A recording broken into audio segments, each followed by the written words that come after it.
lawmakers, you sign up for some kind of risk, especially in this hyper-partisan political era.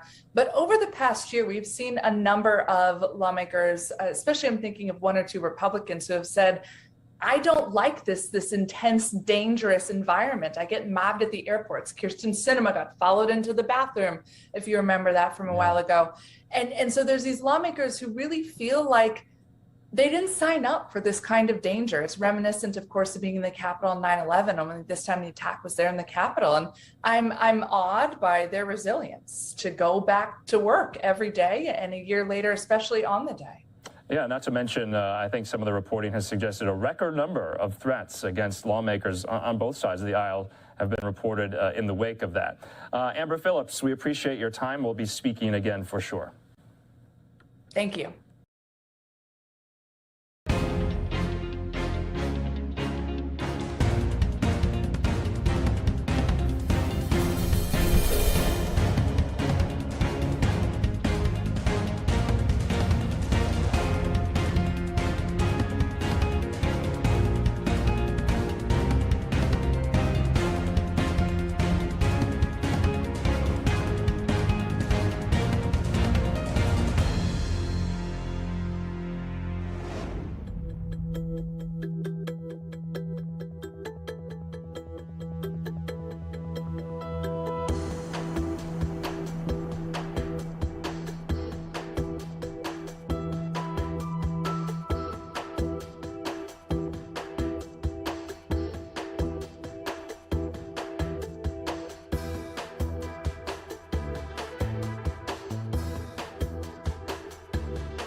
As the House comes to order for this important historic meeting, let us remind that each side, House and Senate, Democrats and Republicans, each have 11 members allowed to be present on the floor.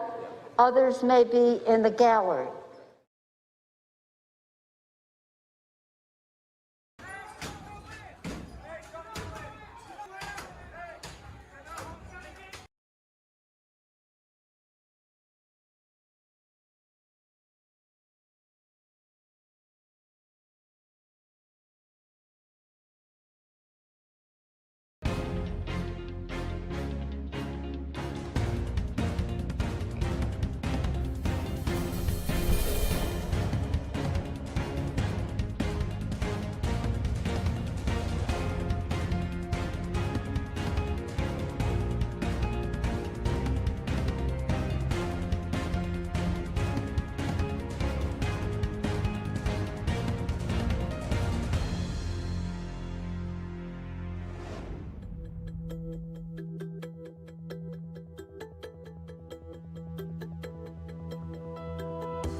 Good morning, everyone, and welcome to Live Now from Fox.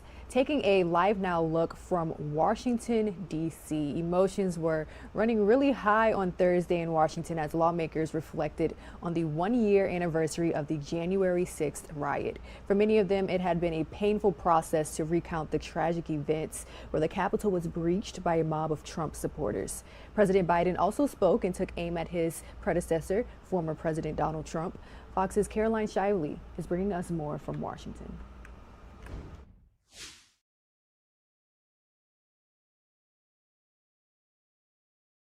Democrats and Republicans still have vastly different perspectives on what occurred, but both parties agree the violence that day was abhorrent and unacceptable. God bless America. Lawmakers marking 1 year since the deadly January 6th Capitol riot, a day where the country witnessed a mob of Trump supporters break into the Capitol building, clash with police officers, and vandalize property. Many inside say they feared for their lives. I remember not knowing if I would make it out of our seat of democracy alive or if our democracy itself would survive. Since that day, the FBI has been on a manhunt to arrest those involved. So far, more than 700 people face charges. In his remarks, President Biden sharply criticized his predecessor, saying he spread a web of lies about the 2020 election. He has done what no president in American history, the history of this country, has ever done. He refused to accept the results of an election and the will of the American people. Former President Trump denounced the speech, and many in the GOP have come to his defense, while also condemning the violence that occurred. However, one of the president's biggest Republican critics, Congresswoman Liz Cheney, wants to make sure he is held accountable for what occurred.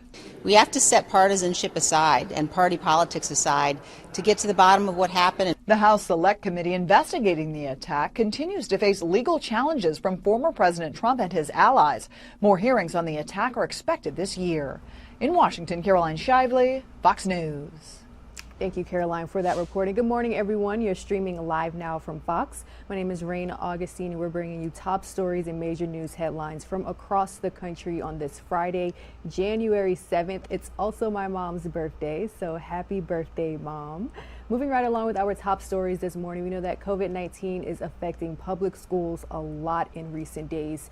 After the federal government, of course, allocated billions of dollars to keep classrooms open, millions of those dollars are going missing, to especially in districts that are returning to online learning. So let's go ahead and check with Fox News correspondent Jillian Turner. She's going to bring us a closer look.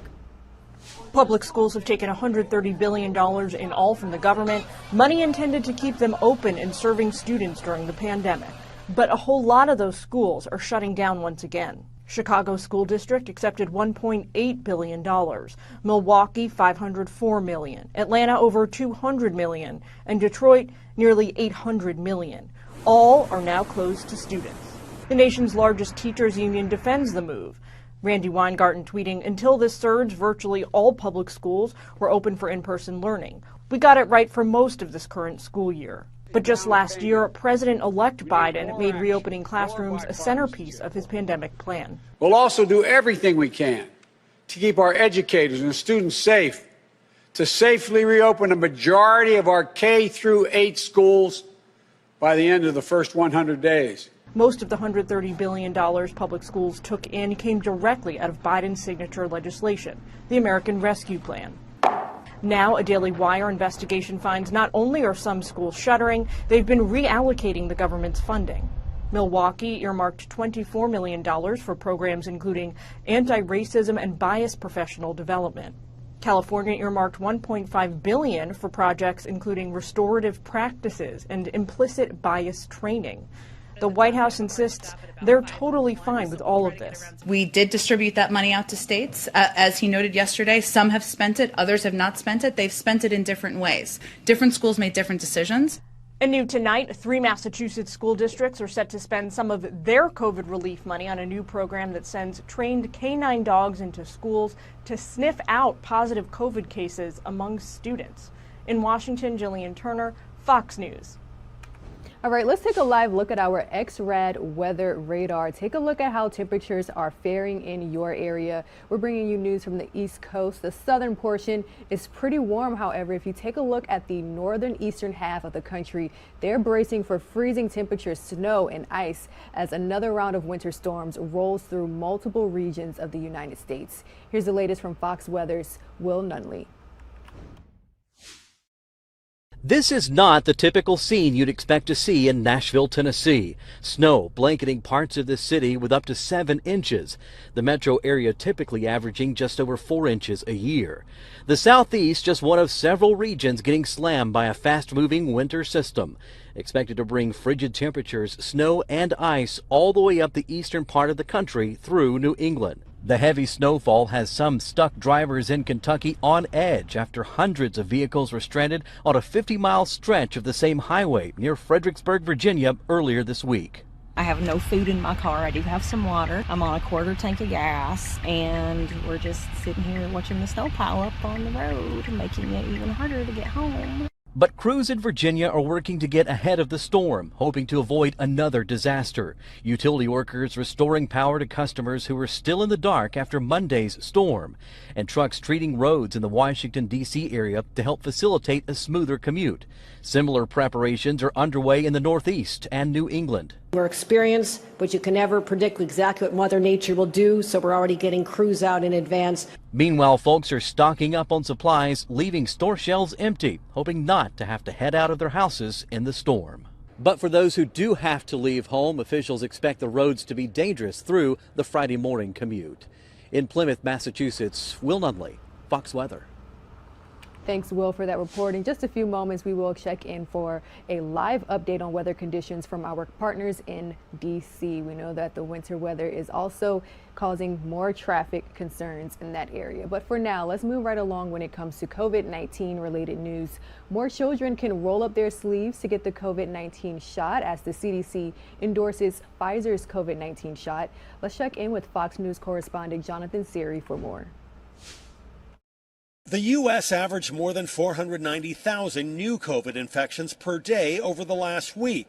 That's up about 98% from the previous week, but medical experts warn because of asymptomatic cases and limited access to testing, the real number of infections could be much higher. People are spending more time indoors, and that further enables the virus to move from person to person. New Hampshire Dr. Edward Marins adds the peak of this surge may be several weeks away, but it's already strained some hospital resources for non-COVID patients. Patients stay so long in the hospital that at some point they stop testing positive for COVID, but still need hospitalization. Public health officials stress boosters can offer substantial protection against the Omicron variant, but CDC data show only about 35% of fully vaccinated Americans have received a booster since mid-August, when the shots were first authorized. Despite lower demand, the agency says it has no plans to change the definition of fully vaccinated to include boosters.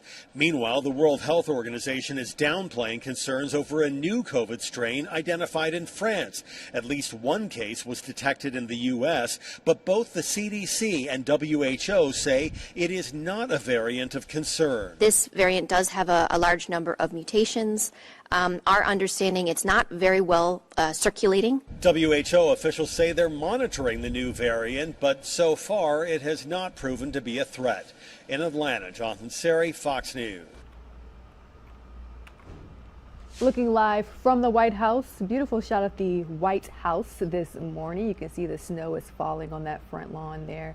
Now, the Supreme Court is gearing up to hear arguments tomorrow over whether President Biden can force some healthcare workers and large businesses to mandate vaccinations and mask wearing. The two challenges impacting nearly 100 million workers. At the heart of the debate are the president and his administration's overstepping their authority. Well, Fox News senior national correspondent Rich Edson is going to bring us a look. An emergency hearing at the Supreme Court to determine the limits of federal vaccine mandates. Justices will hear arguments tomorrow over two Biden administration rules, one for employees of larger businesses, another for healthcare workers, both affecting about 100 million Americans. Recent polling by USA Today and other outlets have suggested that 60% of businesses are moving forward on putting these requirements in place. You know why? Because it makes sure they have a healthier workplace. The administration is requiring employers with 100 or more workers ensure their employees are fully vaccinated. If not, businesses must test their unvaccinated workers on a weekly basis and require they wear masks at work. It's also mandating workers at healthcare facilities receiving Medicare or Medicaid money to get fully vaccinated. In a court filing, Solicitor General Elizabeth Pralager says the government has the authority because it can regulate safety in workplaces. And, quote, workers are becoming seriously ill and dying because they are exposed to the virus on the job, including in widespread and well-documented workplace clusters and outbreaks. A group of Republican-led states, along with business associations and religious groups, have challenged these rules, saying Congress never authorized these types of mandates. Really is difficult to articulate when you're trying to step around or step on the Constitution and then try to say, I'm on solid ground. Many congressional Republicans say they support Americans choosing to get fully vaccinated, though oppose the federal government forcing them to. The administration is planning to roll these rules out over this month and next. A Supreme Court decision on whether it can is expected soon. In Washington, Rich Edson, Fox News.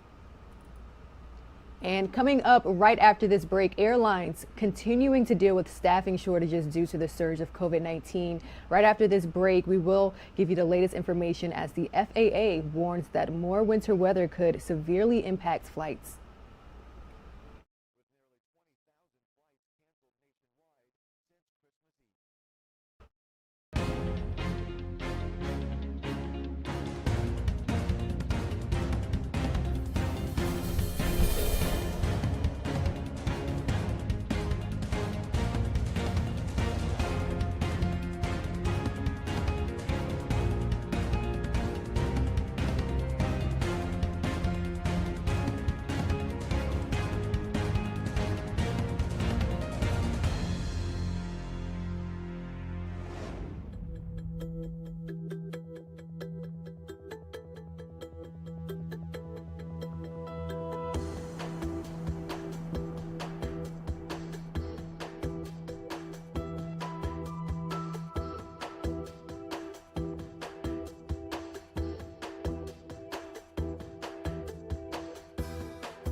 Welcome back to Live Now from Fox. Travel trouble continuing for thousands around the country, and forecasted winter storms may only make things worse. Fox News senior correspondent Casey Stiegel has more from Dallas-Fort Worth Airport. Travel troubles across the country just not letting up. For nearly 2 weeks now, airlines have been plagued by staffing shortages due to COVID-19 and also winter weather conditions. All of this started during the Christmas holiday, with nearly 20,000 flights canceled nationwide since Christmas Eve. We actually have no idea how long we're going to be here for, but right now our flight, yes, it was canceled. While still high, the number of flight cancellation travelers are seeing is on the decline. On Monday, more than 3,000 flights were grounded. By Wednesday, that number had dropped to about 1,700. But now, as another storm makes its way across the Midwest, airports are preparing to battle yet another round of snow and ice. It's just an unthinkable situation. Meantime, the CDC is warning against cruise travel, regardless of vaccination status. This is due to the surge of COVID cases in the country fueled by the Omicron variant. However, some passengers are still taking the chance. I'm sure there are some people who are still worried, but you just have to make your decision for you and your family. This as the Norwegian Pearl cruise liner cut a 7-day cruise short due to staff members testing positive for the virus. We took a chance. We threw the dice. We didn't win, but we did have a nice 3 days at sea. Airlines urging travelers to build in extra time. Also, check with your carrier before you head to the airport. That's the latest from DFW International. Casey Stiegel, Fox News. Let's check in with Fox 13 Tampa for the latest on the January 6th riot investigation. As we approach tomorrow's anniversary of the Capitol riots, the investigation is still a long way from finished. Our political editor, Craig Patrick, is here with a closer look at where it stands and where it's heading. Hi, Craig.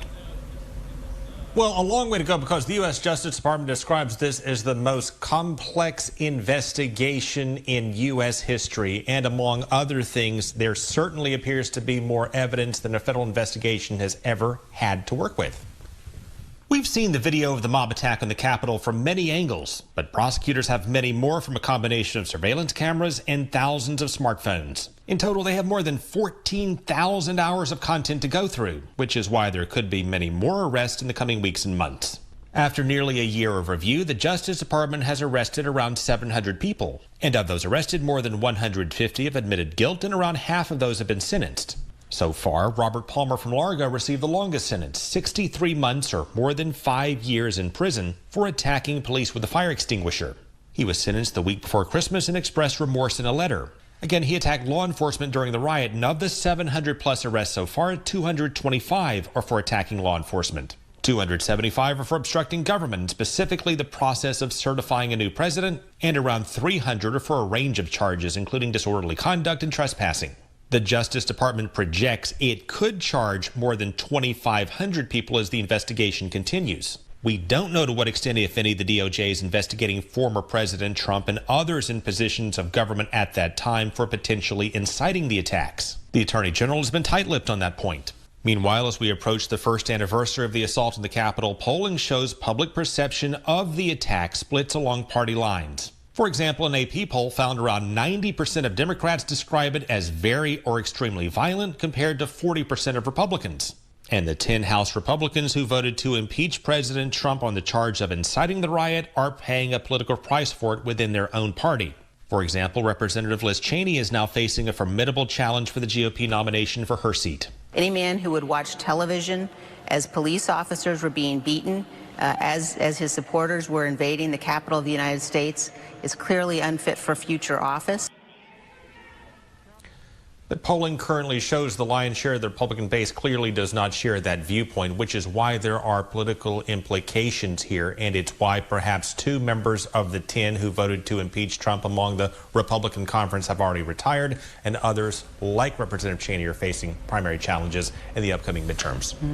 So, Craig, how does the DOJ investigation compare and relate to the House investigation that appears to be drawing more of the public attention?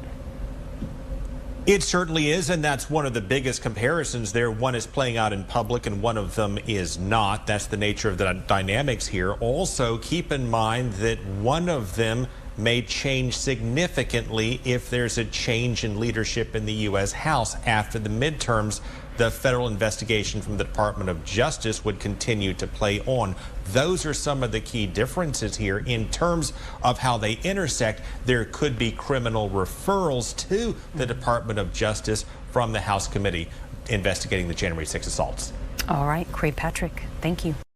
Alameda County Sheriff's recruit David Wynn is the latest victim of a deadly Bay Area freeway shooting that officials called senseless. I just don't understand why people would choose to fire a weapon probably over nothing. Before dawn, fellow deputies in training raised flags to half staff at the Sheriff's Academy in Dublin, which is now on hold. It's definitely not an easy day for our recruits here today, and all the classes that they were going to go through have been canceled. Wynn was in his personal vehicle, a Prius, and headed for home in San Francisco from the academy. He was on an approach to the Bay Bridge in Oakland when he was shot at about 4:30 Tuesday afternoon. A bullet that penetrated the right front window, and the bullet then struck the driver, which led to the crash. Wynn died at Highland Hospital in Oakland. Deputies and CHP officers saluted outside the hospital as his flag-draped casket was placed into a coroner's van. Wynn's sister and girlfriend and Sheriff Greg Ahern walked behind it. The CHP is investigating. A motive isn't known, but officials don't think it's related to his law enforcement training. As of right now, there's nothing that we believe that came from this academy that led to this murder. Wynn was just 4 weeks shy of graduating from the academy after months of grueling physical training and academic coursework. To get one of these seats is very difficult, and you have to live your life a certain way, and it's not easy. Wynn was popular among classmates and had hoped to serve the community. This guy is a very well-liked young man in his class, and highly motivated. I'm just angry. I mean, I'm not too sure what I'm angry about. I'm not sure who I'm angry at. I'm just angry. The Reverend Jason Landeza is a law enforcement chaplain who says he doesn't get rattled easily. I just, I like to think this somehow would all end, but it's not. I don't know what's going to take it to end. Grief counselors have been here at the Dublin Academy to help David Wynn's classmates as they mourn. Anyone with information about the shooting is asked to call the CHP. In Dublin, Henry Lee, KTVU, Fox 2 News. Thursday was the 1-year mark of the January 6th insurrection. And here at Live Now from Fox, we brought you nonstop coverage from our morning show well into the night with special coverage from 8 p.m. until 10 p.m. I do want to check in with our news partners over at Fox 11 Los Angeles because they also are bringing us the latest on the Capitol 6 investigation. Today marking a solemn day for our country. On this day 1 year ago, supporters of Donald Trump stormed the Capitol, breached the building. 5 people died. 140 police officers were injured during the attack. President Biden making a speech earlier today, pointing the finger squarely at the former president. We didn't see a former president who had just rallied the mob to attack, sitting in the private dining room off the Oval Office in the White House, watching it all on television and doing nothing for hours as police were assaulted, lives at risk, the nation's capital under siege. Speaker Nancy Pelosi addressed more than a dozen Democrats and just one House Republican on the House floor, saying the riots sought to undermine democracy. GOP Congressman Liz Cheney was there, one Republican, along with her father, former Vice President Dick Cheney. Pelosi following her remarks with a moment of silence. Lawmakers, prosecutors, and law enforcement officers have spent countless hours over the past year trying to identify the people responsible, and so far, more than 725 people have been arrested. And in July, the U.S. House Select Committee was formed to investigate the attack on the Capitol. A member of that panel is Congressman Adam Schiff. He, of course, is the chair of the House Intelligence Committee and author of a book called Midnight in Washington, which is about largely what happened on January 6th and the path of where we go from here. Congressman, thank you so much for joining us live tonight in Washington, late at night on what has been a very long day for you. Take us inside the room today. I know in the book you take us inside the room a year ago, but what was it like inside the room today? Well, today, I think many of us kind of dreaded being back on the House floor to commemorate that anniversary because we knew it would be traumatic, and it was. In talking to my colleagues, I think we all had the same sentiment that it brought back some very powerful memories about being in that chamber, hearing, the insurrectionists battering the doors, breaking the windows, trying to get into the House chamber. Being told by the police we needed to get our gas masks out, we need to get ready to get down on the ground. It was chaotic. And I think, too, the realization that our democracy is in even more peril today than it was a year ago was a difficult realization, but I think an accurate one. I know there was a moment today where you were a bit taken aback, primarily because of the masks. It's hard to identify people. So we mentioned Liz Cheney was there on the House floor. Walk us through that moment, because as we just reported, she was there with her dad. Well, when I saw Liz there, I went over to talk with her. We serve on the select committee together. I have great respect for her courage. And she said, Adam, this is my father. And I looked over. I saw there was an older man standing next to her, but I didn't recognize him in his mask. And I said, oh, I'm sorry, Mr. Vice President. I didn't recognize you. And I told him, that he must be very proud of his daughter because she was showing such exceptional courage, and that I respected her and appreciated that she was willing to speak the truth with all the consequences that entails for her. And what did he say to you, and what was that moment like for you as somebody who fought so hard against so many of the Bush-Cheney policies? It was very unusual to be having that conversation and to find as much common ground as we had. I want to be respectful of the former Vice President and allow him to make his own comments.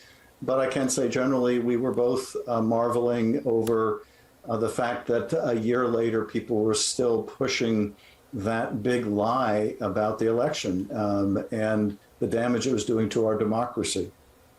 And going back to your original response, did you say that our democracy is more threatened today than it was 1 year ago?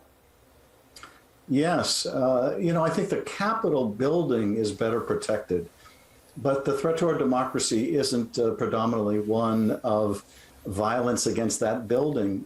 It's what's taken place since in the effort to use that falsehood about the election to strip independent elections officials around the country of their duties, give them over to partisan boards and partisan legislatures, to allow essentially state legislatures to overturn the results of an election if their party doesn't succeed. That's a far greater threat to our democracy, I think, than what we saw on January 6th. We may have another attack on our Capitol. It will fail like the last one.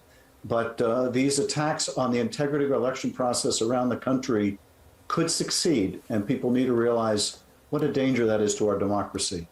And you're talking about the danger potentially for January 6, 2025, the next presidential election, and what happens if there are partisan elected officials in certain states that refuse to accept the results of the election, and could they try to change the results of the election?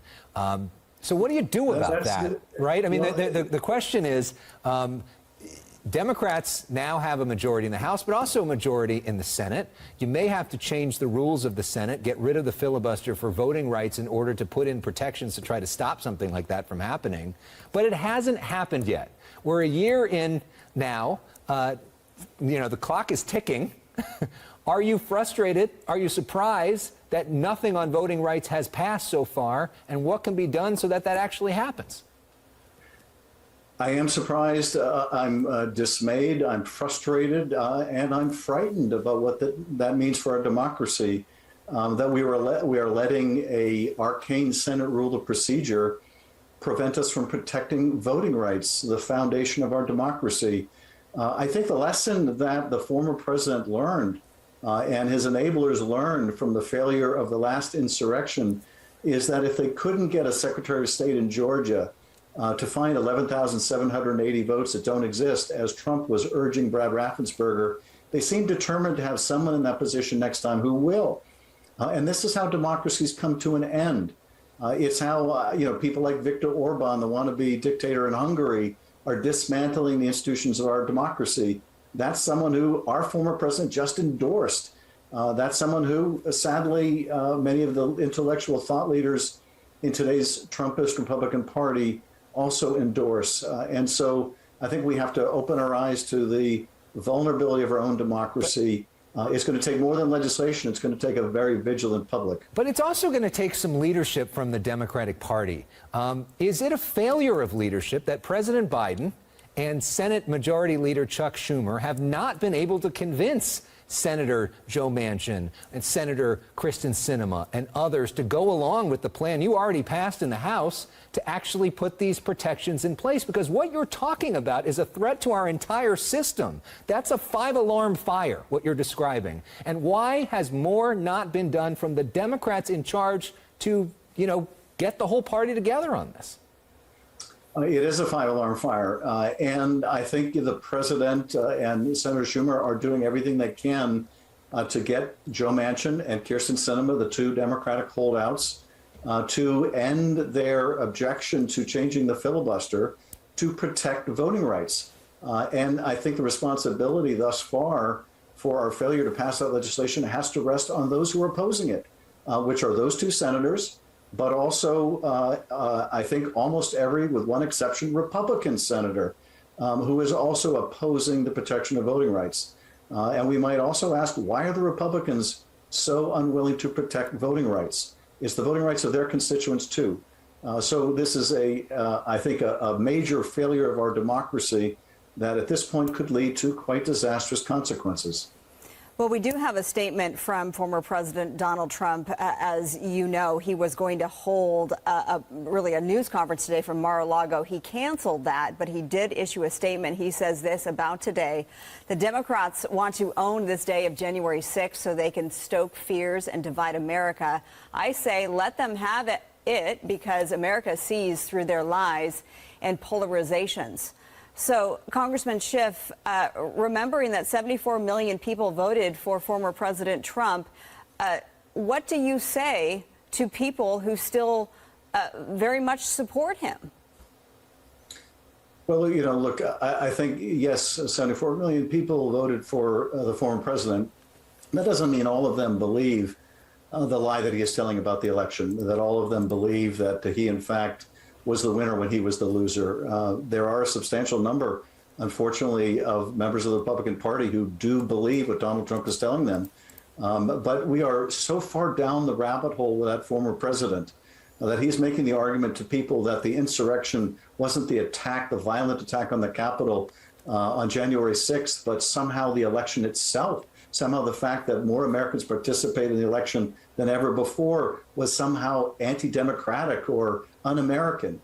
You have to live in a pretty bizarro, upside-down world for that to make any sense. That's the world Donald Trump lives in, but it can't be the world that America lives in, or it'll be the end of our democracy. I'm running out of time, but just real quickly, can you give us a preview of what's next for the January 6th Commission, including, are we going to be hearing from Mike Pence or potentially President Trump? We intend, I think, within the next few weeks to begin a series of public hearings to bring the public along with what we are learning, and we've learned, I think, a great deal. Yes, we would like to hear from the vice president, the former vice president. We think that he could shed probably more light than anyone else on the efforts to coerce him into violating his constitutional duties, something that he proved unwilling to do. He had a ceremonial function that day. He was not empowered to change the result, and that's what the former president was urging him to do. And I think that he could speak to that very directly, very powerfully, if he's willing, and I hope he will be. Are you planning to subpoena former Vice President Pence? Well, at this point, we haven't extended the formal voluntary invitation for him to appear. I don't want to get ahead of our committee. That would be the first step that we'll take, but our chairman has indicated that we do want him to come in. Congressman Adam Schiff, thank you for sharing your views. Again, his book is called Midnight in Washington, if you want to get an extensive version of his version of what happened on January 6th. We really do appreciate you being on with us and look forward to future conversations. Thank you. A year ago today, 5 people died when a mob loyal to Donald Trump laid siege to the building. They broke windows and forced their way inside to try to stop the peaceful transfer of power. To the oceans, white with foam, God bless America. God Bless America, being sung this evening on the steps of the Capitol. Members of Congress who last year hid in offices and feared for their lives, bundled up against the cold to hold a candlelight vigil to remember those who died. Earlier today, President Biden warned that Americans must be vigilant. For the first time in our history, a president had not just lost an election, he tried to prevent the peaceful transfer of power as a violent mob breached the Capitol. But they failed. They failed. And on this day of remembrance, we must make sure that such attack never happens again. Both the House and Senate also held moments of silence to commemorate the anniversary. Former Vice President Dick Cheney joining his daughter, Congresswoman Liz Cheney, as the only two Republicans to take part in the House. Former President Donald Trump, who canceled his own previously scheduled press conference for today, responded to President Biden, saying in part, quote, "Democrats want to own this day of January 6th so they can stoke fears and divide America. I say let them have it because America sees through their lies and polarizations." Well, joining us now is Representative Maxine Waters, the chair of the House Financial Services Committee, who's represented Los Angeles in Congress since 1991. You are joining us from Los Angeles. We thank you for being with us and ask you how you're feeling about all this today. Well, you know, thank you so very much for having me this evening to talk about what happened a year ago today. I'm absolutely still very, very much stunned that it happened. As I watched, as the world watched, as our Capitol was invaded, as an insurrection took place, it was hard for me to believe this was happening in our country, in America. It was a mob. They were destructive. They broke our windows. They tore down our doors. They entered our offices. They took over the House floor, the Senate floor. And I believe that if I had been caught walking from the gallery to my office after it had started, if I had encountered them, I sincerely believe they would have killed me. I sincerely believe that if they had gotten to Nancy Pelosi, they would have killed her. That's how dangerous and frightening this insurrection was. The President of the United States did a good thing today when he absolutely called out the lies that were being told by the former president of the United States of America. This was a tragic thing that happened. And of course, we don't want it to happen again. But we know that President Trump is working with those who identify with him, support him, who happen to be secretaries of state or in local elected bodies, are working with him to suppress the vote and to undermine the elections, because this president has not stopped. And we cannot be comfortable that we managed to not allow him to pull this coup d'etat that was attempted, where they thought they could disrupt the election and he would stay in power. We cannot be comfortable that we got back into counting those electoral votes. This could happen again in so many different ways. The election could truly be undermined, and our democracy could truly be undermined about what is being organized right now all over this country, in particular legislative bodies and with secretaries of state and even members of city councils. Well, and you're referring to the fact that President Trump is supporting a series of Secretary of State candidates who have raised questions about the last election, despite the fact that there has not been evidence of widespread fraud in that election. These would be people that would be in charge of the next election. So the question is, Congresswoman, are you satisfied with what the House and the Senate, controlled by Democrats, have done so far on the issue of voting rights? And if you're not, what specifically can be done in the next year to change that? Well, as you know, we passed voting rights off the floor of the House of Representatives. It's the Senate where it is being held up. It is unfortunate that we have those who don't care enough about the democracy, don't care enough about voting rights, that they would interfere with the ability for us to correct some of the problems that have been identified. As you know, at one time, the Attorney General, the Justice Department could scrutinize these kinds of actions that are being taken place, like different kind of laws and procedures that are being proposed, and they would have to come before the Justice Department before they could pass them. And of course, the Supreme Court has undone that, and where they have relieved some of these states of the responsibility of having to go before the Justice Department to make sure that they're not suppressing the vote, et cetera, et cetera.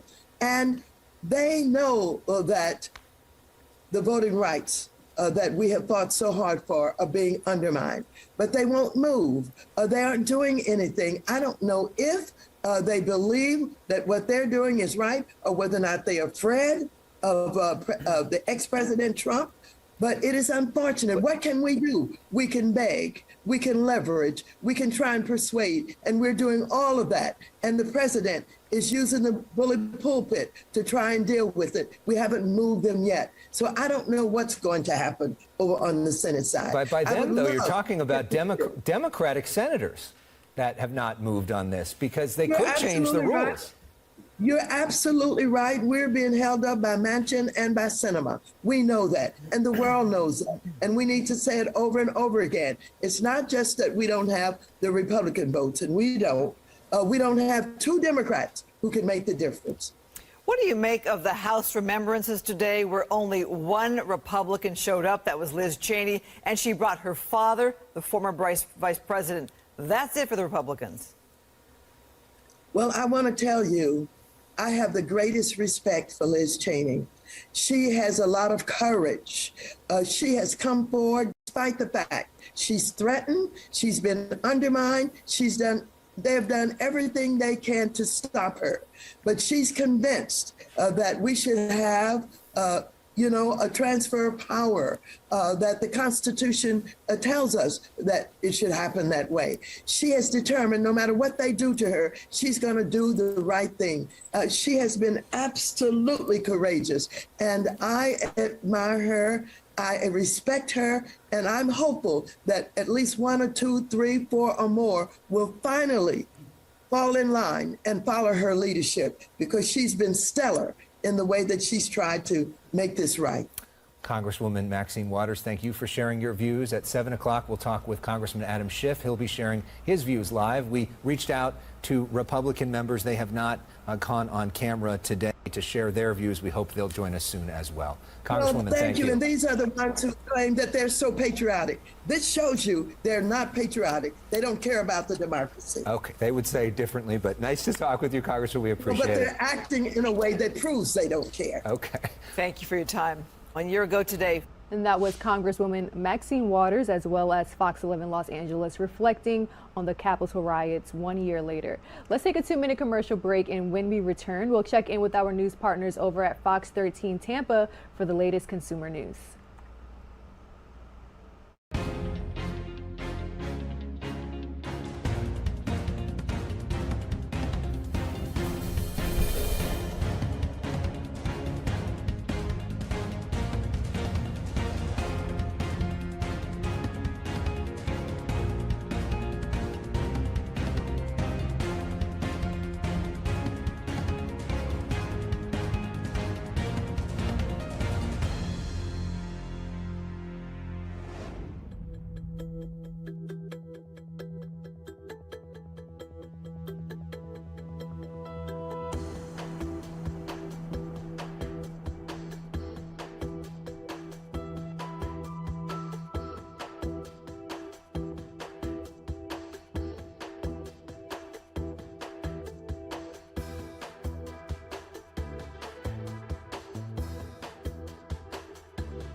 Welcome back to Live Now from Fox. Almost 6:50 a.m. here on the East Coast.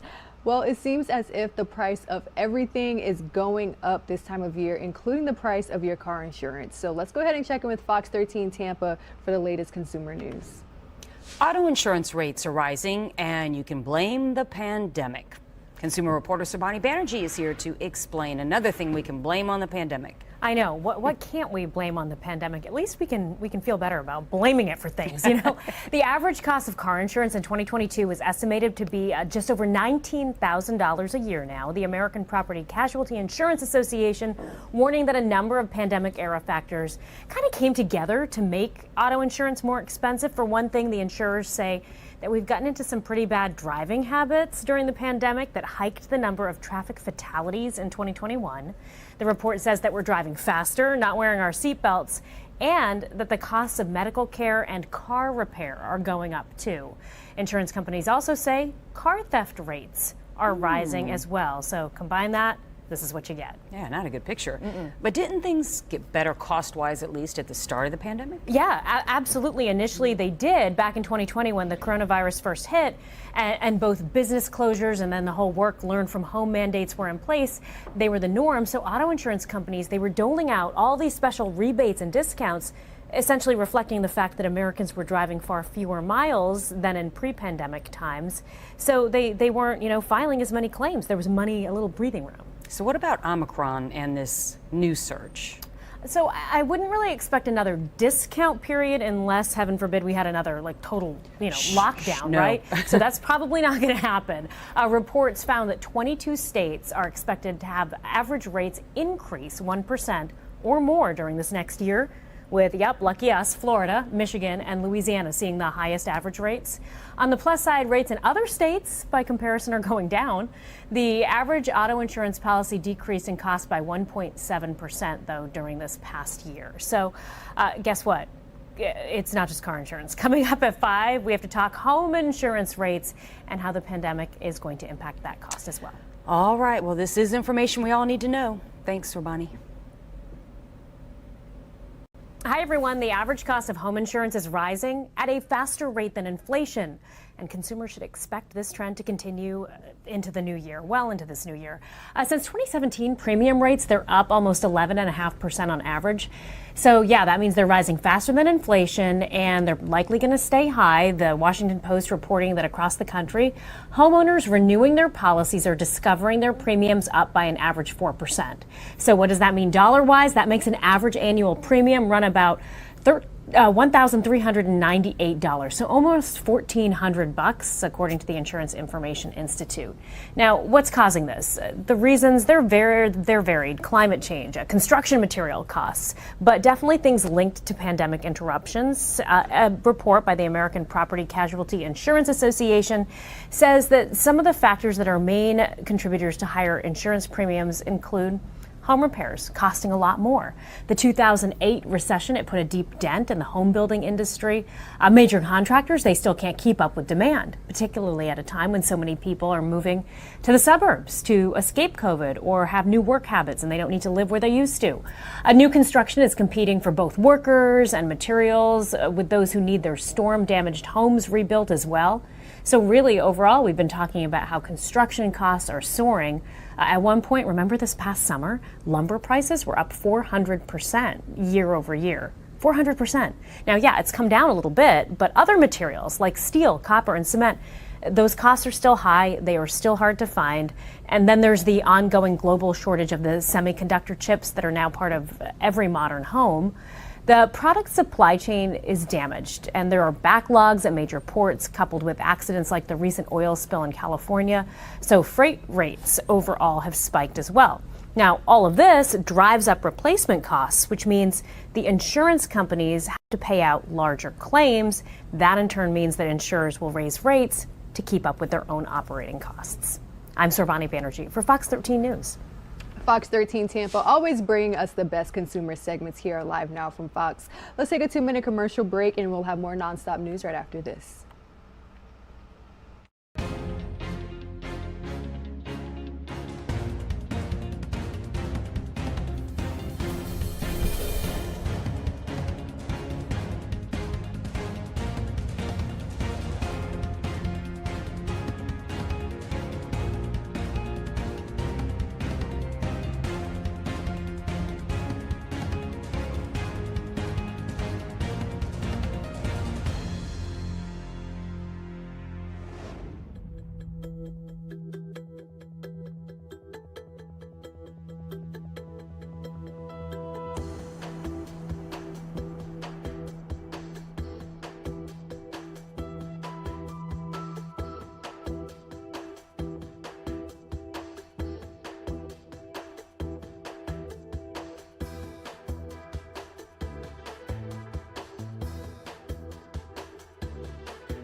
And welcome back to Live Now from Fox. Slowly approaching the 7 a.m. mark here on the East Coast, taking a Live Now look from the United States Capitol. A beautiful sunrise this morning, and if you look really closely, you can see the American flags flying in the wind. Now, yesterday was a somber day for Americans and lawmakers. 1 year after the January 6th attack, Democrats and Republicans still have vastly different perspectives about what occurred on that day, but both parties agree the violence of that day was unacceptable. This as the investigation continues. Let's listen into a few remarks from Attorney General Merrick Garland. Good afternoon. It's nice to see some of you here in the Great Hall and to be able to connect with all of you virtually today. On my first day as Attorney General, I spoke with all of you, the more than 115,000 employees of the Department of Justice, for the first time. Today, I brought us all together again for two reasons. First and foremost, to thank you. Thank you for the work you have done, not just over the last 10 months, but over the past several years. Work that you have done in the face of unprecedented challenges, ranging from an unprecedented, deadly pandemic to an unprecedented attack on our democracy. Thank you for your service, for your sacrifice, and for your dedication. I am honored to serve alongside you. And second, as we begin a new year, and as we prepare to mark a solemn anniversary tomorrow, it is a fitting time to reaffirm that we at the Department of Justice will do everything in our power to defend the American people and American democracy. We will defend our democratic institutions from attack. We will protect those who serve the public from violence and threats of violence. We will protect the cornerstone of our democracy, the right to every eligible citizen to cast a vote that counts. And we will do all of this in a manner that adheres to the rule of law and honors our obligation to protect the civil rights and civil liberties of everyone in this country. Tomorrow will mark the first anniversary of January 6, 2021, the day the United States Capitol was attacked while lawmakers met to affirm the results of a presidential election. In the early afternoon of January 6th, as the United States Senate and House of Representatives were meeting to certify the vote count of the Electoral College, a large crowd gathered outside the Capitol building. Shortly after 2 p.m., individuals in the crowd began to force entry into the Capitol by smashing windows and assaulting U.S. Capitol Police, who were stationed there to protect the members of Congress as they took part in one of the most solemn proceedings of our democracy. Others in the crowd encouraged and assisted those who attacked the police. Over the course of several hours, outnumbered law enforcement officers sustained a barrage of repeated violent attacks. About 80 Capitol Police and 60 D.C. Metropolitan Police were assaulted. As our own court filings and thousands of public videos of the event attest, perpetrators punched dozens of law enforcement officers, knocking some officers unconscious. Some perpetrators tackled and dragged law enforcement officers. Among the many examples of such violence, one officer was crushed in a door, another was dragged down a set of stairs, face down, repeatedly tased and beaten, and suffered a heart attack. Some perpetrators attacked law enforcement officers with chemical agents that burned their eyes and skin, and some assaulted officers with pipes, poles, and other dangerous or deadly weapons. Perpetrators also targeted, assaulted, tackled, and harassed journalists and destroyed their equipment. With increasing numbers of individuals having breached the Capitol, members of the Senate and the House of Representatives, including the President of the Senate, Vice President Mike Pence, had to be evacuated. As a consequence, proceedings in both chambers were disrupted for hours, interfering with a fundamental element of American democracy, the peaceful transfer of power from one administration to the next. Those involved must be held accountable, and there is no higher priority for us at the Department of Justice. It is impossible to overstate the heroism of the Capitol Police officers, Washington, D.C. Metropolitan Police Department officers, and other law enforcement officers who defended and secured the Capitol that day. They demonstrated to all of us and to our country what true courage looks like.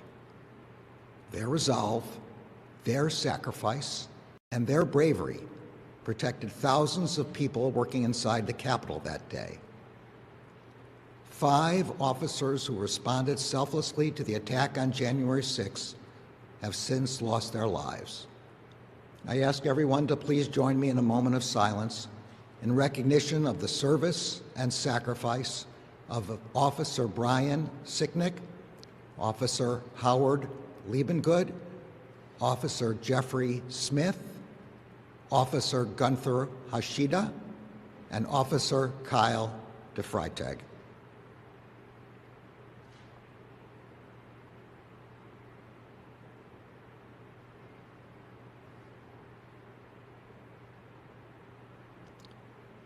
I know I speak for all of us in saying that tomorrow, and in our work in the days ahead, we will not only remember them, we will do everything we can to honor them. In the aftermath of the attack, the Justice Department began its work on what has become one of the largest, most complex, and most resource-intensive investigations in our history. Only a small number of perpetrators were arrested in the tumult of January 6th itself. Every day since, we have worked to identify, investigate, and apprehend defendants from across the country. And we have done so at record speed and scale in the midst of a pandemic during which some grand juries and courtrooms were not able to operate. Led by the U.S. Attorney's Office for the District of Columbia and the FBI's Washington Field Office, DOJ personnel across the department in nearly all 56 field offices, in nearly all 94 United States Attorney's offices, and in many main justice components, have worked countless hours to investigate the attack. Approximately 70 prosecutors from the District of Columbia and another 70 from other U.S. Attorney's offices and DOJ divisions have participated in this investigation. So far, we have issued over 5,000 subpoenas and search warrants, seized approximately 2,000 devices, poured through over 20,000 hours of video footage, and searched through an estimated 15 terabytes of data. We have received over 300,000 tips from ordinary citizens who have been our indispensable partners in this effort. The FBI's website continues to post photos of persons in connection with the events of January 6th, and we continue to seek the public's assistance in identifying those individuals. As of today, we have arrested and charged more than 725 defendants in nearly all 50 states and the District of Columbia for their roles in the January 6th attack. In charging the perpetrators, we have followed well-worn prosecutorial practices. Those who assaulted officers or damaged the Capitol face greater charges. Those who conspired with others to obstruct the vote count also face greater charges. Those who did not undertake such conduct have been charged with lesser offenses, particularly if they accepted their responsibility early and cooperated with the investigation. In the first months of the investigation, approximately 145 defendants pled guilty to misdemeanors, mostly defendants who did not cause injury or damage. Such pleas reflect the facts of those cases and the defendant's acceptance of responsibility, and they help conserve both judicial and prosecutorial resources so that attention can properly focus on the more serious perpetrators. In complex cases, initial charges are often less severe than later charged offenses. This is purposeful, as investigators methodically collect and sift through more evidence. By now, though, we have charged over 325 defendants with felonies, many for assaulting officers and many for corruptly obstructing or attempting to obstruct an official proceeding. 20 defendants charged with felonies have already pled guilty. Approximately 40 defendants have been charged with conspiracy to obstruct a congressional proceeding and or to obstruct law enforcement. In the months ahead, 17 defendants are already scheduled to go to trial for their role in felony conspiracies. A necessary consequence to the prosecutorial approach of charging less serious offenses first is that courts impose shorter sentences before they impose longer ones. In recent weeks, however, as judges have sentenced the first defendants convicted of assaults and related violent conduct against officers, we have seen significant sentences that reflect the seriousness of those offenses, both in terms of the injuries they caused and the serious risk they posed to our democratic institutions. The actions we have taken thus far will not be our last. The Justice Department remains committed to holding all January 6 perpetrators at any level accountable under law, whether they were present that day or were otherwise criminally responsible for the assault on our democracy. We will follow the facts wherever they lead. Because January 6 was an unprecedented attack on the seat of our democracy, we understand that there is broad public interest in our investigation. We understand that there are questions about how long the investigation will take and about what exactly we are doing. Our answer is, and will continue to be, the same answer we would give with respect to any ongoing investigation. As long as it takes, and whatever it takes, for justice to be done consistent with the facts and the law. I understand that this may not be the answer some are looking for, but we will and we must speak through our work. Anything else jeopardizes the viability of our investigations and the civil liberties of our citizens. Everyone in this room and on these screens is familiar with the way we conduct investigations, and particularly complex investigations. We build investigations by laying a foundation. We resolve more straightforward cases first because they provide the evidentiary foundation for more complex cases. Investigating the more overt crimes generates linkages to less overt ones. Overt actors and the evidence they provide can lead us to others who may also have been involved. And that evidence can serve as the foundation for further investigative leads and techniques. In circumstances like those of January 6, a full accounting does not suddenly materialize. To ensure that all those criminally responsible are held accountable, we must collect the evidence. We follow the physical evidence. We follow the digital evidence. We follow the money. But most important, we follow the facts. Not an agenda or an assumption. The facts tell us where to go next. Over 40 years ago, in the wake of the Watergate scandal, the Justice Department concluded that the best way to ensure the department's independence, integrity, and fair application of our laws, and therefore the best way to ensure the health of our democracy, is to have a set of norms to govern our work. The central norm is that in our criminal investigations, there cannot be different rules depending on one's political party or affiliation. There cannot be different rules for friends and foes. And there cannot be different rules for the powerful and the powerless. There is only one rule. We follow the facts and enforce the law in a way that respects the Constitution and protects civil liberties. We conduct every investigation guided by the same norms, and we adhere to those norms even when, and especially when, the circumstances we face are not normal. Adhering to the department's longstanding norms is essential to our work in defending our democracy, particularly at a time when we are confronting a rise in violence and unlawful threats of violence in our shared public spaces and directed at those who serve the public. We have all seen that Americans who serve and interact with the public at every level, many of whom make our democracy work every day, have been unlawfully targeted with threats of violence and actual violence.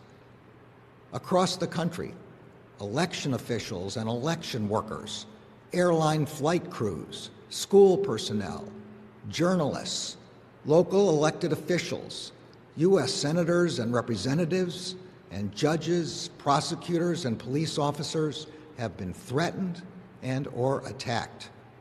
These are our fellow citizens who administer our elections, ensure our safe travel, teach our children, report the news, represent their constituents, and keep our communities safe. Some have been told that their offices would be bombed.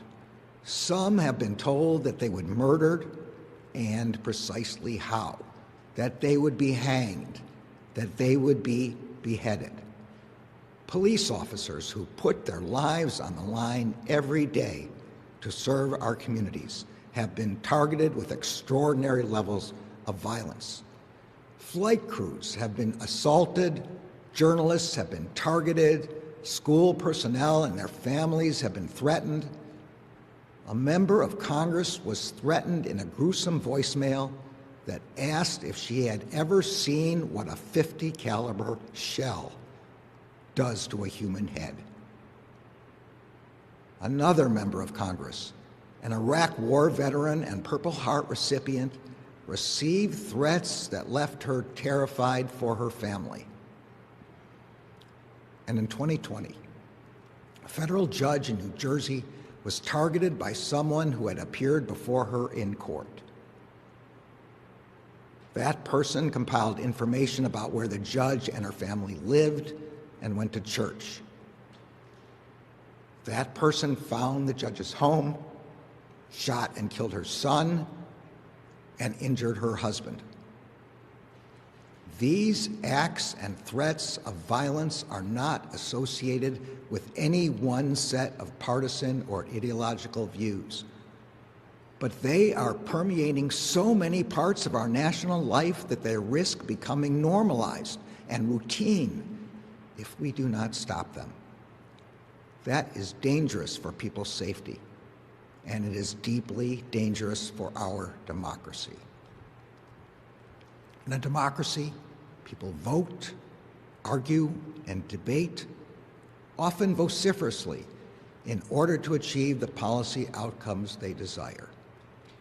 But in a democracy, people must not employ violence or unlawful threats of violence to affect that outcome. Citizens must not be intimidated from exercising their constitutional rights to free expression and association by such unlawful conduct. The Justice Department will continue to investigate violence and illegal threats of violence, disrupt that violence before it occurs, and hold perpetrators accountable. We have marshaled the resources of the department to address the rising violence and criminal threats of violence against election workers, against flight crews, against school personnel, against journalists, against members of Congress, and against federal agents, prosecutors, and judges. In 2021, the department charged more defendants in criminal threat cases than in any year in at least the last 5. As we do this work, we are guided by our commitment to protect civil liberties, including the First Amendment rights of all citizens. The department has been clear that expressing a political belief or ideology, no matter how vociferously, is not a crime. We do not investigate or prosecute people because of their views. Peacefully expressing a view or ideology, no matter how extreme, is protected by the First Amendment. But illegally threatening to harm or kill another person is not. There is no First Amendment right to unlawfully threaten to harm or kill someone. As Justice Scalia noted in RAV versus City of St. Paul, true threats of violence are outside the First Amendment because laws that punish such threats, quote, protect individuals from the fear of violence, from the disruption that fear engenders, and from the possibility that the threatened violence will occur. The latter point hits particularly close to home for those of us who have investigated tragedies ranging from the Oklahoma City bombing to the January 6th attack on the Capitol. The time to address threats is when they are made, not after the tragedy has struck.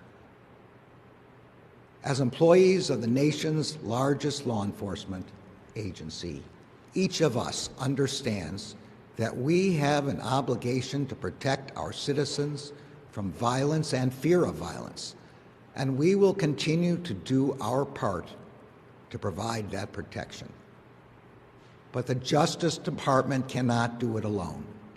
The responsibility to bring an end to violence and threats of violence against those who serve the public is one that all Americans share.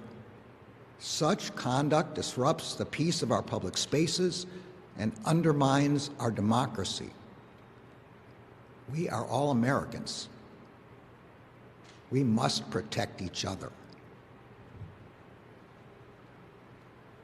The obligation to keep Americans and American democracy safe is part of the historical inheritance of this department. As I have noted several times before, a founding purpose of the Justice Department was to battle violent extremist attacks on our democratic institutions. In the midst of Reconstruction following the Civil War, the department's first principal task was to secure the civil rights promised by the 13th, 14th, and 15th Amendments. This meant protecting Black Americans seeking to exercise their right to vote from acts and threats of violence by white supremacists. The framers of the Civil War amendments recognized that access to the ballot is a fundamental aspect of citizenship and self-government. The Voting Rights Act of 1965 sought to make the promise of those amendments real. To do so, it gave the Justice Department valuable tools with which to protect the right to vote. In recent years, however, the protection of the Voting Rights Act have been drastically weakened. The Supreme Court's 2013 decision in the Shelby County case effectively eliminated the preclearance protections of Section 5, which had been the department's most effective tool for protecting voting rights over the past half-century. Subsequent decisions have substantially narrowed the reach of Section 2 as well. Since those decisions, there has been a dramatic increase in legislative enactments that make it harder for millions of eligible voters to vote and to elect representatives of their own choosing. Those enactments range from practices and procedures that make voting more difficult, to redistricting maps drawn to disadvantage both minorities and citizens of opposing political parties, to abnormal post-election audits that put the integrity of the voting process at risk, to changes in voting administration meant to diminish the authority of locally elected or nonpartisan election administrators. Some have even suggested permitting state legislators to set aside the choice of the voters themselves. As I noted in an address to the Civil Rights Division last June, many of those enactments have been justified by unfounded claims of material vote fraud in the 2020 election. Those claims, which have corroded people's faith in the legitimacy of our elections, have been repeatedly refuted by the law enforcement and intelligence agencies of both the last administration and this one, as well as by every court, federal and state, that has considered them. The Department of Justice will continue to do all it can to protect voting rights with the enforcement powers we have. It is essential that Congress act to give the Department the powers we need to ensure that every eligible voter can cast a vote that counts. But as with violence and threats of violence, the Justice Department, even the Congress, cannot alone defend the right to vote. The responsibility to preserve democracy and to maintain faith in the legitimacy of its essential processes lies with every elected official and with every American. All Americans are entitled to free, fair, and secure elections that ensure they can select the representatives of their choice. All Americans are entitled to live in a country in which their public servants can go about their jobs of serving the public free from violence and unlawful threats of violence. And all Americans are entitled to live in a country in which the transition from one elected administration to the next is accomplished peacefully. The Justice Department will never stop working to defend the democracy to which all Americans are entitled. As I recognized when I spoke with you all last March, service in the Department of Justice is more than a job and more than an honor. It is a calling. Each of us, you and I, came to work here because we are committed to the rule of law and to seeking equal justice under law. We came to work here because we are committed to ensuring the civil rights and civil liberties of our people. We came to work here because we are committed to protecting our country, as our oath says, from all enemies, foreign and domestic. Together, we will continue to show the American people, by word and by deed, that these are the principles that underlie our work. The challenges that we have faced and that we will continue to face are extraordinarily, but I am moved and humbled by the extraordinary work you do every single day to meet them. I look forward to seeing more of you in person soon and to our continued work together. Thank you all.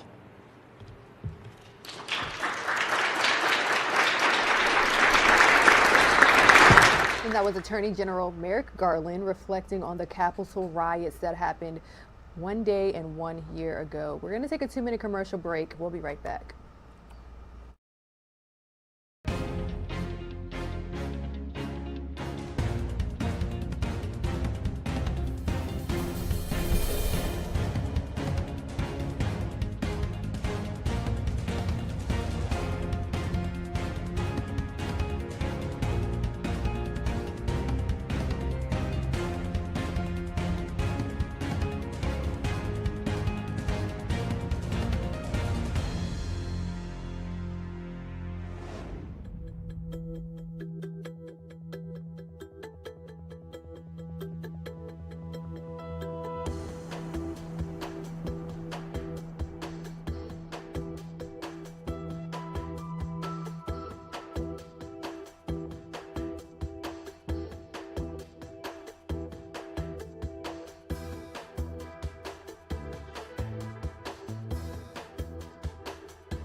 Welcome back to Live Now from Fox, everyone. 7:26 a.m. The sun is rising in the East Coast, taking a Live Now look from the United States Capitol as we all continue to reflect on those Capitol riots. It's been 1 year and 1 day.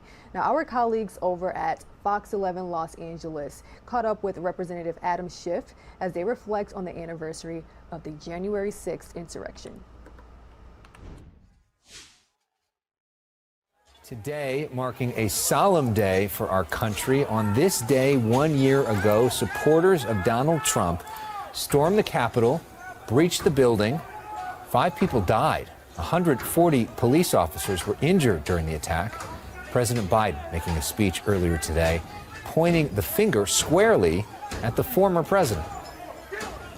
We didn't see a former president who had just rallied the mob to attack sitting in the private dining room off the Oval Office in the White House, watching it all on television and doing nothing for hours as police were assaulted, lives at risk, the nation's capital under siege.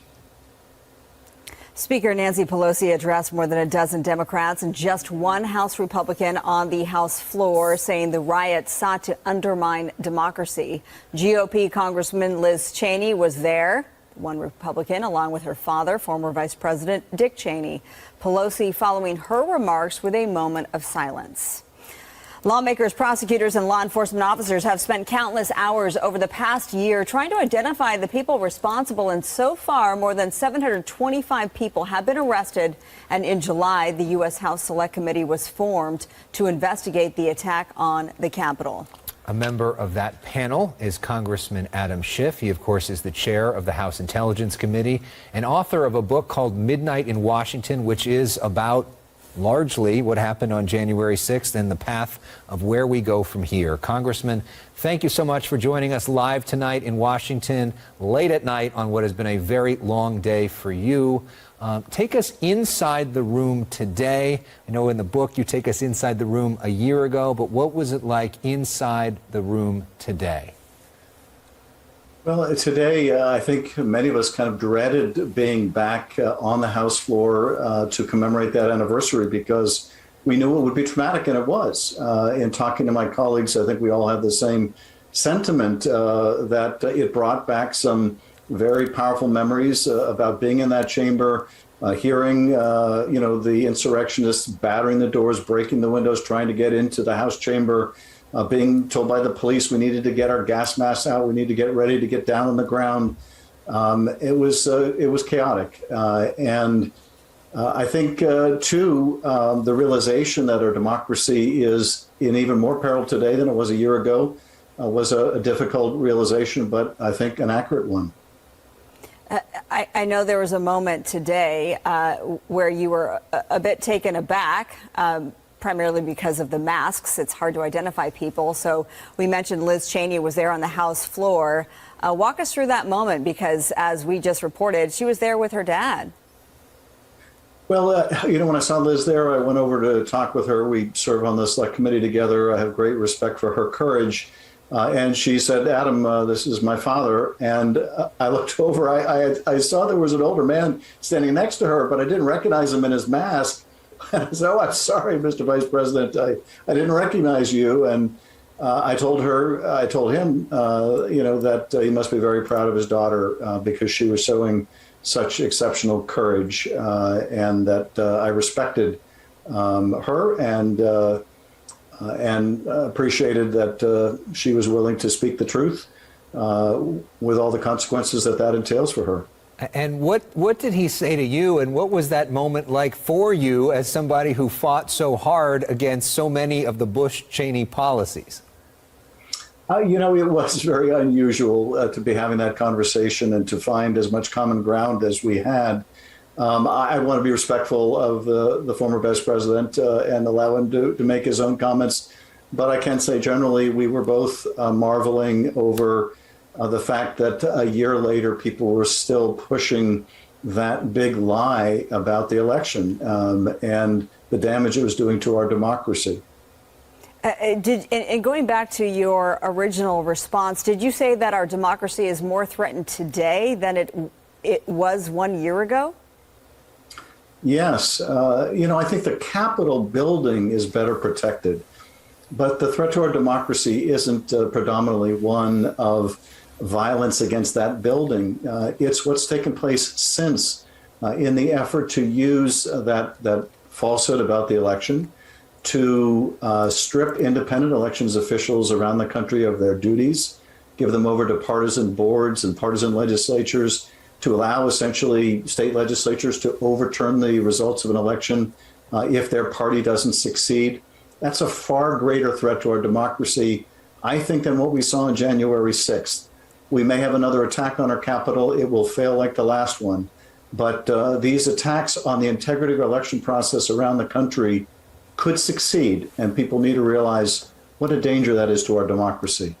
And you're talking about the danger potentially for January 6, 2025, the next presidential election, and what happens if there are partisan elected officials in certain states that refuse to accept the results of the election, and could they try to change the results of the election? So what do you do about that, right? I mean, the question is, Democrats now have a majority in the House, but also a majority in the Senate. You may have to change the rules of the Senate, get rid of the filibuster for voting rights in order to put in protections to try to stop something like that from happening. But it hasn't happened yet. We're a year in now. The clock is ticking. Are you frustrated? Are you surprised that nothing on voting rights has passed so far? And what can be done so that that actually happens?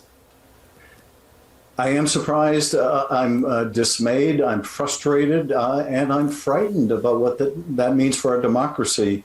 That we are letting a arcane Senate rule of procedure prevent us from protecting voting rights, the foundation of our democracy. I think the lesson that the former president learned and his enablers learned from the failure of the last insurrection is that if they couldn't get a Secretary of State in Georgia to find 11,780 votes that don't exist, as Trump was urging Brad Raffensperger, they seem determined to have someone in that position next time who will. And this is how democracies come to an end. It's how people like Viktor Orban, the wannabe dictator in Hungary, are dismantling the institutions of our democracy. That's someone who our former president just endorsed. That's someone who, sadly, many of the intellectual thought leaders in today's Trumpist Republican Party also endorse. And so I think we have to open our eyes to the vulnerability of our own democracy. It's going to take more than legislation. It's going to take a very vigilant public. But it's also going to take some leadership from the Democratic Party. Is it a failure of leadership that President Biden and Senate Majority Leader Chuck Schumer have not been able to convince Senator Joe Manchin and Senator Kristen Sinema and others to go along with the plan you already passed in the House to actually put these protections in place? Because what you're talking about is a threat to our entire system. That's a 5-alarm fire, what you're describing. And why has more not been done from the Democrats in charge to, get the whole party together on this? It is a 5-alarm fire. And I think the president and Senator Schumer are doing everything they can to get Joe Manchin and Kyrsten Sinema, the two Democratic holdouts, to end their objection to changing the filibuster to protect voting rights. And I think the responsibility thus far for our failure to pass that legislation has to rest on those who are opposing it, which are those two senators, but also, I think almost every, with one exception, Republican senator who is also opposing the protection of voting rights. And we might also ask, why are the Republicans so unwilling to protect voting rights? It's the voting rights of their constituents, too. So this is, I think, a major failure of our democracy that at this point could lead to quite disastrous consequences. Well, we do have a statement from former President Donald Trump. As you know, he was going to hold really a news conference today from Mar-a-Lago. He canceled that, but he did issue a statement. He says this about today: the Democrats want to own this day of January 6th so they can stoke fears and divide America. I say let them have it because America sees through their lies and polarizations. So, Congressman Schiff, remembering that 74 million people voted for former President Trump, what do you say to people who still very much support him? Well, look, I think, yes, 74 million people voted for the former president. That doesn't mean all of them believe the lie that he is telling about the election, that all of them believe that he, in fact, was the winner when he was the loser. There are a substantial number, unfortunately, of members of the Republican Party who do believe what Donald Trump is telling them. But we are so far down the rabbit hole with that former president that he's making the argument to people that the insurrection wasn't the attack, the violent attack on the Capitol on January 6th, but somehow the election itself. Somehow the fact that more Americans participated in the election than ever before was somehow anti-democratic or un-American. You have to live in a pretty bizarro, upside-down world for that to make any sense. That's the world Donald Trump lives in, but it can't be the world that America lives in, or it'll be the end of our democracy. I'm running out of time, but just real quickly, can you give us a preview of what's next for the January 6th commission, including, are we going to be hearing from Mike Pence or potentially President Trump? We intend, I think, within the next few weeks to begin a series of public hearings to bring the public along with what we are learning, and we've learned, I think, a great deal.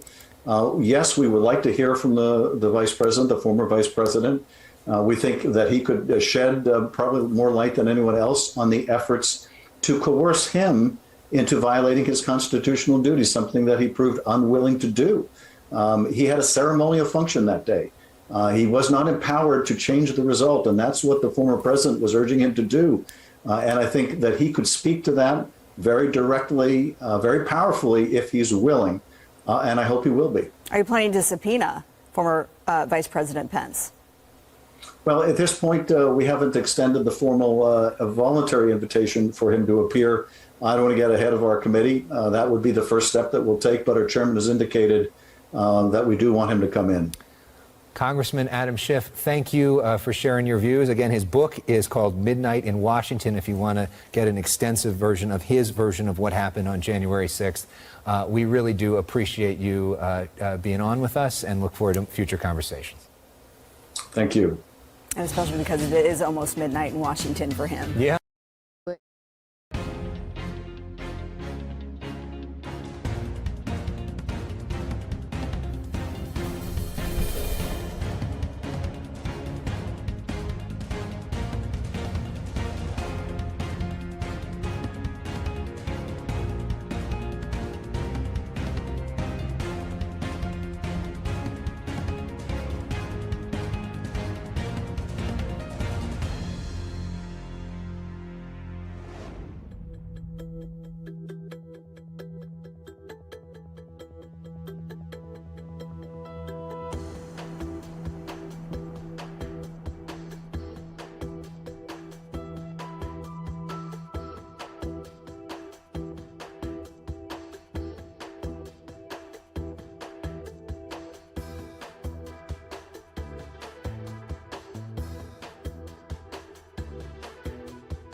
Welcome back to Live Now from Fox. The CDC finally has approved booster shots for kids ages 12 and up. Let's check in with Fox 13 Tampa for the latest. Today, the CDC director officially approved booster shots for 12 to 15-year-olds, and already pharmacies across the country are rolling them out. Fox 13's Craig Patrick is here now. And Craig, you actually had a chance to speak with Dr. Anthony Fauci today for some insight on how much more protection these boosters can provide. What did he tell you? Well, he'll get into the specifics in a moment, but it is significant protection in a couple of ways. In one, reducing the risk of a breakthrough infection if you are vaccinated. But two, it also provides significant additional protection from keeping you out of the hospital if you do catch it. So Omicron evades a bit the immune response of the vaccine. However, when you boost, you bring it right back up to a very high level. Well, when it's administered, how long does it take for a booster shot to kick in and provide the additional protection that comes with it? And how much additional protection are we talking about? Well, in answer to your first question, you start to get an effect from 7 to 14 days after the boost. Around 28 days, it peaks, and hopefully it'll stay up there for a considerable period of time. The thing that is extraordinary and why we are asking people, in some respects, pleading with people who are vaccinated to get boosted and who are unvaccinated to get vaccinated, because the degree of additional protection you get from a boost, including against Omicron, boosters are extraordinarily helpful, particularly to prevent you from getting severe disease and hospitalization. And if you look at the people right now who are in hospitals, they're overwhelmingly weighted towards unvaccinated, and very, very, very rarely do you see a boosted person get severe enough ill to be hospitalized or die. It happens because, there's a lot of variability of people's ability to respond, but for the most part, it's very protective. Given the importance of boosters, then what is the most likely time frame for approving boosters for children 5 to 11 who don't have weakened immune systems but are obviously at heightened risk because they're being back in school during the Omicron wave? Yeah, I think that's important, Craig. We don't know the answer to that because it is very likely, since children have such a powerful immune response, that their immune response might stay way up there longer than a young adult or an elderly. So what's being done right now is that since vaccinations were just recently approved for the 5 to 11, there really isn't any need to give them a booster now because they've only been essentially vaccinated just a very recent period of time ago. In addition to the changes and the protection provided with boosters, there also are a lot of questions, as you'd expect, over testing, when you should and shouldn't get tested, given the disagreements we just saw between state leadership and other health experts, and also a lot of questions as well in terms of when you should and should not isolate. To that point, one point that Dr. Fauci made is that if you are vaccinated and you are boosted and you're exposed to somebody who has COVID-19, vaccinated plus boosted, you do not need to quarantine at that point. He draws a distinction if you're exposed to someone who has COVID-19 and you are not vaccinated and boosted. And there are different scenarios in which we'll walk you through as we continue our conversation with Dr. Fauci coming up in the 6 o'clock hour. Yeah, good information there, Craig. Did Dr. Fauci have any projections on when this Omicron wave will reach its peak and start to let up? Yes, he did. Now, the caveat is he said that assumptions are in play here. Assumptions could be off. We don't know. Models have been off before. But adding that disclaimer, the projection that he embraces at this point in Florida and across the United States is that the Omicron wave is on pace to peak in about 3 weeks. Now, there's a question of whether or not cases will then subside substantially or you'll glide path down. All right, great perspective. Thank you, Craig. All right, a huge thank you to our news partners over at Fox 13 Tampa, bringing us the latest on the coronavirus. Again, the CDC has approved booster shots for kids ages 12 through 15. Now, it's still very important to adhere to those safety guidelines, wearing your mask, as well as getting tested as needed. But there is a concern that's popping up at testing sites across the country. Apparently, some of these sites are not legitimate. Let's go ahead and head out live to Orlando, Florida. Fox 35's Nestor Mato joins us, bringing us the details. Good morning, Nestor. Hey, good morning. I'm at one of Orange County's parks where they do testing here. And, you know, the testing doesn't begin until 9 a.m. and we saw cars lined up before 5 a.m. They've just opened the gates to the park, though, so you can see some cars lined up. But it was dozens upon dozens out here. And that is why people are looking for alternatives, because there are such long lines and such long waits.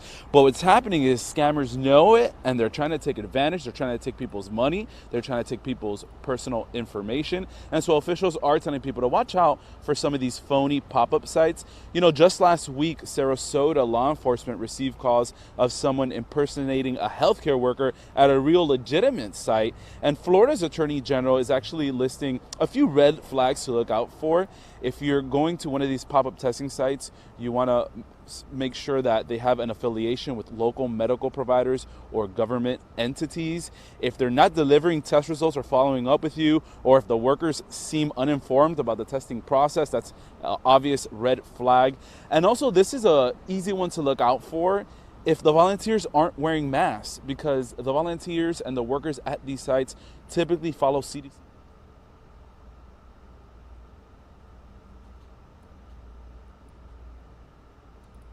They may be asking consumers for a lot of really personal information, not only financial information, but also social security information, date of birth, address, all the makings of identity theft. Best case scenario, you have wasted money. Worst case scenario, you don't have any test results, you've wasted your money, and you've potentially put yourself in harm's way. Yeah, Nestor, I know that we are nearing the end of the holiday season where we see a lot of scammers, an increase in scams, but I never would have thought that scammers would choose to have fake testing sites. People definitely need to be aware and be careful. Yeah, that's right. And I'm showing you the line building up again, just to really just enforce of why people are looking for alternatives. You know, if you try to go to your pharmacy, if you try to book an appointment there, those are typically booked too. But you need to watch out for some of these testing sites that are pop-ups, because they're not legitimate and they are trying to take your money and your personal information. Absolutely. I would definitely have to wait a few days for my primary care physician versus having a fake testing site and putting myself or just wait in the line. Yeah, you're gonna have to do it. Just wait in the line. I agree. All right, Fox 35 Orlando's Nestor Mato. Thank you. Thank you.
Good morning, everyone. Welcome back to Live Now from Fox. We are slowly approaching the 8 a.m. mark.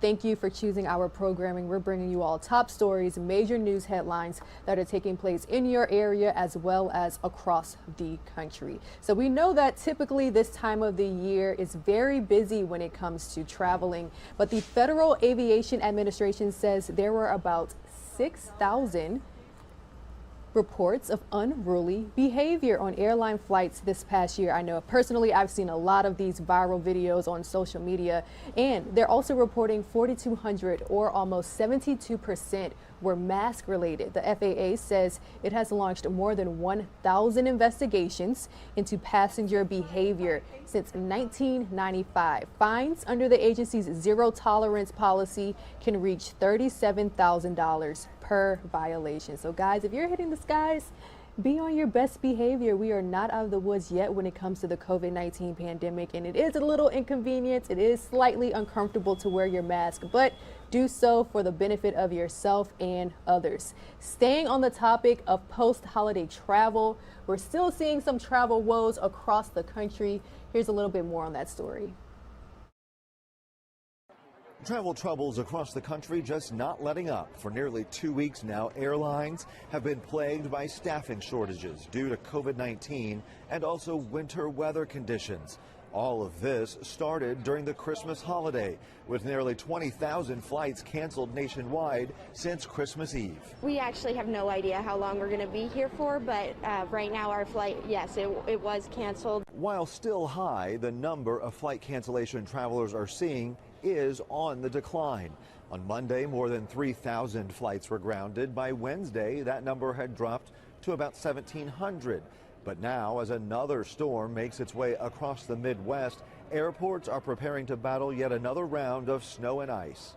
It's just an unthinkable situation. Meantime, the CDC is warning against cruise travel, regardless of vaccination status. This is due to the surge of COVID cases in the country fueled by the Omicron variant.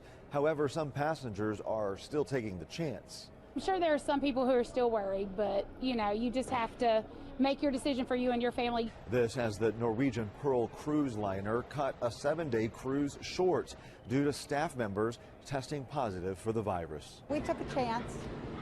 We threw the dice. We didn't win, but we did have a nice 3 days at sea.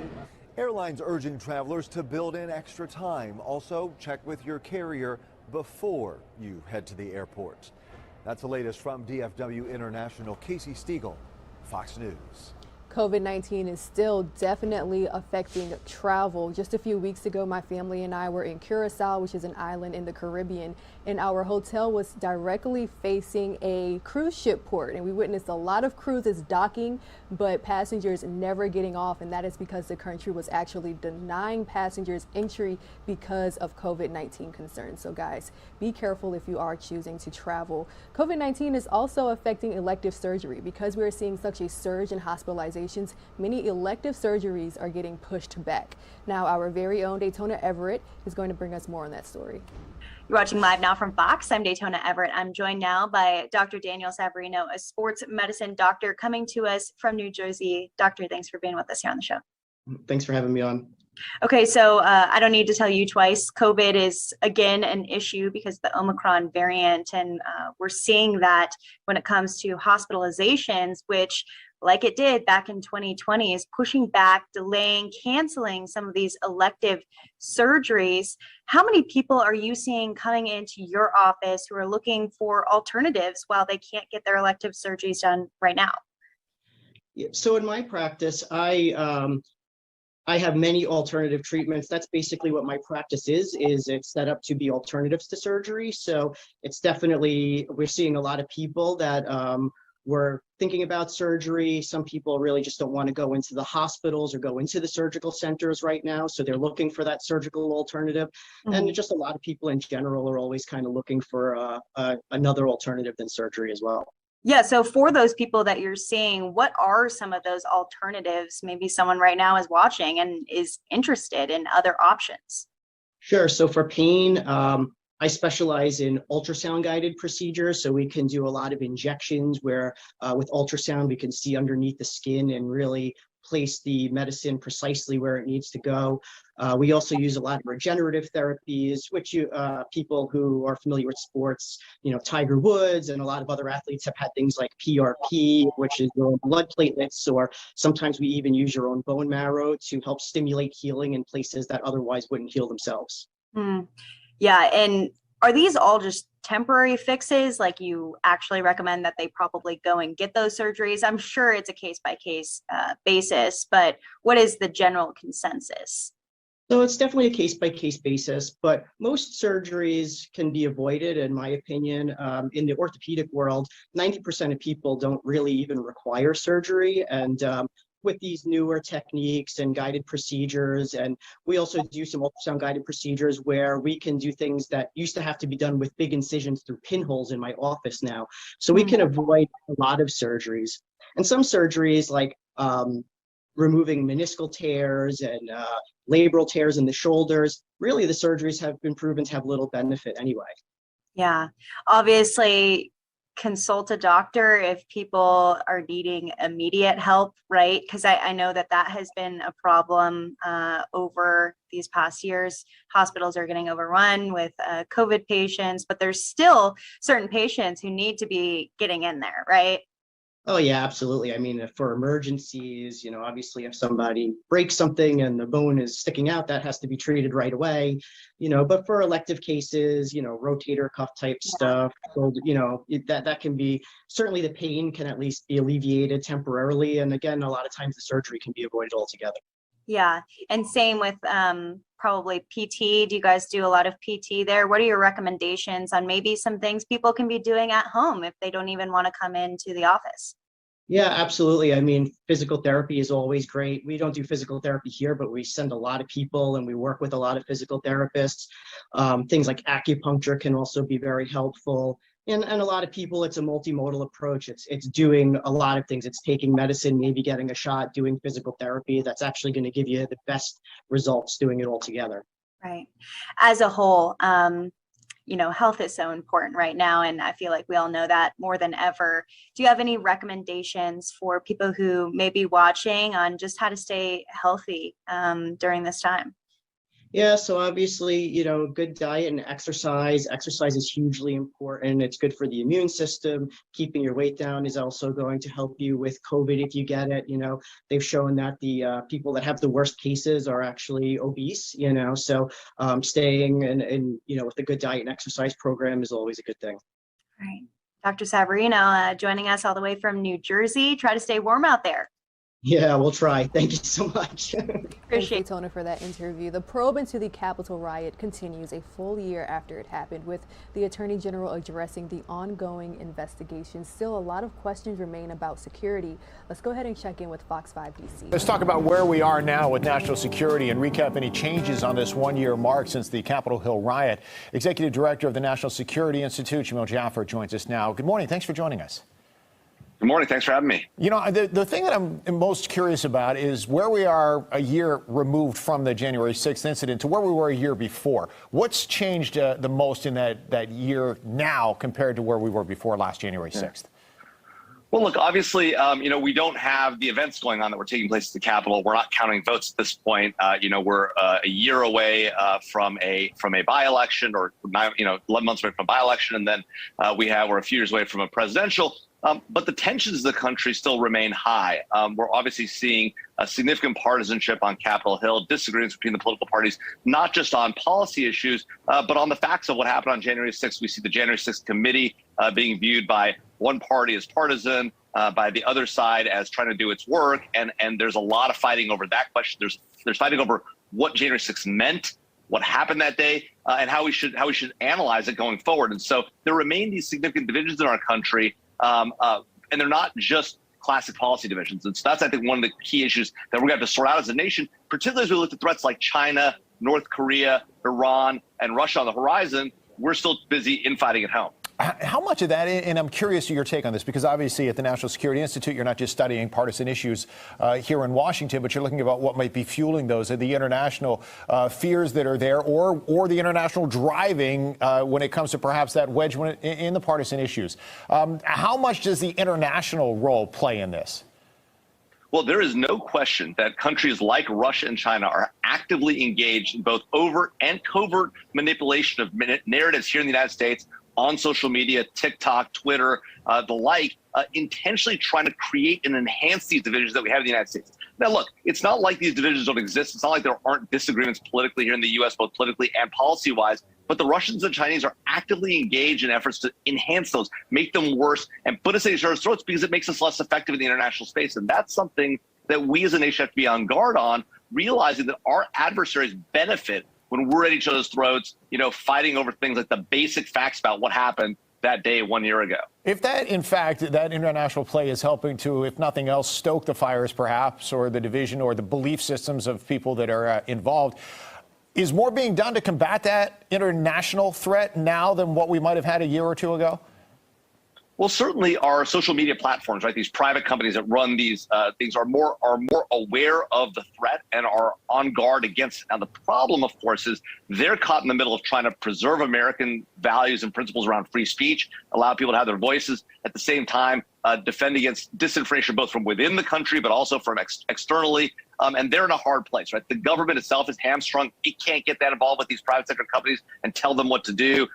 And it itself is at loggerheads because people view some things that the government are doing as partisan. And you have now a bipartisan sort of coalition that is going after technology companies, saying on one hand, Republicans are saying you're suppressing conservative voices. Democrats are saying you're not doing right by tech workers and the like. And the problem is these tech companies, which are our most productive part of our economy, are caught in the middle. And we're coming after them at a time when we need them to be really buttressing up against China and the like as they become a rising power. And so we have a very tough situation, both in the public and private sectors, when it comes to not just disinformation, but also our economic ability to succeed and innovate as we see this larger economic threat and national threat that China poses. The online, the disinformation, that might fuel some of the fires here, but it's actual actors who are out there performing when it comes to what we saw last year, January 6th.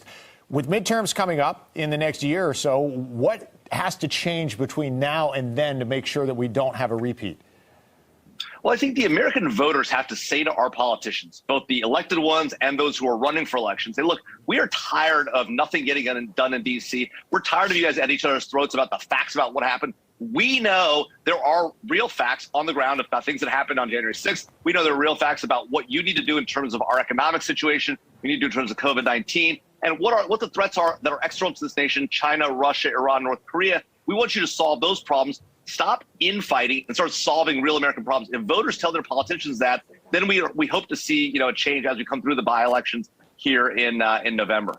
Well, we will see. That is the hope. Obviously, people want their representatives to work for them, and we certainly don't want to see a repeat of what we saw a year ago today. Jamil Jaffer, thanks for joining us, Executive Director of the National Security Institute, George Mason University. Thanks very much. 835 School of Law, I should say. Let's talk about. A huge thank you to Fox 5 DC for that report. We're going to take a 2-minute commercial break. It is 8:04 a.m. here on the East Coast, and look at this. I think this is the first time that I've seen such winter weather. It looks like a winter wonderland out there in New York City. We're taking a look at a Radio City Music Hall towards the left-hand side of your screen. That's where our Fox News headquarters are. People are still busy and making their morning commute this Friday, regardless of the winter weather. That's what you got to do, I guess. But we do know that winter weather, it's causing a lot of concerns in many areas, especially in the Northeast. So right after this break, we'll have a live report from Fox 5 DC.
Welcome back. Thank you so much for streaming live now from Fox.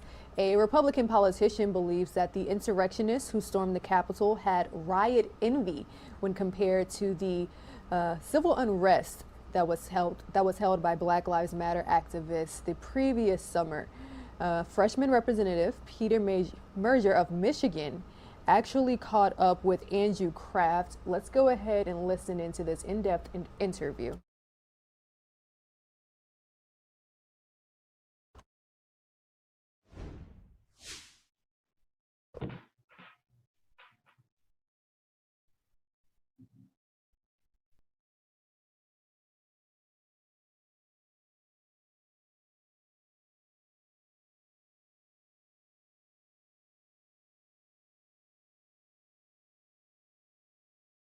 The upper part of the chamber to look for a restroom. And by the time I got back, Capitol Police said, do you want to be locked in or do you want to be locked out?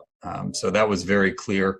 And then we started to see that individuals had breached the Capitol. And at that point, it was, kind of all bets were off and it became a pretty chaotic situation. Do you remember specifically from your new colleagues, in the Republican Party, but also Democrats as well, conversations you had that day, like the looks on their faces, the concern in their eyes? Does any, strike out to you or that you remember quite vividly? Yeah, I mean, obviously, there are some folks who had never necessarily been in a very chaotic situation. There are others of us who, I'd spent time as a volunteer EMT. I'd spent time in disaster zones. I'd spent time in war zones. So the number one thing I always try to remember in a situation is, try to reduce the temperature, don't add to it. Speak a little bit slower, act a little bit more calmly and deliberately, because when people start to panic, that's when you make a situation extraordinarily worse in your reaction to it. And I just remember a lot of colleagues, not knowing what would happen next, and there being a little bit of fear. But at the same time, there were attempts to just kind of keep tabs on folks, have a little bit of camaraderie and just have that approach of, we don't know what's going to happen next. And at that moment, especially when folks had breached the Capitol, when we knew that there had been gunshots, when we knew that there were windows being smashed open and broken, it was anyone's guess. And so in those moments, just the conversations of, hey, how are you doing? No, we're going to get through this. We're going to go here. We're going to go there. Order will be restored. But again, it was just a very dark and uncertain day. Definitely. I know it's that day is top of mind, especially for the House Select Committee investigating the actions of that day. And for Democrats in the House, especially, and two Republicans, Liz Cheney and Adam Kinzinger. But for many Americans who it might not be top of mind for now a year later, do you think it's important for them to pause, to reflect on what happened that day? Because there are efforts by some in your party to minimize, to whitewash what happened that day. So how important is it for Americans to just, pause, to reflect, and to learn some lessons from January 6th? I think 1 year on, we need to be looking at what happened, a year ago as a warning sign of what happens when we have a tolerance for political violence, when we say that the system is not legitimate, so we need to go outside the system to fix it. In my mind, that was one of the through lines between the riots we had last summer and, the specific efforts on January 6th, that idea that the system is so corrupted that it's not even worth participating in, that we should, work to violently overthrow rather than seek to make change in a peaceful way. I think that warning is one we need to listen to, one we need to hear. We need to say that we cannot let things get to that point again. We need to make sure that we both reinforce our institutions and rebuild the confidence of folks who look at that in an untrusting manner. I don't think that, minimizing it doesn't help. Excusing away that violence doesn't help. Just like excusing away and minimizing the violence we saw last summer, that doesn't help. That just burrows the problem even deeper. Now, I don't think you should wake up every day necessarily thinking about it. And obviously, when people are worried about inflation, when they're worried about the coronavirus, when they're worried about so many elements of our lives, one day at the Capitol doesn't necessarily, rise to the top of that pile. But I think we have a lot to lose in this country if we go down that slippery slope of beginning to tolerate and normalize political violence. And I think it's important that we call things like they are, and we don't make excuses just because it was our side. You should look at every action and say, would I react differently if it was Democrats doing it, if you're a Republican, or if you're a Democrat? If Republicans did this, would I tolerate it? And if the answer is no, then it requires a hard look in the mirror and a renewal of approaching things in an objective, nonpartisan fashion. When you're back in your district, though, in Michigan now a year later, and you were one of 10 House Republicans to vote for former President Trump's second impeachment, in the wake of this, do they bring this up at all? Do they still talk to you about that vote or about January 6th at all? Some do. I was just actually doing some Meals on Wheels delivery, and I had a few folks say, "Hey, really appreciate that." Especially people who looked at it and said this was wrong. And I think it's important to stand up and say that was wrong. Now, I don't talk about that every day because when it comes to the concerns of the voters, that falls pretty low on the totem pole. At the same time, I think it's important to have those moments to say, listen, this is larger than just party. This is larger than just political convenience. If the question is whether or not political violence should be tolerated, you should be able to approach that with a resounding and clear answer rather than starting to make excuses and just muddling through.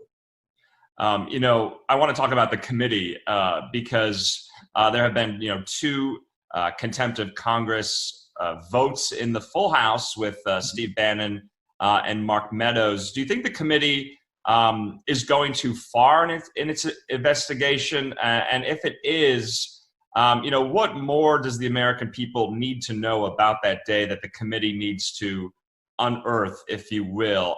What do you make of the committee's efforts right now? Yeah, I think it's important to know, the Department of Justice may be looking into, criminal activity, but there's a big difference between, where crimes are committed and where we may have found weaknesses in our institutions that bad actors could exploit. So I do think that there's an important role that an entity like the committee could, produce. I would have vastly preferred it was a bipartisan independent commission. I voted in favor of that. I did not vote in favor of the select committee. And I do think there's a risk of the committee overstepping its bounds and potentially setting a dangerous precedent going forward. Now, January 6th set a lot of dangerous precedents as well. So I don't think any of this is clear cut. I voted to hold Steve Bannon in contempt because he flat out refused to cooperate with a subpoena that was issued by a duly formed committee of the House. I did not vote to hold Mark Meadows in contempt because while he should have at least shown up in person and said, I'm invoking executive privilege, he had cooperated quite extensively on the document production, and ultimately, it came down to a question of absolute testimonial immunity, and some of the case law around that is clear in some areas, unclear in others, and there are ongoing litigation about the bounds of the executive privilege that can or cannot be invoked. So, I approach all of these issues on a case-by-case basis, looking at what the precedent is and saying, how do I treat this in an objective manner where if Republicans are in the majority and do the same, that I can consistently apply that same standard. I think that's what every leader should aspire to, is they should aspire to be, not a hypocrite, to have something they can reasonably apply no matter who's in power. But we're definitely in uncharted territory across the board. But I think it's important that we also recognize that the actions being taken today, will live on as a new precedent for years and decades to come, and be very mindful of that long arc. Yeah, and we're seeing efforts made by the committee to request, I think, documents and maybe testimony from a colleague of yours, Representative Scott Perry, the Republican from Pennsylvania. And so it looks like kind of a back and forth fight is brewing on that front. So we'll see how that plays out. Language is important when we describe January 6th. We've heard the word riot, the word insurrection, the word, attempted coup or violent overthrow or attack. And I know this sounds, elemental and basic, but what is the word you use to describe that day? Because words have meaning, and a lot of people kind of nitpick and go back and forth about the terminology used to describe that day? I mean, I think you could reduce it down to quite simply an attack on the Capitol, an attempt to upset the functioning of government. That's where the attempted insurrection charge comes in, because of that, the way in which those who breached the building did so with an intent of upsetting the function of our government, and not a minor function, but the critical core peaceful transition of the presidency, which has really been a hallmark of the United States, of our democracy, of our system under the Constitution, and what has differentiated the United States for centuries from many other countries around the world that have struggled in that transition of executives. So, I mean, I think every term somebody uses is loaded. There's a connotation, how somebody hears it, and then there's what the actual denotation is, what that definition is. But I think it's important in doing so that you don't both, over hype and over exaggerate what occurred, but you also don't seek to minimize. So I think it'll definitely be an evolving question of just how we talk about the events of that day. But I mean, to me, there was violence, and it was an attack on, if nothing else, the physical building, the seat of our democracy. Congressman, just last question. The former President Trump released a statement yesterday, and he said the real insurrection took place November 3rd, 2020, the day of the election. How do we untease and work through many Republican supporters, many members of the Republican electorate who believe the election was stolen, that Joe Biden did not win, but for Donald Trump? That's why they were there on January the 6th, repeating this unfounded claim that he had the election stolen from him, that there were procedural moves that could have been taken, that there is basically no room for in our constitutional system, throwing the certification back to some of the state legislatures, decertifying this term we've heard a lot. How do you convince members in your party and people who live in your district who do believe this, that this is not the case? Yeah, the first thing I say is, when you say stolen, what do you mean? Right?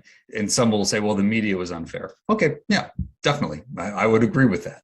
If they start to go down rabbit holes of Dominion voting machines, switching ballots, or, the ballots being brought in from overseas, again, there's no evidence of any of that, right? Now, I think to a lot of folks, they saw a bunch of, multi-copied screen grabs of posts on Facebook. They see, clips that are lacking context. They see reports that I've read. I read the ASOG report. I read, all the stuff that Mike Lindell has put out. I've read all of the different things coming from Arizona, from Michigan. I've read these reports, and I've compared them against both, data that I can have a lot more confidence in, and also just basic understanding of how computers and election systems works. And a lot of it doesn't hold up. But if you just, throw a bunch of smoke bombs and then claim there's a fire, it's hard to separate the fact from the reality. And the reality is, there were a lot of pandemic-related election modifications. I think some in good faith, maybe some in bad faith, that were significant. Now, the legality of those has been held up in the courts. And so a lot of folks try to rest their claim on something very minor. But I think more importantly, if and this is why I think the president still bears responsibility, the former president, for what happened on the 6th. If you say that November 3rd was a stolen election and January 6th was a day to stop that, you are essentially creating a framework for somebody who views themselves as a patriot to undertake an act of violence. And I think that is an incredibly irresponsible act on behalf of a leader, on behalf of an elected official. And I think it imperils a lot of things. And one thing I tell Republicans especially is, if you can't prove it, right? If there's nothing that holds up in a purgeable jurisdiction, in a court of law, by a credible investigative body, not some fly-by-night company out of Florida or Texas, but someone that actually has credibility and standing, like the Georgia Bureau of Investigation did and found nothing around Georgia's elections. If you don't have that, then what you're calling voter fraud today the Democrats could turn around in a couple of years and call voter suppression, right? We're just getting into an area where we are degrading reality. We're degrading what truth and facts are in a way that just means whoever shouts the loudest ends up winning, that debate. And we have to, again, have institutions that are not just subject to the whims of, whoever can mobilize the loudest, angriest, most militant support, but is something that is true and that bounds where we are fighting things over. Because that is the miracle and the beauty of our democratic republic, is that we do not battle for control in the streets. We do not battle for control in a violent way. We do that in an organized, systemic fashion called elections and politics. And it may be ugly, it may be unseemly, but at least at the end of the day, it shouldn't have a body count. And that's, I think, what we are slipping into if we start to basically erode all of those various elements and confining checks in our system. Do you worry it could happen again? I don't think the convening power is there. I don't think that, the Capitol Police and others will look at a similar demonstration and assume that, they will have the worst case scenario in mind. We won't have a similar failure of imagination, but I'm very worried about the potential for political assassinations. I'm worried about, one-off, kind of inspired, radicalized individuals, who think that they now have permission to attack the government or to attack elected officials they view as treasonous or traitorous. When we see at political conferences, people asking, when do we get to use the guns? When do we invoke the Second Amendment in here? And again, the Second Amendment is not, that is protection, from the government. That's not authorizing you to attack and violently overthrow the government. So you have a lot of rhetoric and a lot of speech and a lot of emotion that is not going in a good direction. That's what scares me. And that's what I fear every time I see political violence being normalized in the rhetoric or in the downplaying by leaders, especially on the right. All right, Congressman Peter Meijer, we appreciate your time and we'll definitely be speaking again. Thank you. Have a wonderful day. Yeah. So we're going to air this on the 6th, of course. But yeah, thank you so much for all that time, too. And have a great Christmas and Happy New Year. I'm headed back to Michigan myself soon. So, yeah, thanks. I hope it's a Merry Christmas and a Happy New Year for you and yours. Yes, you as well. As we continue to reflect on the Capitol attacks, let's take a look back. Vice President Kamala Harris is recanting her experience of that day. Harris, who was then Vice President-elect, was actually at the Democratic National Committee headquarters when a pipe bomb was found outside on January 6th. Let's listen in as she, as well as President Biden, speak on the January 6th insurrection. I had left, but my thoughts immediately turned not only to my colleagues, but to my staff, who had been forced to seek refuge in our office, converting filing cabinets into barricades. What the extremists who roamed these halls targeted was not only the lives of elected leaders. What they sought to degrade and destroy was not only a building, hallowed as it is. What they were assaulting were the institutions, the values, the ideals that generations of Americans have marched, picketed, and shed blood to establish and defend. On January 6th, we all saw what our nation would look like if the forces who seek to dismantle our democracy are successful. The lawlessness, the violence, the chaos. What was at stake then and now is the right to have our future decided the way the Constitution prescribes it, by we, the people, all the people. We cannot let our future be decided by those bent on silencing our voices, overturning our votes, and peddling lies and misinformation by some radical faction that may be newly resurgent, but whose roots run old and deep. When I meet with young people, they often ask about the state of our democracy, about January 6th. And what I tell them is January 6th reflects the dual nature of democracy, its fragility and its strength.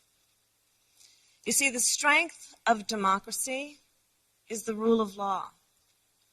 The strength of democracy is the principle that everyone should be treated equally, that elections should be free and fair, that corruption should be given no quarter. The strength of democracy is that it empowers the people. And the fragility of democracy is this, that if we are not vigilant, if we do not defend it, democracy simply will not stand. It will falter and fail. The violent assault that took place here, the very fact of how close we came to an election overturned, that reflects the fragility of democracy. Yet, the resolve I saw in our elected leaders when I returned to the Senate chamber that night, their resolve not to yield, but to certify the election, their loyalty not to party or person, but to the Constitution of the United States, that reflects its strength. And so, of course, does the heroism of the Capitol Police, the D.C. Metropolitan Police Department, the National Guard, and other law enforcement officers who answered the call that day, including those who later succumbed to wounds, both visible and invisible. Our thoughts are with all of the families who have lost a loved one. You know, I wonder, how will January 6th come to be remembered in the years ahead? Will it be remembered as a moment that accelerated the unraveling of the oldest, greatest democracy in the world? Or a moment when we decided to secure and strengthen our democracy for generations to come? The American spirit is being tested. The answer to whether we will meet that test resides where it always has resided in our country, with you, the people. And the work ahead will not be easy. Here in this very building, a decision will be made about whether we uphold the right to vote and ensure free and fair elections. Let's be clear. We must pass the voting rights bills that are now before the Senate. And the American people must also do something more. We cannot sit on the sidelines.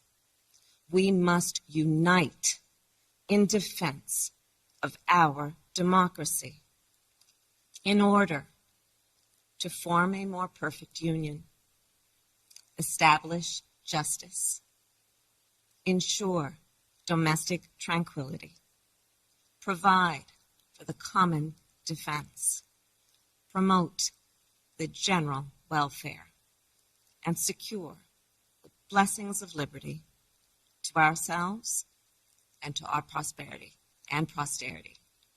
That is the preamble of the Constitution that President Biden and I swore an oath to uphold and defend. And that is the enduring promise of the United States of America. My fellow Americans, it is my honor to introduce a public servant with the character and fortitude to meet this moment. A leader whose life's work has been moving our nation toward that more perfect union. President Joe Biden.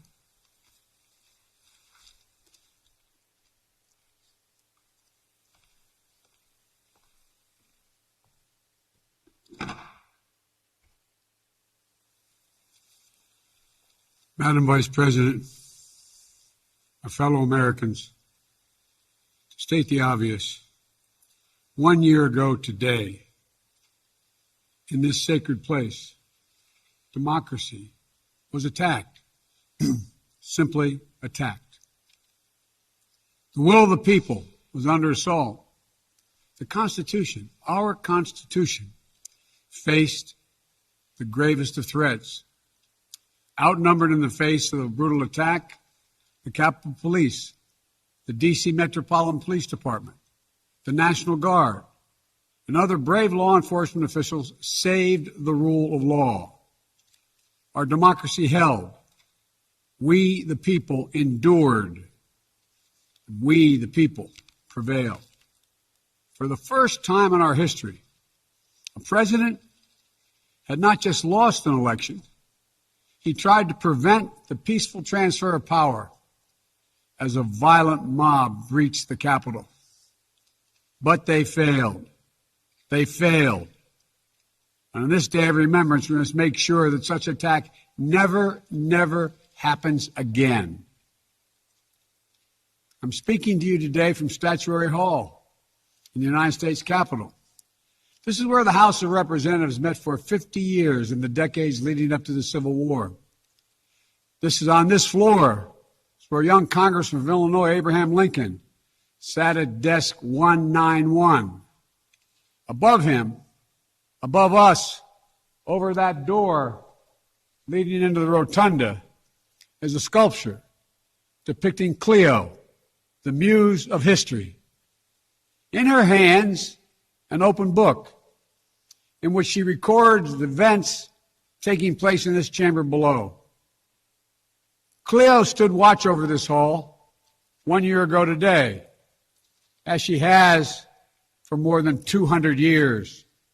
She recorded what took place, the real history, the real facts, the real truth, the facts and the truth that Vice President Harris just shared, and that you and I and the whole world saw with our own eyes. The Bible tells us that we shall know the truth, and the truth shall make us free. We shall know the truth. Well, here is the God's truth about January 6, 2021. Close your eyes. Go back to that day. What do you see? Rioters rampaging, waving for the first time inside this Capitol, Confederate flag that symbolized the cause to destroy America, to rip us apart. Even during the Civil War, that never, ever happened. But it happened here in 2021. What else do you see? A mob breaking windows, kicking in doors, breaching the Capitol, American flags on poles being used as weapons, as spears, fire extinguishers being thrown at the heads of police officers. A crowd that professes their love for law enforcement assaulted those police officers, dragged them, sprayed them, stomped on them. Over 140 police officers were injured. We all heard the police officers who were there that day testify to what happened. One officer called it, quote, a medieval battle, and that he was more afraid that day than he was fighting the war in Iraq. They've repeatedly asked since that day, how dare anyone diminish, belittle, or deny the hell they were put through. We saw with our own eyes. Rioters menaced these halls, threatening the life of the Speaker of the House, literally erecting gallows to hang the Vice President of the United States of America. But what did we not see? We didn't see a former president who had just rallied the mob to attack, sitting in the private dining room off the Oval Office in the White House, watching it all on television and doing nothing for hours as police were assaulted, lives at risk, the nation's capital under siege. This wasn't a group of tourists. This was an armed insurrection. They weren't looking to uphold the will of the people. They were looking to deny the will of the people. They weren't looking to uphold a free and fair election. They were looking to overturn one. They were looking to save the cause of America. They were looking to subvert the Constitution. This isn't about being bogged down in the past. This is about making sure the past isn't buried. That's the only way forward. That's what great nations do. They don't bury the truth. They face up to it. Sounds like hyperbole, but that's the truth. They face up to it. We are a great nation. My fellow Americans, in life there's truth, and tragically there are lies. Lies conceived and spread for profit and power. We must be absolutely clear about what is true and what is a lie. And here's the truth. The former President of the United States of America has created and spread a web of lies about the 2020 election. He's done so because he values power over principle, because he sees his own interest as more important than his country's interest, than America's interest, and because his bruised ego matters more to him than our democracy or our Constitution. He can't accept he lost, even though that's what 93 United States senators, his own attorney general, his own vice president, governors and state officials in every battleground state have all said he lost. That's what 81 million of you did as you voted for a new way forward. He has done what no president in American history, the history of this country, has ever done. He refused to accept the results of an election and the will of the American people. Well, some courageous men and women in the Republican Party are standing against it, trying to uphold the principle of that party.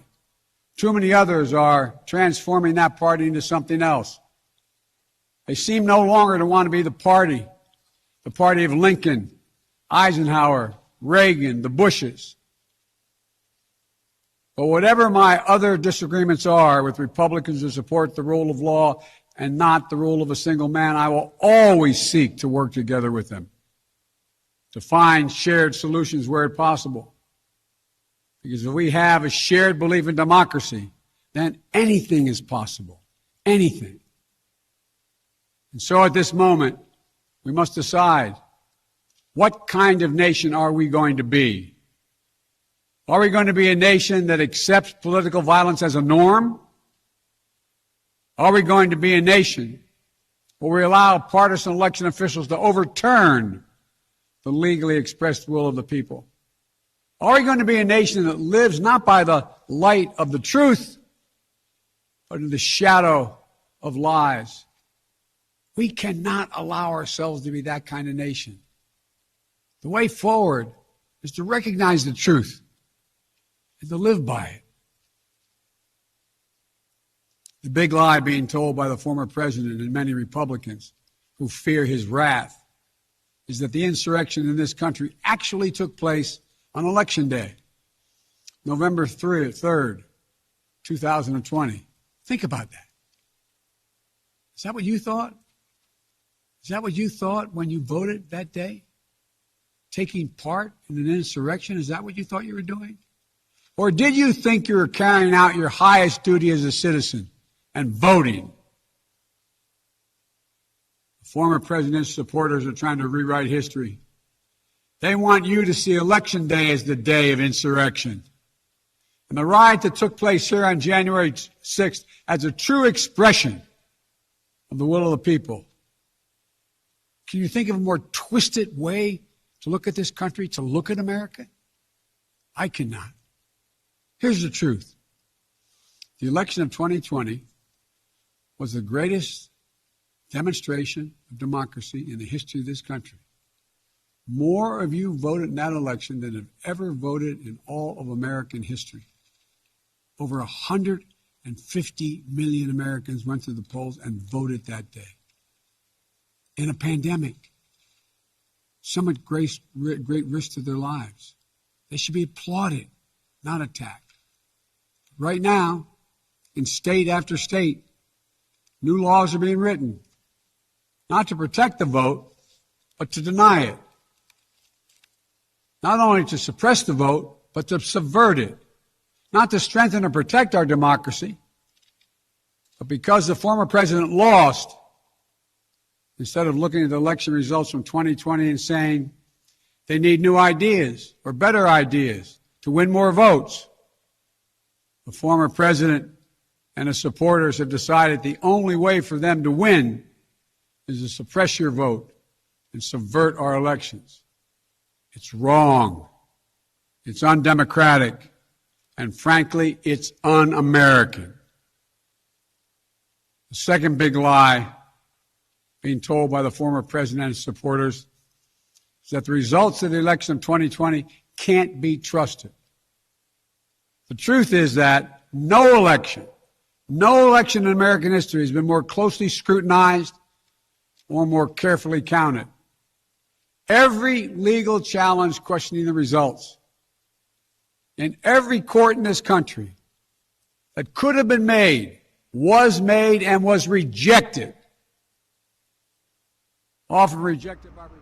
Regina Gonzalez with you here on Live Now from Fox, continuing to listen in to the latest remarks from President Biden as well as Vice President Kamala Harris as the nation officially marked 1 year since the deadly riot in our nation's capital. We are going to get out of this. We will definitely be bringing you some more interviews here on Live Now from Fox as we brought you full coverage just yesterday, marking 1 year since that terrible day in history. We are going to switch gears here for just a little bit as we bring you the top stories that we are following this morning. Here is a look at several different vantage points we have live coming from the Northeast. They saw another snowstorm rolling across their region and several inches being seen in several different cities. To the left-hand side, you've got Manhattan. Then to the right-hand side, you've got Ocean City, Maryland, Philadelphia, Pennsylvania. That specifically is Philadelphia International Airport. Now, we know, according to FlightAware, that more than 4,000 flights are delayed and an additional 4,000 flights have been canceled already. So we are going to keep you posted on how the winter weather is impacting travel by air and land here on Live Now from Fox. Some of you are going to see a quick 2-minute commercial break. When you return, we are going to head out to Philadelphia live to be joined by our Fox 29 Philly team as they give us an update on the conditions and closures being seen across that city.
You are streaming live now from Fox on this Friday, January 7th. I must say, everybody, when it comes to the first week of 2022, it's been a busy one, especially when it comes to weather. We had that first storm system moving across the mid-Atlantic and then the Northeast around Monday, Sunday night Monday. Then we had it really impact travel on I-95 in Virginia. That was Tuesday. Now we got another round of snow already being seen across the Northeast. Several different vantage points for you here. Well, I do want to head out live right now to Philadelphia, Pennsylvania, where Fox 29 Shayna Ferreira is joining us from quite a winter wonderland. Shayna, I must say, I know it's cold, but it looks really pretty. How are you doing? Tell us what's going on out there. Thank you so much. Yeah, it is pretty. I'll give you that. It doesn't feel pretty, but it definitely looks pretty. We're in South Philadelphia right now. Folks are just trying to get out and start digging themselves out to begin their Friday morning. Folks are already out and about getting coffee, cleaning off their cars is the big challenge here. But one thing I can report is that PennDOT and all the salt trucks that have been around Philadelphia, especially here in South Philly, have done a pretty good job of not icing them, I should say, salting those roads. So many of these roads, very popular roads, have been passable for folks to do what they need to do. As far as snowball fights, we want to talk about this because there are kids, especially Philadelphia School District, that went virtual today because of the snow to avoid the issues with traffic and with those weather conditions, the slick conditions. Most of the kids, all the kids, for Philly at least, are at home.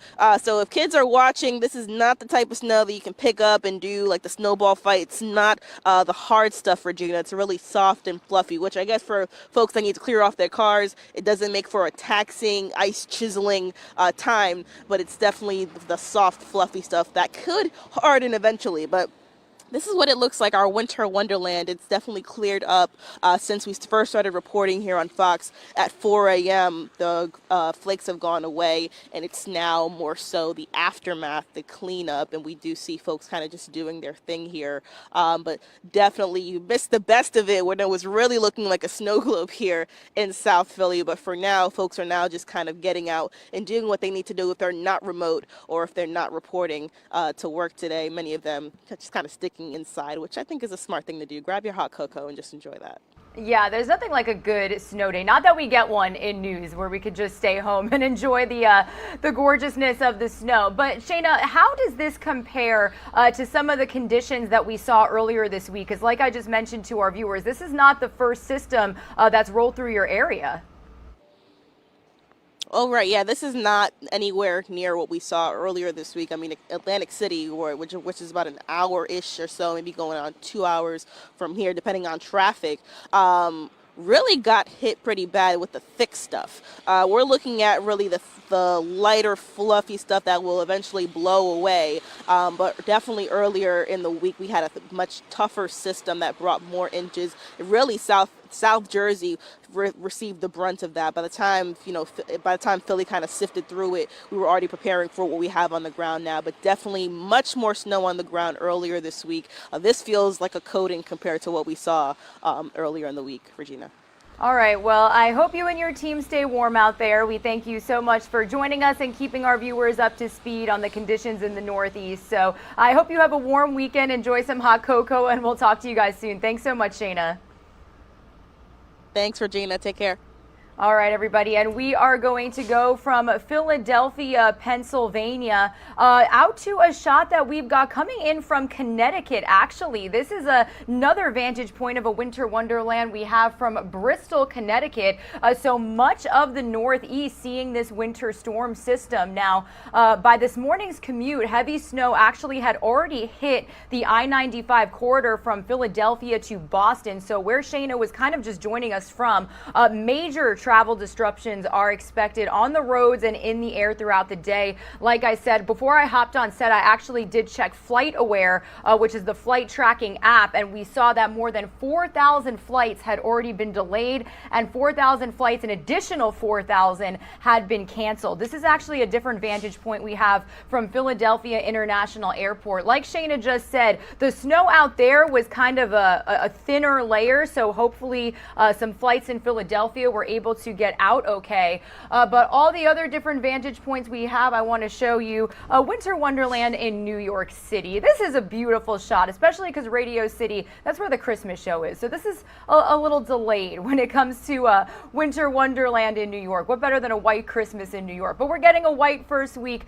of 2022. New York Central Park picking up 5.5 inches of snow as of 7 a.m. Eastern time this morning, and LaGuardia Airport in Queens reporting 8.5 inches of snow. So some parts of New York definitely seeing those higher numbers when it comes to accumulation of snow on the ground there. So this is a major top story that we are going to be following throughout the day here. More winter weather up in the Northeast, and actually to kind of give you an idea of where this system is headed, here's a live now look at our XRAD radar. You can see the system kind of shifting up literally towards Canada and into the Atlantic. So if you live to the furthest point in the Northeast, we're talking Maine, Vermont, they're also expecting some snow throughout the day. This storm is a fast mover, but should end by this afternoon. That's according to Fox Weather. And then at 9:45 a.m. Eastern time, we're actually going to be touching base with our Fox Weather team as they join us close to I-95 in Virginia. That's where we saw that major backup due to the winter conditions. Some people out there for more than 20 hours. So that's coming up here on Live Now from Fox also. But it is going to be a busy Friday. Some of you are going to see a quick 2-minute commercial break. And when we come back, I'm going to run you through some of what we've got coming up this morning. So any minute now, we should be live inside a courtroom in Michigan. That is where the Oxford High School shooting suspect is expected to appear for a probable cause hearing.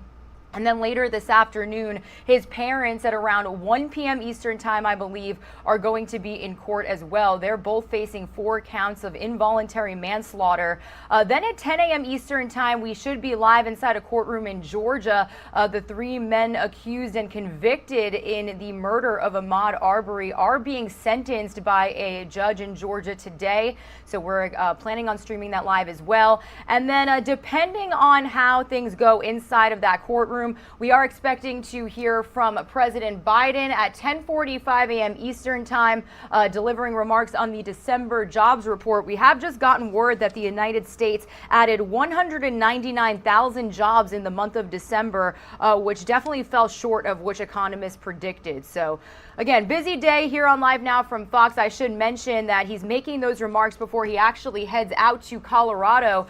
Him and First Lady Dr. Jill Biden planning on touring the damage in some of the neighborhoods impacted by the Marshall Fire. So we will have a jam-packed Friday for you here on Live Now from Fox. And again, I'll read you the latest on some of what we got coming up here when we return from this quick break.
Good morning, everybody, and thank you for streaming live now from Fox on this Friday, January 7th. My name is Regina Gonzalez, with you here live from Orlando, Florida.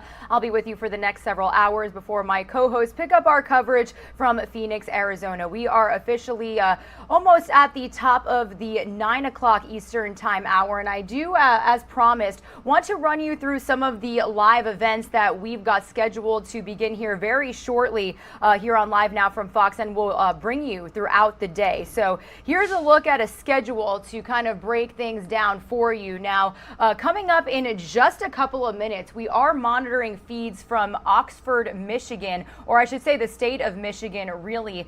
That's because the teen accused of killing 4 students at Oxford High School back in November is due in court today, and so are his parents, actually.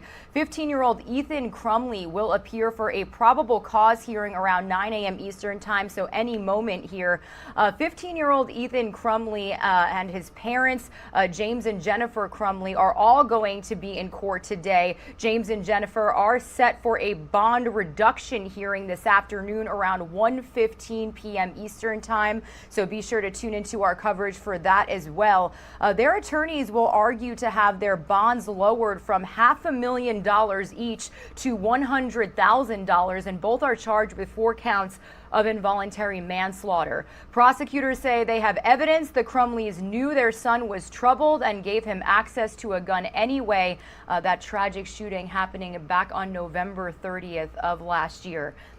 So courtesy of our Fox 2 Detroit team, we are hoping to get some feeds here in just a little bit, and we'll stream that hearing for you live, raw, and unfiltered on Live Now from Fox. Again, Ethan Crumley will be up first. Meanwhile, in a little more than an hour, we are expecting to head out live to Glynn County, Georgia.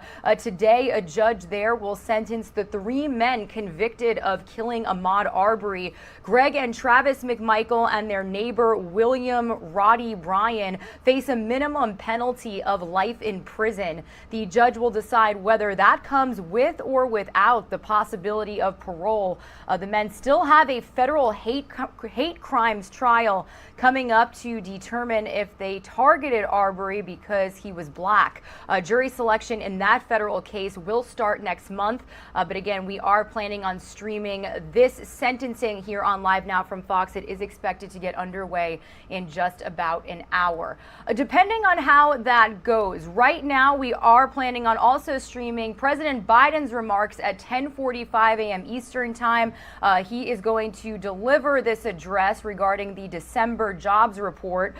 Just about a half hour ago, we learned that the United States added 199,000 jobs in December, and the unemployment rate is sitting at 3.9%. So this fell short of what economists predicted, and this was happening during the spread of the Omicron variant. So we'll see what President Biden has to say about these numbers. He's making this address before later this afternoon, heading with Dr. Jill Biden, the First Lady, to Colorado to tour damage from the Marshall Fire. Nearly 1,000 homes destroyed. An investigation into the cause still ongoing. So later today, we can expect the president to be in Colorado touring that damage, and we'll be sure to stream that for you here on Live Now from Fox. So a busy morning here, and I actually can let you know that as I am speaking, we have gotten that feed from inside of the courtroom in Michigan.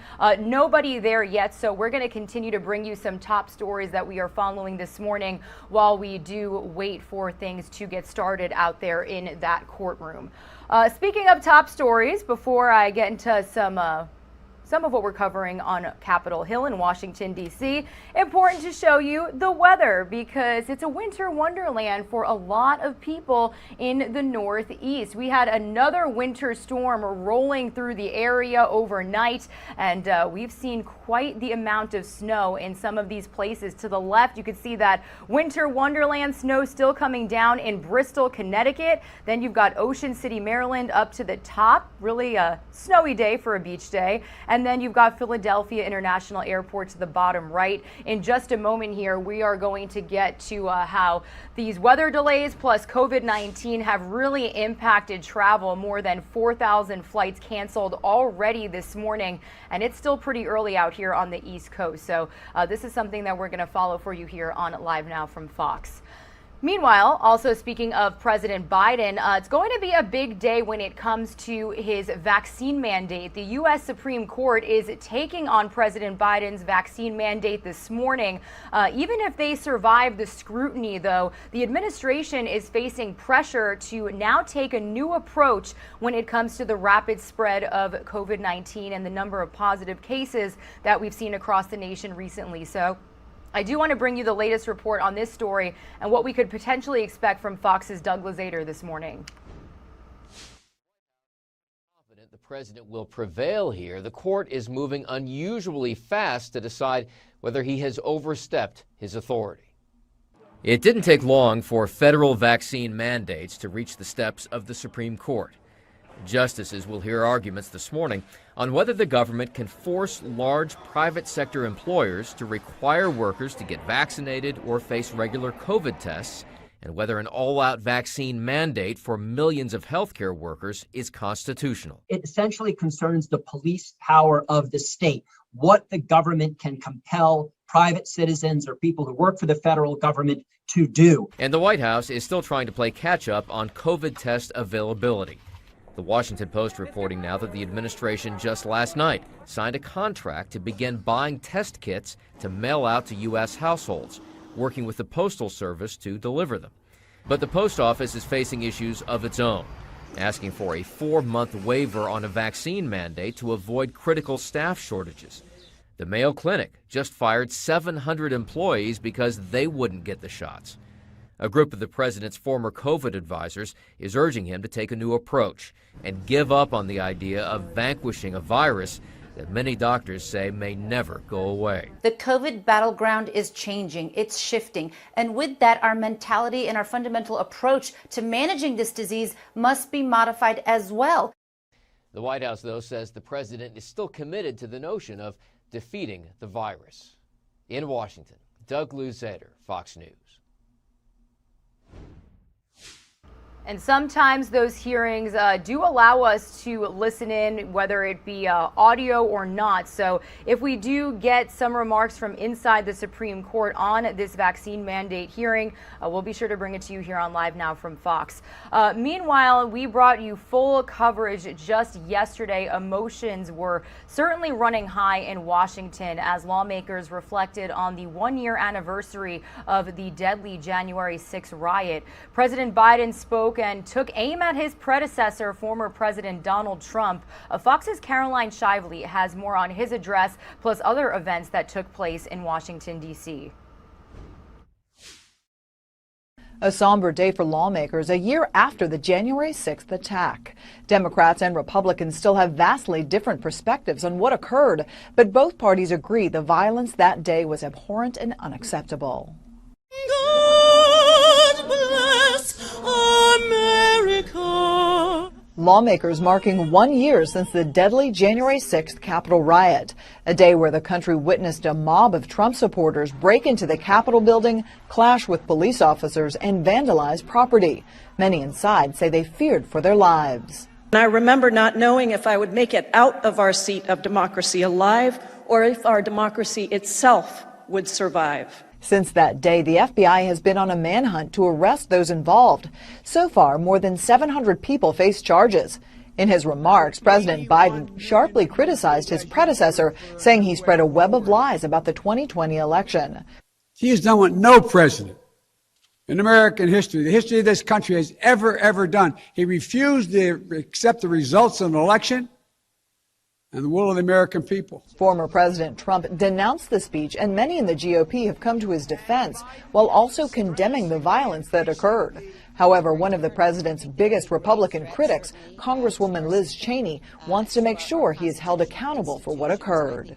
We have to set partisanship aside and party politics aside to get to the bottom of what happened. The House Select Committee investigating the attack continues to face legal challenges from former President Trump and his allies. More hearings on the attack are expected this year. In Washington, Caroline Shively, Fox News. And I do want to let you guys know that we are continuing to monitor this feed out of Rochester, Michigan. I'm learning where this is. Ethan Crumley, the alleged mass shooter accused of killing 4 of his classmates and injuring 7 others, will be in court for a probable cause conference. This is scheduled to happen any moment now, but as you can see, nobody inside the courtroom right now besides media. That is how we are getting this feed from our Fox 2 Detroit team. So we're going to continue to keep a close eye on this here on Live Now from Fox. Meanwhile, like I mentioned, in a little less than an hour, we also should be live inside the courtroom in Georgia. That is because the 3 men convicted of murdering Ahmaud Arbery are going to be sentenced by a Glynn County judge. Now, I do want to bring you a report from our Fox 5 Atlanta team previewing what we could potentially see later today. Let's listen in. There will be additional law enforcement on hand here at the Glynn County Courthouse as the next phase in this highly publicized case continues. We do know officials are not expecting the massive crowds we saw during the actual trial. We, the jury, find the defendant, Travis McMichael, guilty. A 9-count indictment charged Travis McMichael, his father Greg, and William Roddy Bryant, each with 1 count of malice murder, 4 counts of felony murder, 2 counts of aggravated assault, false imprisonment, and 1 count of criminal attempt to commit false imprisonment. 35-year-old Travis McMichael was convicted of all 9 charges. His father, Greg McMichael, and their neighbor, William Roddy Bryant, both received split verdicts with convictions on all of the charges except malice murder. This isn't about whether these 3 men are good people or bad people. That's not what this is about. It's about responsibility. This was a case that captured the nation's attention after 25-year-old Ahmaud Arbery was shot and killed while running through a Brunswick neighborhood. They don't have any authority to use verbal commands. Doesn't matter who actually pulled the trigger. Under the law, they're all guilty. Linda Dunikowski and her Cobb County-based team worked and successfully proved the case against the 3 men. According to lawyers, malice and felony murder convictions both carry a minimum penalty of life in prison. The judge will decide whether that comes with or without the possibility of parole. Murder can be punishable by death in Georgia if the killing meets certain criteria. However, prosecutors chose not to seek the death penalty. A crowd, including the new Black Panther Party, is expected outside the courthouse during the sentencing, although authorities aren't anticipating numbers seen during the trial. And sentencing is expected to begin Friday morning here at the courthouse. Keep in mind, federal authorities have also charged the 3 men with hate crimes. That trial is set to begin in February. In Brunswick, I'm Eric Perry, Fox 5 News.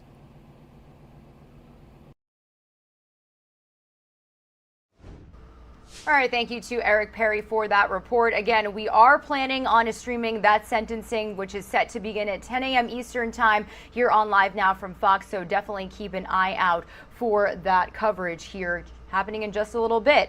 Bringing you these different vantage points again from all across the Northeast here. This is live, raw, and unfiltered feeds front row to winter wonderlands across the Northeast. To the left-hand side, you've got Bristol, Connecticut. Then to the upper right, you've got Ocean City, Maryland. And then a vantage point we have from Philadelphia, Pennsylvania. Before we get into how the winter weather plus COVID-19 has impacted travel, I do want to bring you the latest report from Fox Weather's Will Nunley as he is covering this second round of winter weather for the eastern portion of the United States. Let's see what people had to say about more snow up there. Some people love it, some people don't.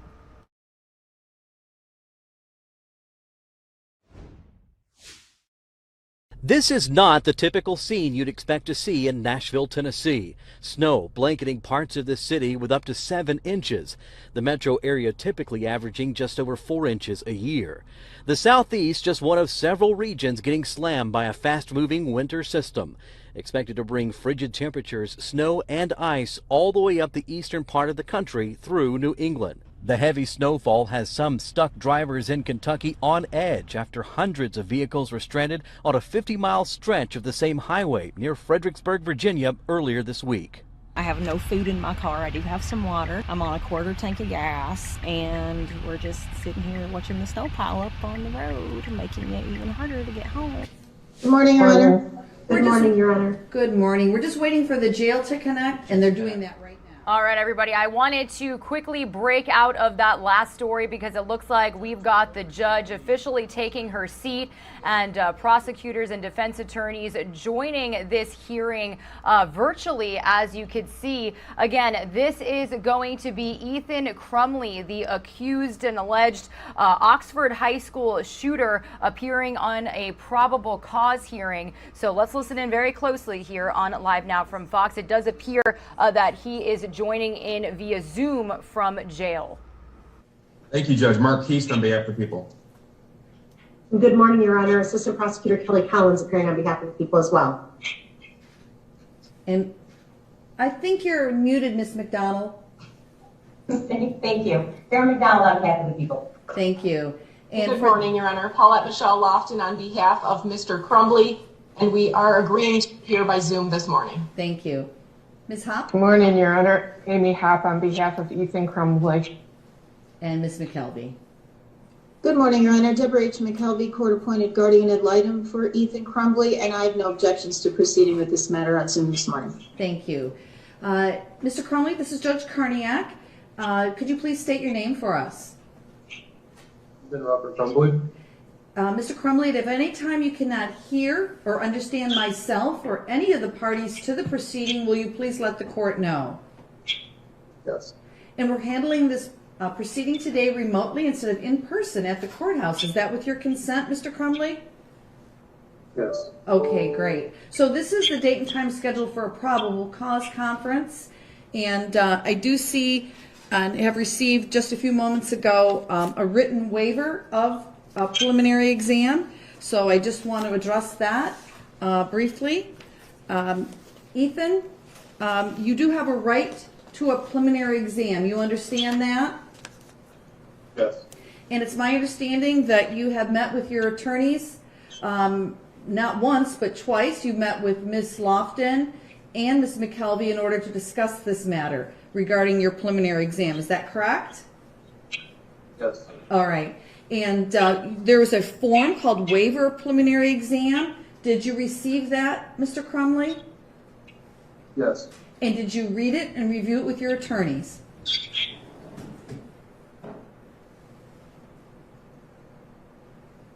I'm sorry, I didn't hear that. Did you read that form and review it with your attorneys? Oh, yes. And did you understand it? Yes. And do you have any questions of the court regarding any of those rights? No. And you signed that document, correct? Yes. So you've been advised by 2 attorneys, but I'm also going to, on the record, just to make sure that you have absolutely no questions, also review those rights with you. So at a preliminary exam, it'd be up to the people to show 2 things: probable cause to believe a crime was committed and probable cause to believe you were the person that committed that crime. If the people were unable to prove both of those, then the case would be dismissed. Do you understand? Yes. Knowing that, is it still your desire to waive your right to a preliminary exam? Yes. By waiving your right to a preliminary exam, you'll automatically be bound over to circuit court as charged, and you will not have a chance to come back to this court for any reason as it relates to these cases. Do you understand that? Yes. Knowing that, is it still your desire to waive your right to a preliminary exam? Yes. Has anybody threatened you or promised you anything to waive your right to a preliminary exam? No. Thank you. I do see there is a written waiver, but I just want to verify the people also waive their right to a preliminary exam. Is that correct? We do, Judge. Thank you. Okay, great. Your preliminary exam will be waived. You will be bound over to circuit court as charged.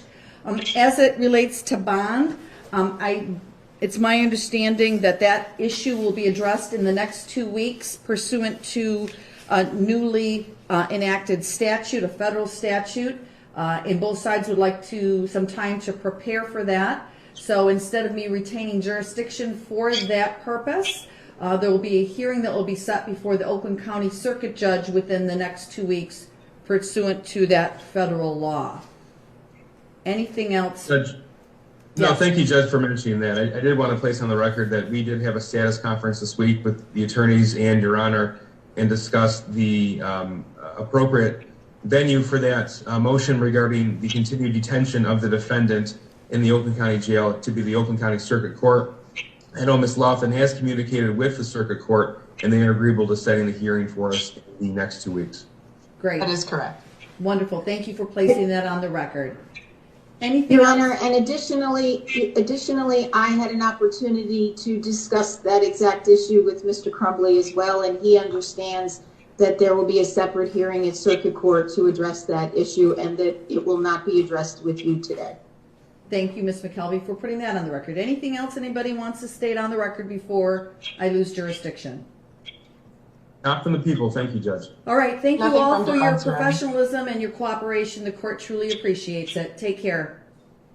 Thank you, Your Honor. Thank you, Your Honor.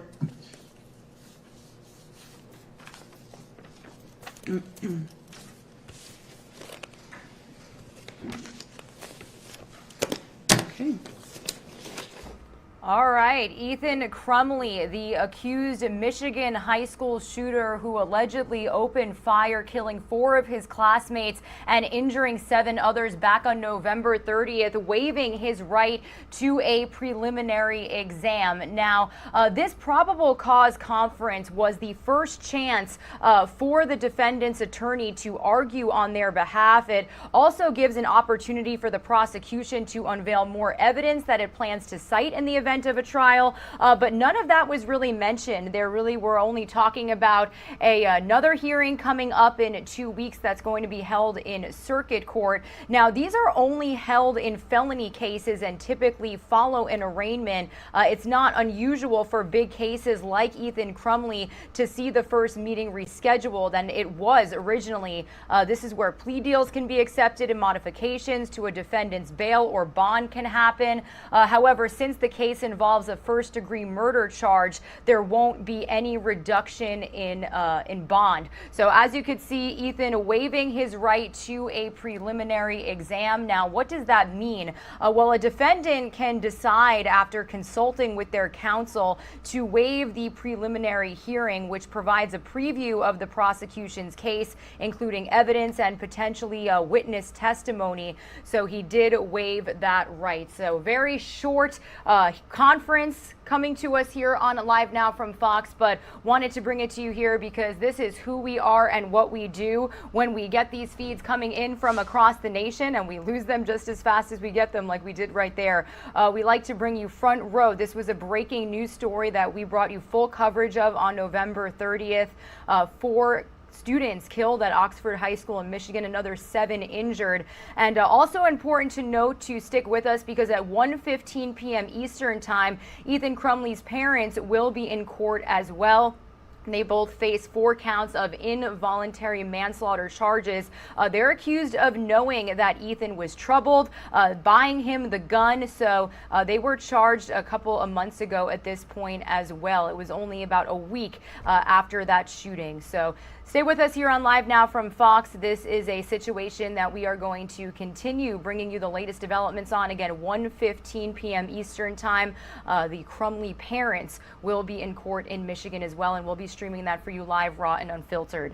Some of you are going to see a quick 2-minute commercial break. When you return, we'll get back into some weather coverage, bring you the latest on the winter storm that is being seen across the Northeast. Keep bringing you this shot of Bristol, Connecticut, because it's just so pretty. Winter wonderland out there for sure. We also have another different vantage point. I just want to make sure I have exactly where this is. Oh, this is also another vantage point from Bristol, Connecticut. So definitely the state of Connecticut seeing a lot of snow that is still coming down. So we'll bring you the latest on that report that I cut out of how people are dealing with more snow, plus how this is impacting travel by air and land.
You are streaming live now from Fox, continuing to bring you all the winter weather shots. We're getting to our desk this morning, bringing you a full vantage point from Ocean City, Maryland. Definitely not a beach day out there. You could just see really how many inches of snow they got when you see the plowed portion of the boardwalk compared to the not so plowed portion of the boardwalk. Well, the entire eastern half of the country, really, when it comes to the northeast, seeing more freezing temperatures, snow and ice as this second round of winter storms rolled across multiple regions from last night into today. It is expected to wrap up around this afternoon, but I do want to bring you the latest report from Fox Weather's Will Nunley. He has more on how people are feeling about multiple snow days starting 2022. On the edge of believing that America is in a renaissance. Is this a new year, or is this the same year with This is not the typical scene you'd expect to see in Nashville, Tennessee. Snow blanketing parts of the city with up to 7 inches. The metro area typically averaging just over 4 inches a year. The Southeast just one of several regions getting slammed by a fast-moving winter system. Expected to bring frigid temperatures, snow and ice all the way up the eastern part of the country through New England. The heavy snowfall has some stuck drivers in Kentucky on edge after hundreds of vehicles were stranded on a 50-mile stretch of the same highway near Fredericksburg, Virginia earlier this week. I have no food in my car. I do have some water. I'm on a quarter tank of gas, and we're just sitting here watching the snow pile up on the road, making it even harder to get home. But crews in Virginia are working to get ahead of the storm, hoping to avoid another disaster. Utility workers restoring power to customers who are still in the dark after Monday's storm, and trucks treating roads in the Washington, D.C. area to help facilitate a smoother commute. Similar preparations are underway in the Northeast and New England. We're experienced, but you can never predict exactly what Mother Nature will do, so we're already getting crews out in advance. Meanwhile, folks are stocking up on supplies, leaving store shelves empty, hoping not to have to head out of their houses in the storm. But for those who do have to leave home, officials expect the roads to be dangerous through the Friday morning commute. In Plymouth, Massachusetts, Will Nunley, Fox Weather. All right, everyone, before I brought you that story, you may have just seen that feed switch really quickly to a group of people speaking. I do believe we've got Ahmaud Arbery's family speaking outside of the Glynn County Courthouse, where the 3 men convicted of Ahmaud Arbery's murder will be sentenced here in just a little more than a half hour. It does look like they are accompanied by attorney Ben Crump, so I do want to listen in live, raw, and unfiltered here on this Friday morning. Today here in Brunswick, men who have a black skin will find that justice is available. Help me welcome our attorney, our voice, our leader. We thank God for Benjamin Crump.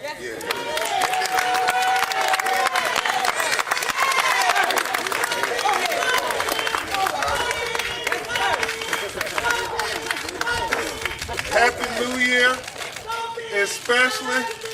I love you all. I mean, you talk about people who have been here every day with Wanda and Marcus for their son to get justice like we haven't seen in Brunswick, Georgia. And I cannot express to these parents, Pastor Jamal Bryant, Reverend Al Sharpton, Reverend Jesse Jackson, and all others, how dignified they have been in the face of this unspeakable tragedy. When you think about this mother, Wanda, and this father, Marcus, having to sit there in the courtroom and watch their son be lynched over and over and over again. It makes you want to holler. But today we're here to make a joyful noise for justice for Ahmaud Arbery. Justice for Ahmaud Arbery. Justice for Ahmaud Arbery. Justice for Ahmaud Arbery. We're here with his family, with my great co-counsel, Attorney Lee Merritt, who you're going to hear from in just a moment. And then after them, you will hear from the parents. As anxious as they are for this day, I believe it was Wanda and amen by Marcus when Attorney Merritt and I talked about whether this matter should be continued or not. They said something profound. Pastor Mark, they said, every day, and Wanda, I hope I get the quote right, every day I see my son running for his life. And every day I see the end. And that's why we can't wait for justice. It reminds me of Reverend Brian, where Dr. King said, justice delayed is justice denied. And so we're not going to delay justice anymore. I thought the prophetic words of Pastor Bryant about is this a new year or just the same year with a different number was profound, because really it is an awakening in America that we are starting to see finally now this belief in equal justice. When you think about what happened in Minneapolis with the killers of George Floyd, when you think about what happened here in Brunswick with the conviction of the killers of Ahmaud Arbery, and then most recently, Marcus, we saw the police officer who killed Dante Wright in Minneapolis get convicted. So what we pray for is that this is a new precedent in America that harkens back to the words written in 1776 when we said we hold these truths that all men are created equally. All men are endowed by their creator with certain inalienable rights, and all amongst them freelance life photojournalists, and liberty in the pursuit of happiness. Well, this morning we pray that we see that same spirit in the sentence of these killers, this lynch mob. We want to make sure that they don't get a slap on the wrist. Come on, brother. Come on, Dr. We want them to be held fully accountable for taking this precious life from this earth far too soon. Yes, sir. Far too soon. And so, so that's what this is about. And so we're going to greet you after the sentence, but we only thought it fitting to come before the sentence to thank all the people who prayed for this day. Yes. And I remember my mentor, Reverend Al Sharpton, when they were talking about, now, Pastor Martin, he said that the defense lawyer said, well, how many preachers do they have? We can't just have everybody keep coming in and out. And Reverend Al said, they are now trying to treat the parents just like they treated Ahmaud. I mean, trying to tell them that you have to submit to our will. And when they meant it for bad, God meant it for good. Because over 200 pastors showed up, Reverend Bryant. And so this whole trial, as tragic as what brought us here together, has been prophetic. God said we're going to show the world what justice looks like in Brunswick, Georgia. And so this is the precedent. Yes, sir. I conclude with this. You know, Reverend Al Sharpton and Congressman Waters, they say I'm Black America's Attorney General. But that's not an official position.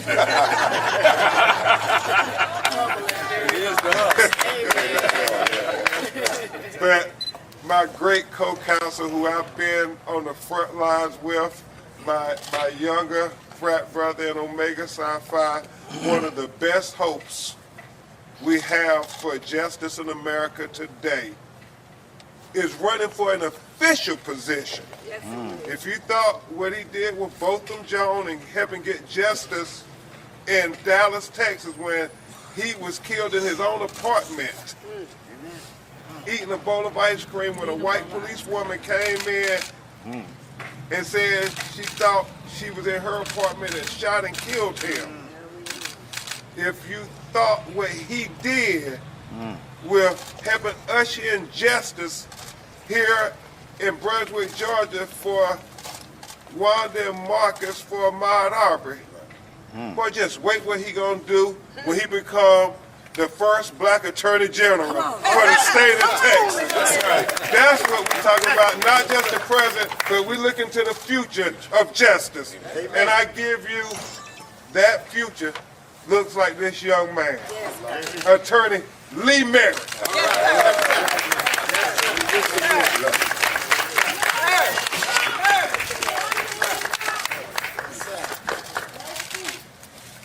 Today, despite being at the edge of justice, today is a solemn day because everybody is gathered here. This community has been forced to come out because a young man named Ahmaud Arbery, his family called him Quez, was murdered. And so as jubilant as we want to be at the fight that was led by his mother and his father, we have to stop and pause and remember him today. And remember that for this community that will always suffer the loss of Ahmaud Arbery, that loss is permanent. And it's felt every day anew when we're all ready to move on. And this may be the last time that we gather here as a community in recognition of this case. The family will return to his grave site. Every time they return to this community, they will be reminded of his murder. And but what the world will remember is how they fought. Yes. Someone asked me a moment ago, they said, well, what do we take away from all of this? Since February 23rd of 2020, the fight that it took. And it shows us how powerful we can be when we come together. Wanda prayed by herself at her son's grave. Marcus prayed by himself. And they demanded justice. They didn't know what that would look like, and so they began to turn to their neighbors and say, Barbara, will you stand with me? That's right. Yes. Brother Ben Crump, Lee Merritt, will you stand with me? Pastors, will you come out and pray with me? And as we all came together, we saw how truly powerful we could be. We saw not only justice done, the 3 men were arrested 74 days after the fact, but we said that wasn't enough. And because of everyone standing together, certain things could not happen in Georgia before Wanda Cooper and Marcus Arbery decided to stand for justice for their son. There was no hate crime statute in the state of Georgia. There was no hate crime statute. There was no protections for this community. That's right. But that has changed in the name of Ahmaud Arbery because people came together. Amen. That's right. Amen. That's right. Citizens could claim that they were going after another citizen running free down the road and claim that it was just citizens' arrest in the state of Georgia. That was actually a defense. And in this courtroom, that's the last time you'll ever hear that defense because it's been wiped off the books. That's right. That's because of the fight of you all. Because you all stood together. Together we are truly powerful. And I said if we can do all of that in the state of Georgia, if we could change, not only get justice for our family, but we can change a historic hate crime statute. We could change a Civil War era citizens arrest statute. And imagine how much more we can do when we come together. So I am asking for the community to stand with me and come together for families in Texas. There are countless families, just like Wanda Cooper Jones' family, just like Ahmaud Arbery. There's Damian Daniels. Yes. There's Botham Jean. There's Marvin Scott III. There's Pamela Turner. There's so many families that are being denied justice, and they're asking for the community to come together. They're asking for the same energy that was put behind the fight for justice for Ahmaud, that will continue to be put behind the fight for justice for Ahmaud. To spill that over in Texas. Following this press conference, I'm asking you all to join me over at the table where we'll discuss my campaign and my attempt to bring this kind of justice, continue that blue wave of justice in the state of Texas. Thank you all so much for your time. Now you're going to hear from the family who has put this fight forward, who has motivated us, motivated me in my run, motivated the pastors that you see standing here. motivated you all to stand and say the name of Ahmaud Arbery. You're going to hear from Wanda Cooper and Marcus Arbery. Without further ado, I'm going to bring the Miss Wanda.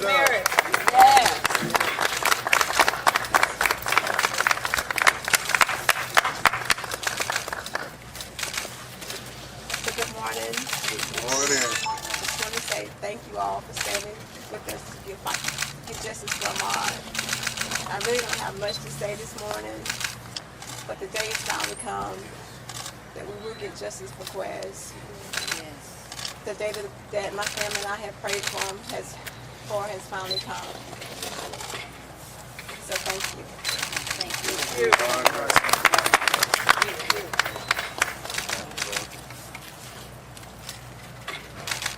Number one, I want to give all glory to God. Oh, yes. Yes.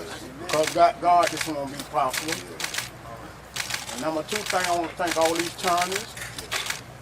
I want to thank God for bringing everybody together to help fight for our family to get justice for Ahmaud. I want to thank his mama for giving me Ahmaud.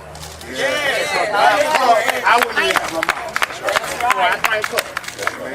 You got to always love your baby mama. That's right. No matter what, you got to love her. Because she gave you turn. All right. Number one thing, I'm ashamed of Bronx. I'm ashamed to tell people I'm from here now. I'm being real, because I'm real. I'm very ashamed of this town. You ask me where I'm from now, and you tell me I'm from Bronx. Dang. I got the place, I'm a different man, I'm changed. Man, y'all killed my baby. Me and my children baby. He was a baby. They killed him. Because he was a black man. Murdered. They ain't killed him, they murdered him. I lived in this town all my life. I never did nobody wrong, but you enrolled me wrong. I never killed nobody. But I tell you one thing, I always let you know I was a man. Because I'm a real man. I'm always let you know I'm a man. My daddy ain't raised no. 24/7. 24/7. They tell me, guess what? My daddy said I killed you myself if you be like that. My mama too. And my boy wasn't nothing like that. You know, it's hurt. They watched my baby boy laying there still. That was the hardest thing I had to do in my life. My mom and daddy died of 08. My daddy was 89. My daddy said, I'm gonna tell you something, boy. I ain't gonna look down in y'all face. Y'all would look down in mine. That's how a parent thinks. Man, this mama burying him, he's 25 years old. We going looking down his face. My baby boy, her baby boy, that hurted me so bad to see him laying there still dead. And my boy would have got killed in a car wreck or something like that. Or say, I'd have sat there. What, a 12-gauge shotgun? And you monsters think y'all supposed to get a deal? Y'all better go to that prison. I'm going to tell you something. You don't want me to tell you what I want you, where I want you to come out. But I'm going to say it in box. All right. Okay, Marcus. It's all right. Y'all ain't give him no chance. It's all right. It's all right.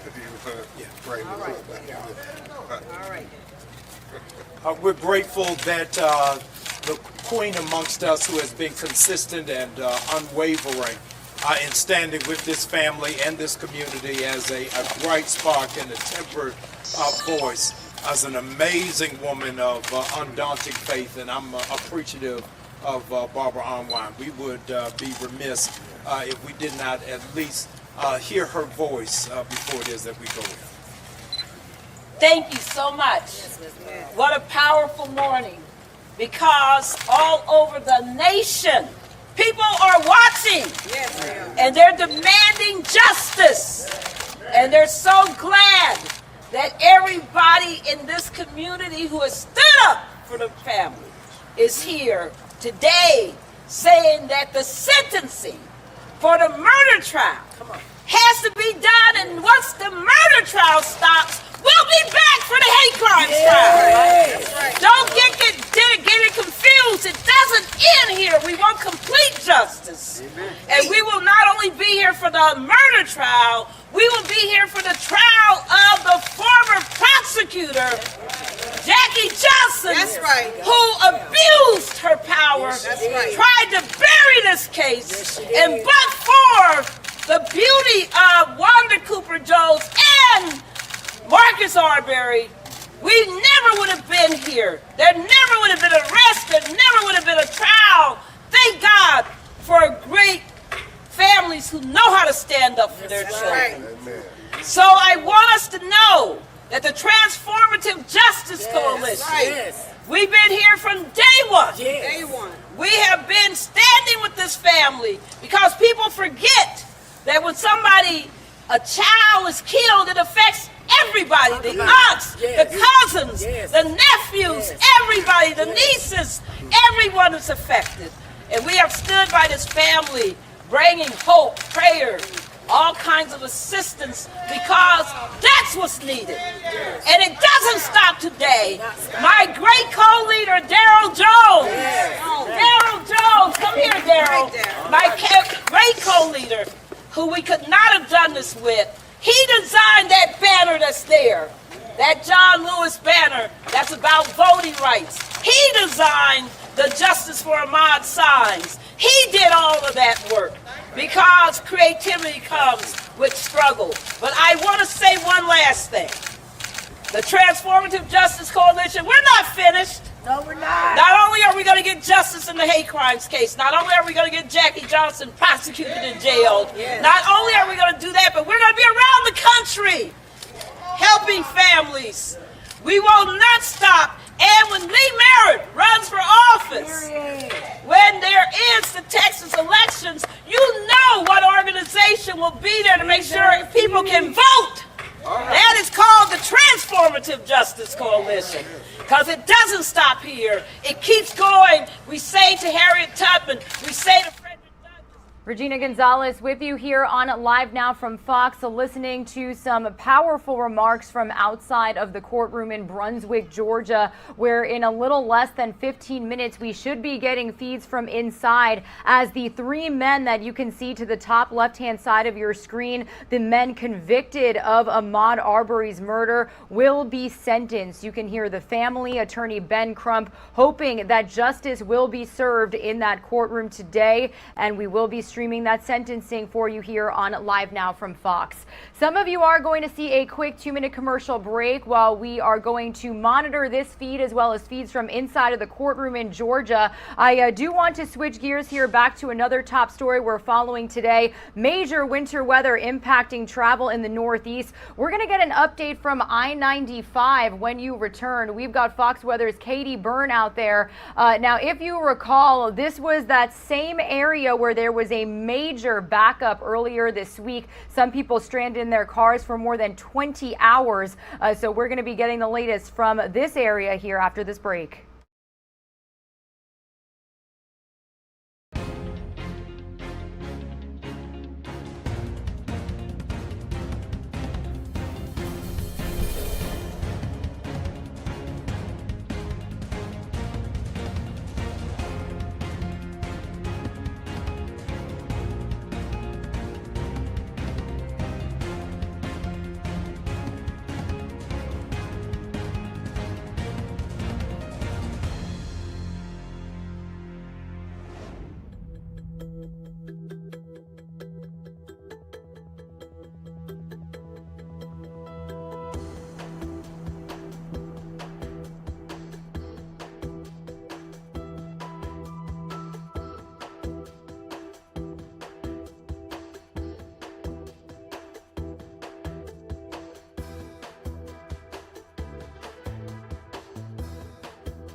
You are streaming live now from Fox, everybody. It is a busy Friday morning here, and we are continuing our coverage on another major story that we are continuing to bring you developments on.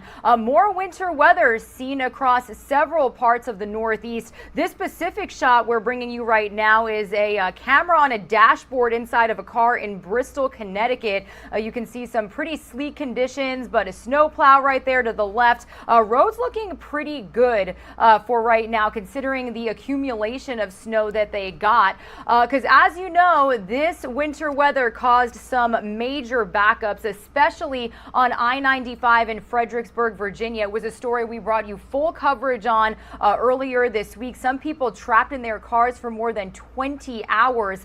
Well, they were another area who saw more snow overnight. So I do want to check in with Fox Weather's Katie Byrne. She is joining us from Fredericksburg, Virginia, with an update on conditions. Katie, it was a huge mess out there earlier this week, but right now I can see it looks like things are moving pretty smoothly behind you. What can you tell us?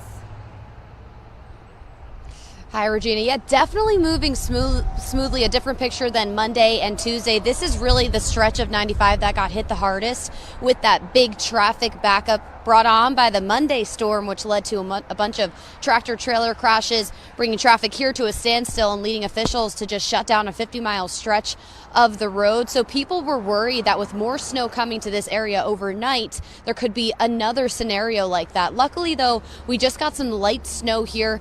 Not a lot of accumulation, really only about 1 to 2 inches, depending on where you were in this area. And it didn't lead to anything like that. Definitely icy, though. I will tell you, I'm in snow boots, but I was slipping around this morning despite, the grip that I have on my shoe. So that's something to be thinking about if you are on the roads. But another thing people in this area are dealing with is outages. A lot of people still out of power from Monday's storm. In Virginia alone, about 50,000 people have been without power. And that number actually decreased a little bit from last night. Before I went to bed, I checked it. It was about 70,000 people without power. So this morning, despite the snow that we got, it sounds like those crews were out helping people restore their power from Monday's storm, and they were able to get their power back even though we had some more snow again, but still quite a few people without power. And it is very chilly today, in the 20s, the coldest day since I've been here in the last 5 days. Regina? Yeah, definitely. And, it's hard to think that snow would cause so much power outages, but it's definitely possible. And like you just said, so many still seeing no power. And going back to the traffic, Katie, when you talk about preparedness, I think that was a huge word that came from the backup that we saw on I-95, because what were some of the reasons that they said that whole mess up sort of happened?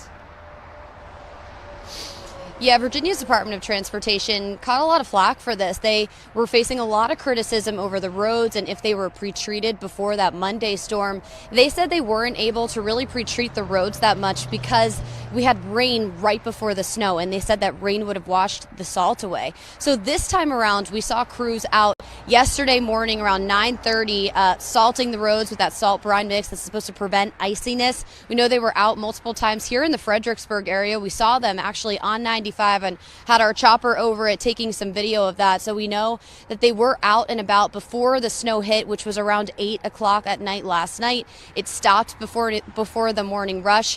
So that was something that they did emphasize, tweeting out, like, we were able to treat the roads this time because there wasn't rain before the snow for this storm later in the week.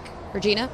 Yeah, definitely. Well, glad to see that traffic is moving smoothly, but we'll definitely keep in touch with your team when it comes to those outages, because like you said, that is nothing fun to deal with when it comes to such harsh freezing temperatures. So you and your team stay warm out there and have a great weekend. We'll continue to touch base with you guys. Stay safe.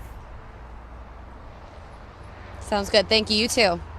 All right, everybody, we are going to switch gears here once again. Obviously, winter weather, a huge portion of our coverage, but also awaiting feeds from inside of the courtroom in Brunswick, Georgia.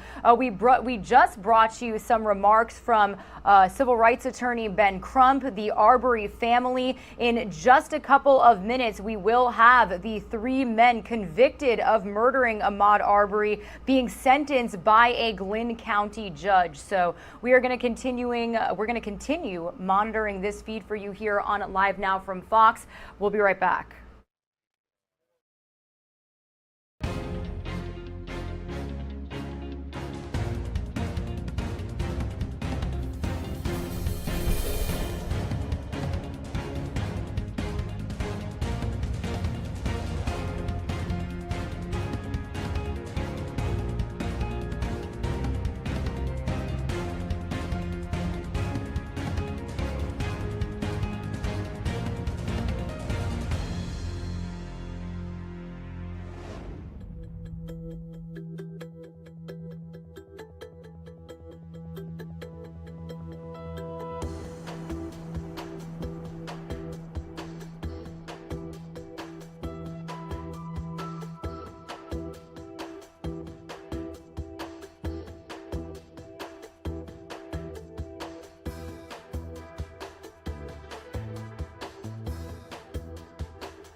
You're streaming live now from Fox, everybody, bringing you front row to a feed we've officially got coming from inside of the courtroom in Brunswick, Georgia. Any moment now, the three men convicted in the murder of Ahmaud Arbery will face a judge for sentencing after the first of the year, according to an order filed in the Superior Court of Glynn County. Now, father and son, Greg and Travis McMichael, so to kind of put names to faces here, to the left, you've got Father Greg McMichael. I do want to pause that for you so that way we can walk through you here. So again, to the left, you've got the father, Greg McMichael, in the middle, Travis McMichael, and then to the right, you have their neighbor, William Roddy Bryan. They were all found guilty of murder and other crimes in the February 23rd, 2020 killing of Arbery. Bryan recorded cell phone video of Travis McMichael blasting the 25-year-old man with a shotgun after Arbery spent several minutes running as the three men chased him in pickup trucks. trucks. So again, we do have that live feed coming from inside the courtroom right now. Just a couple of minutes ago, we did hear from Ahmaud Arbery's family as well as civil rights attorney Ben Crump. They are hoping that justice will be served. Again, this sentence hearing scheduled for today, slated to begin right now, 10 a.m. Eastern time, in front of Glynn County Superior Court Judge Timothy Walmsley. Both sides are expected to call witnesses during the hearing. So this is likely going to be a long hearing, and we are going to stream as much as we can of it for you here on Live Now from Fox. Now, Travis McMichael was convicted of all 9 charges. His father, Greg, was convicted of all charges except malice murder. And then Brian, the neighbor, was convicted of 3 counts of felony murder and 1 count of aggravated assault, as well as false imprisonment and criminal attempt to commit false imprisonment. Malice and felony murder convictions both carry a minimum penalty of life in prison. The judge decides whether that comes with or without the possibility of parole. So to kind of break down the charges as well as the security measures that are also being taken in the Brunswick, Georgia area, I do want to bring you this report from Fox 5 Atlanta's Eric Perry. He's been following this case since the very beginning.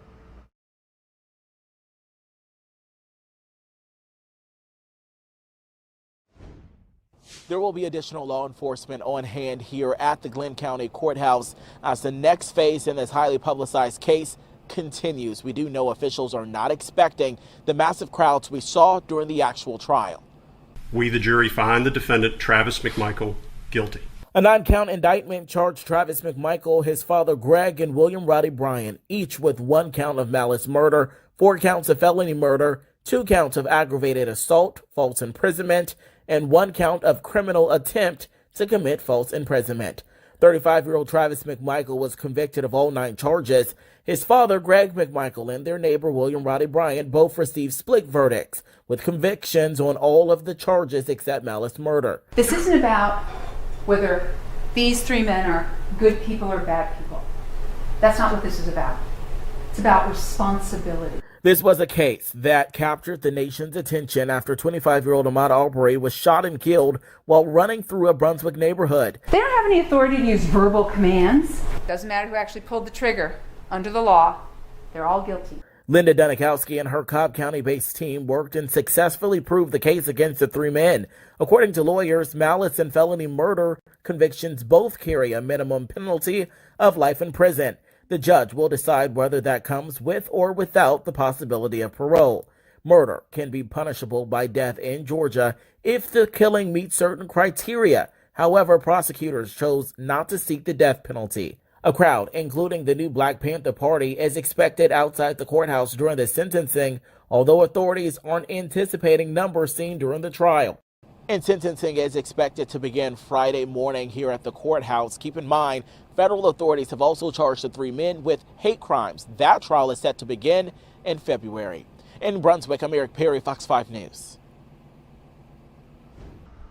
All right, thank you to Eric Perry for that report. Again, I do want to let you know that we are monitoring a feed from inside of the courtroom in Brunswick, Georgia. We've got that for you right here on Live Now from Fox.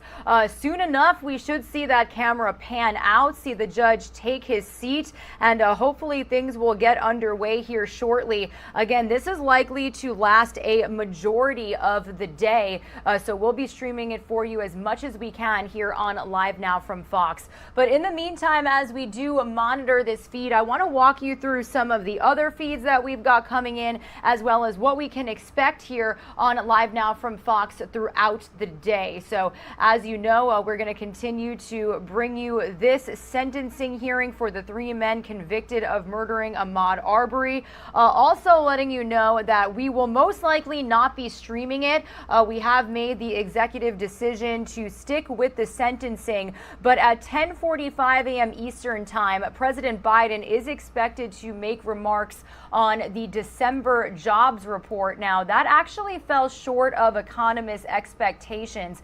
We learned this morning that 199,000 jobs were added in the month of December, sharply missing the 400,000 jobs forecast, again, by certain economists. The unemployment rate, which is calculated based on a separate survey, dropped to 3.9% from 4.2%, the lowest level since the pandemic began. So again, we will hear President Biden speaking on the December jobs report around 10:45 a.m. Eastern Time, and we'll likely bring it to you a little bit later here on Live Now from Fox. All throughout the day, we're also going to be following some winter weather, another winter storm rolling through the Northeast. We did just do a live report with Fox Weather's Katie Byrne saying that I-95 in Fredericksburg, Virginia is running smoothly after the first round of winter weather caused a major backup earlier this week. Here is actually a live look at some of the vantage points we have from several different parts of the Northeast. This is Bristol, Connecticut, and then we actually do have some flurries falling down from the sky in Washington, D.C. Very snowy, wintry, wonderland-looking scene from the White House in our nation's capital. So we'll be sticking with our northeastern owned and operated Fox stations, bringing you some weather reports from across the northeastern part of the United States throughout the day. But as you can see from our XRAD radar, that the system has already shifted a lot past the Northeast. It's kind of hovering over parts of the Atlantic and will make its way up towards the Atlantic and off of dry land by later this afternoon. But it did leave quite a number of inches in parts of New York, Connecticut, New Jersey, Pennsylvania, Delaware, you name it. So again, we'll bring you some weather reports and an update on conditions throughout the day here on Live Now from Fox. Also, a big story happening today. We've got the Supreme Court of the United States hearing oral arguments challenging Biden's vaccine requirements. So we are going to continue following this here for you on Live Now from Fox. This has caused quite a stir when it comes to what people think about getting the vaccines. Will you need it for work? I actually do want to bring you the latest information on this oral argument hearing that is going on right now. Fox's Doug Lazater is breaking it down for us here on Live Now from Fox. The White House is pretty confident the president will prevail here. The court is moving unusually fast to decide whether he has overstepped his authority. It didn't take long for federal vaccine mandates to reach the steps of the Supreme Court. Justices will hear arguments this morning on whether the government can force large private sector employers to require workers to get vaccinated or face regular COVID tests, and whether an all-out vaccine mandate for millions of healthcare workers is constitutional. It essentially concerns the police power of the state, what the government can compel private citizens or people who work for the federal government to do. And the White House is still trying to play catch-up on COVID test availability. The Washington Post reporting now that the administration just last night signed a contract to begin buying test kits to mail out to U.S. households, working with the Postal Service to deliver them. But the post office is facing issues of its own, asking for a 4-month waiver on a vaccine mandate to avoid critical staff shortages. The Mayo Clinic just fired 700 employees because they wouldn't get the shots. A group of the president's former COVID advisors is urging him to take a new approach and give up on the idea of vanquishing a virus that many doctors say may never go away. The COVID battleground is changing, it's shifting, and with that, our mentality and our fundamental approach to managing this disease must be modified as well. The White House, though, says the president is still committed to the notion of defeating the virus. In Washington, Doug Lazater, Fox News. Again, we are getting a feed of those oral arguments. It is happening right now, but we are going to bring you those a little bit later here on Live Now from Fox as we continue to focus our coverage, awaiting this camera shot to pan out. Again, any moment now, the 3 men convicted of killing Ahmaud Arbery are expected to be sentenced in Brunswick, Georgia. Now, important to mention also something that we are expecting to bring you a little bit later here on our show. We do know that President Biden and First Lady Dr. Jill Biden are going to be visiting impacted communities from the Marshall Fire in Colorado. They are going to be touring some of the damage as well as making some remarks. So that's happening more towards the evening hours Eastern time. So we'll be sure to bring you that live, raw, and unfiltered as well. Some of you are going to see a quick 2-minute commercial break. When you return, we just heard some remarks from Ahmaud Arbery's family as well as their attorneys outside of the courtroom in Brunswick, Georgia. We're going to replay those for you here as we await any moment now the sentencing hearing to begin for those 3 men convicted of his murder. So stay with us. All that coming up after this quick break.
What he did with Botham Jones and helping get justice in Dallas, Texas, when he was killed in his own apartment, eating a bowl of ice cream when a white policewoman came in and said she thought she was in her apartment and shot and killed him.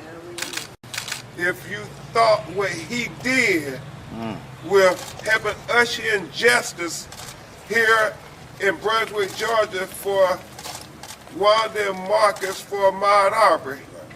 Boy, just wait what he gonna do when he become the first black attorney general for the state of Texas.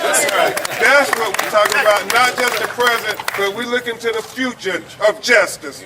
And I give you that future looks like this young man, Attorney Lee Merritt.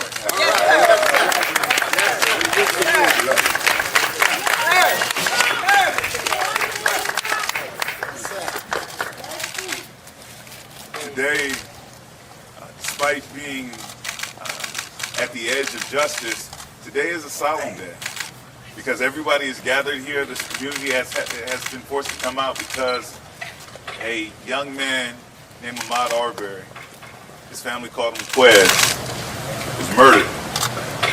And so as jubilant as we want to be at the fight that was led by his mother and his father, we have to stop and pause and remember him today. And remember that for this community that will always suffer the loss of Ahmaud Arbery, that loss is permanent. and it's felt every day anew when we're all ready to move on, and this may be the last time that we gather here as a community in recognition of this case. The family will return to his gravesite. Every time they return to this community, they will be reminded of his murder. And but what the world will remember is how they fought. Yes. Someone asked me a moment ago, they said, well, what do we take away from all of this? Since February 23rd of 2020, the fight that it took. And it shows us how powerful we can be when we come together. Wanda prayed by herself at her son's grave. Marcus prayed by himself. And they demanded justice. They didn't know what that would look like, and so they began to turn to their neighbors and say, Barbara, will you stand with me? That's right. Yes. Brother Ben Crump, Lee Merritt, will you stand with me? Pastors, will you come out and pray with me? And as we all came together, we saw how truly powerful we could be. We saw not only justice done, the 3 men were arrested 74 days after the fact. But we said that wasn't enough. And because of everyone standing together, certain things could not happen in Georgia before Wanda Cooper and Marcus Arbery decided to stand for justice for their son. There was no hate crime statute in the state of Georgia. Wow. There was no hate crime statute. There was no protections for this community. That's right. But that has changed in the name of Ahmaud Arbery because people came together. Amen. That's right. Amen. That's right. Citizens could claim that they were going after another citizen running free down the road and claim that it was just citizens' arrest in the state of Georgia. That was actually a defense. And in this courtroom, that's the last time you'll ever hear that defense because it's been wiped off the books. That's right. That's because of the fight of you all. Because you all stood together. Together we are truly powerful. And I said if we can do all of that in the state of Georgia, if we could change, not only get justice for our family, but we can change a historic hate crime statute. We could change a Civil War era citizens arrest statute. And imagine how much more we can do when we come together. So I am asking for the community to stand with me and come together for families in Texas. There are countless families, just like Wanda Cooper Jones' family, just like Ahmaud Arbery. There's Damian Daniels. Yes. There's Botham Jean. There's Marvin Scott III. There's Pamela Turner. There's so many families that are being denied justice, and they're asking for the community to come together. They're asking for the same energy that was put behind the fight for justice for Ahmaud, that will continue to be put behind the fight for justice for Ahmaud. To spill that over in Texas. Following this press conference, I'm asking you all to join me over at the table where we'll discuss my campaign and my attempt to bring this kind of justice, continue that blue wave of justice in the state of Texas. Thank you all so much for your time. Now you're going to hear from the family who has put this fight forward, who has motivated us, motivated me in my run, motivated the pastors that you see standing here, motivated you all to stand and say the name of Ahmaud Arbery. You're going to hear from Wanda Cooper and Marcus Arbery. Without further ado, I'm going to bring the Miss Wanda. Yes.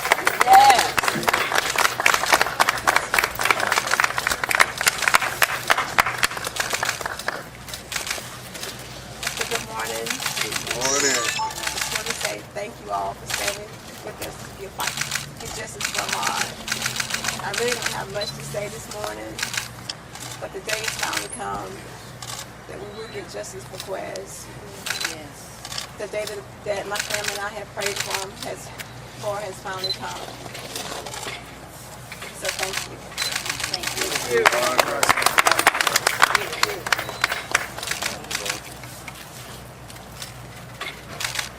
Number one, I want to give all glory to God. Oh, yes. Yes. Because God just want to be prosperous. And number two thing, I want to thank all these attorneys. I want to thank God for bringing everybody together to help fight for our family to get justice for Ahmaud. I want to thank his mama for giving me Ahmaud. Yes. I wouldn't have my mom. So I thank her. Yes, You got to always love your baby mama. That's right. No matter what, you got to love her. Because she gave you turn. All right. Number one thing, I'm ashamed of wrong. I'm ashamed to tell people I'm from here now. I'm being real, because I'm real. I'm very ashamed of this town. You ask me where I'm from now, and you tell me I'm from. Dang. I got the place. I'm a different man. I'm changed. Man, y'all killed my baby. Me and my children baby. He was a baby. They killed him because he was a black man. Murdered him. They ain't killed him, they murdered him. I lived in this town all my life. I never did nobody wrong, but you didn't wrong me wrong. I never killed nobody. But I tell you one thing, I will let you know I was a man. Because I'm a real man. I'm always let you know I'm a man. My daddy ain't raised no.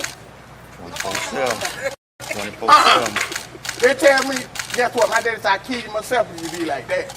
My mama too. And my boy wasn't nothing like that. You know, it's hurt to watch my baby boy laying there still. That was the hardest thing I had to do in my life. My mom and daddy died of 08. My daddy died of 8 and 9. My daddy said, I'm gonna tell you something, boy. I ain't gonna look down in y'all face. Y'all would look down in mine. That's how a parent thinks. Man, his mama buried him. He's 25 years old. We going looking down his face. My baby boy, her baby boy, that hurted me so bad to see him laying there still dead. That my boy would have got killed in a car wreck or something like that. Or say, I'd have sat there. But a 12-gauge shotgun? And you monsters think y'all supposed to get a deal? Y'all better go to that prison. I'm gonna tell you something. You don't want me to tell you what I want you, where I want you to come out. But I'm gonna say it in box. All right. Okay, Marcus, it's all right. Y'all ain't give him no chance. It's all right. It's all right. All right. We're grateful that the queen amongst us, who has been consistent and unwavering in standing with this family and this community as a bright spark and a tempered voice, as an amazing woman of undaunted faith, and I'm appreciative of Barbara Armwine. We would be remiss if we did not at least hear her voice before it is that we go. Thank you so much. What a powerful morning, because all over the nation, people are watching, and they're demanding justice, and they're so glad that everybody in this community who has stood up for the family is here today saying that the sentencing for the murder trial has to be done, and once the murder trial stops, we'll be back for the hate crimes trial. Don't get it confused. It doesn't end here. We want complete justice. And we will not only be here for the murder trial, we will be here for the trial of the former prosecutor, Jackie Johnson, who abused her power, tried to bury this case, and but for the beauty of Wanda Cooper Jones and Marcus Arbery, we never would have been here. There never would have been an arrest. There never would have been a trial. Thank God for great families who know how to stand up for their children. So I want us to know that the Transformative Justice Coalition, we've been here from day one.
You're streaming live now from Fox, everybody, continuing to monitor this feed from inside of the courtroom in Brunswick, Georgia, where a sentencing hearing for the 3 men convicted of murdering Ahmaud Arbery was expected and slated to begin at 10 a.m. Eastern time. So definitely running a bit behind schedule out there. But when we do see this shot pan out and the judge take his seat and things get underway, we'll be sure to bring it to you here on Live Now from Fox. In the meantime, we do have a breaking news alert to bring you this morning. Some tragic news. Sidney Poitier, the beloved Oscar-winning actor, has been confirmed dead at the age of 94. The star's death was confirmed to Fox News today, just a couple of minutes ago, by the Bahamian Ministry of Foreign Affairs office. In 1963, Poitier made a film in Arizona, Lilies of the Field. The performance led to a huge milestone and led to him becoming the first black winner of a lead acting Oscar.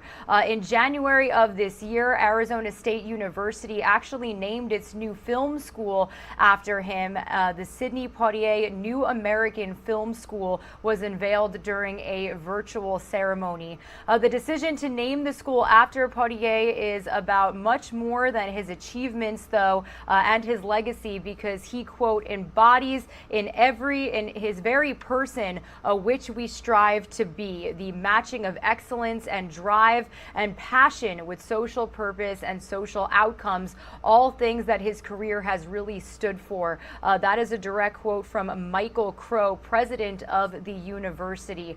So this is a breaking news story that we are continuing to follow here on Live Now from Fox. Again, getting word of this just moments ago. Sidney Poitier, a Bahamian American actor who became the first black man to win the Academy Award for Best Actor for the 1963 film Lilies of the Field, has died. He was 94 years old. Again, this was confirmed to us just a couple of minutes ago, and we will continue bringing you any of the latest developments here on Live Now from Fox. Some of you are going to see another quick 2-minute commercial break. When you return, I'll walk you through some of the feeds that we are monitoring on this Friday morning and some of the top stories that we are following, as well as more information on this tragic news that we have gotten just within the last couple of minutes.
You are streaming live now from Fox, everybody. 10:33 a.m. here on the East Coast. Continuing to monitor this feed out of Brunswick, Georgia, inside the courtroom where any moment now 3 men convicted of murdering Ahmaud Arbery are expected to be sentenced by a judge. This was slated to begin at 10 a.m. Eastern time, so definitely running quite some time behind schedule. But when we do get these feeds, we're going to bring them to you here live, raw, and unfiltered here on Live Now from Fox. However, we do have a news alert to bring you on this Friday morning. Sidney Poitier, a Bahamian American actor who became the first black man to win the Academy Award for Best Actor for the 1963 film Lilies of the Field, has died. He was 94 years old. News of the legendary actor and filmmaker's death was confirmed by our Fox News team just moments ago, specifically by the Bahamas Foreign Affairs Office. Now, Poitier was born in Miami and raised in the Bahamas. He was the son of tomato farmers before launching a career that went from small, hard-won theater parts to eventual Hollywood stardom. Again, this is a breaking news story that we are monitoring this morning. His fame also being recognized by a university out in Arizona because of that film, Lilies of the Field. Actually, in January of this year, Arizona State University named its new film school after him. It was called the Sidney Poitier New American Film School and was unveiled at a virtual ceremony. The decision to name the school after Poitier is about much more than his achievements and legacy, though, and that is because, according to a quote from the president of the university, he embodied in his very person that which we strive to be, the matching of excellence and drive and passion with social purpose and social outcomes, all things that his career has really stood for. He also went on to say, you're looking for an icon, a person that embodies everything you stand for. With Sidney Poitier, it's his creative energy, his dynamism, his drive, his ambition, the kinds of projects he worked on, the ways in which he advanced his life. So obviously a very respected actor, a very respected person, human being, a huge loss in the, fame community. And this is a breaking news story that we are going to continue bringing you more detail on here on Live Now from Fox. I do want to read you a little bit more about his life because, like I just said, he came from 2 farmers, so obviously the embodiment of the true American dream. At 18 years old, he actually went to New York, did menial jobs, and slept in a bus terminal toilet. A brief stint in the Army as a worker at a veterans hospital was followed by more menial jobs in Harlem, and then an impulsive audition at the American Negro Theater was actually rejected so forcefully that Poitier dedicated the next 6 months to overcoming his accent and improving his performance skills.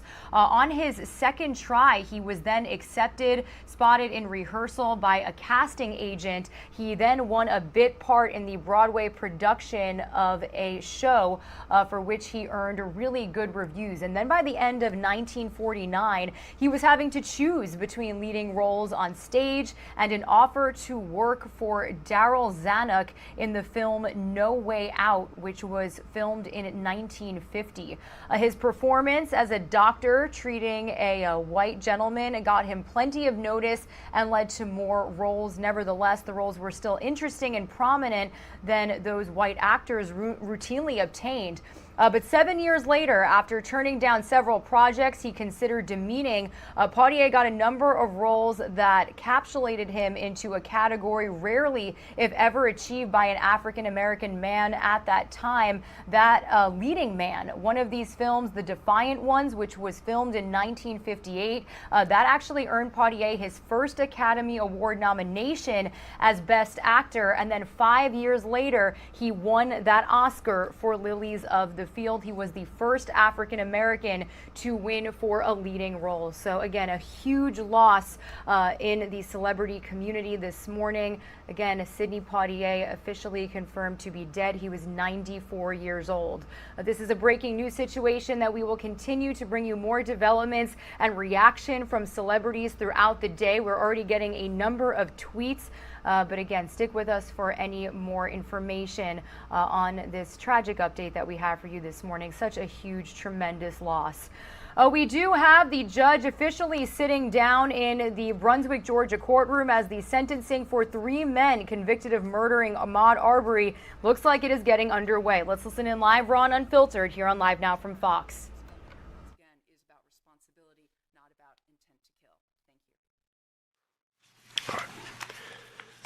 Mr. Goff.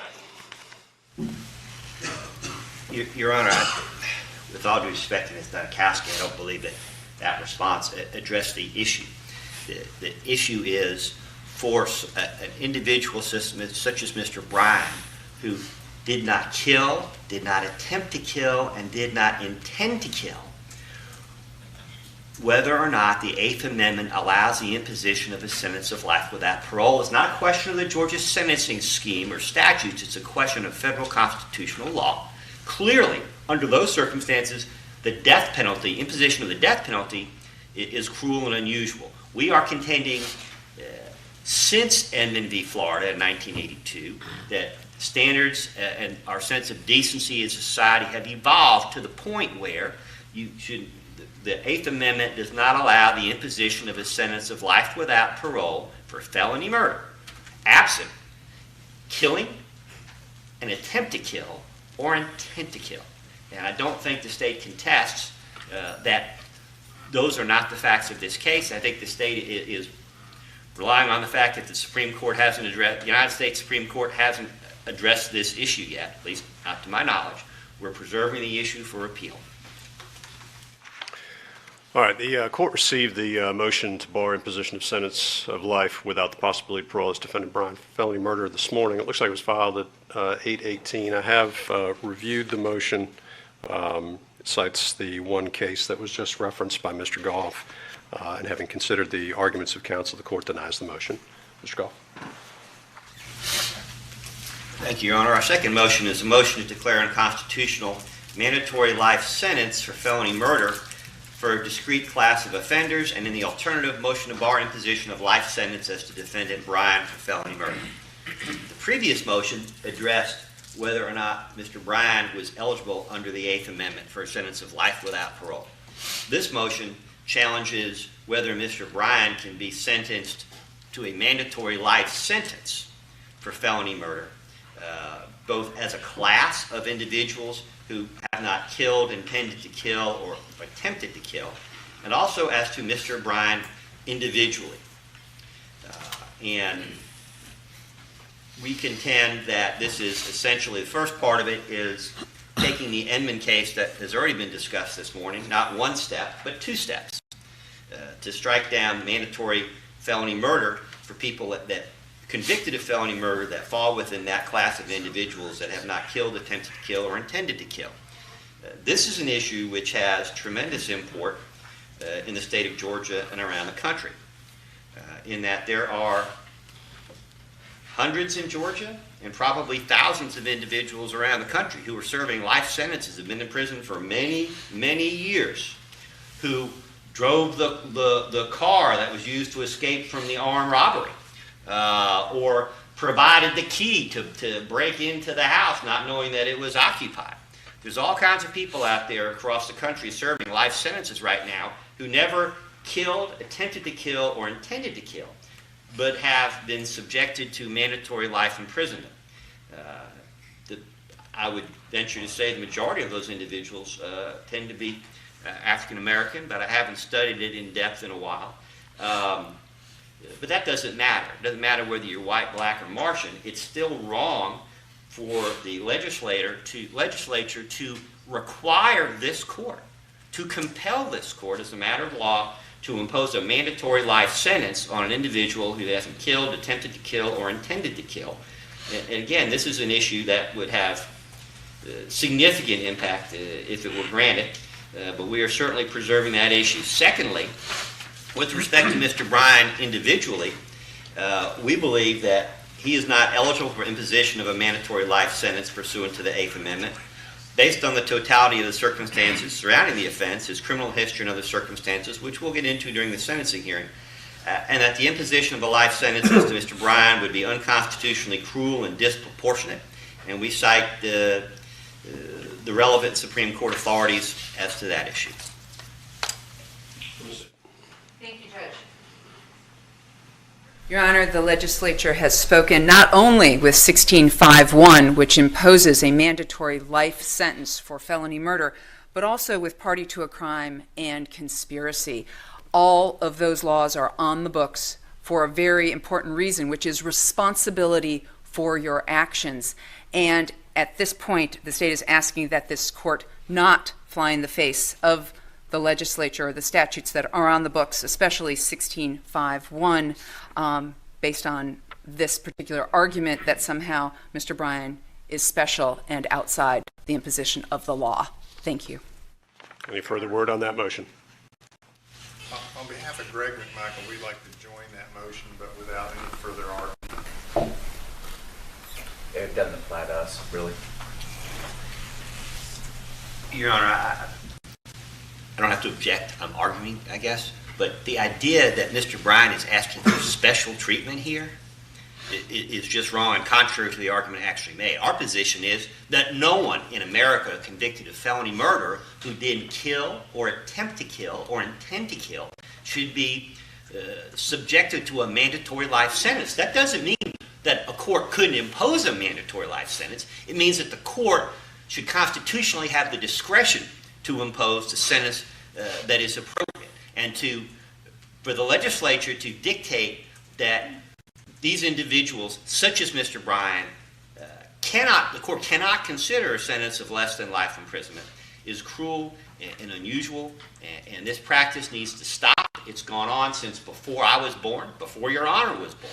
It was wrong then, it's wrong now, and sometime, somewhere, it has to stop. Secondly, as to Mr. Bryan individually, again, it's not suggesting that Mr. Bryan is special. It's suggesting that anyone in Mr. Bryan's circumstances, under the facts of this case, anyone besides Mr. Bryan, with the same criminal history, with the same background, with the same circumstances, that a imposition of a mandatory life sentence would likewise be disproportionate as to them. So this is not a request for special treatment. It is a request for individualized sentencing consistent with the 8th Amendment. All right. Again, the motion filed this morning, I did have an opportunity to review the motion. Having heard the arguments of counsel, the court denies the motion. Mr. Goff. Our third and last formal written motion is a motion to vacate illegal felony murder convictions based on double jeopardy. And I don't want to be accused of plagiarizing. An inmate, apparently from the Michigan criminal prison system, Mr. Sires, was kind enough to draft a motion for me to file, and even went out and found Georgia case law. Your Honor, I have to confess it doesn't quite reconcile with my memory of all of the Georgia case law, but the argument's pretty good. Mr. Bryan was acquitted of count 2, felony murder. There is only one felony murder statute. And therefore, once you've been acquitted of felony murder in count 2, double jeopardy bars conviction under counts 3, 4, and 5. The argument being that they're all different ways to commit the same offense. And we believe that under the authorities, which are not just state authorities, they're federal authorities, including Sanabria v. U.S., 437 U.S. 54, that the court should find that double jeopardy bars imposition of sentence under counts 3, 4, and 5. Independent of that,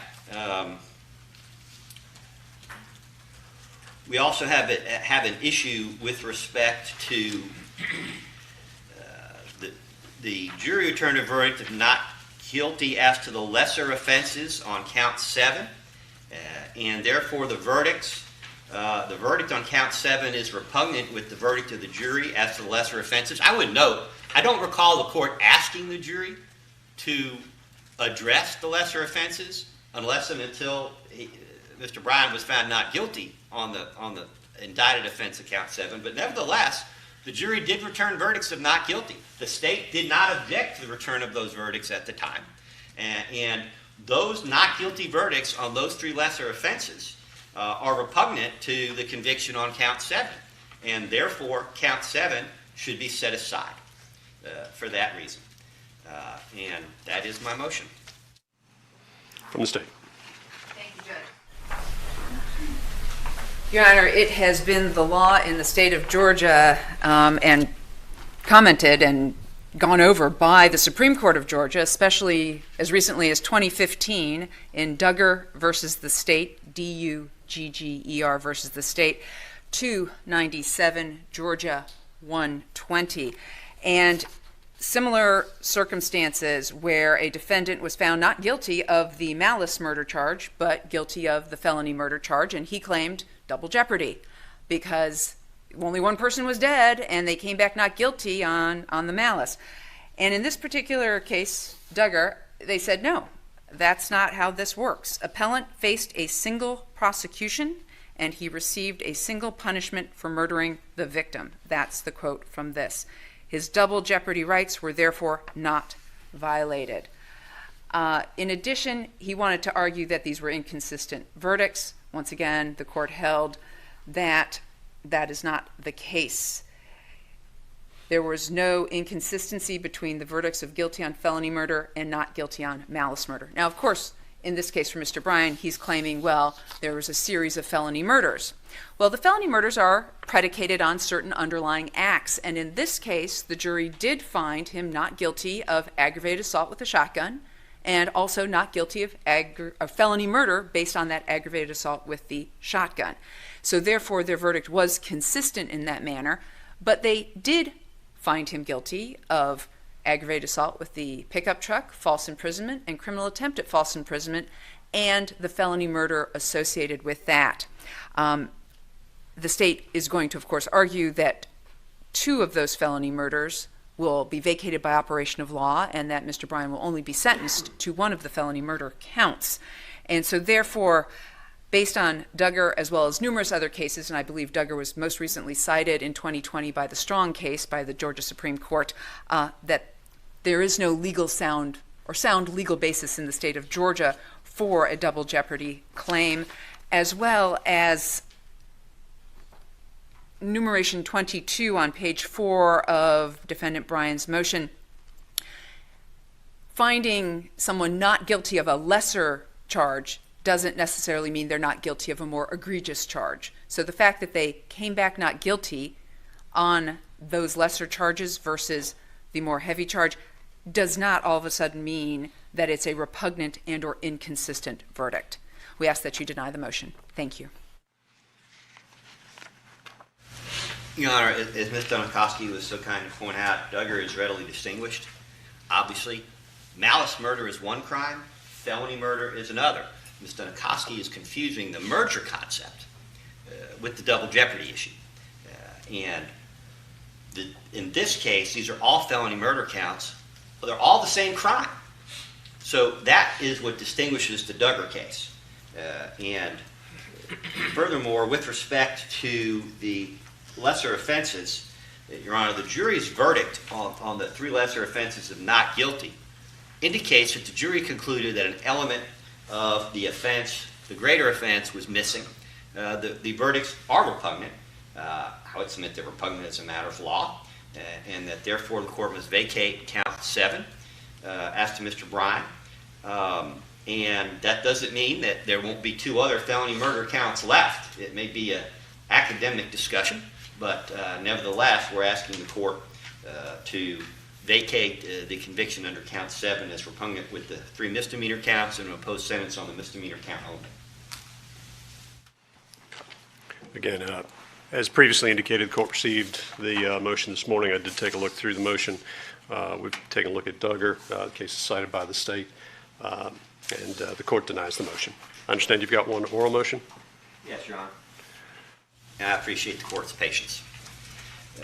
Your Honor, we are making an additional additional constitutional challenges to Georgia's sentencing scheme with respect to the imposition of a sentence of life without the possibility of parole. And again, as I think prosecutors suggested many years ago, a lot of the sentencing jurisprudence and criminal law jurisprudence began in death penalty cases with the theory that death is different. Well, I think the evolving case law over the last several decades has demonstrated that death is really not so very different after all. We assert 8th and 5th Amendment challenges to Georgia's sentencing scheme, which rightly gives judges broad discretion in determining sentences, but with respect to life without parole, that discretion is effectively unguided, as opposed to the sentencing scheme in a death penalty case for determining the imposition of the death penalty. Besides being cruel, the sentencing scheme also violates due process in that the statutes fail to provide sufficient guidance to the trial court. And therefore, Georgia's sentencing scheme is hopelessly ambiguous as well as arbitrary and capricious. Moreover, without any required findings of fact or conclusions of law, there is nothing for an appellate court to review to determine whether a sentence of life without parole has been lawfully imposed. Furthermore, we assert a 6th Amendment challenge, which I would call an Apprendi challenge, although it's not actually the authority, that any facts that increase a mandatory minimum sentence must be set, which in this case would be life without parole as opposed to a life sentence, that any fact that increases a mandatory minimum sentence must be submitted to a jury and found true beyond a reasonable doubt. And I cite Olen v. U.S., ALLEYNE, 133 S. Court 2151, 2013. Blakely v. Washington, BLAKELY v. Washington, 542 U.S. 296, 2004. Your Honor, the jury acquitted as to counts 2 and 6. With count 7, it is impossible to determine what facts the jury found in this case because the state elected to pack so much into count 7. You've got parties to the crime, you've got principals to the crime, you've got the McMichaels pickup truck, you've got Mr. Bryan's pickup truck, and you've got whether it's an intent to injure or whether it's placing Mr. Arbery in reasonable apprehension of receiving an injury. There's so many different theories that the jury could have returned a verdict on that there's no way to draw any findings, meaningful findings of fact for sentencing purposes from the verdict that the jury rendered. And therefore, under these circumstances, there's nothing here for which the court could find a jury-found basis for imposing the sentence that the state is seeking in this case. Thank you. Judge, on behalf of Mr. McMichael, we would join the motion. On behalf of Greg McMichael, we'd like to join that motion. Mr. McMichael, we would join the motion. On behalf of Greg McMichael, we'd like to join that motion. Noted for the record. From the state.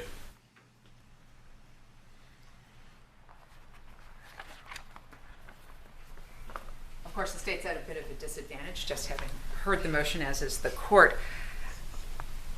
However, the state's position at this point in time is this is a legislature issue. The legislature has passed 1651, and it is a mandatory life sentence. The court does have discretion between life or life without the possibility of parole. The complaint here, it sounds like, is, well, there's an 8th Amendment violation, a 5th Amendment violation, a 6th Amendment violation because there's no guidance to the court. However, as this court is aware, the Supreme Court of Georgia has given Superior Court judges great deference because this court has heard the evidence. This court has seen the demeanor of the defendants, especially in this particular case, the demeanor of Travis McMichael as he testified. This court has seen the evidence from the witnesses on the stand and the body cam video of what took place. So in this case, the court is going to be given and has received the evidence in this case for its review to inform it and its discretion as to whether to impose a life sentence or a life sentence without the possibility of parole. I believe the next step in this process, of course, is going to be the state presenting victim impact and then argument. The defense will present its argument, all of which also informs this court. and allows it to use its broad discretion and judgment as to whether to impose a life sentence or a life sentence without the possibility of parole. So we ask that you deny this motion. Thank you, Judge. Final word. Your Honor, with all due respect to Mr. Dunkowski, this is not a legislative issue. The Constitution is not up for discussion or negotiation. The Constitution is what it is. The 5th, 6th, and 8th Amendments to the United States Constitution are the federal provisions at play here, in addition to the parallel provisions of our Georgia state Constitution. Legislators are politicians. They have to run for election, and they do what they think they need to do. And the job of the judiciary, as the independent third branch of government, is to put a check on that action when it violates our state and federal constitutions. So simply saying that it is a legislative issue, it doesn't address the question.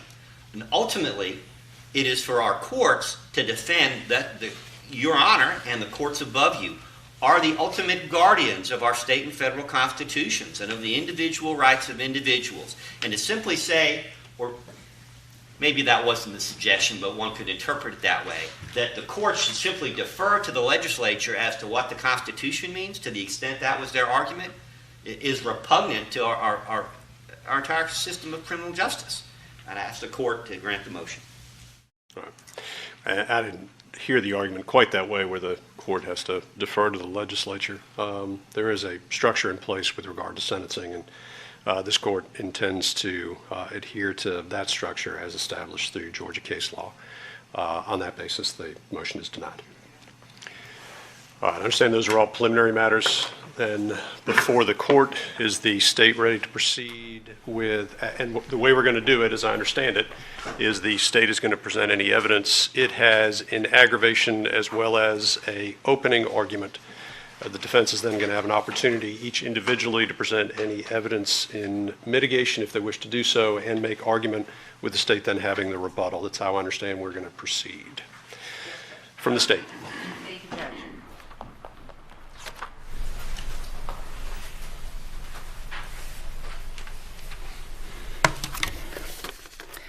Your Honor, for the record, today is Friday, January 7th, 2022. The jury returned its verdict on November 24th, 2021. That verdict was that Travis McMichael was found guilty on all 9 counts in the indictment. Greg McMichael was found not guilty of count 1, which is malice murder, but guilty on the other counts 2 through 9 in the indictment.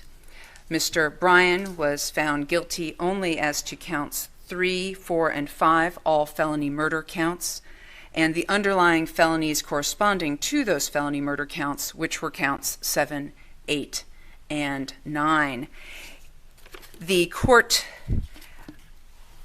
asked all of us to look into, with regard to Travis McMichael, the issue of potential merger as to the malice murder charge. The state has reviewed its own indictment and notes that it charged Travis McMichael, who was found guilty of count 1, malice murder, a human being did unlawfully, with malice aforethought, cause the death of Ahmaud Arbery, a human being, by unlawfully chasing him through the public roadways of the Satilla Shores neighborhood in pickup trucks and shooting him with a shotgun, contrary to the laws of said state, the good order, peace, and dignity thereof.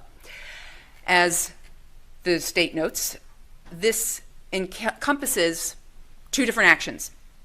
Unlawfully chasing him through the public roadways of Satilla Shores, which describes the actions they did in the pickup trucks, and then shooting him with the shotgun.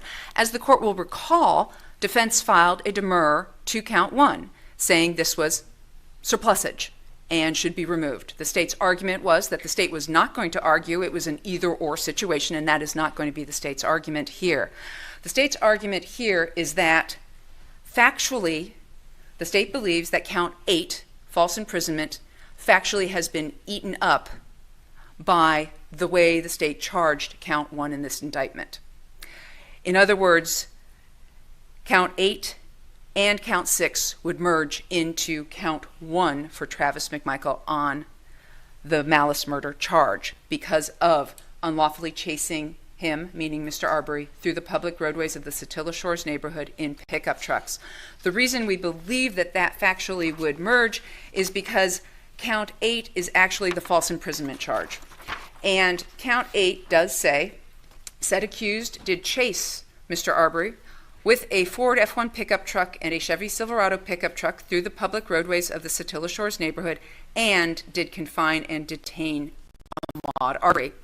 As the court is aware, the statute has nothing to do with chasing. That is descriptive language factually. The statute has to do with confining and detaining the victim. The fact that the state used up factually both the chasing in count 8 and the chasing in count 1 means both count 6 and 8 would then merge into count 1. I believe, and I could be wrong, but I will address this, that the defense may argue that count 7 and count 9 would also then merge into count 1, malice murder. However, the state's argument is that is not the case.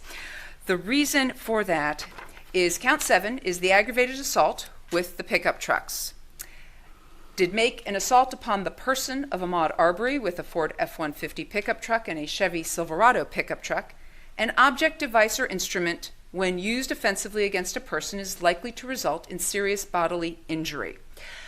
That, of course, factually can be a number of different things, and what the state did argue in closing argument was pulling up next to somebody, startling them, could put them in reasonable apprehension of receiving serious bodily injury. The state also argued in its closing argument that Travis McMichael, despite his testimony, actually used his pickup truck to pull in front of Mr. Arbery and cut him off, which caused Mr. Arbery on Burford to turn around and run away. So the fact that the jury found that they used their pickup trucks, objects which used defensively against a person are likely to result in serious bodily injury, did create an aggravated assault for Mr. Arbery, does not merge into count 1, which was unlawfully chasing him through the public roadways of Satilla Shores in pickup trucks. They are two separate and distinct things, especially when we have video evidence of the McMichaels pulling up next to Mr. Arbery then running away. That itself right there is an aggravated assault. He was obviously startled. He obviously was trying to get away from these men. They pulled up next to him. Reasonable apprehension of receiving serious bodily injury. With regard then to count 9 is criminal attempt to commit the felony of false imprisonment. As the court will recall, the defense also demurred to that particular charge in the indictment. That particular charge in the indictment did have an "and" in it, which, as the court knows, is an "or," which the state explained in its closing argument to the jury. In this particular count 9, it did charge the defendants with unlawfully chasing Ahmaud Arbery through the public roadways of the Satilla Shores neighborhood in pickup trucks and did attempt to confine and detain Ahmaud Arbery without legal authority on Burford Drive using a Ford F-150 pickup truck. In this particular instance, the state did argue and did inform the court in the demurrer response that it was going to argue and or, because as we know, a criminal attempt is just a substantial step toward committing that particular felony. And as the court will note, count 8 took place on Holmes Drive, whereas count 9 was on Burford. So they don't have anything to do with each other. They're two separate incidents at two separate points in time based on the evidence in this case.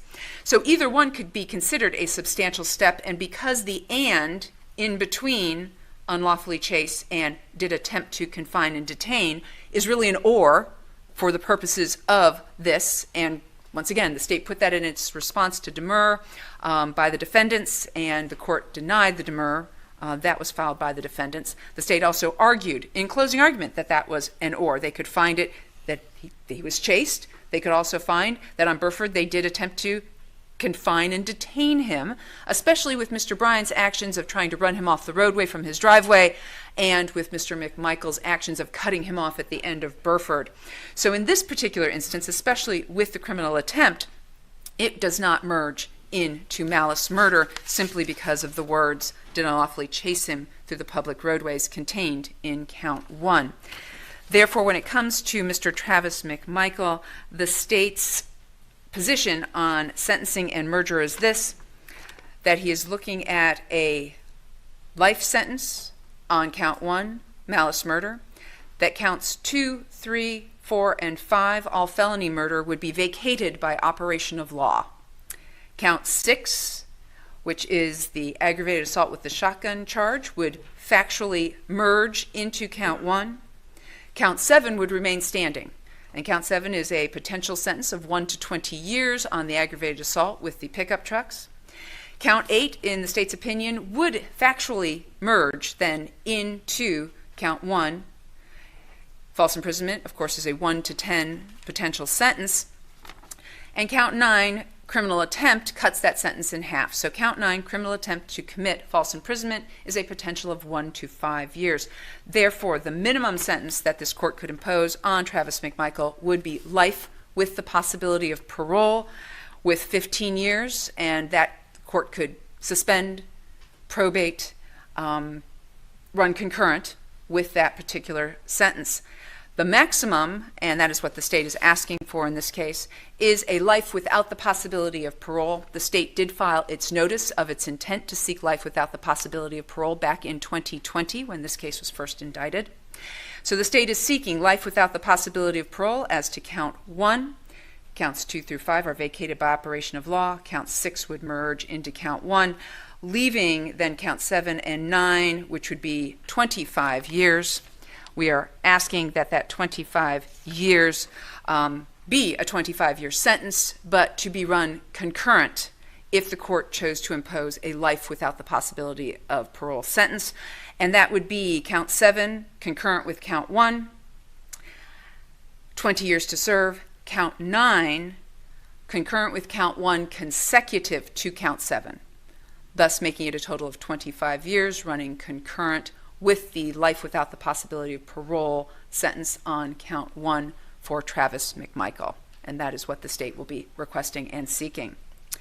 With regard to Greg McMichael, he was found not guilty on count 1, malice murder. He was then found guilty of counts 2, 3, 4, and 5, all felony murder. The state is seeking, therefore, a life without the possibility of parole sentence on count 2, which is felony murder based on count 6, which is the aggravated assault with the shotgun. Counts 3, 4, and 5 would be vacated by operation of law. Count 6 would merge into count 2, the felony murder. In this particular case, that felony murder only alleges did cause the death of Ahmaud Arbery based on the aggravated assault with the shotgun, so we do not have the same issue with language of chasing in count 2 of this indictment. This would, of course, leave count 7, count 8, and count 9 available for sentencing. Count 7 is aggravated assault with the pickup trucks. That's a potential 1 to 20-year sentence. Count 8, false imprisonment on Holmes Drive, a 1 to 10-year sentence.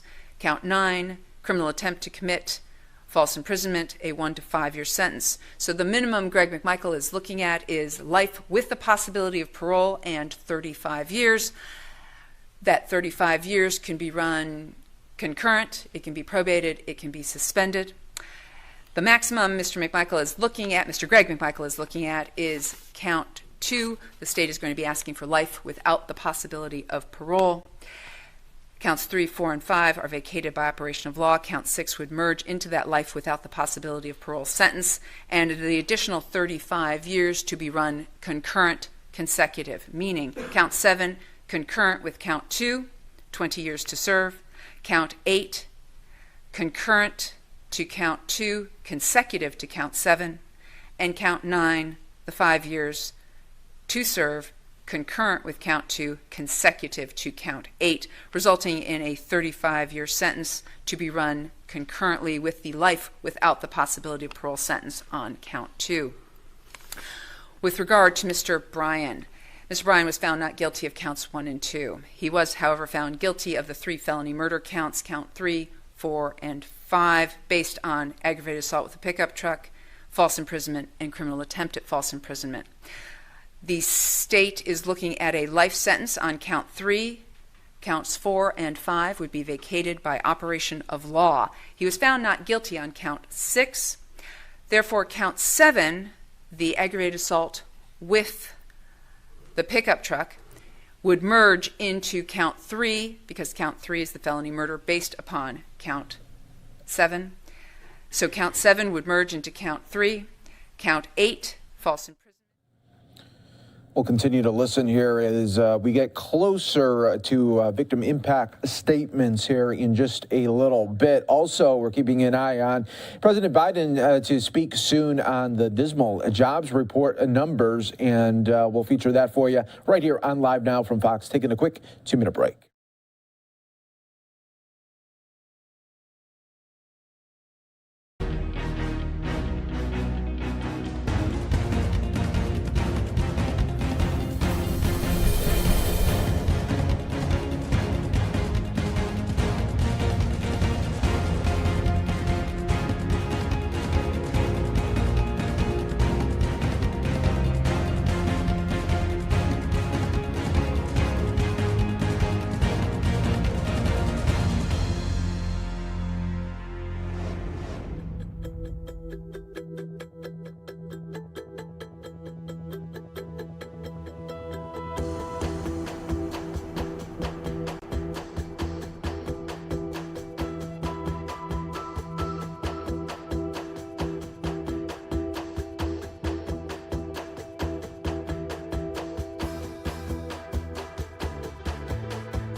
Welcome back, everyone, here to Live Now from Fox. We are hearing now from Ahmaud Arbery's father right now address the court right before sentencing of the 3 men there charged with the murder of his son. Let's listen right here on Live Now from Fox. Not only did they lynch my son in broad daylight, but they killed him while he was doing what he loved than anything, running. That's when he felt most alive, most free. And they took all that from him. When I close my eyes, I see his execution in my mind over and over. I'll see that for the rest of my life. When I became a father, my life became bigger than me. It became about my family, about protecting him, protecting my boy. I know in my head that there's nothing I could have done that day to have saved my son, to have protected him from that evil and hate. But my heart is broken and always will be broken, because on my worst day or our lives wasn't there. If I could, I'd have traded places with Ahmaud in a heartbeat, but I can't. So I'm standing here today to do what he can't, and that is to fight for him, fight for his memories, his legacy, and to tell you who he was, because that's the one thing you didn't hear in this courtroom. And more than anything else, you should know who my boy was. We love our son, and we will never have him with us to celebrate anything. Thanksgiving, Christmas, or his birthday. His kids should spend the rest of their lives thinking about what they did and what they took from us. And they should do it from behind bars. Because me and my family, we got to live with his death the rest of our life. We'll never see Ahmaud again. So I feel they should stay behind them bars the rest of their life because they didn't give him a chance. Thank the court. Thank y'all for what y'all did. Our family stuck by us. Thank the jury. I give all glory to God. Thank y'all. Thank you, Mr. Arbery.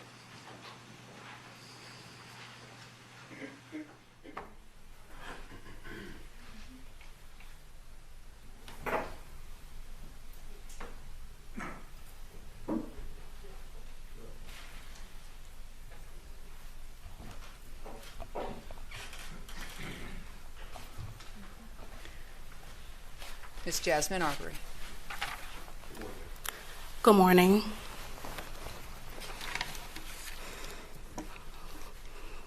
My name is Jasmine Arbery. Ahmaud is my brother, and I would like to tell you a little about him. Ahmaud had dark skin that glistened in the sunlight like gold. He had thick, curly hair, and he would often like to twist it.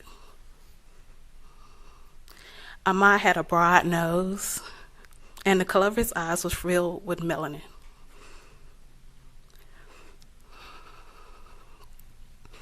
He was tall with an athletic build.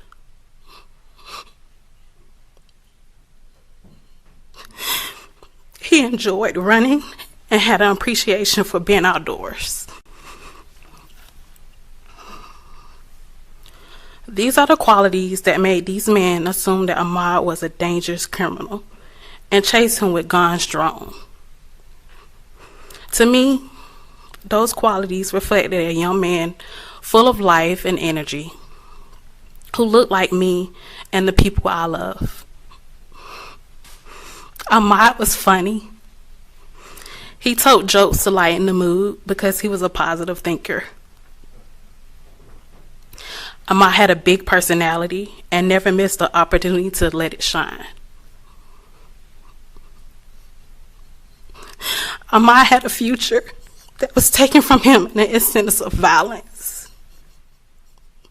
He was robbed of his life pleasures, big and small. He would never be able to fulfill his professional dreams, nor would he be able to start a family or even be a part of my daughter's life. The loss of Ahmaud has devastated me and my family. So I'm asking that the man that killed him be given the maximum sentence available to the court. Thank you. Thank you, ma'am.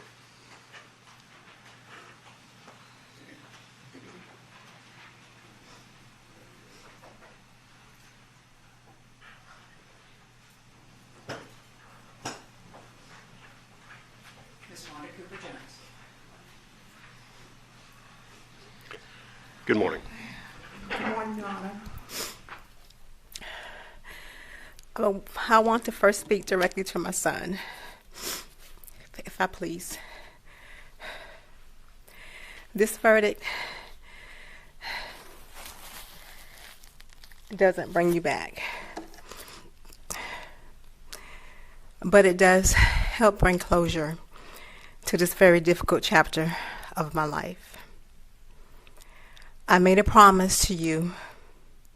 Today, I laid you to rest. I told you I love you, and someday, somehow, I will get you justice. Son, I love you as much today as I did today that you were born. Raising you was the honor of my life, and I'm very proud of you. Your Honor, these men have chose to lie and attack my son and his surviving family.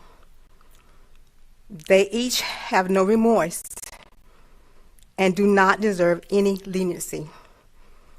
This wasn't a case of mistaken identity or mistaken fact. They chose to target my son because they didn't want him in their community. They chose to treat him differently than other people who frequently visited their community. And when they couldn't sufficiently scare him or intimidate him, they killed him. My youngest son, he was born on Mother's Day of 1994. He had a smile so bright it lit up a room. He was a greedy baby that seemed like he was always searching for something to stick into his mouth. He was always a loving baby who seemed to never tire of hugs, cuddling, and kisses. He loved, he never hesitated to tell me, his sister Jasmine, and his brother Marcus that he loved us. And Your Honor, we loved him back. He was messy. He sometimes refused to wear socks or take good care of his good clothing. I wish he would have cut and cleaned his toenails before he went out for that jog that day. I guess he would have if he knew he would be murdered. My family is going to miss Ahmaud.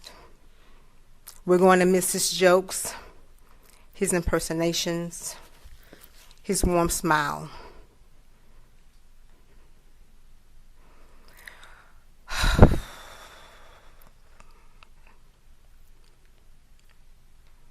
These men deserve the maximum sentence for their crimes. Ahmaud never said a word to them. He never threatened them. He just wanted to be left alone. They were fully committed to their crimes. Let them be fully committed for the consequences. Your Honor, I'm standing here before you as the mother of Ahmaud Arbery, asking you to please give all three defendants who are responsible for the death of my son the maximum punishment in this court, which I do believe is life behind bars without the possible chance for parole. Thank you. Thank you, ma'am.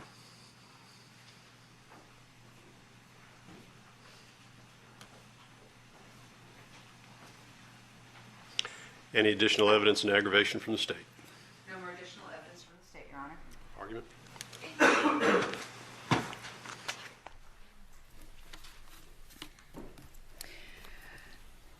Your Honor, the state is seeking life without the possibility of parole for the McMichaels based primarily on the evidence presented in this case. The state is not going to go through all of that evidence, just a few very important items. First off, there was a demonstrated pattern of vigilantism by Greg and Travis McMichael. First off, we have our July 13th, 2019 911 call after both of them went with guns to confront a homeless man who was living under the bridge, who they suspected must have been committing all of these crimes. Of course, all of these crimes included a lot of reports to 911 about suspicious persons and as we heard from the witness stand and defense witnesses, a couple of unlocked cars with things stolen out of them by people outside the neighborhood.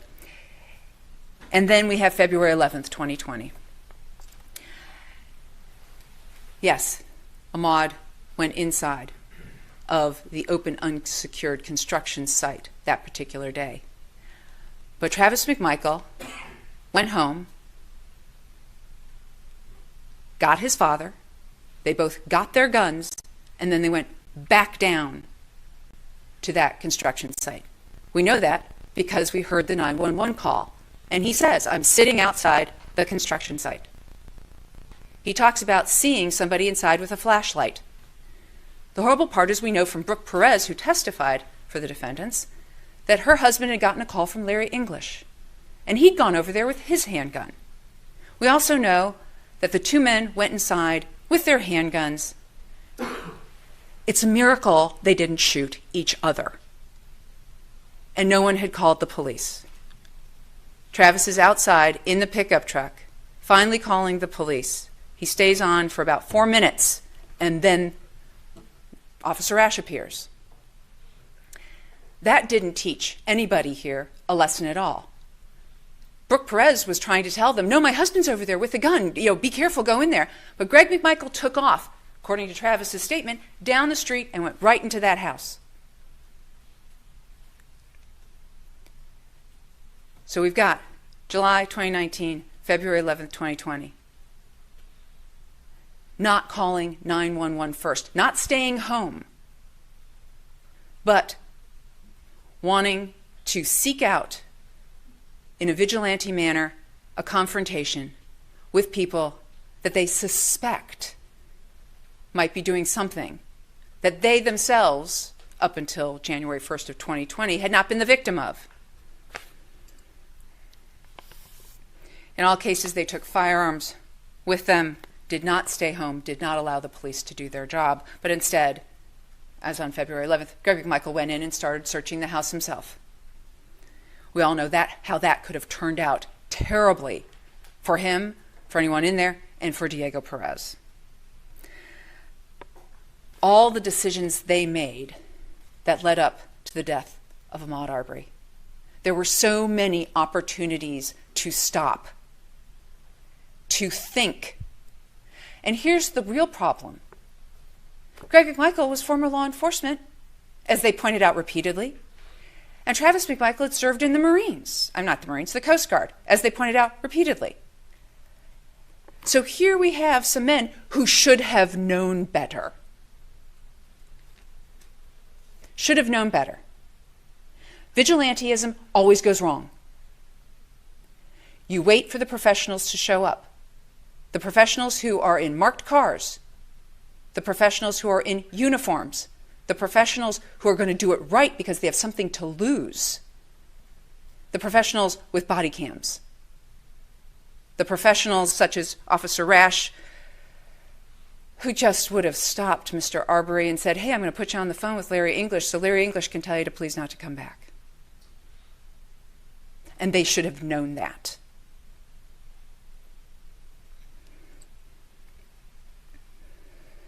They had alternatives. They had choices. But instead, Travis McMichael, who stated he was putting his son Everett down for a nap, who stated that his father had all these medical and health problems, didn't say, no, Dad, I'm putting Everett down. No, Dad, you need to stay here. He grabbed his shotgun, which he stated was propped up in a corner in that house, to go with his father. And Greg McMichael was willing to get into that pickup truck and sit in a child's seat to go chase after Mr. Arbery.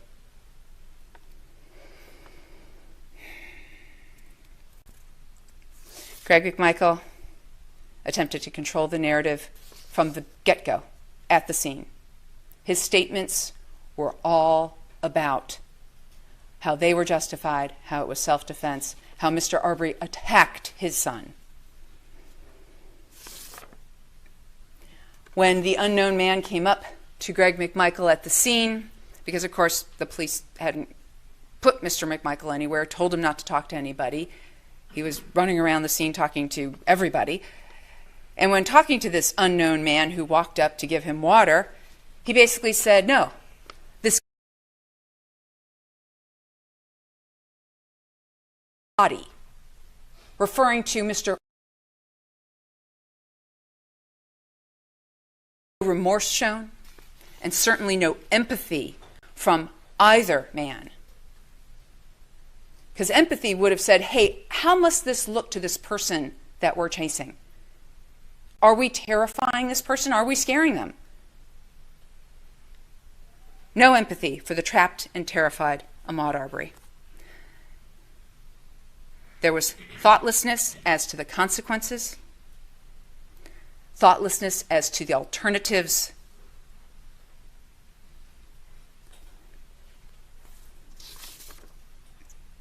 there was vigilantism. And because of that, we are asking for Travis McMichael and Greg McMichael to be sentenced to life with the possibility of parole. Travis McMichael on count 1, malice murder, Greg McMichael on felony murder count 2, with the prior sentences or the underlying charges to run concurrent consecutive per the state's prior statement. The state is going to guess that the defense will probably say that these men served their country, they served the community. Travis in the Coast Guard, Greg McMichael at the district attorney's office, but we all know it is not the 99 things you do right, not the 99 good deeds that you do, but when you take another person's life, it can't be undone, it can't be taken back, there is no do-over. It's final, and that means caution must prevail. Thoughtfulness, empathy, and insight must prevail, not vigilantism. With regard to Mr. Bryan, his actions speak for themselves. He contributed to the death of Ahmaud Arbery in a significant way. The court is familiar with his actions. The court is familiar with his statements, with his level of cooperation with Agent Seacrest afterwards. And given his actions and statements in this case, the state is asking for a life with the possibility of parole sentence. And that would be on count 3 with 15 years consecutive on probation for Mr. Bryan. Thank you, Your Honor.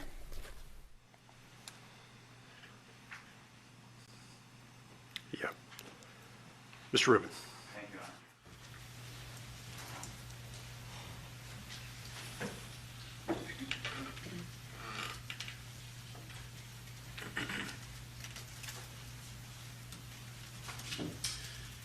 Your Honor, for 150 years, judges in cases in which defendants were convicted of murder were authorized to impose a life sentence. That was the only sentence available. In 2009, the legislature expanded the judge's discretion and now allows a judge to impose both a life sentence with the possibility of parole and a life sentence without the possibility of parole, and gives absolutely, as Mr. Goff pointed out, no guidance to the court as to what factors. All right, everybody, we will continue to be listening to sentencing. It's expected to go for quite some time today. So throughout the day, we'll be checking back into this courtroom in Brunswick, Georgia. I do want to go out right now to the White House. President Biden just coming to the podium to talk about the dismal jobs report numbers that just came out. You're watching Live Now from Fox. That roll through, and then I'm heading off to do Harry Reid's funeral. So, but this morning, I want to talk about, I think it's a historic day for our economic recovery. Today's national unemployment rate fell below 4% to 3.9%, the sharpest one-year drop in unemployment in United States history. The first time the unemployment rate has been under 4% in the first year of a presidential term in 50 years. 3.9% unemployment rate. Years faster than experts said we'd be able to do it. And we have added 6.4 million new jobs since January of last year, in 1 year. That's one of the most That's the most jobs in any calendar year by any president in history. How? How did that happen? Well, the American Rescue Plan got the economy off its back and moving again, back on its feet, getting over 200 million Americans fully vaccinated, got people out of their homes and back to work, even in the face of wave after wave of COVID. We got schools open. We got booster shots. We brought down the poverty rate. It went from 20 million people on unemployment rolls a year ago to under 2 million people on the unemployment rolls today. America's back to work, and there are more historical accomplishments. The increase in Americans joining the labor force was the fastest this year of any year since 1996. And among prime age workers, ages 25 to 54, their increase in labor force participation was the biggest in 43 years. Record job creation, record unemployment declines, record increases in the people in the labor force. I would argue the Biden economic plan is working and is getting America back to work, back on its feet. But the record doesn't stop there. Today's report also tells us that record wage gains, especially for workers in some of America's toughest jobs, women and men who work in the frontline jobs in restaurants, hotels, travel, tourism, desk clerks, line cooks, wait staff, bellmen, they all saw their wages at a historic high, the highest in history. Their pay went up almost 16% this year, far ahead of inflation, which is still a concern. Overall, wage gains for all workers who were not supervisors went up more in 2021 than any year in 4 decades. There's been a lot of press coverage about people quitting their jobs. Well, today's report tells you why. Americans are moving up to better jobs, with better pay, with better benefits. That's why they're quitting their jobs. This isn't about workers walking away and refusing to work. It's about workers able to take a step up to provide for themselves and their families. This is the kind of recovery I promised and hoped for the American people, where the biggest benefits go to the people who work the hardest and are more often left behind, the people who have been ignored before, the people who just want a decent chance to build a decent life for their families, just given a clear shot. For them, wages are up, job opportunities are up, layoffs are down to the lowest levels in decades, and there are more chances than ever to get ahead. No wonder one leading economic analyst described what we've accomplished in 2021 as the strongest first-year economic track record of any president in the last 50 years. Today, America is the only leading economy in the world where the economy as a whole is stronger than before the pandemic. Now I hear Republicans say today that my talking about this strong record shows that I don't understand. I don't understand. A lot of people are still suffering, they say. Well, they are. Or that I'm not focused on inflation. Malarkey. They want to talk down the recovery because they voted against the legislation that made it happen. They voted against the tax cuts for middle-class families. They voted against the funds we needed to reopen our schools, to keep police officers and firefighters on the job, to lower health care premiums. They voted against the funds we're now using to buy COVID booster shots and more antiviral pills. I refuse to let them stand in the way of this recovery. And now my focus is on keeping this recovery strong and durable, notwithstanding Republican obstructionism. Because, I know that even as jobs and families' incomes have recovered, families are still feeling the pinch of prices and cost. So we're taking that on as well. And the way to do that is not to step back from the economic progress we've made, but to build on it. I've laid out a 3-part plan to address costs families are facing. 1, first part of that plan, fixing the supply chain. 2, protecting consumers and promoting competition. 3, lowering kitchen table costs, including with my Build Back Better Act. First, the supply chain. A couple of months ago, we heard a lot of dire warnings about supply chain problems leading to a crisis around the holidays, Thanksgiving and Christmas. We acted. We brought together business and labor to solve the problems. The much predicted crisis didn't occur. The Grinch did not steal Christmas, nor any votes. Look, the number of containers sitting in on docks for more than 8 days is now down by nearly 40%. The number of packages delivered on time was nearly 99%. Workers stayed on the job and did the job to bring goods to consumers. We're continuing to work to speed up every step of this process. The ports, trains, trucking. My bipartisan infrastructure plan law included significant investments in each of these areas. And I want to thank the 19 Republicans in the Senate and the 13 in the House who stepped in to help pass it, so we didn't have to face another filibuster and lose a very badly needed plan. The second area, protecting American consumers. In the last few decades, in too many industries, a handful of giant companies dominate the market. In meat processing, railroads, shipping. Too often they use their power to squeeze out smaller competitors, stifle new entrepreneurs, and raise the prices, reducing options for consumers and exploiting workers to keep wages unfairly low. You see that in your own life. Just look at your grocery bill and the cost of meat. It's not because the cattle farmer's getting rich. Matter of fact, it's the exact opposite. It's because fewer processors can charge grocery stores much more money for their ground beef, for example. You've heard me say it before. Capitalism without competition isn't capitalism. It's exploitation. And I'm determined to end the exploitation. Later this month, I'll be meeting with my Competition Council, which includes key economic leaders from across my administration, to keep pushing for more broad action and increase competition across our economy, because healthy competition produces lower prices, higher wages, and more dynamic and innovative economies.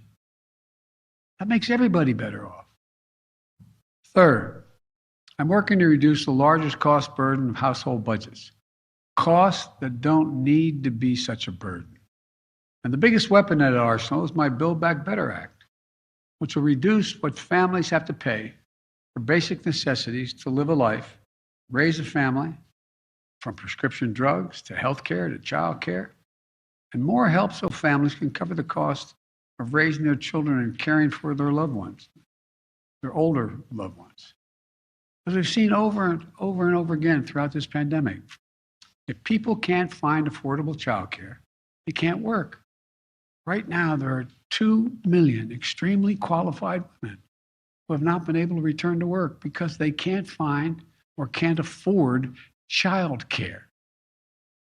On health care, we've made quality coverage through the ACA more affordable than ever before, with families saving an average of $2,400 on their annual premiums, and 4 out of 5 consumers finding quality coverage for under $10 a month. And the result, when you reduce the cost of health care, more people can afford to get it. Over 4 million people have gained coverage since I became president. You've heard me say it a million times. Having health care is also about peace of mind. For example, we're going to make it so nobody will pay more than $35 a month for insulin. Imagine you're a parent and one of the 200,000 children in this country have type 1 diabetes. Insulin can cost, on average, it's average $650 a month, but cannot cost as much as $1,000 a month. Even though a vial of that insulin costs about $10 to manufacture. We can do all this.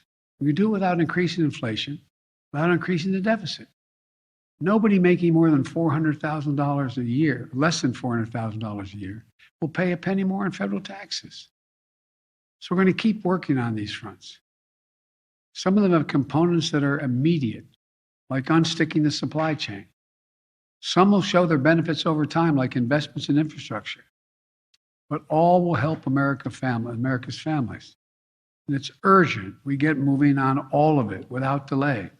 Because at this moment, as a country, we face an important choice. Do we take the steps to create an economy with strong, sustainable growth, higher wages, and more opportunity for all Americans? Or do we settle for an economy that wasn't working for our middle class even before the pandemic began? An economy that delivered sluggish growth, stagnant wages, limited opportunities. I'm not an economist, but I've been doing this a long time. But here's the way to look at it. If car prices are too high right now, there are two solutions. You increase the supply of cars by making more of them, or you reduce demand for cars by making Americans poorer. That's the choice. Believe it or not, there's a lot of people in the second camp. You hear them complain that wages are rising too fast among very middle class and working class people who have endured decades of stalled incomes. Their view of the economy says the only solution to our current future challenges is to make the working families that are the backbone of our country poor or keep them in the state they're in. It's a pessimistic vision, and I reject it. I reject the idea that we should somehow punish people because they finally have a little more breathing room. America doesn't need to settle for less. We need an economy that has the capacity to generate more growth, more jobs, and more opportunity for all Americans. That's why we're going to keep doing everything we can to, one, unstick the bottlenecks that are keeping goods from getting to consumers. Two, build better infrastructure so that we can get parts and goods to factory floors quicker and cheaper. Three, bring more of that production back here to the United States to make our supply chain more secure. Let's make what we're selling in America made in America, so we're not at risk of foreign supply chains and shipping delays. And in doing so, get more Americans working in jobs with rising wages. I want to be clear. I'm confident the Federal Reserve will act to achieve their dual goals of full employment at stable prices and make sure the price increases do not become entrenched over a long term with the independence that they need. But the best way that I, as president, and the Congress as a legislature can tackle high prices is by building a more productive economy with greater capacity to deliver for the American people. A growing economy where people have more opportunities, more small businesses opening, and I might add, parenthetically, there's 30% increase in the application for new small businesses, and goods get to market faster. The economy where we don't just grow the economic pie to make sure people who bake the pie get a fair slice of it as well. For too long, Republicans have thrown around terms like pro-growth and supply-side economics to drive an economic agenda that didn't deliver enough growth and supplied more wealth to those who already were very well off. From day one, my economic agenda has been different. It's been about taking a fundamentally new approach to our economy, one that sees the prosperity of working families as a solution, not the problem. There's never been a time I can think of when the middle class and working class have done well that the wealthy haven't done very well. Working families need to get a fighting chance. And by the way, the stock market, the last guy's measure of everything.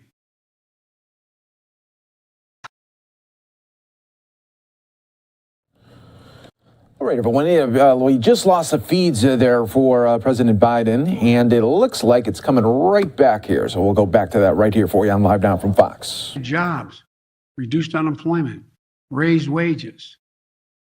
As I've always said, when working people do well, everybody benefits.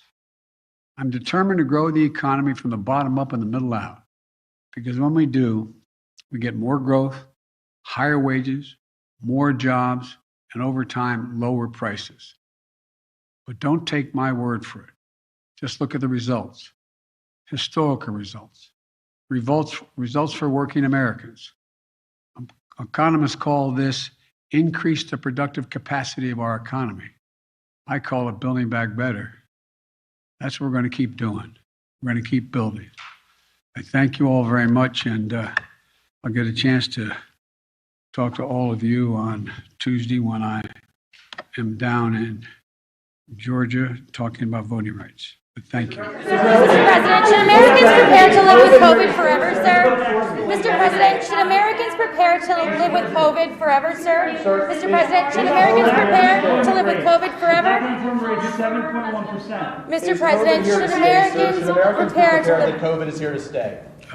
No, I don't think COVID is here to stay. That having COVID in the environment here and in the world is probably here to stay. But COVID, as we're dealing with it now, is not here to stay. The new normal doesn't have to be. We have so many more tools we're developing and continuing to develop that can contain COVID and other strains of COVID. So I don't believe this is that. If you take a look, we're very different today than we were a year ago, even though we still have problems. But 90% of the schools are open now. It was 98, it's down to 90, but is open now because we spent the time and the money in the Recovery Act to provide for the ability of schools to remain open. And, what we're doing now is we talked about, how we're dealing with testing. Well, we have been doing now, we've had 300 million tests per month so far. And that's 11 million tests a day. In addition to that, we're in the process of ordering 500,000 new tests. And so we're going to be able to control this. The new normal is not going to be what it is now. It's going to be better. Thank you very much.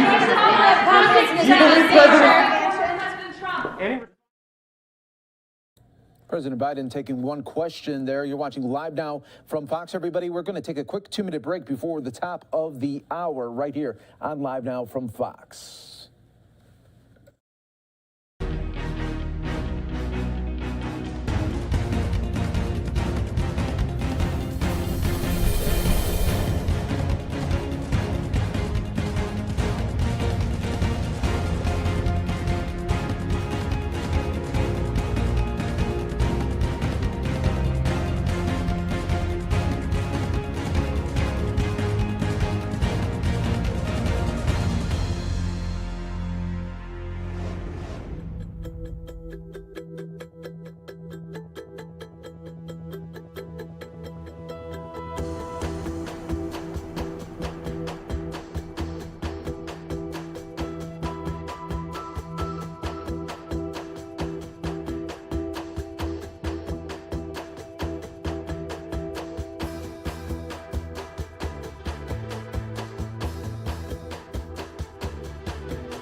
Welcome back, everyone, here to Live Now from Fox. We appreciate you joining us here. Live look at the White House. Pretty soon we are going to be listening to Supreme Court hearing oral arguments on Biden vaccine mandates right now. This all has to do about the federal implementation, if it goes through there, of Biden's case there for OSHA vaccine mandate for workers across this country. Remember, if you had workers of 100 or more, a vaccine mandate was issued, and then as of right now, they've been challenged in court, and we are hearing it from the Supreme Court level. So we'll have that for you in just a moment right here on Live Now from Fox. We are going to pause just for a couple of seconds as we reset for the top of the hour.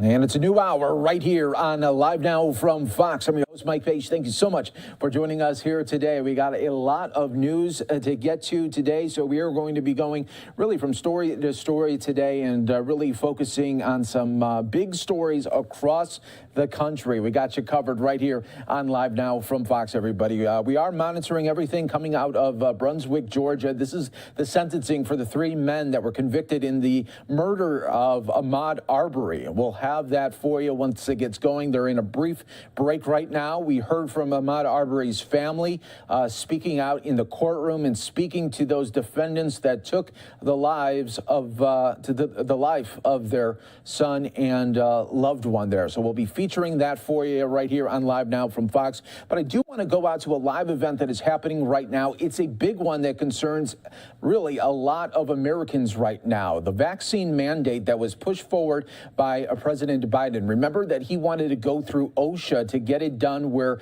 employers that had 100 or more employees would be mandated to have their employees vaccinated. It has since been challenged in the courts, and right now the Supreme Court is hearing that challenge right now, and it comes at a time where these mandates are in place, but now we're hearing that more and more, it doesn't matter if you're vaccinated, if you're double vaccinated, if you're boosted, that would be a triple vaccinated, you could still get COVID-19. So we are hearing that coming at a unique time here for the Supreme Court. So we'll be listening to that. On the other side of it, I'm going to show you what Governor Ron DeSantis said about these mandates. You're not going to want to miss that one. That one happened just moments ago, so we'll be featuring that for you. But let's listen to a little bit of the Supreme Court, and then we'll also hear what President Biden's former advisors are saying about the pandemic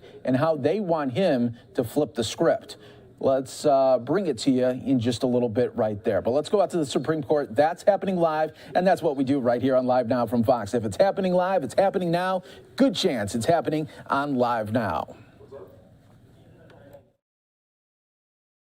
But how do you reconcile that understanding of necessary with the broader reasonably necessary standard in OSHA's normal regulatory authority? So we certainly agree that the emergency temporary standards reference to necessary as contrasted with reasonably necessary and appropriate is a heightened burden and includes a measure of tailoring that's necessary with respect to the particular mitigation measures. But I don't think that that helps the applicants here because they haven't come forward with any alternative mitigation measures that they think would equally protect the workers that OSHA found were in grave danger. But do they have to come forward with that evidence, or did OSHA have to consider it and reject it? Because another part of their contention is that OSHA did not adequately explain why this measure, this particular rule and its scope, was necessary vis-a-vis or as compared to other possibilities. Well, OSHA explained that at length over dozens of pages in the 150-page preamble to the rule. OSHA specifically explained why vaccination as the single most effective way to target all of the ways that the virus threatens workers in the workplace was a necessary measure here, and it further explained why masking and testing would be essential if workers remain unvaccinated in order to ensure that despite their higher risk level of contracting the virus, they couldn't carry it into the workplace and spread it to their coworkers. So I think the suggestion that this wasn't adequately explained is inconsistent with the arguments they're making. And as I understand their tailoring arguments, and this actually touches on the question you asked earlier in the argument, they're really focused on two things: the categories of workers and the particular workplaces. And they haven't suggested that there are other mitigation measures there that OSHA neglected to consider. They're saying those things should have just been carved out altogether. But that is inconsistent with the Secretary's judgment that all unvaccinated workers face a grave danger and that the risk exists anywhere that employees are gathered indoors together. And again, there might be subcategories within those groups that are in graver danger, but I don't think there is any basis on this record to conclude that the agency lacked substantial evidence to draw the lines that it did. That's helpful, thank you. My second question is, again, about the status of this rule as an ETS.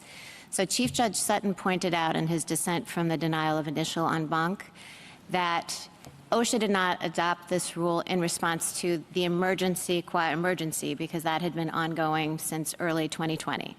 But instead, it responded to new facts on the ground, which included the widespread availability of a vaccine that maybe it was a surprise many people chose to forego, and the emergence of the Delta variant. And Chief Judge Sutton pointed out that in an extended pandemic, or I don't know if we've moved to an endemic such as this one, facts will continually change. New variants will emerge. There might be new treatments, new vaccinations. We have boosters now, right? So now full vaccination might not just be the 2 jabs. It might include a booster as well. So when does the emergency end? I mean, a lot of this argument has been about Congress's failure to act. 2 years from now, do we have any reason to think that COVID will be gone or that new variants might not be emerging? And when must OSHA actually resort to its regular authority and go through notice and comment, and not simply be kind of doing it in this quick way, which doesn't afford people the voice in the process that they're otherwise entitled to?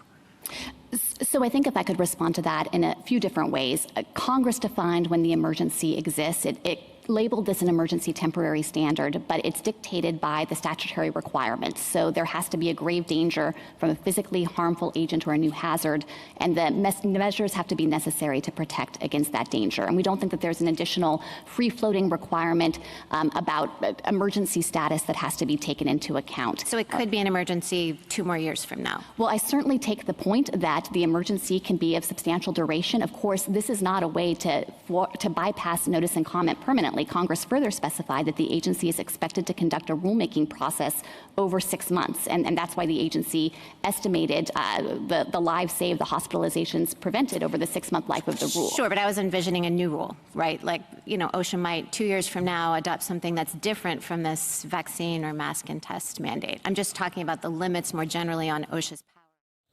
All right, so I just wanted to give you a live listen in right there at the Supreme Court, because in the Supreme Court federal courtrooms, there are no cameras allowed, just audio, but just wanted to give you just a little bit there off the top of this fresh hour right here for you on Live Now from Fox Everybody as we continue to roll right here on. And now I want to go into 6 of President Biden's former advisors. They are saying that the president needs to change his way of thinking when it comes to this pandemic. Let me read it off for you right here on Live Now from Fox Everybody. But this is from 6 doctors who propose how to get to a new normal.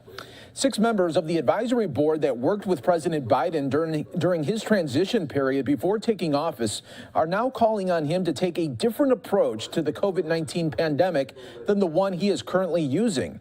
In a series of opinion articles posted by the Journal of the American Medical Association, the 6 doctors offered various suggestions for how to move forward.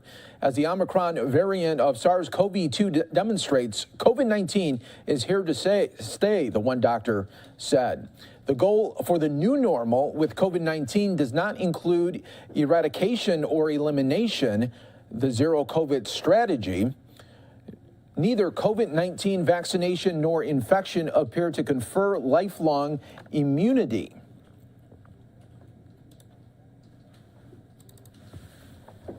Current vaccines do not offer sterilizing immunity against a SARS-CoV-2 infection. Infectious disease cannot be eradicated when there is limited long-term immunity following infection or vaccination or non-human reservoirs of infection. The new normal, they explained, should be recognizing that SARS-CoV-2 is but one of several circulating respiratory viruses that include influenza, respiratory syncytial virus, RSV, and more. They noted that people have been living normal lives while facing the threat of those other respiratory illnesses, and they must learn to view the threat of COVID-19 as just an additional threat alongside the others. Still, they made clear that while that is a goal, COVID-19 is currently more serious than the other illnesses in terms of hospitalizations and deaths.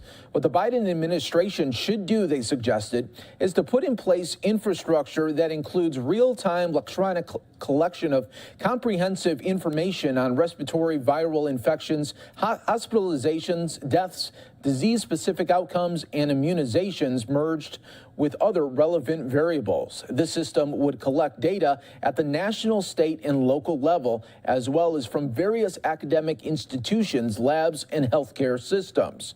The White House press secretary, Jen Psaki, said she had not read the articles when asked on Thursday, but she insisted that Biden's goal is still to defeat the virus. The president's focus and objective is to save as many lives as possible, she said, and we know what works, and we know that pushing more people, getting more people vaccinated, getting more people boosted, encouraging mask wearing, making sure that schools have the resources they need to stay open and do that in a safe way. These are the steps that work there. So that is the latest report there from Biden's former advisors. You're watching Live Now from Fox, everybody, as we continue our segment right here. I do want to now have us listen to Governor Ron DeSantis, who just wrapped up a news conference, but he was asked about the state of the pandemic. It's pretty interesting what he said right here on Live Now from Fox. But just going out and testing yourself all the time if you're not sick is very little clinical value to that. And so if you're talking about resources being used, that would be kind of a very low value use of testing. And so what Joe has said, and what I agree with, is, okay, the top reason to test is if you're symptomatic, particularly if you're high risk, so that you can then determine whether you have COVID. If you do, you get treated. If you're low risk but you're symptomatic, there's value in testing as well, so that you know what you do. A lot of those folks are not going to need treatment for Omicron. They will simply just get over it. Not saying we don't want to offer if you want it, but it's probably not going to be necessary. The lowest value testing is just people who are just kind of going to test to saying, hey, am I sick? Now think about it. Before COVID, did anyone go out and seek testing to determine if they were sick? It's usually you feel like you're sick, and then you get tested to determine what you maybe have come down with. And so this is kind of a new thing where they've been saying just go out and test all the time. And again, you're free to do it. But I think what the DOH guidance from Florida is saying is that is unlikely to yield very much clinical value for you.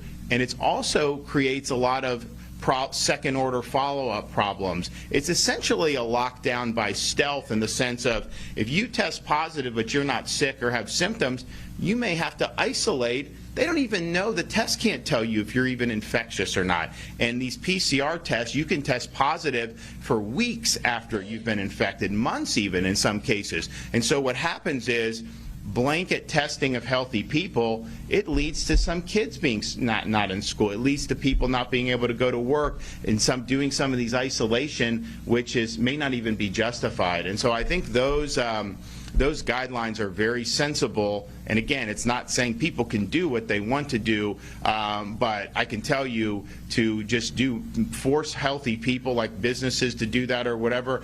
We don't advise that at all. We think that's a mistake. We think people should live their lives, and then if they develop symptoms, you can obviously get a test, and if you're at risk and the treatment would change the course for you, we obviously want to see that treatment done. But you do have some people that will go out and just test all the time, and that's just not a good use of the resources. So that, I think that brought some good clarity to it. And if you think about it, we really want the testing to be like testing for anything else has been prior to COVID. I mean, that's how you live a normal life, not saying that unless you test negative, you can't live or operate in society. That's not a good road to go down. We've done obviously much better in Florida of being open and letting people make their decisions. You know, there's some parts of the country where you have to show medical papers just to go have a hamburger.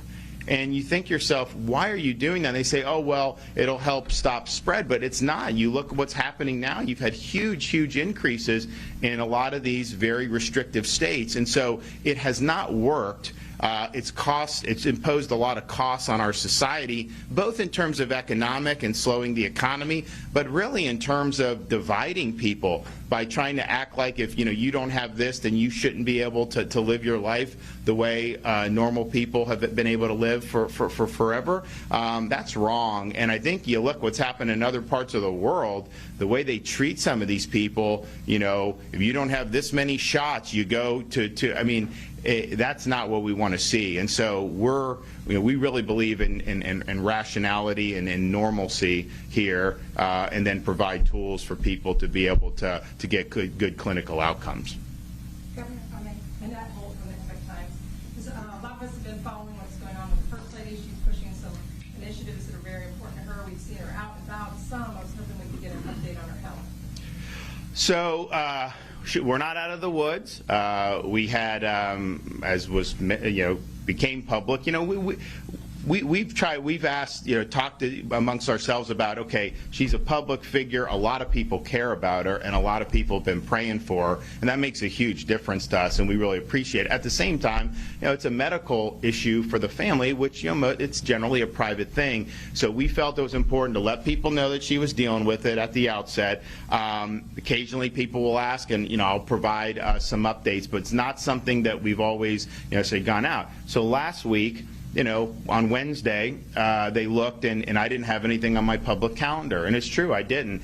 And, a lot of these people, some in the media, but a lot of these politicians who, are trying to get some traction, they were saying, oh, he's out vacationing, he doesn't, all this stuff. Well, it turns out, we were down in Tampa doing this treatment. And it's not easy to go through for her, and it's certainly not fun to watch somebody have to go through that, to watch your spouse go through that. And so it is a tough thing. She has times where she's really good, and then sometimes it really takes a toll. It's not like it's just the same every day, but we're not through with it. We're getting closer to the end, but I do think our view is that 2022 will be the year where we can say that she is cancer-free, and that'll be something that'll be really important. Governor Ron DeSantis there on the health of his wife there just kind of shows you what the state of politics and the state of media is when he has to explain where he is for a day when he doesn't have a public schedule. And it turns out that he was with his wife who was getting treatments there for breast cancer there. So that is where we are in this country. And you're watching Live Now from Fox, everybody. We are going to take a quick 2-minute break. Coming up a little bit later on Live Now from Fox. If you lost your job to COVID or you lost your business in the pandemic, you are going to be very upset at this next story when we hear about the Boston bomber and what he got in jail. Yeah, remember him from 2013? Killed 3 people with a pipe bomb, hurt more than 200 people? Wait till you find out. He might have more money in his checking account than you do right now. You're watching Live Now from Fox, everybody. Mike, I have video.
Welcome back, everyone, here to Live Now from Fox. Everyone, we are talking about the loss of a legend on the screen and an inspiration off the screen as well. The death of Sidney Poitier is really being felt not only in Hollywood, but across the country and around the world as we lost this icon today.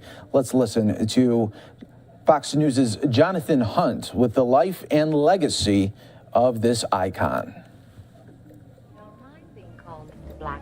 Of course not. Why should I? That's what I am, a black man. He was a talented, passionate actor whose screen work in the 50s and 60s paved the way for countless other African-American performers. Sidney Poitier was born on February 20th, 1927 in Miami, where his parents took a trip to sell their produce. The youngest of 8, he grew up in humble circumstances in the Bahamas, where his father was a tomato farmer. You start out with a certain amount of values, some integrity, some honesty, and you hope that you do well. He dropped out of school and at the age of 15 moved to Miami to live with his brother, working menial jobs before enlisting in the Army. After that, he joined the American Negro Theater and appeared on Broadway. It was there he met a young Harry Belafonte. By 1949, Poitier was choosing between leading roles on stage and an offer to work in a film called No Way Out. To get the role, he lied to the director, telling him he was 27 years old when he was actually only 22. Back then, no route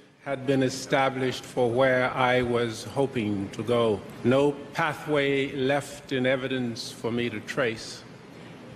No custom for me to follow. The films kept coming. 1951, Cry the Beloved Country. 1955, Blackboard Jungle. 1957, Edge of the City. And in 1958, The Defiant Ones, where Poitier became the first black actor nominated for an Academy Award. But it was in 1963 that Poitier starred in the film that would become a part of his legacy.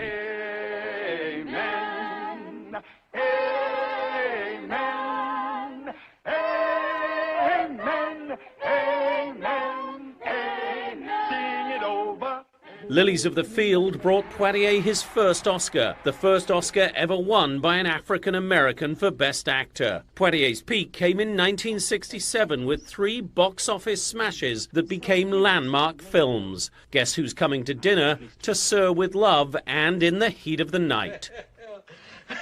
I don't think we're going to have any trouble, are we, Virgil? No trouble at all.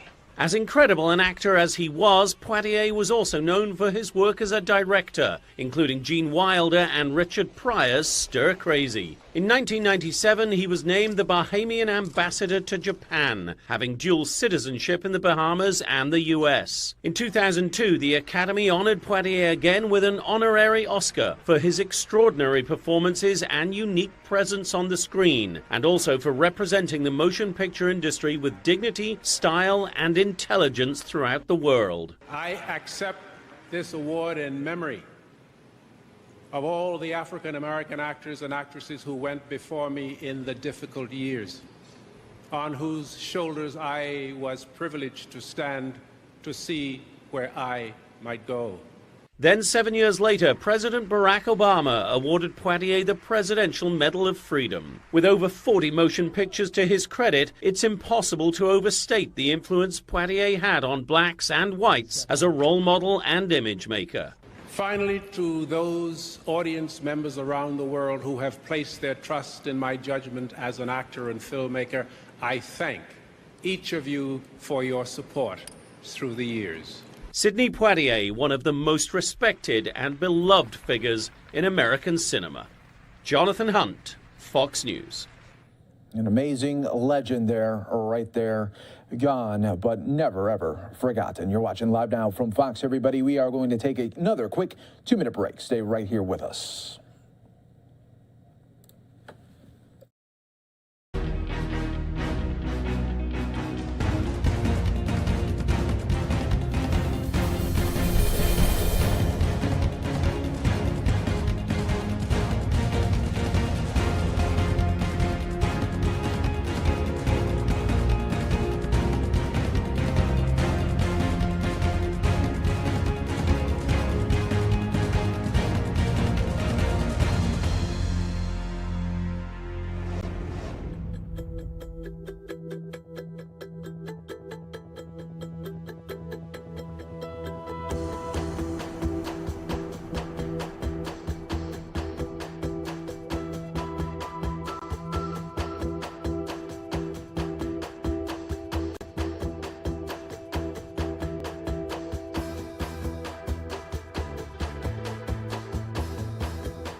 Welcome back, everyone, here to Live Now from Fox. We appreciate you joining us here today. I'm your host, Mike Page. Our next story here, it's probably going to infuriate a lot of people. And when I say a lot of people, probably everybody here, especially if you lost a business or really your livelihood during this pandemic, because we're learning that the Boston bomber received a $1,400 COVID check, and currently in his inmate fund, he might have more money than what is in your checking account. I explain here in this piece. Federal officials in Massachusetts have called for convicted Boston Marathon bomber Dzhokhar Tsarnaev to hand over the $1,400 COVID relief money and any other funds in his inmate trust account to be put toward the more than $101 million he owes his victims. The motion that was filed on Wednesday by acting U.S. Attorney for the District of Massachusetts urges the court to allow the Bureau of Prisons to move all funds from Tsarnaev's inmate trust account as payment towards his outstanding criminal monetary penalties, including unpaid special assessments and restitution. But records show Tsarnaev, who is currently being held at a maximum security prison in Florence, Colorado, has received over $21,000 since his time as an inmate. Some deposits were made by the Office of Federal Defenders of New York, which put in $11,000 from May 2016 to June of 2021 by 35 individuals, including 3 people from New Jersey, Indiana, and Maryland, and the United States government, which sent him a $1,400 COVID relief payment on June 22nd of last year. Following his 2015 trial, Tsarnaev was ordered to pay $101 million in criminal restitution and an additional $3,000 fee. As of Wednesday, he had only paid about $2,200, which went toward the fee and not toward the victims, in accordance with federal statutes, the document states. Tsarnaev was convicted of 30 charges related to the 2013 bombing and at the finish line of the Boston Marathon. The blast killed 3 people and hurt over 260 others. 17 of the injured people lost at least one limb in the attack. Tsarnaev and his brother then led police on a multi-day chase, during which time Massachusetts Institute of Technology police officer Sean Collar was shot and killed. Tsarnaev's brother also died. Despite that, records show Tsarnaev's deposits were collectively worth $21,000. Only $3,800 remained in his inmate trust account as of December 22nd of last year. And Tsarnaev, although not making payments to his victims, has made payments to other third parties, the motion states. The largest payment the defendant made from his account was paid to his siblings for items such as gifts, support, and books. Yeah, that's right. He's given money to his family. These payments totaled $2,000. Tsarnaev is allowed to use money for clothes, books, and other items in prison, but the rest should go toward victim payments, prosecutors say.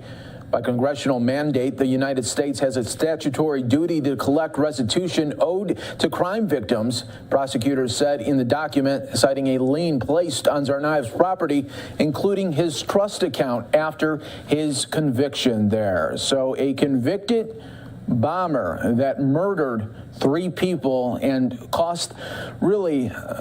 changed the lives of so many people on that day back in 2013 has a trust account. A lot of people don't have as much money in their checking account as he does in an inmate trust account.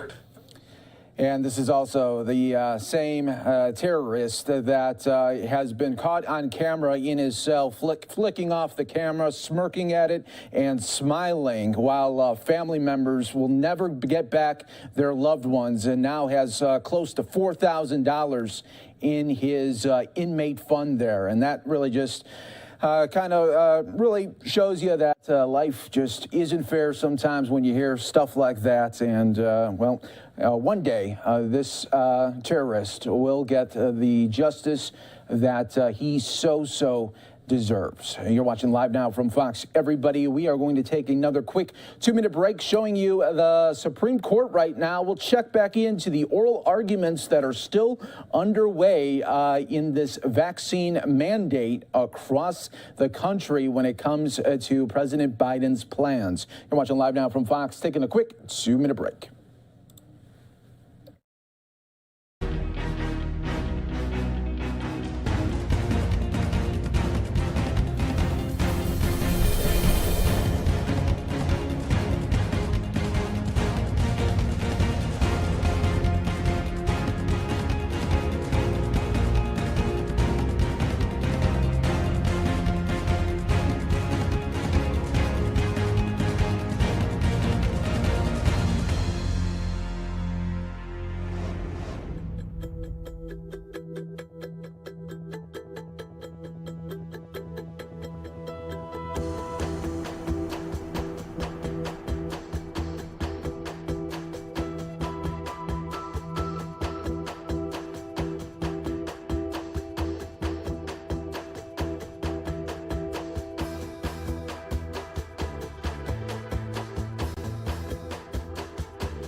Welcome back, everyone, here to Live Now from Fox. Want to listen in a little bit more to the Supreme Court hearing oral arguments on Biden vaccine mandates. We will continue to always bring you the top stories and headlines from across the country. Earlier today, Justice Thomas asked the Biden administration's lawyer whether there are other tools and methods OSHA could have used instead rather than the vaccine mandate. She says that the requirement is the single most effective way of targeting what OSHA is seeking to combat, including serious illnesses and transmission. Vaccination provides protection on all of those fronts there. So let's listen right here a little bit more on Live Now from Fox. Point, as the Chief Justice's hypothetical focused on, I think Justice Barrett focused on this as well, that there are certain workplaces, factories, assembly lines, where the risk is even graver, where the danger and the chance of transmission is heightened. But I don't think that that in any sense calls into question the Secretary's determination that there is a baseline grave danger in any work site where that inside risk of transmission can occur. General, can we, I'm sorry. Justice Alito? I just wanted to ask you a question on this issue of the commencement of enforcement and the issuance of a stay. This ETS was issued a couple of months ago, isn't that right? On November 5th, that's correct. Yeah, November 5th, all right, and it hasn't been enforced during that period. These cases arrived at this court just a short time ago. They present lots of difficult, complicated issues. We have hundreds of pages of briefing. We're receiving very helpful arguments this morning. Does the federal government object to our taking a couple of days, maybe, to think about this, to digest the arguments before people start losing jobs? Well, Justice Alito, if you're asking whether it would be appropriate for the court to issue a brief administrative stay, certainly we think that that would be within the court's prerogative if it thinks that it's necessary to do that. Ultimately, for the injunction that they're actually asking for here, the applicants would have to show an indisputably clear right to relief, which we think they can't satisfy. Well, I'm asking about an administrative stay, and I won't get into an argument about indisputably clear, but your point is you think it would be appropriate or it would not be appropriate if we issued a short administrative stay? Or if we do that, are you going to say, well, they're causing people to die every day? We do think that the agency found that there is grave harm every day, and the numbers are stark. Thousands But there was of that lives, grave harm during hundreds of every thousands single of day. Hospitalizations over Was 6 there not months. that same grave harm during every single day between the time when this was issued and today? Well, certainly, we think that the harm has existed and been present throughout, and the agency specifically set aggressive compliance deadlines. Well, my answer, I asked a really simple question, and you have the prerogative to say, no, we think, horrible consequences are going to ensue if you issue even an administrative stay of a short period of time, and we don't think that you need to have that time to digest this case and decide it. I'm not going to say that, Justice Alito. If the court believes that it needs a brief administrative stay, then of course it can enter it. But you mean brief, don't you? Yes, we think that there are lives being lost every day. Well, brief compared to what? The months that it hasn't been in effect since November, whatever it is, and the courts have been active in this area, or brief compared to what? Well, Mr. Chief Justice, I think that the agency well explained that the employers who are covered by this needed time to come into compliance. The agency announced that it was exercising enforcement discretion because of the confusion that had been created by the Fifth Circuit stay. Maybe it would be helpful for me to explain exactly what the January 10th deadline means with respect to compliance. The agency has announced that for employees who are acting in good faith, it is not going to enforce any of the provisions of this ETS until January 10th. And what that means as a practical matter is that employers need to be adopting their policies. They need to be ascertaining the vaccination status of their employees. And as of January 10th, they need to be requiring masking for any employees who remain unvaccinated. So it's not as though immediately employees are going to be quitting their jobs or leaving in response with the worst predictions. On January 10th, if this standard remains in effect, then masking will immediately be required and the testing will kick in on February 9th. So if we delay that one day, maybe I'm wrong, and please tell me if I am, but the numbers I read is when they issued this order, there were approximately 70-something thousand new cases every day. And yesterday, there were close to 750,000. So if we delay it a day, and if it were to have effect, then 750,000 more people will have COVID who otherwise, if we didn't delay it, wouldn't have. I mean, I don't doubt the power of the court to issue a stay. I'm just saying, what are the consequences of that? And if I'm wrong, you better tell me I'm wrong, because I thought that it really did make a difference to people who might get, you have the numbers, I saw the numbers.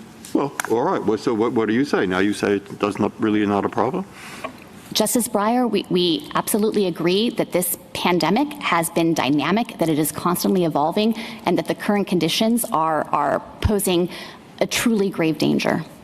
General, am I to understand from your previous answer that enforcement qua testing doesn't occur till February 9th, correct? That's correct, Justice Sotomayor. The only thing that would happen in the next few days, or up to now, everybody should have a plan in place, correct? Correct. There's been no stay.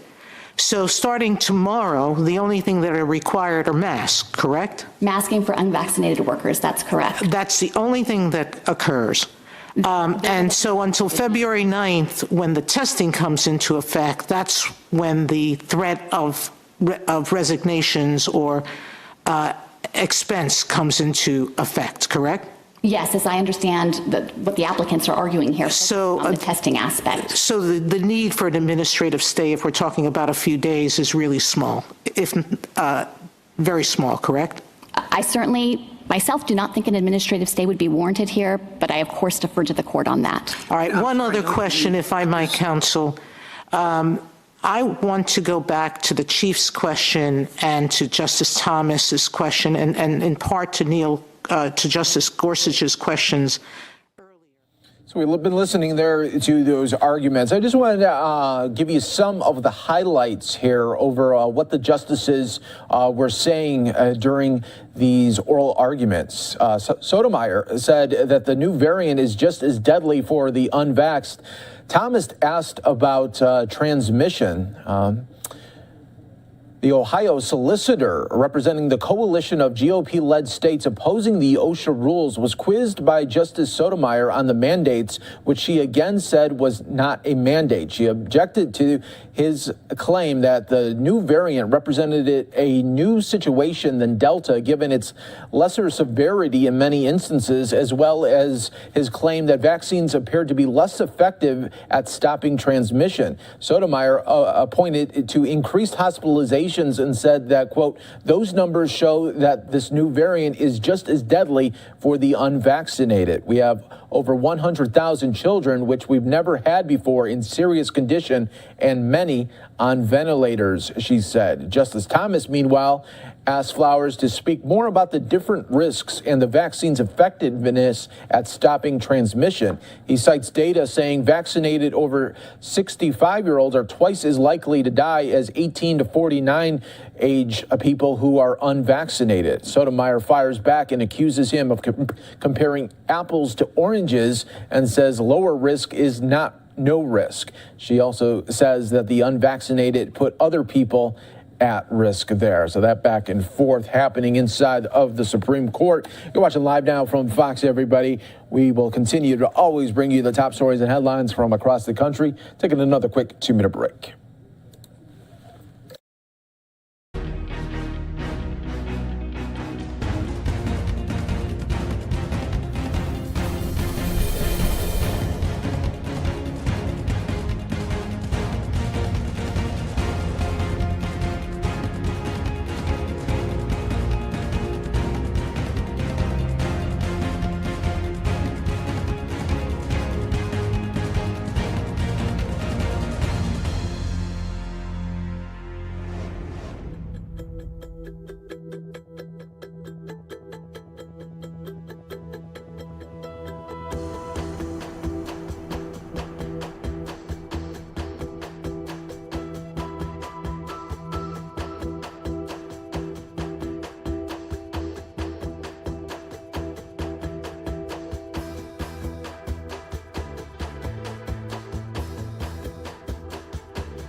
Happy Friday to everybody here as we continue to roll on right here on Live Now from Fox. Everybody, let's continue on with more live feeds that we have coming to you. Right here is Senator Dick Durbin out of Illinois on the Senate floor speaking. Let's listen for a little bit right here.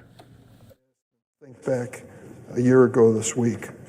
Where were these precious rules and norms when the leader of the Republican Party, then President Trump, plotted an overthrow of the government by disrupting the Senate business?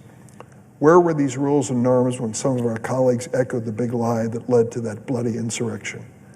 And where were these rules and norms when some members of the Republican Party openly endorsed installing Donald Trump to the presidency against the will of the American people? Right now, this is not just another political bait. The future of the American democracy is at stake. I yield the floor.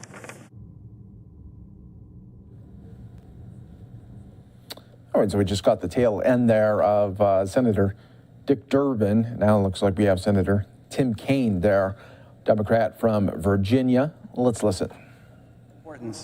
And I'd like to now discuss the John Lewis Act and the Freedom to Vote Act, critical voting rights proposals that the Senate will soon take up and that the Senate needs to pass. We have tried to bring these bills to the floor in recent months. The minority party has blocked the effort to even consider the bills, with the sole exception of one Republican, the senior senator from Alaska, who has been willing to vote to proceed to consideration of the Lewis Act. Some of the most epic moments in the history of this chamber have come as we grappled with voting rights. After the Civil War, the debates surrounding the 13th, 14th, and 15th Amendments were epic struggles about the nation's new recommitment to the equality principle after the Civil War, and those struggles included dramatic discussions about voting connected to both the 14th and 15th Amendments. The struggle for women's suffrage, culminating in the 1919 passage of the 19th Amendment in the Senate, was also a pivotal moment for this body. I believe the most dramatic voting rights struggle in the chamber was the passage of the 1965 Voting Rights Act. Civil rights activist John Lewis and others marching for voting rights were savagely beaten on the Edmund Pettus Bridge in Selma, Alabama in March of 1965. The building frustration of those denied votes in many states, together with that shocking instance of violence, coalesced into a final push to get a comprehensive voting rights bill approved. President Johnson addressed a joint session of Congress on March 15th, just 8 days after the attack on John Lewis, and he threw his support behind the Voting Rights Act. The Senate began floor consideration of the bill on April 22nd, and after more than a month of vigorous debating, filibustering, fighting, amending, the bill passed. And it passed in a dramatically bipartisan fashion. Democratic support was 47 to 16. Republican support was overwhelming, 30 to 2. The House passed its own version in July. A conference report was passed and then accepted by both houses in early August. And President Johnson then signed the bill in a ceremony attended by Rosa Parks, John Lewis, Reverend Dr. Martin Luther King, and many other legislative and civil rights leaders. The Voting Rights Act that was fought for so hard in this chamber and passed in 1965 is viewed as the most important piece of civil rights legislation in the history of this country. It ushered in dramatic increases in voting turnout, more opportunity for racial minorities not only to vote, but also to run for office. Studies have drawn a direct connection between the act and concrete actions to provide more government services to communities that had long suffered from public disinvestment. It's obvious. When all citizens are protected in their rights to vote, then government becomes more responsive to all citizens. The 1965 Act was strongly bipartisan, both in its passage and in the frequent reauthorization over the years, most recently in 2006. But since 2006, really beginning with the Obama presidency, the Republican Party has essentially done a 180 in its long support of expanding the franchise.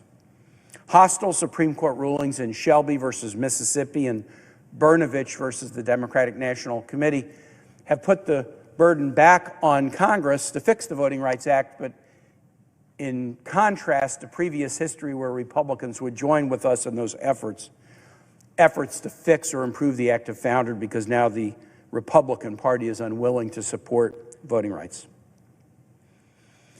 I talk about the 1965 Act because it's notable to me for two reasons. First, it came at a time when many states, primarily in the South, including my own Commonwealth of Virginia, were undertaking massive efforts to disenfranchise African American voters. And there was a culminating event, shocking violence against John Lewis and others as they tried to press for voting rights. And that violence galvanized the nation and this body into action so that we could protect voting and protect our democracy. History repeats itself.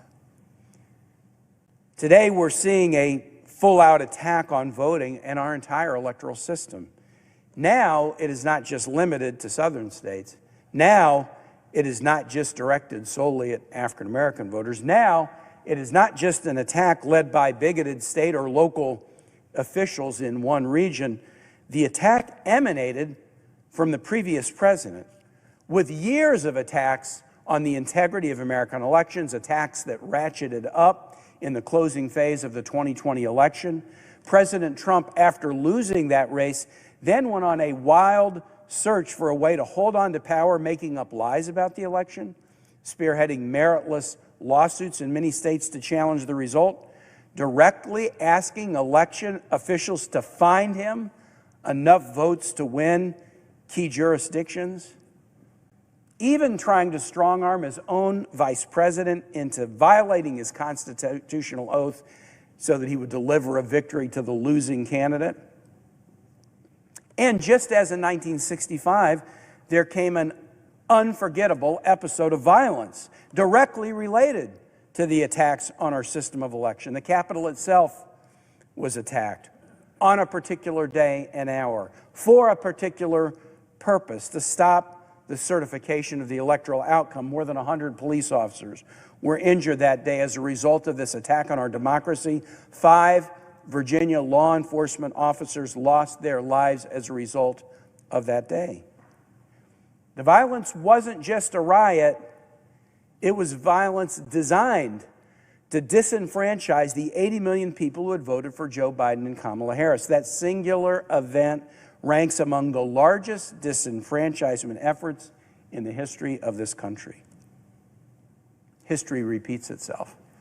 And the attacks on our democracy continue in Republican state legislatures all across this country, as has been demonstrated by my colleague from Minnesota. Efforts are underway to restrict voting, to make it harder for people to vote if they are more likely to vote for Democrats, to make it easier to challenge and intimidate voters with the hope that it will discourage their participation, to interfere with the counting of votes, to interfere with the certification of elections by duly sworn election officials. These are partisan efforts only occurring in states with Republican leadership, and they pose a grave threat to our democracy. The violence of January 6th also continues in a tremendous spike in threats to those public servants who serve as election officials, threats to their lives, threats to their families, all designed to intimidate those who won't bend to the will of the former president and those who have been dragged into his full-scale assault on our democracy. And so the Senate stands at the same moral crossroads where we stood in the spring of 1965. There is an assault on voting and elections, on the very system of democracy that distinguishes our nation. The assault has led to shocking and cataclysmic violence, specifically designed to disenfranchise millions of people. And the question for the Senate is, what should we do about it? In the John Lewis Act and the Freedom to Vote Act, we find a solution for the moment, just as the Senate found in the Voting Rights Act a solution for its time. The Lewis Act restores the pre-clearance process contained in Section 5 of the Voting Rights Act by coming up with a fair process for determining which jurisdictions must seek pre-clearance of voting changes. No longer is pre-clearance limited to certain geographies or states with long histories of discriminatory electoral practice. Instead, every region and community is treated the same, subject to pre-clearance for a fixed period of years following any voting rights violation, and able to avoid pre-clearance if there have been no such violations. The Freedom to Vote Act sets minimal standards for access to the ballot in federal elections, mandates transparency in campaign contributions, requires nonpartisan redistricting for congressional seats, and provides remedies to block partisan efforts to take power away from duly sworn election officials. It's designed for the dangers of the moment.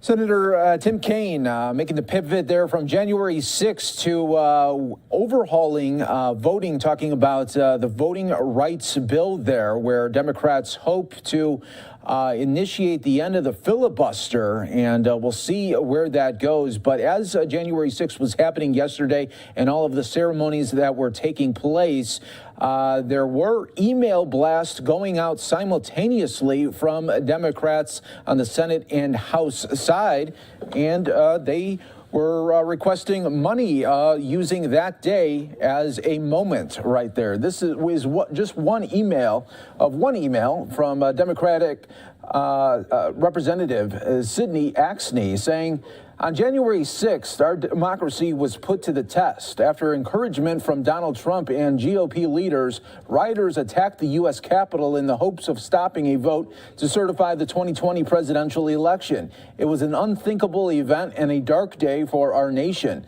January 6th showed us just how vital it is that Democrats maintain our House majority in 2022. Democrats like Cindy fight for voting rights and to protect the will of the people there. So that was going on simultaneously as there were all of those events happening yesterday at the Capitol there. You're watching Live Now from Fox, everybody. We're going to take our final break here of the hour in just a little bit. Let's go back out to the Senate floor for a little bit more of Senator Tim Kaine. The turnout went up because Democrats earned control of both houses of our state legislative chamber and made a set of changes, much like the changes in the Freedom to Vote Act, to make it easier for people to participate and give them confidence in the integrity of the ballot and the certification of results. And guess what? When Democrats did that, turnout went up by 25%. And the winner wasn't a Democrat, the winner was a Republican. Doing things like the Freedom to Vote Act isn't partisan, even though the vote in here may be partisan, it's good for all. That increase in turnout by 25% almost set a record in Virginia. There was only one governor's race where the turnout jump was even bigger. And it was when my father-in-law was elected governor of Virginia in 1969. 2-minute break coming up right here on Live Now from Fox, everyone.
Welcome, everyone, here to Live Now from Fox. I'm your host, Mike Page. It is a new hour here, and new this hour, we are learning that Speaker of the House Nancy Pelosi has sent a letter to President Biden inviting him to the Capitol on March 1st to deliver his State of the Union address there. So it's looking like March 1st is going to be the day. Of course, right here on Live Now from Fox, we will play that out for you in full, in its entirety, right here on Live Now from Fox. Everyone, we appreciate you joining us here today, giving you always the top stories and headlines from across the country.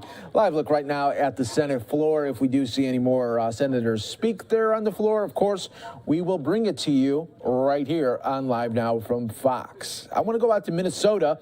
Looks like some people were coming together to talk about rent reform and for more affordable housing in Minnesota. Let's listen.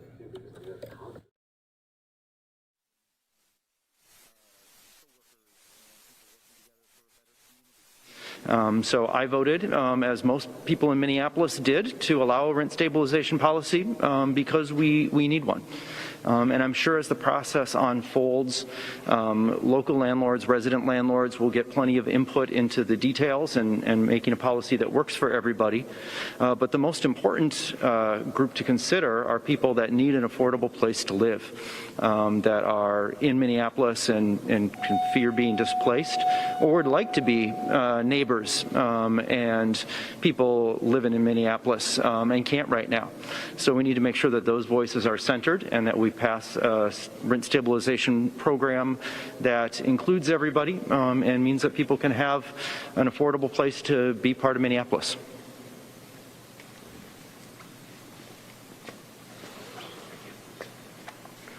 Assalamu alaikum. My name is Saeed Ahmed. I'm currently resident of Ward 6, leader of a Muslim coalition in Asaya. I lived in Cedar for many years with my family in the big crisis. During our years as a resident of Ward 6, we have witnessed it continues to increase in the rent every year, while the quality never improved and many people work 2 jobs, never get wage increase.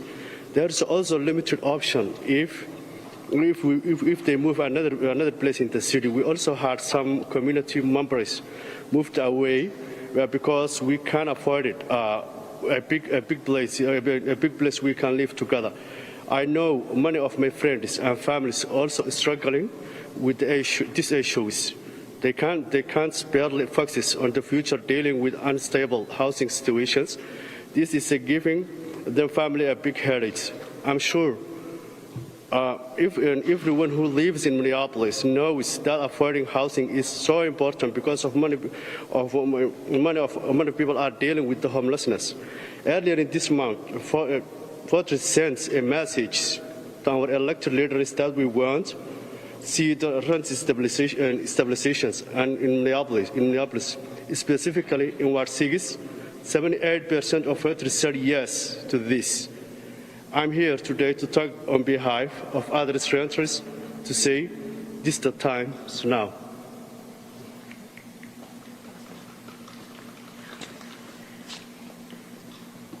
Thank you. So what we're going to do now is we're going to take these clocks upstairs. Everybody. You just talk about, you say go to the website, but how about if you do it here on camera and talk about what exactly that you want? Sure, I can briefly highlight it. We want a policy that is universal, a policy that applies to all renters no matter where they live, if they're in a multifamily building or in a single family home.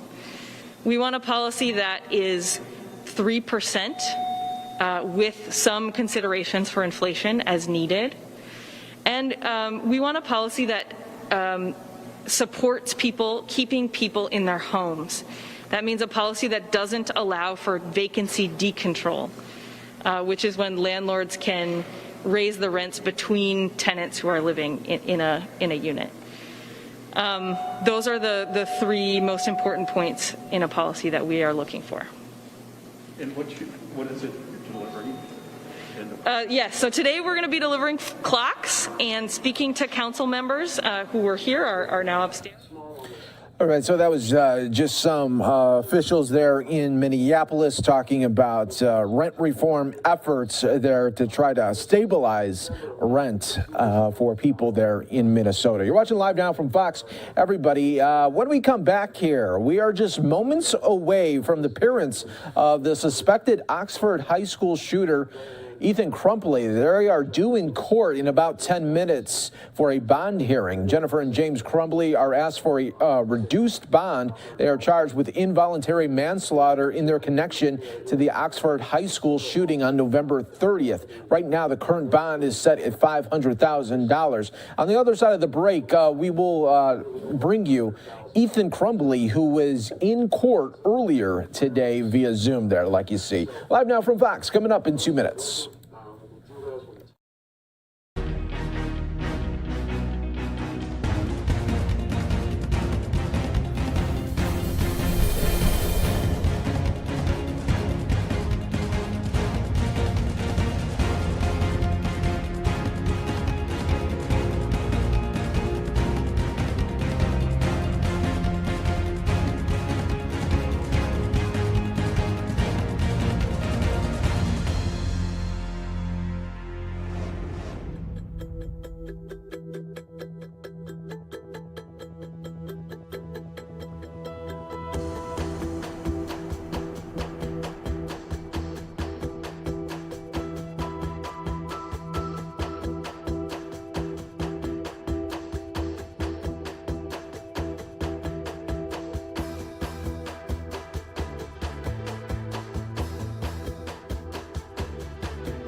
We're live here for you on Live Now from Fox. Moments away from the parents of the suspected Oxford High School shooter, Ethan Crumbley. They are going to be in court this afternoon. But what I want to do for you as we lead up to that, want to go to when Ethan Crumbley was in court earlier today.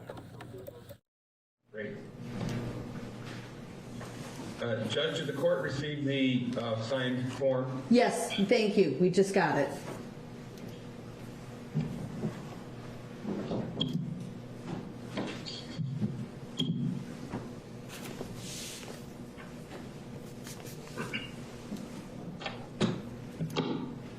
Okay, calling the case of People versus Ethan Crumbley. This is case number 216611. Your appearances, please. Thank you, Judge. Mark Keast on behalf of People. Good morning, Your Honor. Assistant Prosecutor Kelly Collins appearing on behalf of People as well. And I think you're muted, Ms. McDonald. Thank you. Erin McDonald on behalf of the People. Thank you. And Good morning, Your Honor. Paulette Michelle Lofton on behalf of Mr. Crumbley, and we are agreeing here by Zoom this morning. Thank you. Ms. Hopp? Good morning, Your Honor. Amy Hopp on behalf of Ethan Crumbley. And Ms. McKelvey? Good morning, Your Honor. Deborah H. McKelvey, court-appointed guardian ad litem for Ethan Crumbley, and I have no objections to proceeding with this matter on Zoom this morning. Thank you. Mr. Crumbley, this is Judge Karniak. Could you please state your name for us? Robert Crumbley. Mr. Crumbley, if at any time you cannot hear or understand myself or any of the parties to the proceeding, will you please let the court know? Yes. And we're handling this proceeding today remotely instead of in person at the courthouse. Is that with your consent, Mr. Crumbley? Yes. Okay, great. So this is the date and time scheduled for a probable cause conference. And I do see and have received just a few moments ago a written waiver of a preliminary exam. So I just want to address that briefly. Ethan, you do have a right to a preliminary exam. You understand that? Yes. And it's my understanding that you have met with your attorneys not once but twice. You met with Ms. Lofton and Ms. McKelvey in order to discuss this matter regarding your preliminary exam. Is that correct? Yes. All right. And there was a form called Waiver Preliminary Exam. Did you receive that, Mr. Crumbley? Yes. And did you read it and review it with your attorneys?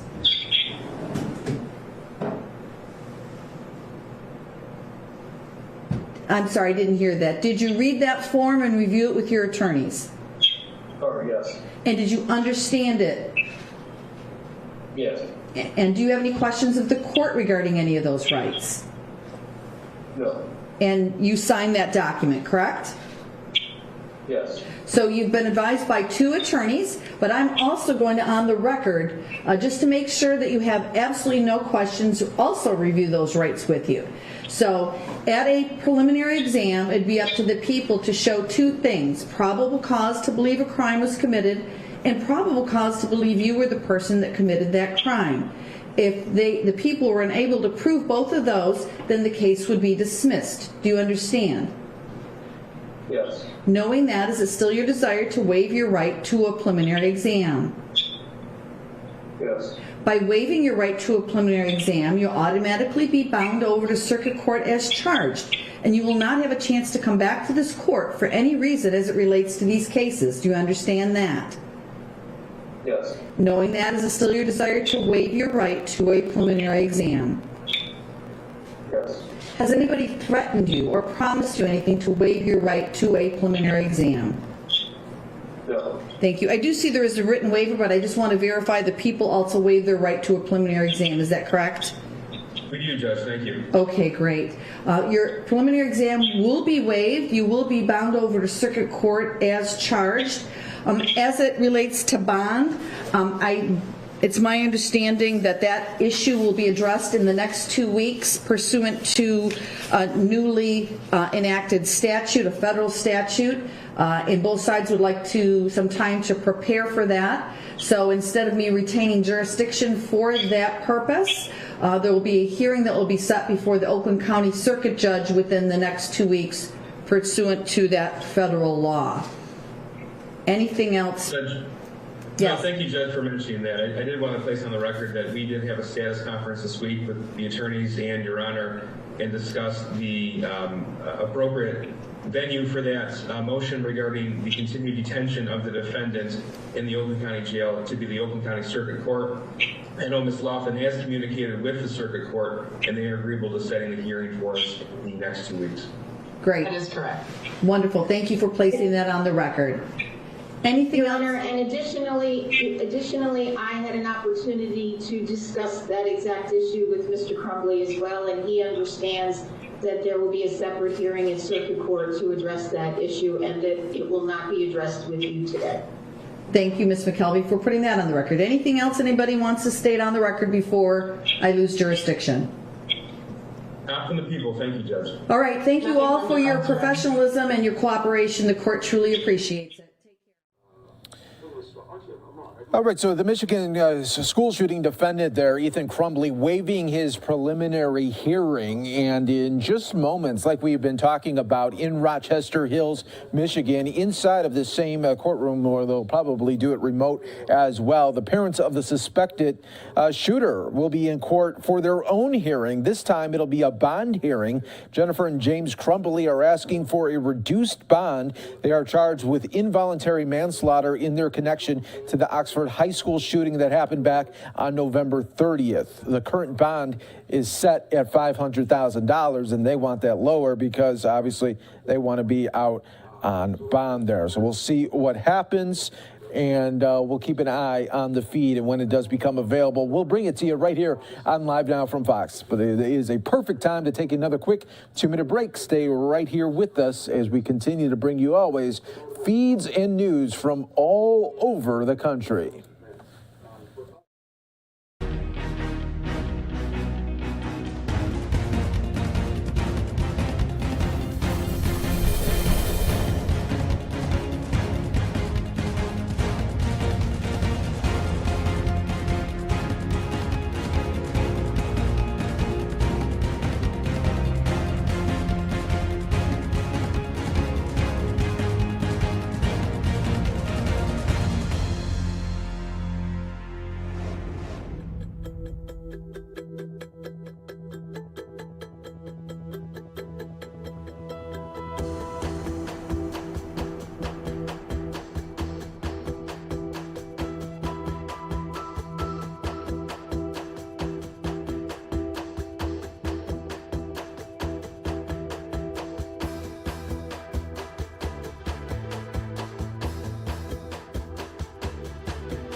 You're watching Live Now from Fox, everybody. Thank you again for joining us. Well, we do now have the hearing now for Ethan Crumbly's parents there, the suspected high school shooter in Michigan. The parents are asking for a lower bond. Let's listen right here on Live Now from Fox.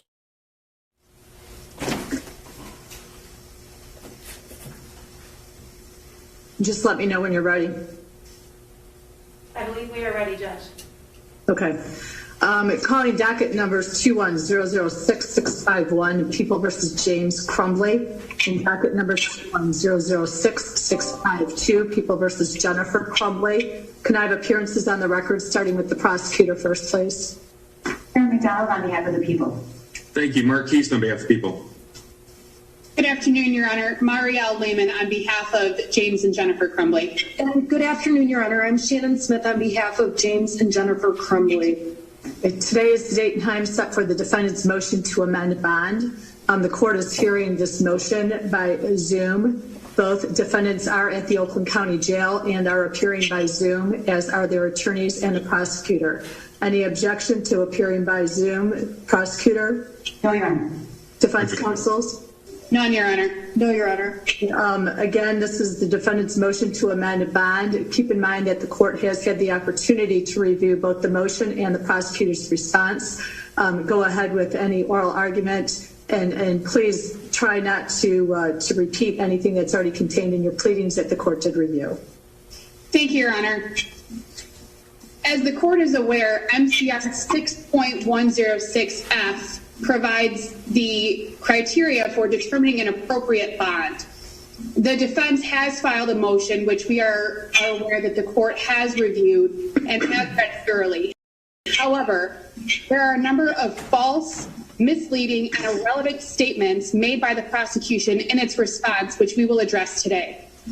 First, the information provided by the prosecution related to extramarital relationships is not only clearly irrelevant to the issue of bond or any criminal responsibility, but is also a clear intention by the prosecution to create a conflict between the parties.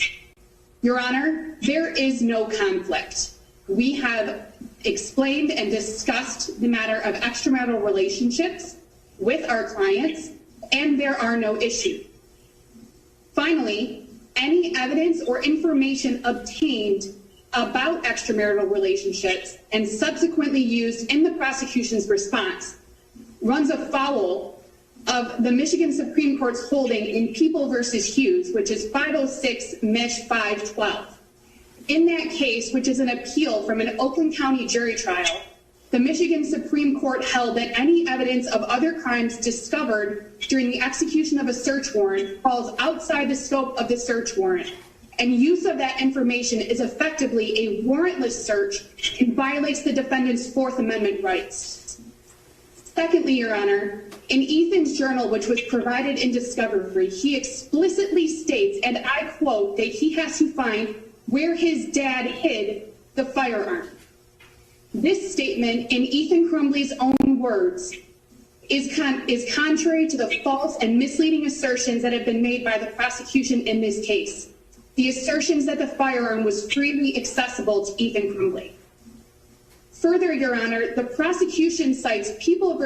Head 323 Mich. 526 and People v. Bryson, which is an unpublished opinion from the Michigan Court of Appeals, as support for their position that they have a strong case against our clients. Both cases, Your Honor, are completely distinguishable from the matter pending before this court. In fact, both cases involve firearms that were stored loaded with ammunition and in a location known to the juvenile. Your Honor, finally, the prosecution references an incident involving torturing animals and Ethan Crumbly keeping a bird head. His parents were completely unaware that Ethan had engaged in any sort of torturous behavior. They had no knowledge of an incident involving a bird head. In fact, again, Your Honor, in Ethan's journal, which was provided in discovery, he makes clear that any such conduct was carried out in the manner in which his parents would not be aware. Your Honor, we filed our motion after we'd received discovery because there had been a change in circumstances. As we noted in our motion, the prosecution has changed its position, and some of Ms. McDonald's statements have been changed in her media interviews as to the existence of discovery or the existence of statements or the existence of facts in this case. Your Honor, the bond is currently set at $500,000 cash or surety, no 10%. Based on the new information that was provided in discovery that is in the possession of the prosecution and also in our possession, we're asking that the court reconsider bond and reduce the bond to $100,000 cash or surety. We do agree, Your Honor, and would consent to the use of a GPS tether as the court has previously ordered.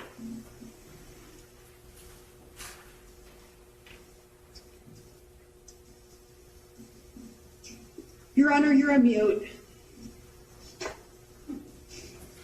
Ms. Lehman, I assume your argument is as it relates to both defendants, is that correct?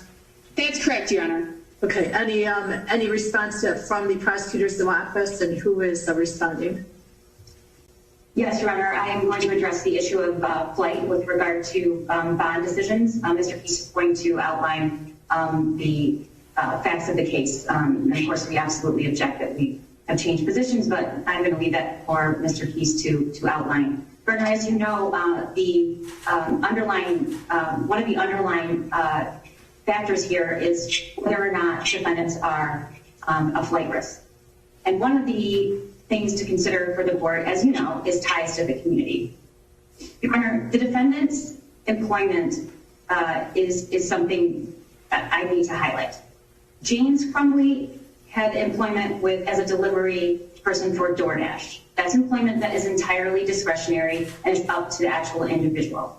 Jennifer Crumbley's employment has been terminated by her employer since the charges were issued.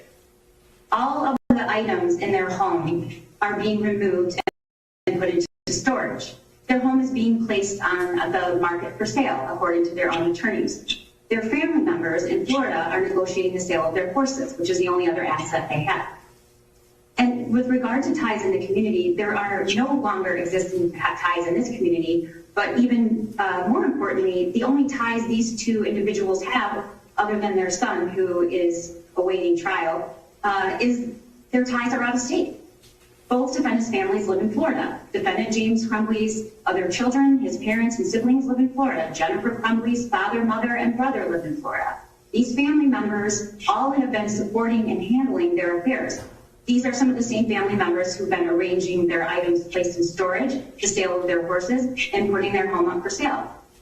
Finally, with regard to flight, we need to talk about and address what Jennifer and James Crumbley did on November 30th, just hours after their son murdered children in a school. They started making plans.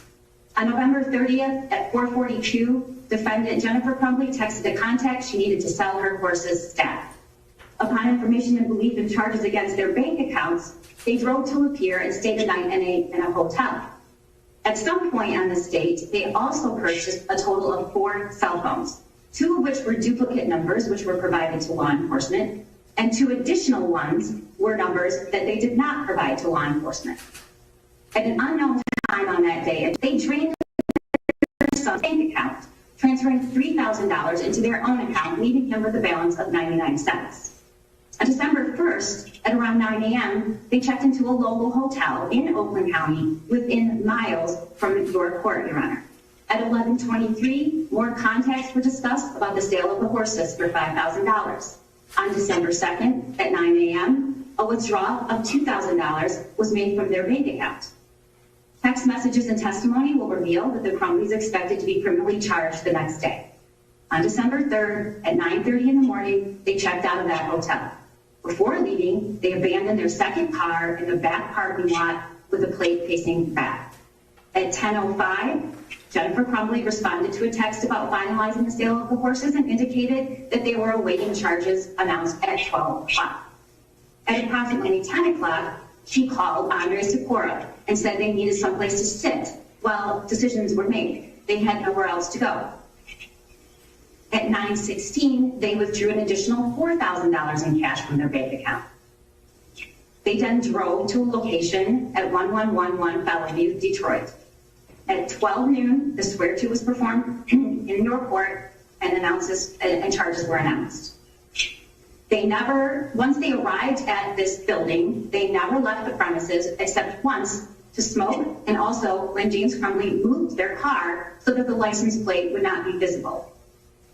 And at approximately 1:30, they told Andre Sikora that they had been charged criminally. At that point, they requested that he leave the the studio and go get provisions for them. They asked for vodka, orange juice, and socks. He also secured a mattress and bedding for them. At 10:47 p.m., opposing counsel texted to the fugitive apprehensive team that we will get them in. They wouldn't have paid us what they paid if they planned to run. At 10:50, officers were dispatched to that location.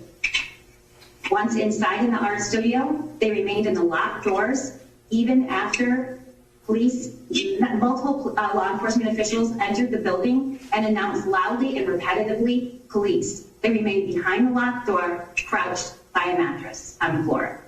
Once they were taken into custody, they possessed Jennifer's social security card, a dozen or more than a dozen credit cards and gift cards, 4 cell phones, $6,600 in cash.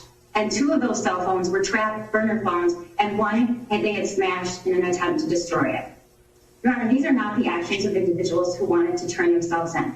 They had knowledge of the pending charges based on their text messages.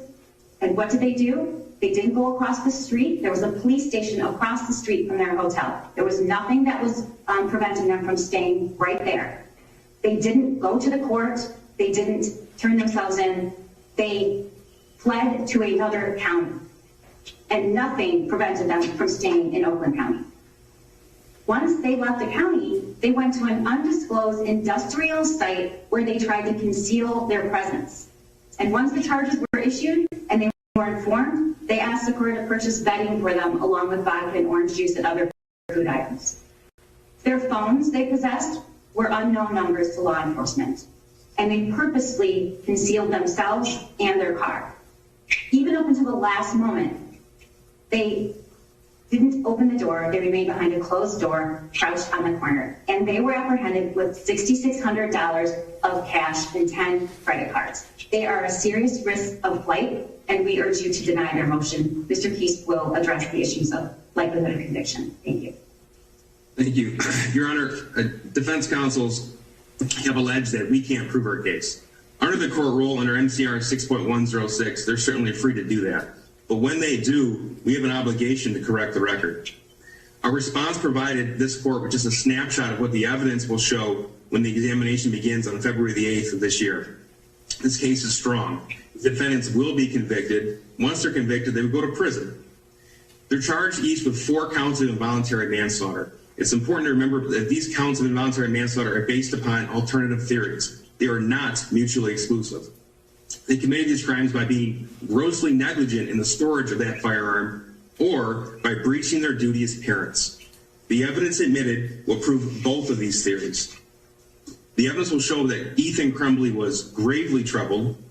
He was fascinated with firearms. He was violent. He displayed terrifying tendencies and behaviors, and he literally sketched out what he planned to do in his journal and his drawings.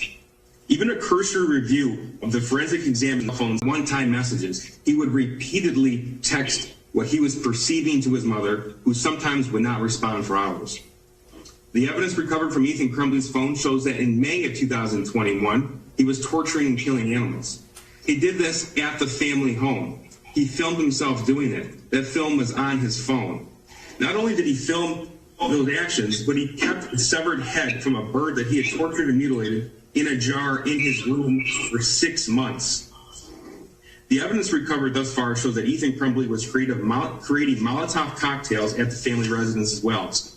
That phone extraction also revealed that he searched school shootings and firearms so often on his phone that he received spam advertisements regarding his mental well-being and firearms. We have found that Ethan Crumbley was also fascinated with guns and Nazi propaganda. He purchased a Nazi coin from Amazon and kept it in plain view in his bedroom. A notebook recovered from the family home was recovered. It appeared to have been shared by all members of the household as it depicted Nazi symbols on one page and a grocery list on the other. He would regularly ask his parents when he could go shooting, and he bragged about how he'd been asking for a 9mm handgun. A second notebook found, not hidden, but in plain view in the family home, depicted pictures of firearms on literally every page.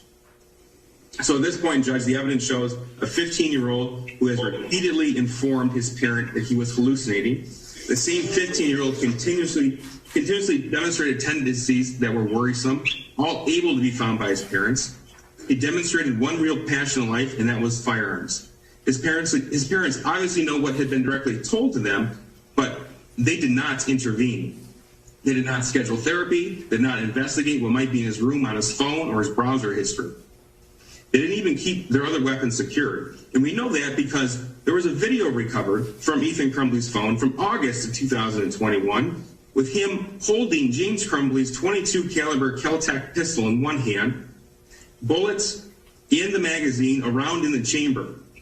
He sent messages to a friend, "It's time to shoot up the school, JK, JK, JK." That was in August of 2021. The evidence will also show at the exam that Ethan Crumbley's one real friend, the one he sent that video to in August, left the state in late October. His parents knew that. They acknowledged the effect that it had on their son. And again, they failed to provide any type of intervention. Instead, they bought him what he desperately wanted, a 9mm Sig Sauer handgun. They bought that for him on November the 26th of 2021. Now, we know they bought it for him because we have the video from Acme Firearms that shows Ethan Crumbley standing next to James Crumbley. Then we also know that Ethan Crumbley posted a picture of him holding that firearm that same day, talking about his new firearm. He went shooting with his mother, Jennifer Crumbley, at another shooting range on November the 27th. She posted on her social media page about her shooting the firearm and about his new Christmas present. We know that Ethan Crumbley posted pictures of that firearm on YouTube. We know that he bragged about it to a friend. We have the video from the shooting range on November the 27th that clearly shows Ethan Crumbley was the one who knew how to manipulate and operate that firearm, and he showed Jennifer Crumbley how to do so. That evidence will be admitted at the examination. Even after they bought the gun, they could have secured it, but they failed to do so. They gave inconsistent statements about how the gun was secured. There were no statements made by either defendant that was actually locked up. All this was happening while Ethan Crumbley is planning to commit a mass murder. He wrote pages and pages about what he was going to do in his journal. He filmed a video of himself talking about what he was going to do. He shot that video at the family home. He stopped doing schoolwork and was surprised when his parents didn't seem to notice or care. And then we get to November the 29th, the day before the shooting. On that day, Ethan Crumbley is caught by his teacher looking up ammunition. Other students see him with shell casings and live rounds as well. His teacher immediately notified the appropriate parties within the school, who in turn met with Ethan and left a message for Jennifer Crumbley. She didn't answer the phone call, and she didn't respond to the voicemail that was left. Instead, she texted Ethan Crumbley asking about what had happened. She asked him if he had shown them a picture of his gun, and she also said, "Next time, don't get caught." The next day, November the 30th, Ethan's caught by one teacher viewing violent videos that depicted a shooting. Another teacher observed that he drew what's been admitted as an exhibit in Peoples 1 and 2. Those teachers notified the dean of students and the counselor at the school. They took Ethan out of class and met with him. After reviewing the words written on the worksheet, those individuals formed the belief that Ethan was displaying suicidal ideation, and a risk assessment for suicide was performed. A decision was quickly made to notify Ethan's parents, these defendants, and to have an immediate meeting with both of them. When Jennifer Crumbley was called to the school, she first asked if they could call her husband instead. When she was informed that they tried to call her husband, but when he picked up, they only heard dead air, she then responded, "Well, I'll see if he can come to the school." Eventually, they both arrived together at the school. They're given the opportunity to view the worksheet that Ethan Crumbley drew, what's been admitted as Exhibit 1 and 2, and they're told that immediate therapy is needed. Immediate as in that day. They resisted, instead asserting that they couldn't possibly take him out of school because of work. We have since learned that Jennifer Crumbley's employer would have gladly given her the day off, and she did not have any meeting scheduled until later in the day.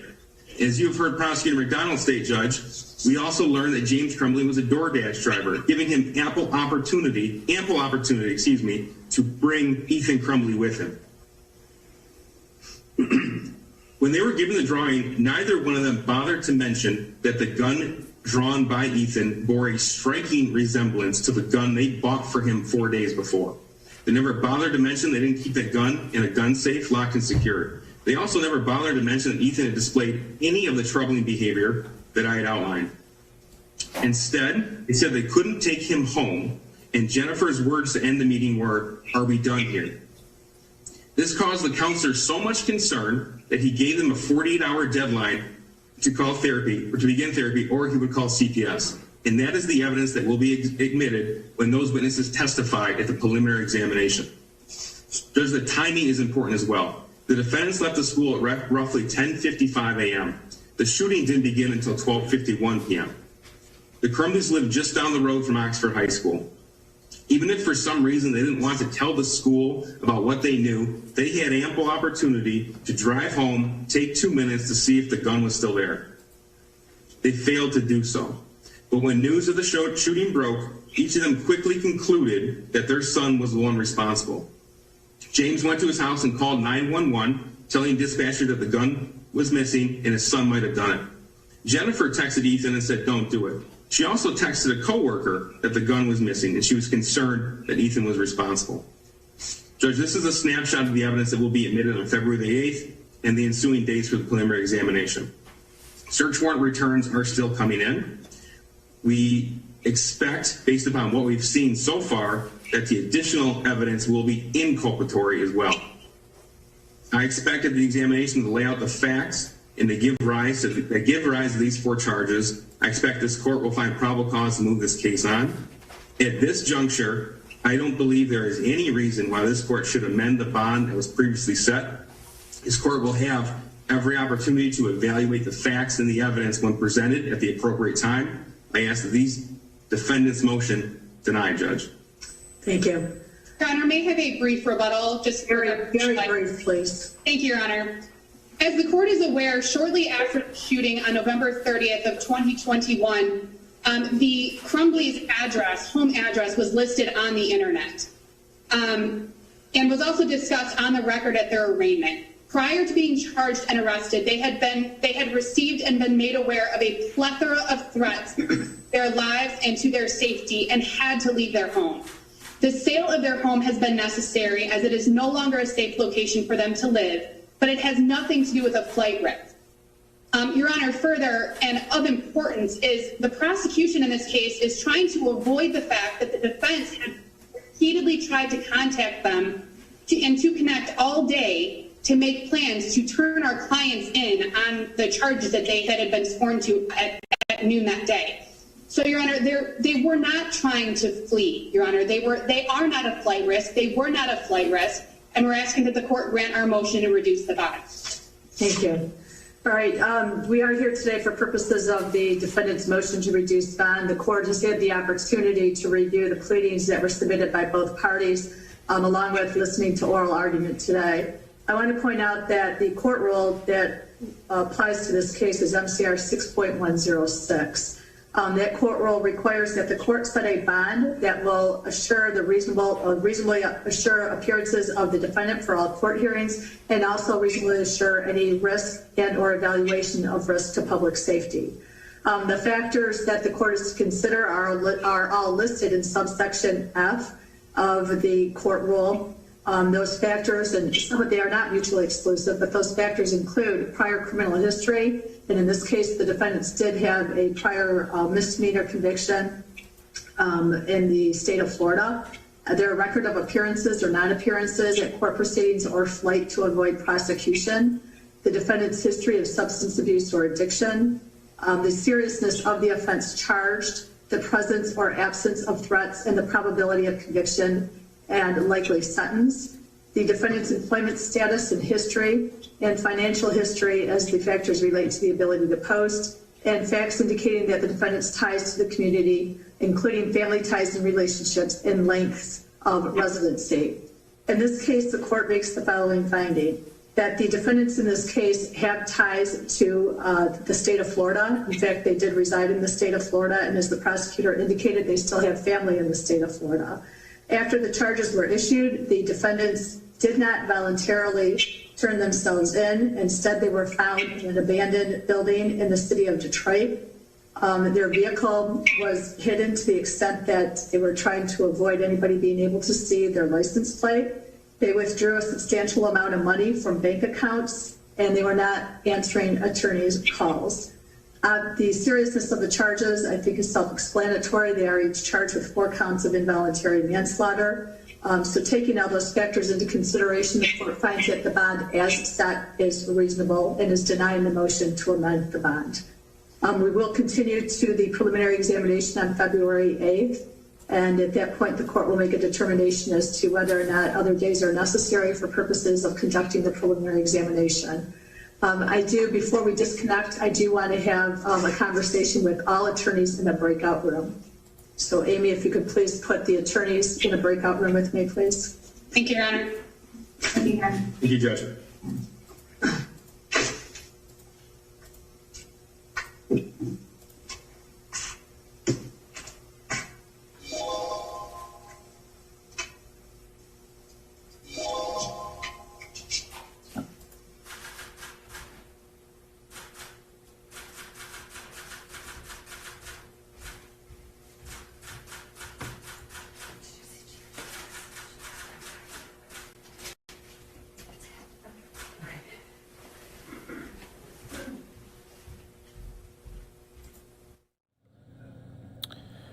All right, so right there, they are in a breakout session, but you just heard there that the reduce in bond not going to happen there, and you're seeing the reactions from the parents there, and even at times while this hearing was going on, you were hearing just seeing their reactions, and now you can see that they are trying to communicate sign language with each other right now as they are in breakout sessions with the attorneys here. And it looks like an officer has now come to make sure that that won't happen again, but that is very, very interesting to see there. But what I was saying was during this whole hearing, you were really seeing the facial reactions from the parents as they were hearing these different types of motions. You're watching Live Now from Fox, everybody. We're going to take our final break here of the hour, and we're going to await as they come back from a short break.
Okay, we are back on. Was in a breakout room with all counsel.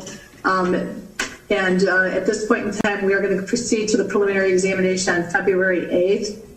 Any future dates that need to be scheduled will be addressed on that date and time. Additionally, after discussions with both counsel, or all counsel, I should say, the court will be expecting an amended order from the attorneys relative to the protective order in accordance with our conversations. Okay, any questions on behalf of the prosecutor? No, Your Honor. Any questions on behalf of defense counsel? No, Your Honor. No, thank you, Judge. All right, you're all set. Thank you. Have a good day. Thank you, Your Honor.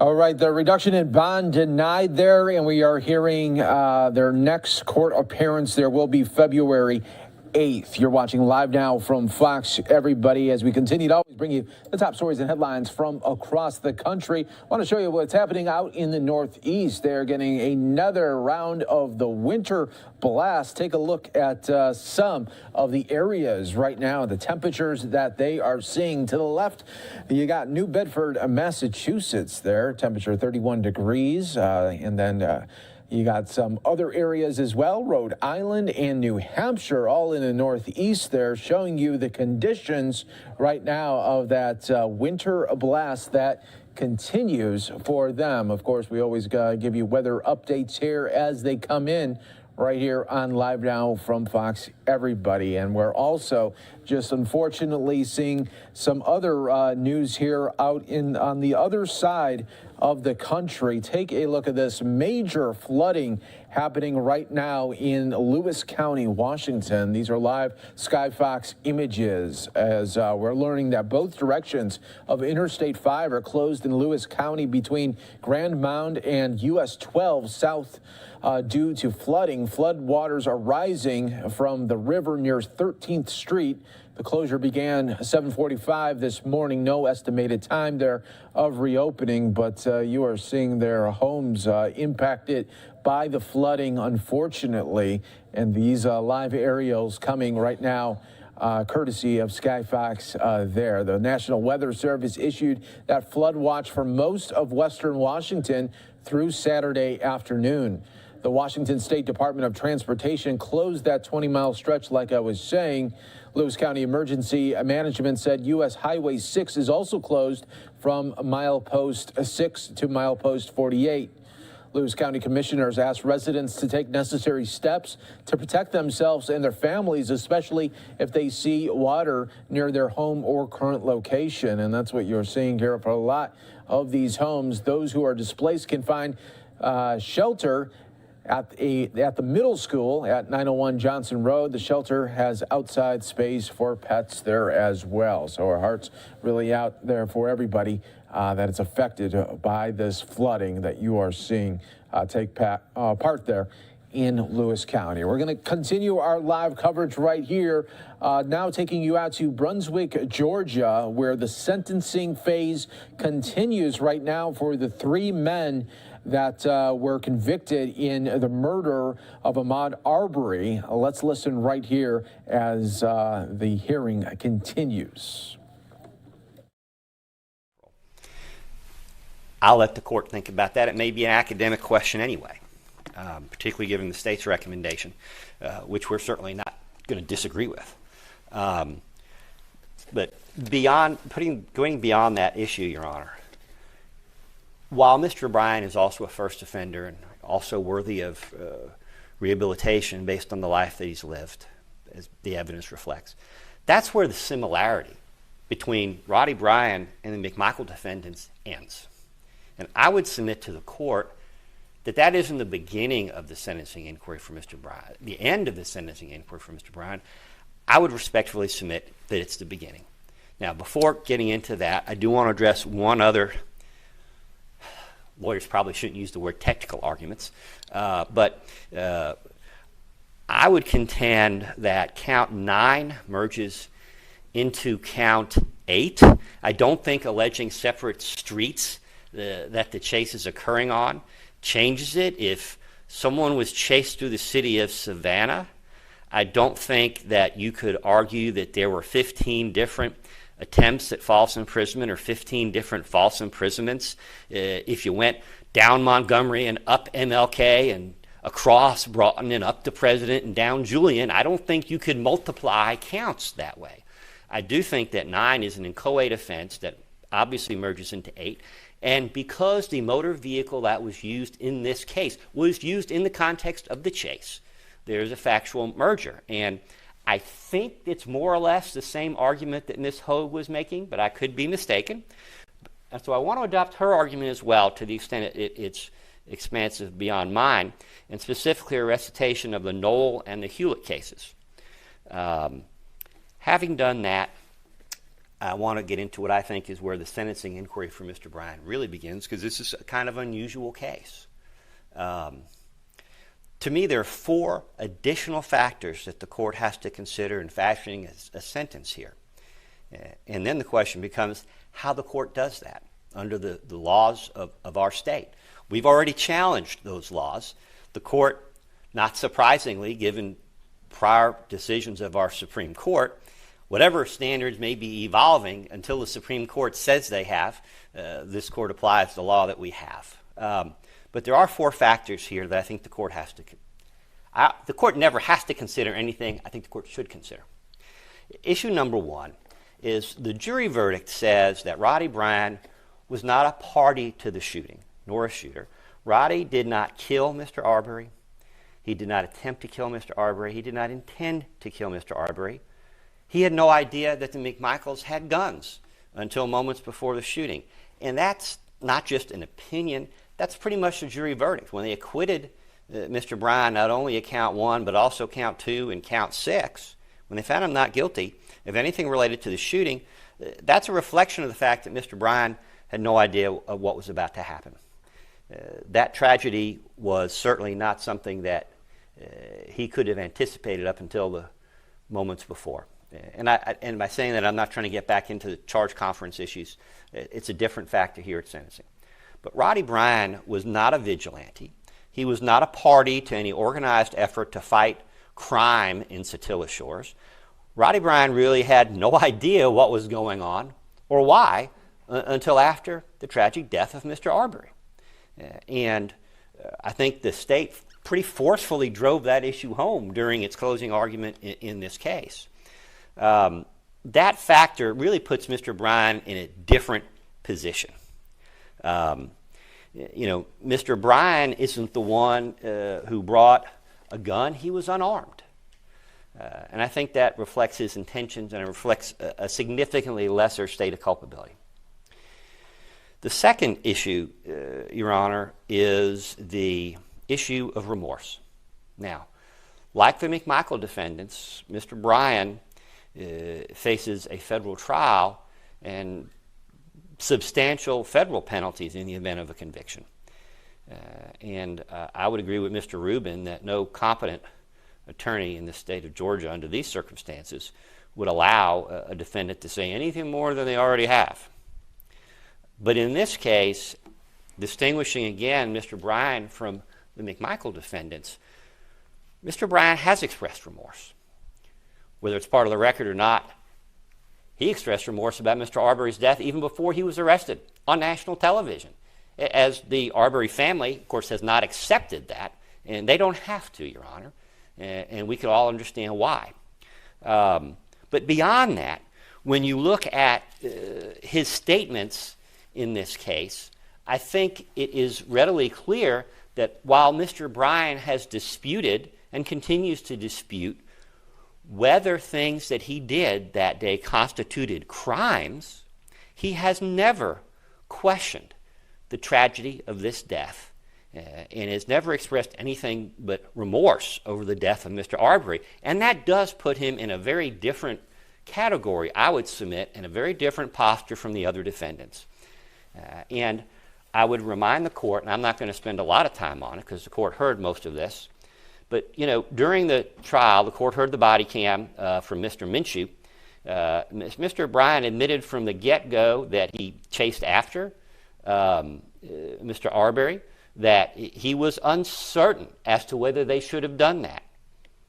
He wasn't running around the scene trying to influence witnesses' testimony, as the state alleges other people have done.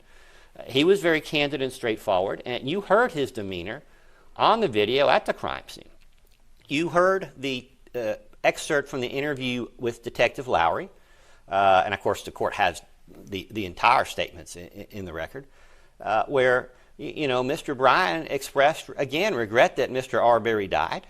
He pointed out that, if his vehicle had collided with Mr. Arbery, maybe Mr. Arbery would still be alive. And not in the context of wanting to hurt Mr. Arbery, but in the context that maybe he would still be with us. And this tragedy might have been something less. Beyond that, Your Honor, there were a number of statements made to investigator Sechrest, Special Agent Sechrest, during the investigation of this case, which technically, I believe the statements themselves, the transcripts and the videos were admitted into evidence at the Jackson v. Deno hearing. At least that's my practice. I don't have a transcript to look at, but that's normally what I do. And moreover, I think they were tendered in connection with the preparation for the trial itself, and I think technically during the trial, although they weren't presented to the jury, but the court can consider those. On May 11th, Mr. Bryan, I'm referencing page 69 of that transcript, indicated that he did not want to see the video in the aftermath of the shooting. He didn't enjoy it. He didn't take any pleasure in that. On May 13th, at page 75, Roddy Bryan expressed shock to Agent Sechrest at the shooting of Ahmaud Arbery. Referencing page 100 of the transcript, Roddy thought it was that what Mr. assumed, thinking might be putting too much credit to Mr. Bryan, Roddy Bryan assumed that Mr. Arbery had done something more serious, that there was more to it than going through an open, unsecured construction site. And that doesn't change the lawfulness or unlawfulness of his conduct, but it does reflect on his level of remorse. At page 101, Mr. Bryan says that to Agent Sechrest, and these are all statements that the state could have used at the trial against him had they wished to do so, and may still be used against him in federal court. None of these statements are without consequence. That he was sorry that Ahmaud Arbery died, that he wished he had stayed on his front porch. He's not going around boasting to people or bragging about it. He's regretful way back then. And that is before he was arrested. At page 102, he regretted having got involved in the chase. And, Your Honor, I think when you take those statements in conjunction with the rest of the evidence in this case, Mr. Bryan has done everything he could do, short of confessing to committing felonies on national television, that he is remorseful and regretful at this tragic loss of life. And it's difficult for me to conceive what more he could do. Now, is the Arbery family going to be satisfied with that? No. They don't have to be satisfied with that. You have to give credit. 3 members of his family came up here and probably did what were the most difficult things they've ever had to do, is to come speak here in this court on national television effectively about the death of their child and their brother. And that's difficult. But whether or not they accept Mr. Bryan's expression of sorrow and remorse for the death of Mr. Arbery, it's for the court to decide whether Mr. Bryan has expressed remorse, and if he has, what to do about it. And the court may well decide there's nothing the court can do about it. The felony murder statute prescribes one punishment, a mandatory minimum of life. And I'm not reviewing the legal argument there. But if there's a way the court can take it into account, I'm going to argue that the court should. The last issue, Your Honor, and I think the court is well familiar with it, is Mr. Bryan's full cooperation with law enforcement from day one, from moment one, from minutes after the shooting. I'm not going to belabor all the different things Mr. Bryan did, producing the cell phone, the night out video, the numerous statements, going through the area where the shooting took place with the police to help them understand what happened that day. On a scale of cooperation, you'd have to put Mr. Bryan at a 10 out of 10, even a 12 out of 10. I've never seen a defendant provide that kind of cooperation. Most of it without the benefit of counsel. Slick lawyers didn't tell Roddy Bryan to turn over the cell phone, to talk on the scene on the body cams, to go down hours later to the police department. Roddy Bryan did that because he wanted the truth to be known, whatever that was, whatever it meant. So these are all factors above and beyond anything that apply to the McMichael defendants as to why Mr. Bryan should receive a lesser sentence. Now, the mandatory minimum in Georgia is life imprisonment on a felony murder. I'm not going to rehash the legal arguments. What I am going to suggest to the court, though, and given the age of the defendants here, whether Mr. Bryan is eligible for parole or not, he's going to be 80 years old under the current guidelines before he could be eligible for parole. And effectively, even if the court grants life without parole sentences, as the state has requested to the McMichaels, simply giving Mr. Bryan a sentence of life with the possibility of parole, still, given the respective ages, means that he would essentially serve the same sentence and that there would be no options there. So I'm asking this court to consider sentencing Mr. Bryan and Mr. Bryan only under OCGA 17-10-1B, which, at least in my experience, is relatively rarely employed, but perhaps underused, especially given the evolving standards of with respect to sentencing issues. Under 17-10-1B, as I understand it, a request for relief from parole restrictions may authorize consideration by the parole board of parole prior to the completion of any specified time period otherwise required prior to parole eligibility. Imposing sentence under this statute does not grant Mr. Bryan parole. He still may never receive parole.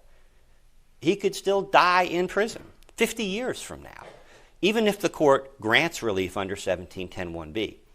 All that does, however, is it gives the parole board the freedom, if you call it that, the ability to parole Mr. Bryan whenever they see fit, regardless of any statute or rule that would otherwise prevent it. Now, Mr. Bryan still has a long road here to establish the redemption and the rehabilitation that would justify his ever being released from prison. So, as I've explained to Mr. Bryan, this doesn't guarantee him that he would do 1 day less in prison than he would otherwise do under the sentence that the court is about to impose. But what it does do is provide the opportunity for the parole board to exercise its discretion in deciding whether to release Mr. Bryan when they believe it would be appropriate and not based on some arbitrary, preconceived, mandatory minimum time period before he could be considered. And I believe that this is that rare, exceptional case where relief under 17-10-1B, however fleeting it might be, depending on the circumstances, that this is a case where that would be appropriate. And I would respectfully submit to the court that as a practical matter, it's really the only relief that the court can give Mr. Bryan to reflect his cooperation, his expression of remorse, and the other factors that I've reviewed with the court today. And that doesn't change the sentencing recommendation. I'm concurring with the state, putting aside the legal arguments about merger and vacating of sentences. I'm agreeing with them that the sentence of life plus 15 consecutive probation, that would be the appropriate sentence in this case. I think the only thing that we really are disagreeing about at this point is I'm expecting the state is not going to be excited about 17-10-1B, but I'm asking the court to do that anyway. And in this relatively small instance, and again, it may be completely meaningless depending on how the parole board views things 10 and 20 years down the line, but it is really the only thing, short of striking down parts of Georgia's sentencing law on constitutional grounds, it's really the only thing this court can do that would substantially reflect the wide chasm in differences in culpability and other issues between Mr. Bryan and the McMichael defendants. It's all that this court really has available to do that. And if for no other reason, why I would ask the court to do so.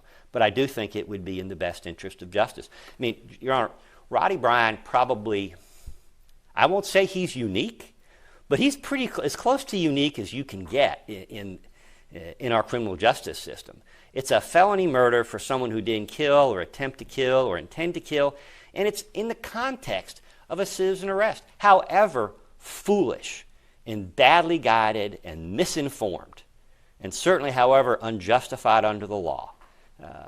there probably isn't another individual in the entire Georgia prison system that's in a similar posture. And thanks to the changes the legislature has made to the citizen arrest statute, it will certainly never be an issue again. So this is a request that we're making here on behalf of Mr. Bryan that would effectively impact one person now or in the future in the state of Georgia. And we're not asking that as special treatment for Mr. Bryan. We're asking it as treatment that anyone in his situation would be asking for, given the totality of circumstances present to the court. So again, we're asking the court to impose a sentence of life imprisonment plus 15 years, but we're also asking the court to grant relief under 1710(1)(b). Thank you, Your Honor.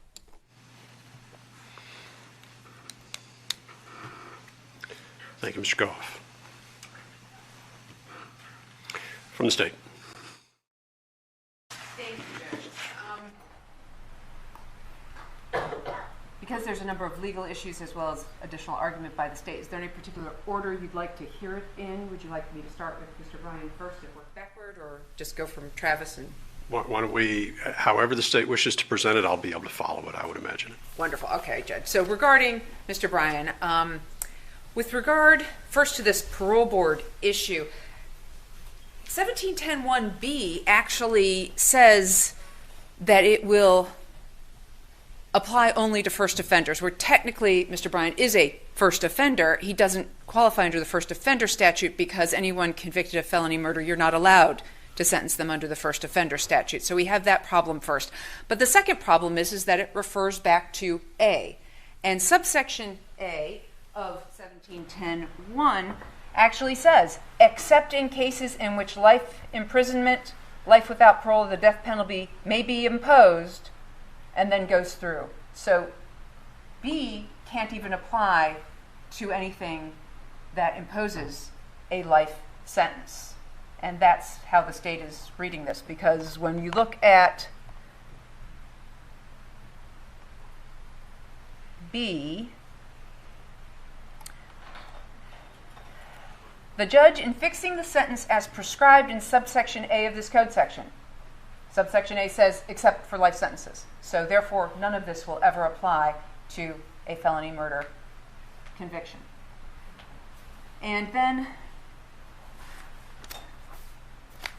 looking at count 9 merging into count 8. I understand factually the issue that Mr. Goff has brought up on behalf of Mr. Bryan, that two separate instances, one an attempt to confine him taking place on Burford, was just a continuation of something that was going on and on and on and on. Ironically, that was not the argument that Mr. Goff made at trial during his closing argument. He actually started to posit that Mr. Bryan was actually leaving and wanting to go home and just happened to go in the wrong direction back down Holmes, and that he wasn't actually trying to commit a false imprisonment on Holmes. He was just trying to go home. But regardless, what we have here is an intervening factor. I didn't know Mr. Goff was going to make this argument, but I believe there's a case out there that involves aggravated assault and aggravated battery. And it involved a man who had cut the female victim's throat and then also cut her face.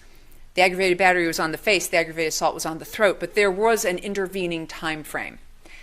And so on the one hand, I do know that there are numerous cases out there where if you start shooting at somebody and then continue to shoot, it's all one aggravated assault. Okay, there aren't separate aggravated assaults for each time you fire, unless there is an intervening actual time frame where you've shot, they've run away, you've chased them down, and now you're over on another street, like we have in this case, you've encountered them again, and now you start shooting again. Because there's two different locations, two different specific places and times, that allows the state to charge it. And the reason it allows the state to charge it is because what you're really trying to do is prevent the state from engaging in double jeopardy. You don't want the state to be able to go on January 3rd on Burford, no, on, well, I'll do our case. On February 23rd, 2020 on Burford, you attempted to falsely imprison him. Oh, not guilty. Okay, well, we'll go ahead and move it over to Holmes and we'll get a new indictment and we'll do it over there on that date. So you want to keep the state from going ahead and doing two different things and two different bites of the apple. You want to make sure there's no double jeopardy here. Well, in our case, we don't have double jeopardy here because we have two different separate instances, and they're both in this indictment, and they're both two separate time frames. Yes, very close in time, between 4 minutes. I know I'm kind of giving the court both the defense side and the state side, but to be candid with the court, there are cases out there, especially the gunshot cases, that say it's all one continuous action. The state's position in this indictment, and one of the reasons we specifically indicted it this way, is because Mr. Bryan's attempt at false imprisonment on Burford was specifically done with his pickup truck when he tried to run Mr. Arbery off the road and tried to attempt to falsely imprison him right there with his truck. He attempted 4 different aggravated assaults on him at that point in time to get him to stop there. He was unable to do it. That's why it's a criminal attempt. However, over on Holmes, after he went up and chased him up, and then we begin the video, and Mr. Arbery turns back, Mr. Bryan does continue to go up Holmes. He actually goes up Holmes. It's on video. He pulls into a driveway. He says, I'm going to go ahead and keep going. He does a 3-point turn, and then he comes down Holmes. He encounters then Mr. Arbery coming around the corner, and that is where that actual false imprisonment absolutely takes place, right there on Holmes, where Mr. Arbery is ultimately falsely imprisoned and killed. So these are two separate, distinct incidences, and there is no chance of double jeopardy because both of these things are distinct. They took place at separate places and separate time frames within the incident. So we ask that count 9 not merge into count 8 for Mr. Bryan. I'm sorry to interrupt. I'm not sure because of the way we're doing this. I did want to point the court to another case with respect to this issue that's been drawn back to the merger issue that I raised, and that is the point is whether or not it's a continuing offense. Kidnapping is a continuing offense. So, for example, if someone is moved, an asportation occurs, all the places during that movement are one crime. And I'll cite to the court Hill versus the state, 279, Georgia App 666, a 2006 case that's cited in Brower versus the state, 298, Georgia App 699, a 2009 case. And some of you are going to see a quick 2-minute break here on Live Now from Fox as we continue to listen right now, right here to the prosecution and the defense teams in this sentencing phase here of the 3 men convicted there in the death of Ahmaud Arbery. The question is, if kidnapping is not a continuing offense, then is false imprisonment, and I've done a search and I just don't have the answer to that. And yeah, we'll keep the state to its argument. Understanding that with the kidnapping, the issue here I think is slightly different. As I understand what the state's arguing is the way that false imprisonment and the attempt was alleged in the indictment was that the attempt occurred on Burford. There was an intervening interval. And then later, short period later, but later, there was a completed act on Holmes. Okay, that's the argument that I understand is being presented. And that's the way I'm going to look at the merger part of it. Now, how that fits and whether or not it merges, I'm probably going to take a few more moments to think that through and how that works. But that's what I understand we're looking at as far as the legal issues. I understand the kidnapping part of it. You have a kidnapping, just because you move them within the office, we're not going to allege it. Flip side of that is, I mean, you look at some other statutes like the, I won't tip at windmills, but when you look at police chases, I mean, you can be charged with obstruction 5 times in the same chase. So, I mean, the issue may seem simple, but it's not. But this is the way I'm going to approach it. Okay. Thank you, Judge. And I believe the reason for the merger really comes down to the issue of double jeopardy, because you have to put the defendant on notice, because you do not want there to be an opportunity for the state to come back with double jeopardy, which is why you want to get as specific as possible, and which is what we did in order to designate these 2 separate instances in time and in place. So that is the state's argument as far as count 9 merging into count 8. And that is what I have for Mr. Goff. Now, Your Honor, with regard to the legal argument that Ms. Hogue made on behalf of Greg McMichael, actually, Noel was then cited in the case of Jeremy Scott, who killed Dexter Holliday. It was a Fulton County case. Embarrassed to say it was my own. And in that case, we had to resentence Mr. Scott because what the court did was sentenced him on the felony murder conviction, but then actually when he was found guilty of possession of a firearm by a convicted felon, the court went and took the possession of a firearm by a convicted felon, merged it into the felony murder, then merged the felony murder into the felony murder for the armed robbery. And the court went and cited to Noel. And this is Scott versus the State, 302 Georgia 29. It's a 2017 case. The state notes that, based on Noel versus the state, the trial court erred in merging the felony murder convictions and then merging the predicate felonies into the remaining murder conviction. When the trial court sentenced Scott on count 2, the felony murder based on aggravated assault, count 3, felony murder based on possession of a firearm by a convicted felon, was vacated by operation of law. Therefore, count 6, possession of a firearm by a convicted felon, then cannot merge into count 3, which stands vacated. We therefore vacate the merger of count 6 into count 3, meaning the possession of firearm by a convicted felon, into the felony murder that it's based on, and remand for resentencing on count 6. Now, factually, you are a convicted felon at the moment you're shooting that person. It happens at the exact same time. So I think that kind of goes towards that, well, if it's all happening at the same time, it needs to merge together. And I will also direct the court to a case I affectionately call the El Camino case. Once again, unfortunately mine.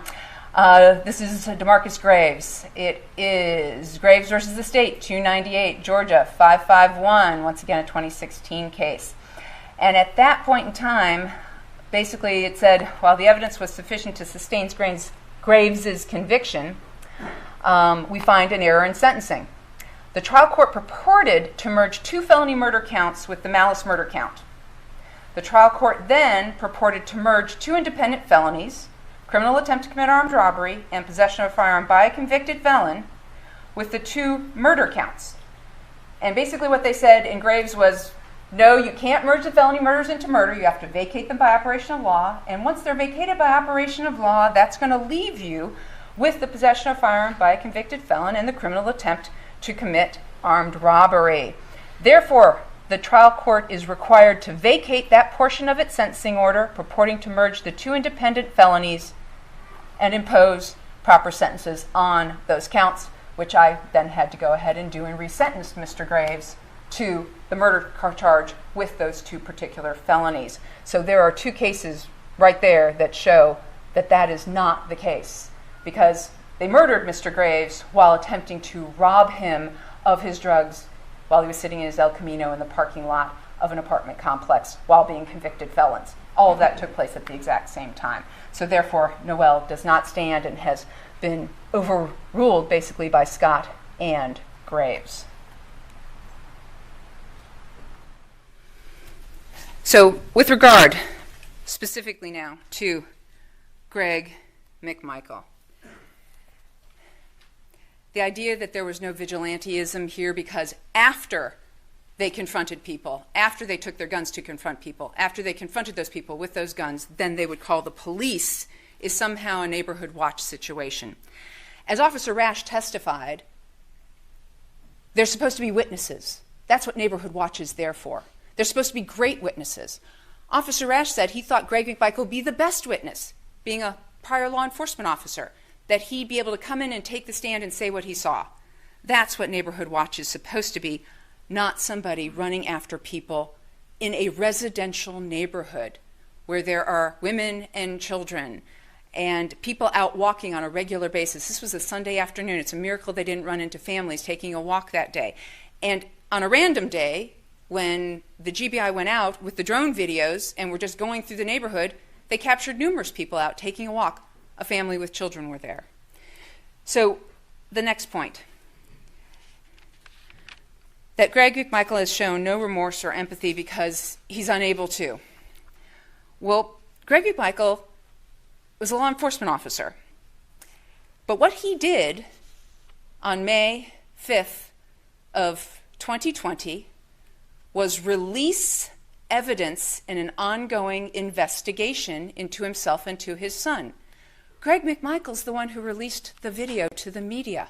He went to Mr. Bryan and said, hey, give me your phone, I'm going to take it to my lawyer, took it to his lawyer and had his lawyer release it publicly because he believed it was going to exonerate him. That's interference with administration of justice. Yes, we did not charge him with obstruction or anything like that, but the fact of the matter is this is someone who was in law enforcement for years and actually actively pursued evidence in a case against him to be released to the media because he believed that that video showed he and his son were not guilty of anything. That's 2 months afterwards. The state's position is he hasn't changed his mind. The state's position is he and his son still believe they didn't do anything wrong. And that is a lack of remorse or empathy. The idea that he did not intend the death of Ahmaud Arbery, once again, he's a law enforcement officer, got a gun, went running after somebody. The jury did find that he intended to commit false imprisonment, criminal attempt at false imprisonment, aggravated assault with that pickup truck, and aggravated assault with that shotgun. And we all know that felony murder has a foreseeability component to it. Ahmaud Arbery's death was foreseeable, and especially foreseeable to someone in law enforcement. The idea that they wanted to get to the bottom of what an unknown person was doing in some neighbor's house, a neighbor they didn't even know, goes back to our vigilantism. This whole idea that they were trying to help the neighborhood out has been an excuse from both Travis and Greg McMichael.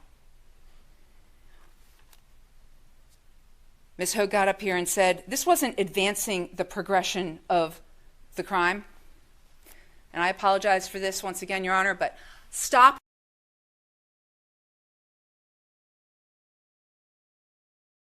You're threatening to murder somebody. You're threatening to kill him if he does not stop.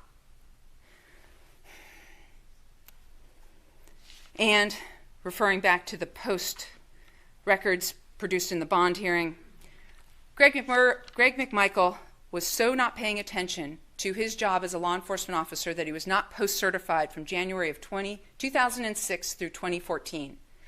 He was an investigator in the district attorney's office, and he let his post-certification lapse from 2006 to 2014, 8 years. I won't even go into what that could have meant to those cases that were prosecuted by the district attorney's office. He then lost the post-certification again in 2018, and Jackie Johnson had to make an accommodation and change his designation at his job just so he could keep his job through retirement.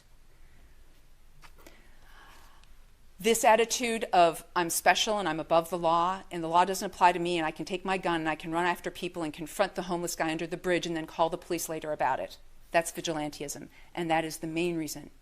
The thoughtlessness, the remorselessness, the desire so to be special and protect himself and his family by taking evidence and releasing it publicly when he knows there's an ongoing investigation is the reason we are asking for life without the possibility of parole.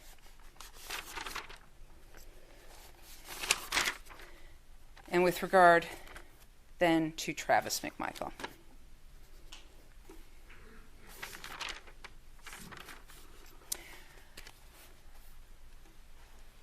There's a reason, Your Honor, you did not grant bond to Travis and Greg McMichael. Mr. Rubin went back to all of those things listed in the bond hearing. The state will also direct the court to things the state presented in the bond hearing, including his text messages with all of his offensive racial animus and language. The jury did find that he had an abandoned and malignant heart. That's exactly what the jury found. They were given that he intentionally went ahead and did this, or the other level, abandoned and malignant heart. In addition, I will remind the court that there's an old saying, the road to hell is paved with good intentions. And it's great that they had such good intentions to protect the neighborhood. But the thoughtlessness, the lack of vision to know how this could go terribly, terribly wrong. And the fact of the matter is, Your Honor, It was a year and a half. February 23rd, 2020. November 2021. Travis came in here and testified. The state asks that you take into consideration his demeanor, his attitude. He said, "This was the worst day of my life." Well, how'd that work out for Ahmaud Arbery? Not once did he show any empathy or ability to place himself in the position of Mr. Arbery on the stand. And yes, 4 minutes of conduct. Well, 4 minutes of conduct. Usain Bolt won 8 gold medals. When he runs those races, they're less than 2 minutes long. But the reason he's able to do that, the reason he is able to win, is because of 20 years of training that leads him to those 2 minutes. Those 4 minutes are a reflection and a result of an entire lifetime of Travis McMichael and his attitude, his demeanor, what he believes he's entitled to go ahead and go do. The same applies to Greg McMichael. That 4 minutes of conduct wasn't just 4 minutes of conduct. It was a culmination of vigilantism. We get to go ahead and play law enforcement even though we're not, and that we're going to go out and confront people, and we're going to take our guns to go do it without any real understanding or consideration of the consequences.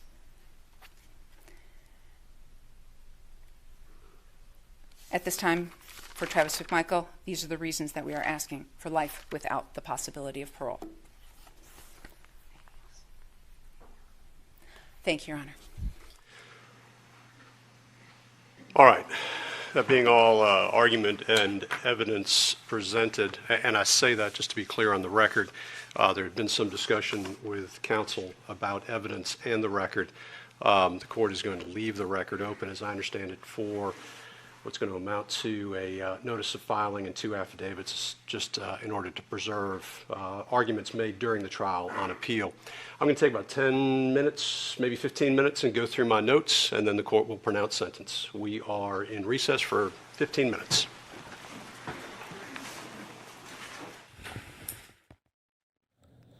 Right, as you heard there, another break there for about 15 minutes. You're watching Live Now from Fox, everybody. We will also take a quick 2-minute break right here.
Live look right here, a beautiful shot there in New York City. You're watching Live Now from Fox. Everybody, we appreciate you joining us here as we continue to bring you the top stories and headlines from across the country. Going out to a live event in Texas, in Fort Bend County there, where officials coming together to announce a mega COVID testing site there as the surge continues, really not in Texas, but all across the country, seeing those numbers really escalate. Let's listen right here. In our country, and so we just wanted to make sure, and also there is a surge in need for COVID testing, and that's the reason why we are doing this. From day one, I always said this, from day one, we took expert opinion, science and data very seriously, and that's the reason why we are able to, move up. When it comes to COVID managing, Fort Bend County is always on the top because we worked hard and we took their advice seriously and the science and numbers. And so that's the reason why we opened up numerous testing sites initially. That's the only way we can understand the depth of the problem. And now the vaccination sites are open throughout the county, and we worked absolutely tirelessly with our community partners and health providers to ensure that the county is well prepared to meet the needs or handling the impact of COVID-19. Currently, I tell you this, very proud to say that, especially because this all happened because of the people standing behind me, 85% of our residents 5 and up got at least one shot. And that is, I believe, it's absolutely a great accomplishment. 74% of the residents 5 and up is fully vaccinated. Nearly almost 100%. 65 and up got at least one shot. 96% of our seniors are fully vaccinated, and I'm very proud of that accomplishment. However, we know that Omicron virus is not leaving anybody alone. Even some of the vaccinated people are getting it, so we have to be vigilant, and that's the reason why a few weeks ago I went and elevated our threat level to orange, and so we are watching it very closely on a daily basis, which direction we need to take, and there is a tremendous need for COVID testing. And as you can see behind us is today a mega site for Fort Bend County we opened, and I appreciate all the partners, City of Sugar Land and other partners, to working together diligently make this happen. And also I tell you this, more than 80% of the variant, more than 80% of total COVID cases, 80% come from Omicron variants. And so please be aware of, we have been talking about this never get old and it never get boring, following all the CDC guideline, masking up and all that stuff. Let's continue to do that to manage this COVID situation. Especially with CDC shortening our isolation period and quarantine and things of that nature, we have a better opportunity to manage it properly and get back to normal life whenever you're trying to do your stuff. And so I just wanted to say this. I just wanted to thank our media partners and people who work with us on a daily basis, and thanking our Health and Human Services and people like that. And I will invite. This testing is important. I will say this because we just opened our schools, and this testing is important. Our children are going to be going to school, so we want to make sure enough testing is available. And I will ask our HHS director, Dr. Minter, to come forward to provide us with some specific details of the preparation we are making to make Fort Bend County continue to be a better place for our citizens. Dr. Minter. Thank you, Judge George. Good afternoon. It comes as no surprise that Fort Bend County mirrors the rest of the greater Houston area when it comes to increasing cases due to COVID. Or due to SARS-CoV-2, I'm sorry. In our county, we have had a 500% increase in cases over the past 3 weeks. We continue to break records as far as daily cases reported. And this is kind of where we've been before. But the difference is we are better prepared. We've all kind of learned the drill. We know what to do. And so you see the outcome of that here. One of the differences with Omicron, though, is that it's much more highly transmissible. It's doubling in less than every 2 days, and it has the ability to infect vaccinated people, even those who are boosted. It does appear to be milder, especially in those who are vaccinated. But with so many people infected, it's clear that a profound effect can occur to our healthcare system and to our infrastructure. Some of the items I think we should keep in mind is that milder disease does not equal zero disease. Less hospitalization, less deaths, does not mean that there's no hospitalizations and no death. With the shortened isolation period and the shortened quarantine, we have to keep in mind that there will be some infectious people after that 5 days. That's the reason they ask us to mask. But the mask requirement is not universal in all of our schools. So more children are being affected, not necessarily more severe, but definitely greater numbers and similar risks for those who are medically fragile. Antivirals are in very short supply and they're costly.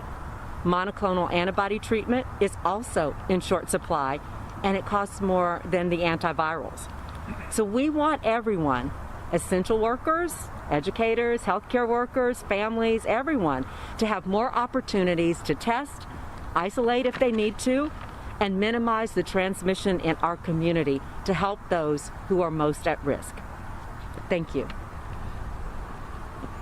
Thank you, Dr. Minter. I said this, our partners, community partners, business partners, they are the integral part of this journey dealing with COVID. At this time, this site, this mega site is operated, helping us to operate this mega site is the company called Davico. And we are happy to have the CEO, Jordan Handel, is here. He is the president of Davico, and I will invite Jordan to come forward and make a brief comment. Thank you, Judge. Hey, good afternoon. Here on a cold, windy day in the Houston area. We want to thank the Fort Bend County health officials, the county judge, to have this great opportunity to serve the community of Fort Bend County. As we can see behind us today, there is a need, and there's a need to continue to offer free testing to the community and make it accessible to all. This site is open today. Our hours of operation are from 8 a.m. to 5 p.m., 6 days a week. Today we have appointments that are just north of 381, I believe is what we have booked. We have just over 300 patients have been served today. But as you can see the space here, we have capacity as well as the testing on hand to do north of 1,500. So I encourage all residents in this area, if you have time, please come by. As you can see, there's very little wait. This is at no cost to you, and we're here to help the community out and very much appreciate this opportunity to partner with Fort Bend County. So thank you very much. Thank you, Jordan. I appreciate it. I still say this, the best defense is COVID-19 vaccine. It is here. If you are eligible, please go ahead and get your vaccine. If you are eligible to get your second dose, get it. If you are eligible to get a booster, please get it. Why I say that, and I don't know you know this, I was tested positive for COVID 3 weeks ago. And simply I took the test because my daughter was showing symptoms. And I just wanted to be cautious, and I tested positive, but I had no symptoms. No symptoms. I was tested positive. I had to isolate. I stayed home, and there was no symptom. I strongly believe one of the reasons that happened because I was fully vaccinated, and vaccination is still the best defense for this dangerous virus. And so at this point, again, like I said, I am repeating maybe. I'm encouraging everyone, those who wanted to get tested, please come. We are talking about a soft opening today here, but you mentioned already more than 350 people are already here, and they have a capacity of 1,500 plus. So please come and get tested, and also if you are eligible, I am saying this third time maybe, if you are eligible, get vaccinated. That's the best way. Together, we are going to combat this enemy, COVID-19. And if you need any information further, please go to FortBendCountyTX.gov website. And also, you can call 281-633-7795. That is 281-633-7795. Call for an appointment, and they will get back to you. So lines could be busy, but be patient with us. We are here to help and support you, and especially in this pandemic situation. That's what we did last 22 months, and we will not stop until we done with this COVID. I don't know when it is, but we will continue to fight, and we are here to serve you. And I appreciate, and also I have to say this, I always say this, help us to help you. And we are here prepared, and we will continue to work to make Fort Bend County a better place for our citizens and generations to come. Thank you. At this point, if you have any questions, we can try to answer it. Judge, I know the county has some other testing locations as well. Yes. Why was it important to open a testing mega site? Well, how much will this help meet that demand out there for testing? See, as you can see, there are cars lined up, but it is outdoor, and you just come and never get out of the car, and so it is much faster this way, because as Jordan just mentioned from Davaco, they have 1,500 cars they could serve. That's the capacity. Anything a drive-through of this nature, we could serve more people. So we realize there is a need, so we are trying to address by using this today. And so, like I said, we will, we are taking one day at a time. We will continue to look at how numbers are changing, how the needs are increasing or decreasing, whatever that might be. And so we will respond to it. And so to answer your question, this is very important. And as you can see, we talk about a soft opening, but it looks like going it's not soft. And so... Monday. That's the announcement there by officials there in Fort Bend County. You're watching Live Now from Fox, everybody. We're going to take a quick 2-minute break. When we come back, everybody, we are monitoring everything coming out of Brunswick, Georgia. We are moments away from sentencing in the 3 men that have been convicted in the Ahmaud Arbery trial. You're watching Live Now from Fox. Everybody, stay right here with us. You won't miss anything.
We continue live right here on Live Now from Fox. Everyone, as we continue to wait for the sentencing of the 3 men that were convicted in the killing of Ahmaud Arbery. We are waiting at that right there. They are in a brief break right now. We got multiple shots there inside of the courtroom, so we will bring that to you as soon as it happens. In the meantime, while we do wait, let's replay Ahmaud Arbery's father speaking to the court earlier today at the sentencing portion.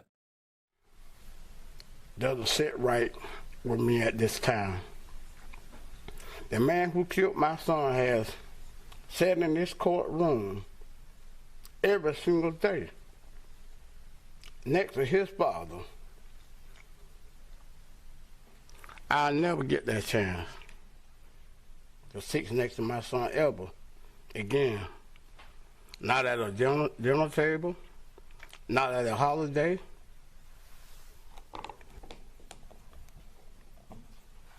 And not at a wedding. He'll never get to have I pray that no one in this courtroom ever has to do what we had did, that buried their child. There's no word for that because no word knows that much pain.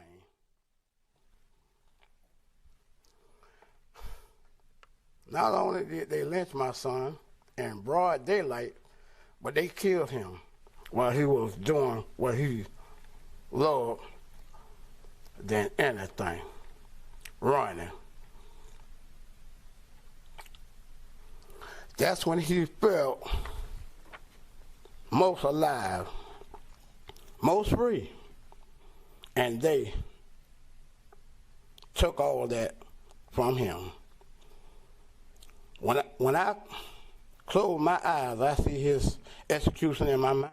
We will play that out later, but right now we do want to go live to the courtroom where we will have the sentencing right now.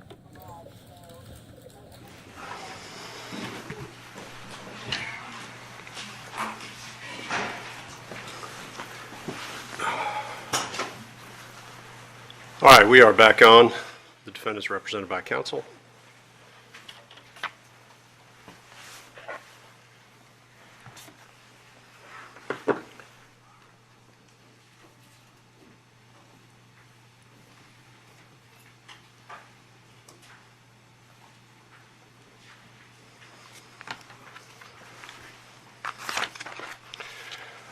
All right, the way the court's going to address this, I'm going to make a few remarks and then address each one of the defendants with regard to sentencing. And the remarks are intended to be general, but also taken into consideration in the individual sentencing portion of the court's statement.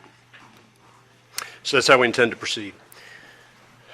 So the court has heard the evidence in the case, has accepted the jury's verdict, listened to the presentations here today in aggravation and mitigation, and candidly have spent a lot of time thinking about this.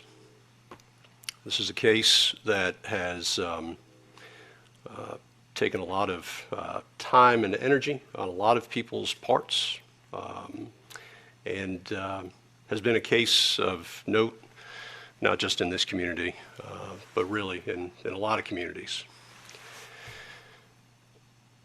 But what we're here today to determine is what an appropriate sentence is, quite separate from the notoriety of the case and any other outside influence that may exist. And so the court is going to be very careful in explaining that the court has considered just the evidence and what is appropriate under the circumstances of this case to consider in the Superior Court. So that all being said, let me start with this statement. As we all now know, based upon the verdict that was rendered in this court in November, Ahmaud Arbery was murdered. It's a tragedy. It's a tragedy on many, many levels.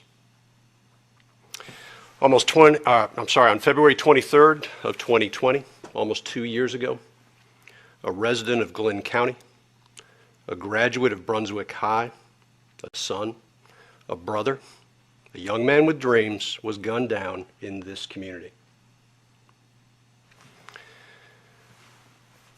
As we understand it, he left his home apparently to go for a run, and he ended up running for his life. He entered the English home at approximately 1:04 p.m. and left that home at about 1:08 on that day. At 1:14, Greg McMichael calls 911 to let them know that there's a black male running down the street, and within moments, Ahmaud Arbery is shot and killed. The three men that are now before this court chased him in a residential neighborhood for at least 5 minutes in pickup trucks, armed with a shotgun and a .357 revolver.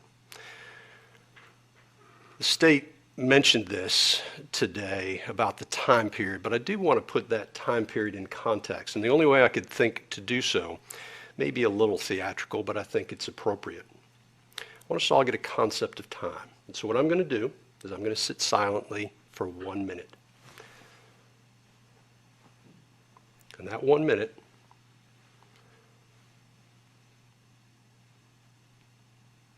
represents a fraction of the time that Ahmaud Arbery was running in Satilla Shores.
That's approximately a minute. Again, the chase that occurred in Satilla Shores occurred over about a 5-minute period. And when I thought about this, I thought from a lot of different angles, and I kept coming back to the terror that must have been in the mind of the young man running through Satilla Shores. The jury heard the evidence and returned a verdict. And what a difficult job they had under the circumstances. Without any comment on the verdict itself, I think all counsel will agree and accept that this was a very difficult case to even get a jury impaneled on. And there are issues out there with regard to the jury that were brought up in the press and elsewhere. But I want to give credit to those members of the panel, not because of their verdict, just because of the fact that they were willing to go through the process that they went through with the state, with the defense, and with this court. We're here today to sentence the defendants. In discharging the duty, this court is required to consider all mitigating and aggravating circumstances.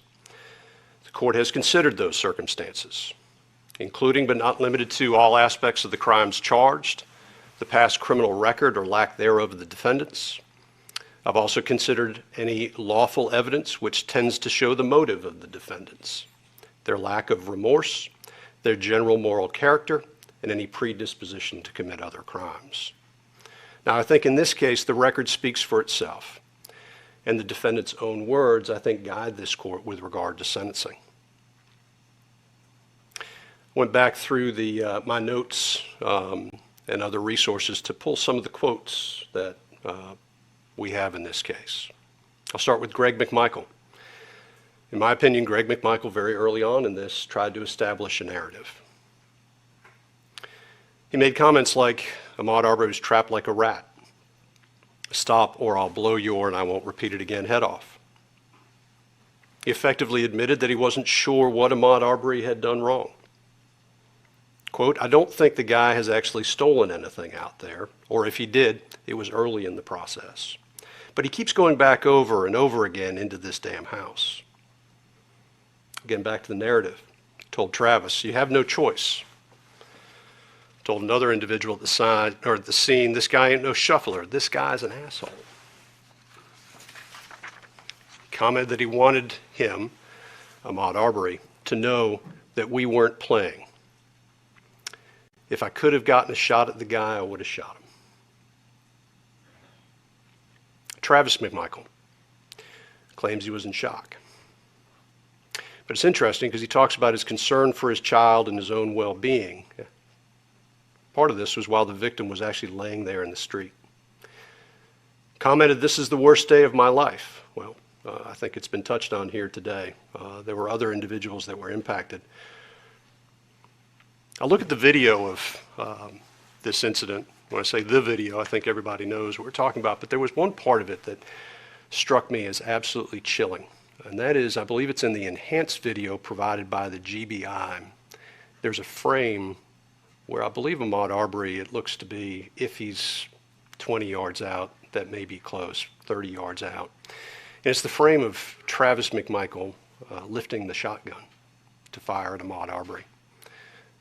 And you watch that with context. And when I say context, after hearing the evidence in this case, again, thinking about a young man that had been running at that point for almost 5 minutes, and it is a chilling, truly disturbing scene. And we got there because Travis McMichael's father saw Ahmaud Arbery hauling down the street and calls out, let's go. At that point, Travis McMichael, despite whatever may have been going on in his life at that time, with regard to family or otherwise, just goes, grabs a shotgun and goes because he assumes that it is the right thing to do. Ahmaud Arbery was then hunted down and shot. And he was killed because individuals here in this courtroom took the law into their own hands. Mr. Bryan, he joined in after calling out to the McMichaels. Y'all got him? Claimed he didn't know what was going on, but obviously wanted to know if this individual who was running through the neighborhood, who he didn't know, had been caught in some way. Said, quote, I figured he'd done something wrong, but I didn't know for sure. Or that wasn't actually the quote. Those quotes are two separate quotes. Didn't know for sure. I thought he would get away. And this is the part that is disturbing to me with Roddy Bryan. If the guy would have stopped, this would have never happened. All of these quotes give context, I think, to the video that we saw during the case. And Miss Wanda Cooper-Jones this morning made a statement that I think, when you look at these statements and you see the videos, is very true. And that is, she said, when they could not scare or intimidate him, they killed him.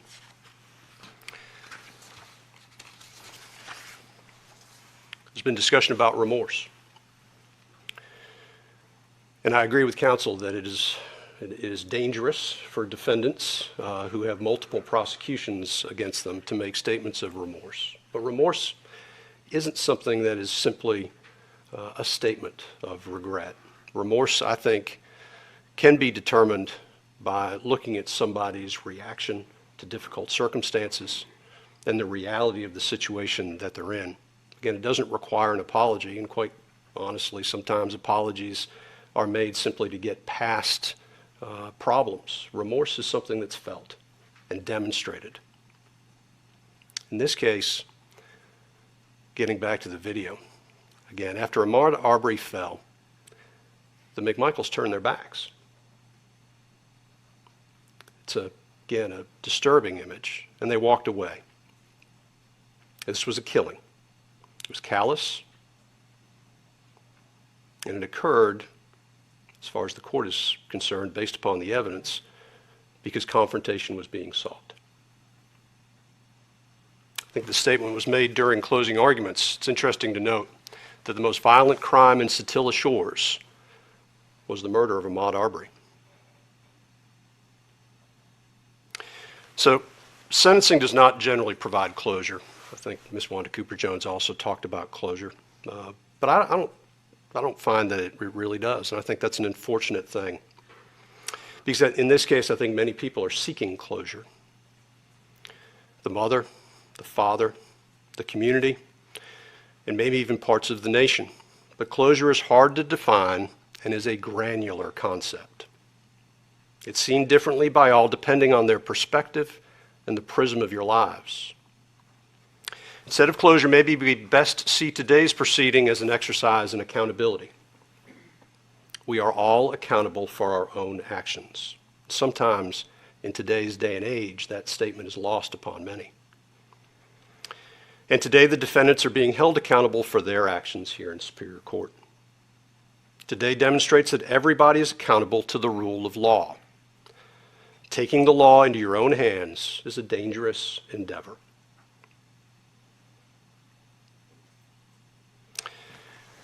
I'm not sure how this comes across. I'll say it anyway. I think ultimately, with regard to the murder of Ahmaud Arbery, it holds us all accountable. I've read somewhere, and I don't remember where it was, that at a minimum, Ahmaud Arbery's death should force us to consider expanding our definition of what a neighbor may be and how we treat them. I argue that maybe a neighbor is more than the people who just own property around your house. I also believe that in assuming the worst in others, we show our worst character. Assuming the best in others is always the best course of action. And maybe those are the grand lessons from this case. I will let others spend as much time as they want writing about it and talking about it. But those are my general thoughts with regard to this case and sentencing. That said, with regard to the sentence in this case, as to Travis McMichael, Mr. McMichael, the court sentences you as follows. Count 1, malice murder, life without the possibility of parole. Count 2, felony murder, is vacated by operation of law. Count 3, felony murder, vacated by operation of law. Count 4, felony murder, vacated by operation of law. Count 5, felony murder, vacated by operation of law. Count 6, aggravated assault, merges into count 1. Count 7, aggravated assault. The court sentences the defendant to 20 years consecutive to count 1. Count 8, false imprisonment, merges into count 1. Count 9, attempted false imprisonment, 5 years concurrent to count 7. That is life plus 20. Greg McMichael, the court sentences you as follows. Count 1, malice murder, defendant was found not guilty. Count 2, felony murder, life without the possibility of parole. Count 3, felony murder, vacated. When I say vacated, it's vacated by operation of law in all cases. I'm not going to repeat it. Count 4, vacated. Count 5, vacated. Count 6 merges into count 2. Count 7, aggravated assault, 20 years consecutive to count 2. Count 8, 10 years concurrent to count 7. Count 9, 5 years concurrent to count 7. That is life plus 20 years. Roddy Bryan, I do want to separate a little bit because the state is making a different recommendation. And despite the back and forth that Mr. Goff and I had during this case, I do want to point out a couple things that he raised that I think are appropriate to raise with regard to the sentence. As far as the remorse, I think Roddy Bryan stands in very different shoes. It is obvious from the beginning that he questioned the tragedy that had occurred at the scene and was on, I believe, I can't remember whose body cam, but the body cam, in fact, questioning whether or not what had occurred, and then took steps early on in this process, I think, that demonstrated that he had grave concerns that what had occurred should not have occurred. And I think that does make Mr. Bryan's situation a little bit different. However, Mr. Bryan has been convicted of felony murder, and I do not believe it can be disputed based on the facts of this case that the verdict was an appropriate verdict based upon the evidence presented, at least. And when I say appropriate, what I mean is legal. Because I believe there's been some discussion about some differences between Mr. Bryan and the McMichaels. There may be some differences, but it does not change the fact that was it not for the fact that Mr. Bryan used his vehicle in a way to impede Mr. Arbery's course of travel, this may not have ever occurred, and that is sufficient for felony murder. He did cooperate with law enforcement. I will point out Mr. Goff, 1710(1)B. There's actually a case out of Chatham County that says it would not apply under the circumstances of this case. So the court recognizing that Mr. Bryan's position is different. Again, Mr. Bryan was found not guilty on count 1 and count 2. The court sentences Mr. Bryan to life with the possibility of parole on count 3. Count 4 is vacated. Count 5 is vacated. Count 6, the defendant was found not guilty. Count 7 merges into count 3. The defendant is sentenced to 10 years consecutive to count 3 on count 8 and 5 years concurrent with count 8. Both of those counts, though, will be suspended sentences, which gives Mr. Bryan a life with the possibility of parole sentence. Those are the sentences, the court having pronounced sentence, first with regard to Travis McMichael. Mr. McMichael, you are hereby notified that under the law of Georgia, you are entitled to appeal the guilty verdict of the jury, and if you decide to do so, you must file your appeal within 30 days of this date. You are also informed that you have the right to retain a lawyer of your own choice to represent you on your post-trial motions and appeals to the appropriate appellate court of Georgia. If you cannot afford a lawyer, the court will appoint one for you. You are entitled to and will be given a transcript of all pretrial, trial, and post-trial matters without cost to you if you cannot afford a transcript.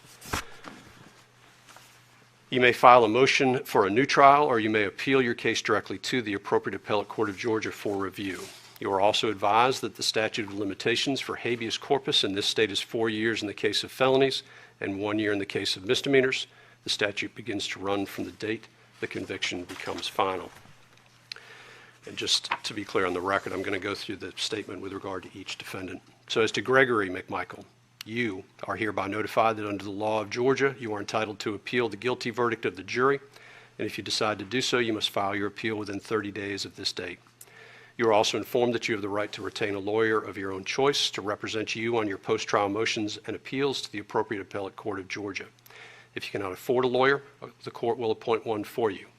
You are entitled to and will be given a transcript of all pretrial, trial, and post-trial matters without cost to you if you cannot afford a transcript. You may file a motion for a new trial, or you may appeal your case directly to the appropriate appellate court of Georgia. You are also advised that the statute of limitations for habeas corpus in this state is 4 years in the case of felonies and 1 year in the case of misdemeanors. The statute begins to run from the date the conviction becomes final. And then finally, Mr. Bryan, you are hereby notified that under the law of Georgia, you are entitled to appeal the guilty verdict of the jury, and if you decide to do so, you must file your appeal within 30 days of this date. You are also informed that you have the right to retain a lawyer of your own choice to represent you on your post-trial motions and appeals to the appropriate appellate court of Georgia. If you cannot afford a lawyer, the court will appoint one for you. You are entitled to and will be given a transcript of all pretrial, trial, and post-trial matters without cost to you if you cannot afford a transcript. You may file a motion for a new trial, or you may appeal your case directly to the appropriate appellate court of Georgia for review. You are also advised that the statute of limitations for habeas corpus in this state is 4 years in the case of felonies and 1 year in the case of misdemeanors. The statute begins to run from the date the conviction becomes final. I don't have a blue or black pen. Is there a blue or black pen down there? Thank you. The court has executed the statement of appeal for Travis McMichael, Greg McMichael, and William R. Bryan. If I could please have counsel and the defendants execute the statements of appeal to confirm they've been given, or the notice has been given.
Anything further from the state?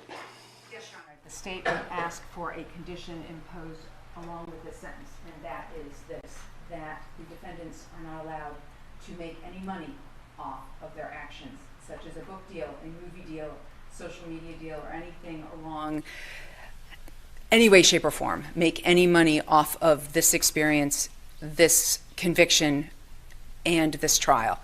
And that should any money be made, that it go into a fund for the Arbery family.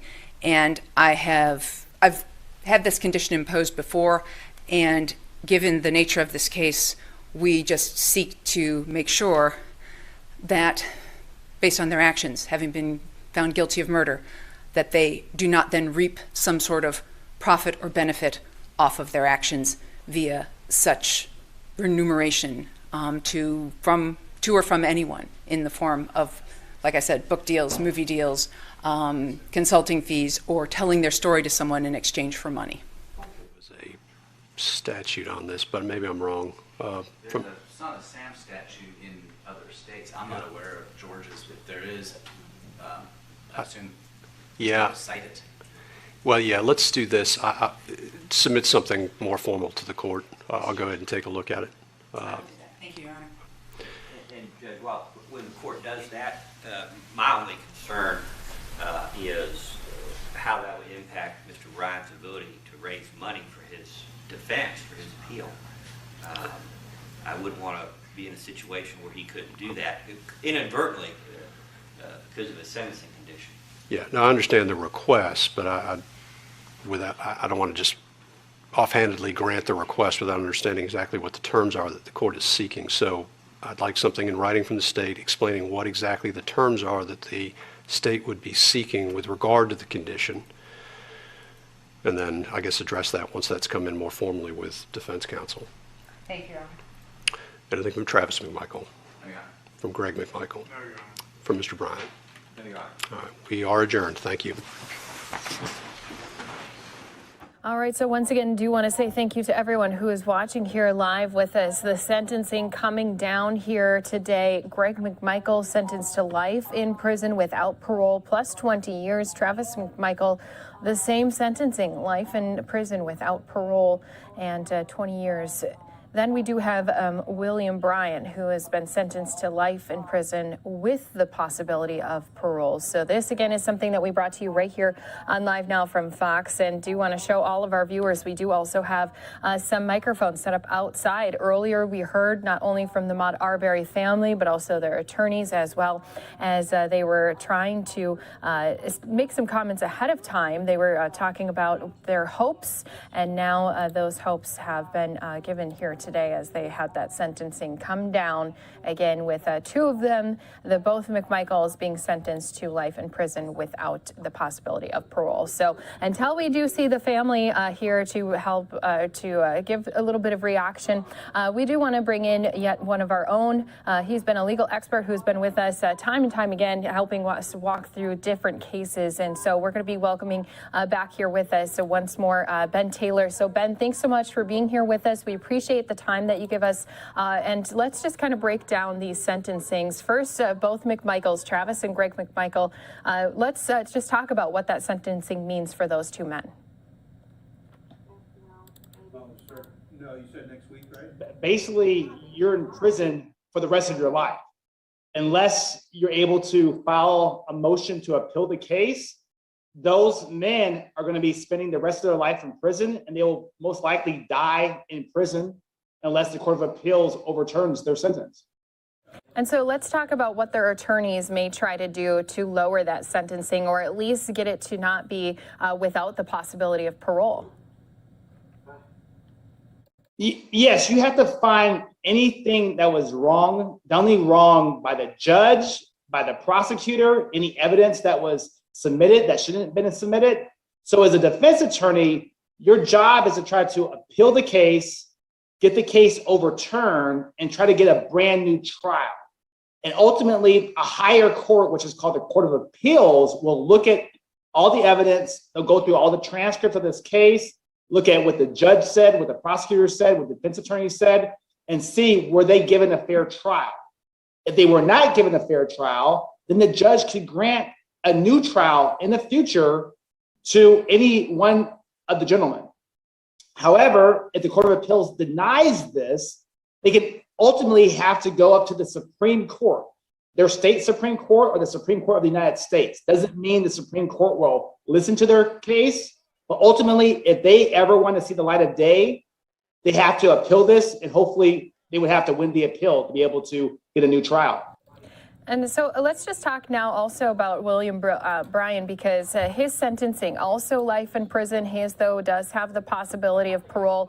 Were you surprised by that sentencing, just based on some of the comments the judge was saying? You know, he had described what these men did for numerous minutes on end, chasing him down. Of course, they all had been already convicted. So were you surprised at the sentencing of his to be life in prison? There wasn't a surprise, basically, because when they were convicted by a jury, the jurors pretty much convicted them of the murder case charge. So if you're convicted of a murder charge, you're looking at pretty much life in prison. And everything else is just the formalities of talking to the judge and seeing if the judge will overturn the case or dismiss the case and give you a new trial. Today, as you saw, the judge did not do that. The judge went ahead and sentenced them. And because of the charge itself, under the law, if you're convicted of a murder charge, you will face life in prison, and ultimately the judge most likely will give you life in prison. So let's talk about then when you do have this sentencing, what is going to be the next steps for the attorney for William Bryan? Of course, as I mentioned, I don't think he was expecting for himself to get sentenced to that high of a standard. Yes.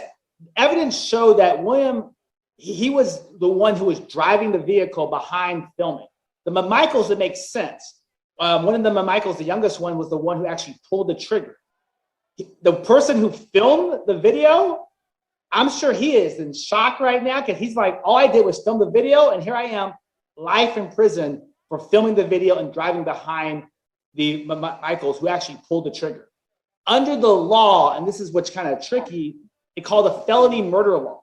Even though you didn't pull the trigger, even though you didn't pull it and shoot the bullet out, under the law, if you're involved, you are guilty as what you call as an accomplice. You're there, and under the felony murder rule, you're just as guilty and can be sentenced to life in prison, just as the person like the McMichaels who actually pulled the trigger and killed Ahmaud Arbery. I'm interested to find out then, Ben, is this something that you think will kind of set standards for more cases similar to this? Maybe they don't quite have that video evidence. Of course, also, that's something to note too. This video evidence actually handed over by these men, hoping that maybe it would help sway jury members or people in their direction. Yes, this case wasn't even charged prior to the cell phone video coming out. Once the cell phone video came out, that's when another prosecutor looked at the evidence and brought the charges. So jurors, they love to see actual evidence. Jurors want to see physical evidence, and they love to see video, because I always say an attorney can lie, but a witness can lie, but a video can't lie.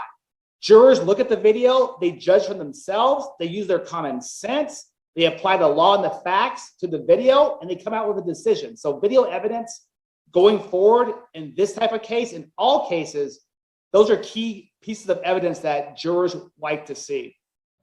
Now, we see a shot outside waiting to hear from some of Ahmaud Arbery's family members, also his family's attorneys as well. They did get to speak earlier on. So kind of just walk us through, Ben, if you could, what today's sentencing, what had kind of led up to it behind the scenes that we didn't see. Of course, we all were there during the trial when they had convicted these three men. But what does the judge have to do in preparation to be able to hand down this sentencing?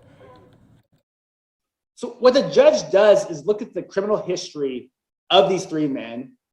He listens and he actually reads memos prior to the sentencing. So over these last couple of weeks, the judge has read memos from the defense attorney, and even the prosecutor presents memos and evidence too. And there's what you call victim impact statements. How has this hurt Ahmaud Arbery's family, who is the victim in this case? So the judge gathers all that evidence, and prior to the sentence, the judge usually knows, prior to even walking into the courtroom and giving the sentence, they have some sort of inclination.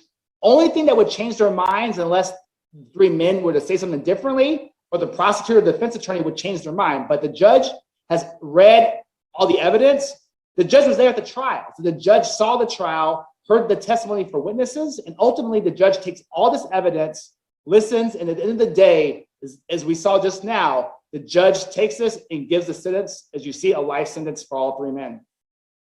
And let's just then also talk about what's going to be happening hereafter. You know, obviously we know that this sentencing has come. Of course, the attorneys can try to do some work on their end to try to get that lowered possibly. But what's next for the Ahmaud Arbery family?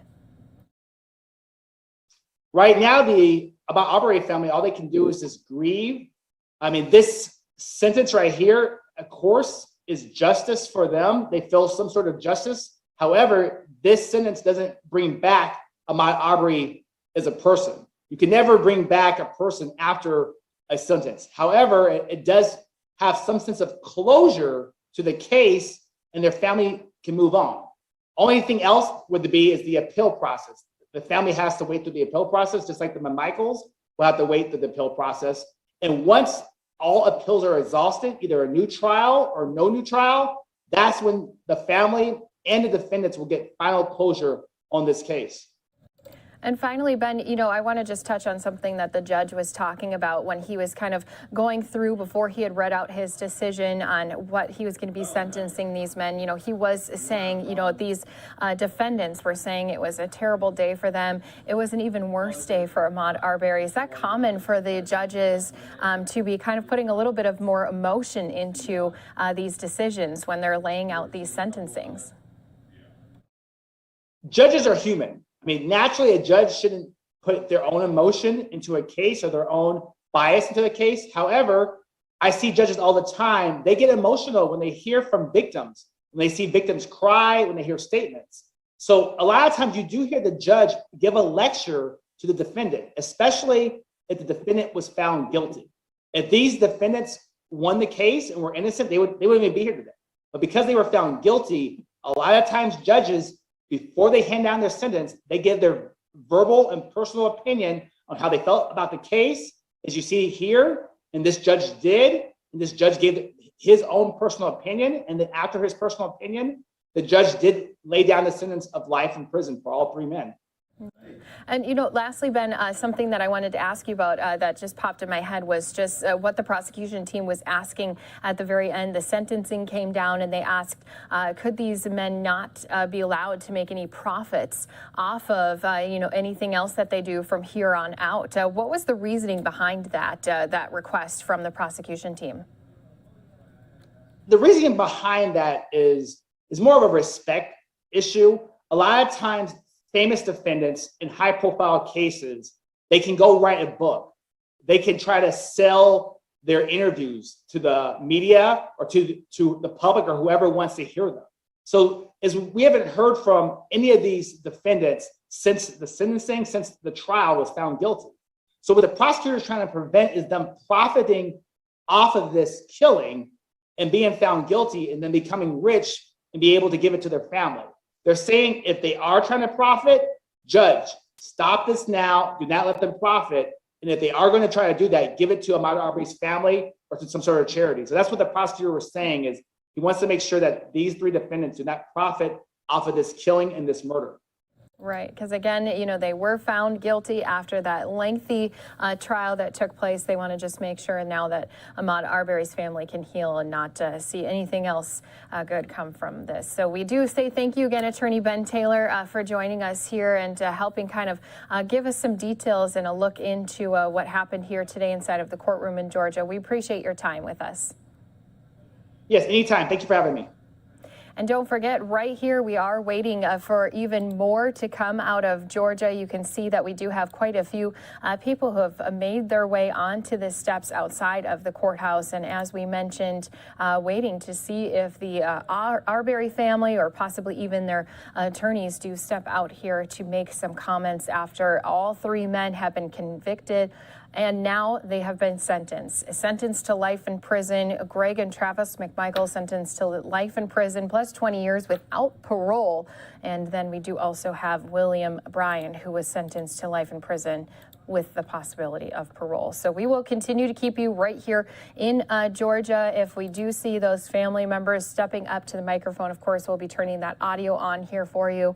But we will step away for a brief 2-minute break. More to come right here on Live Now from Fox in 2 minutes.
Welcome back here to Live Now from Fox. I didn't want anyone to think we forgot about this. We just left this scene a few minutes ago. We will continue to keep an eye out for any reaction to come out of Georgia after that sentencing. Again, Travis and Greg McMichael have been each sentenced to life without parole plus 20 years, and Rhodey Bryant sentenced to life with the possibility of parole. So we will stay on top of this shot here for you on Live Now from Fox. If we see some of those family members or their attorneys, I know Ben Crump was out there earlier here this morning.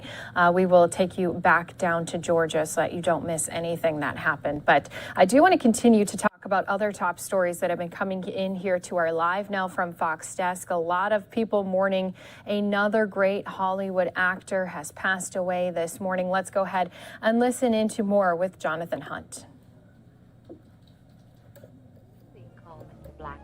Of course not. Why should I? That's what I am, a black man. He was a talented, passionate actor whose screen work in the 50s and 60s paved the way for countless other African-American performers. Sidney Poitier was born on February 20th, 1927 in Miami, where his parents took a trip to sell their produce. The youngest of 8, he grew up in humble circumstances in the Bahamas, where his father was a tomato farmer. You start out with a certain amount of values, some integrity, some honesty, and you hope that you do well. He dropped out of school and at the age of 15 moved to Miami to live with his brother, working menial jobs before enlisting in the Army. After that, he joined the American Negro Theater and appeared on Broadway. It was there he met a young Harry Belafonte. By 1949, Poitier was choosing between leading roles on stage and an offer to work in a film called No Way Out. To get the role, he lied to the director, telling him he was 27 years old when he was actually only 22. Back then, no route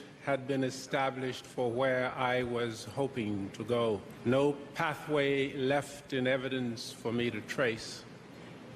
No custom for me to follow. The films kept coming. 1951, Cry the Beloved Country. 1955, Blackboard Jungle. 1957, Edge of the City.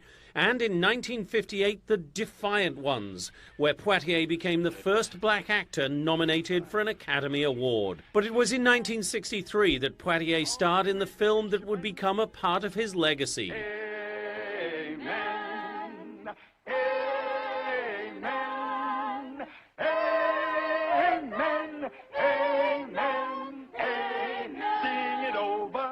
Lilies of the Field brought Poitier his first Oscar, the first Oscar ever won by an African-American for Best Actor. Poitier's peak came in 1967 with 3 box office smashes that became landmark films. Guess Who's Coming to Dinner, To Sir with Love, and In the Heat of the Night. I don't think we're going to have any trouble, are we, Virgil? No trouble at all. As incredible an actor as he was, Poitier was also known for his work as a director, including Gene Wilder and Richard Pryor's Stir Crazy. In 1997, he was named the Bahamian ambassador to Japan, having dual citizenship in the Bahamas and the US. In 2002, the Academy honored Poitier again with an honorary Oscar for his extraordinary performances and unique presence on the screen, and also for representing the motion picture industry with dignity, style, and intelligence throughout the world. I accept this award in memory of all the African-American actors and actresses who went before me in the difficult years, on whose shoulders I was privileged to stand to see where I might go. Then 7 years later, President Barack Obama awarded Poitier the Presidential Medal of Freedom. With over 40 motion pictures to his credit, it's impossible to overstate the influence Poitier had on blacks and whites as a role model and image maker. Finally, to those audience members around the world who have placed their trust in my judgment as an actor and filmmaker, I thank each of you for your support through the years. Sidney Poitier, one of the most respected and beloved figures in American cinema. Jonathan Hunt, Fox News. A Hollywood legend has passed away. Sidney Poitier has left behind a beautiful career, as he was also a person many people looked up to. We are joined here with Michael Babcock from TMZ, an executive producer. And let's just go ahead, Michael, and just talk about this amazing career that he has left behind. Hey, Christy, thanks for having me. Like, it's almost like you don't have the words to talk about the life that Sidney Poitier lived. It wasn't just his acting. He was great. He was a titan of film, broke glass ceilings, the first black man in 1963 to win an Academy Award for Lilies of the Field, a film that, a lot of people think was one of the greatest movies ever made. So he was just incredible when it came to his acting, but also was so involved when it came to the civil rights movement. And because of his efforts, it made a real difference in the civil rights movement. So you could argue and make a pretty easy argument saying that was his, the most important work of his amazing life. He lives till 94 years old, and I guess no time would have been right, but he lived a long, full life, and was somebody who was being remembered by so many different people today, whether it's people that, were actors back in the day, to current day actors, to presidents. You had Barack Obama a little bit earlier today talk about the loss of Sidney, and you can just tell how important of a person Sidney Poitier was.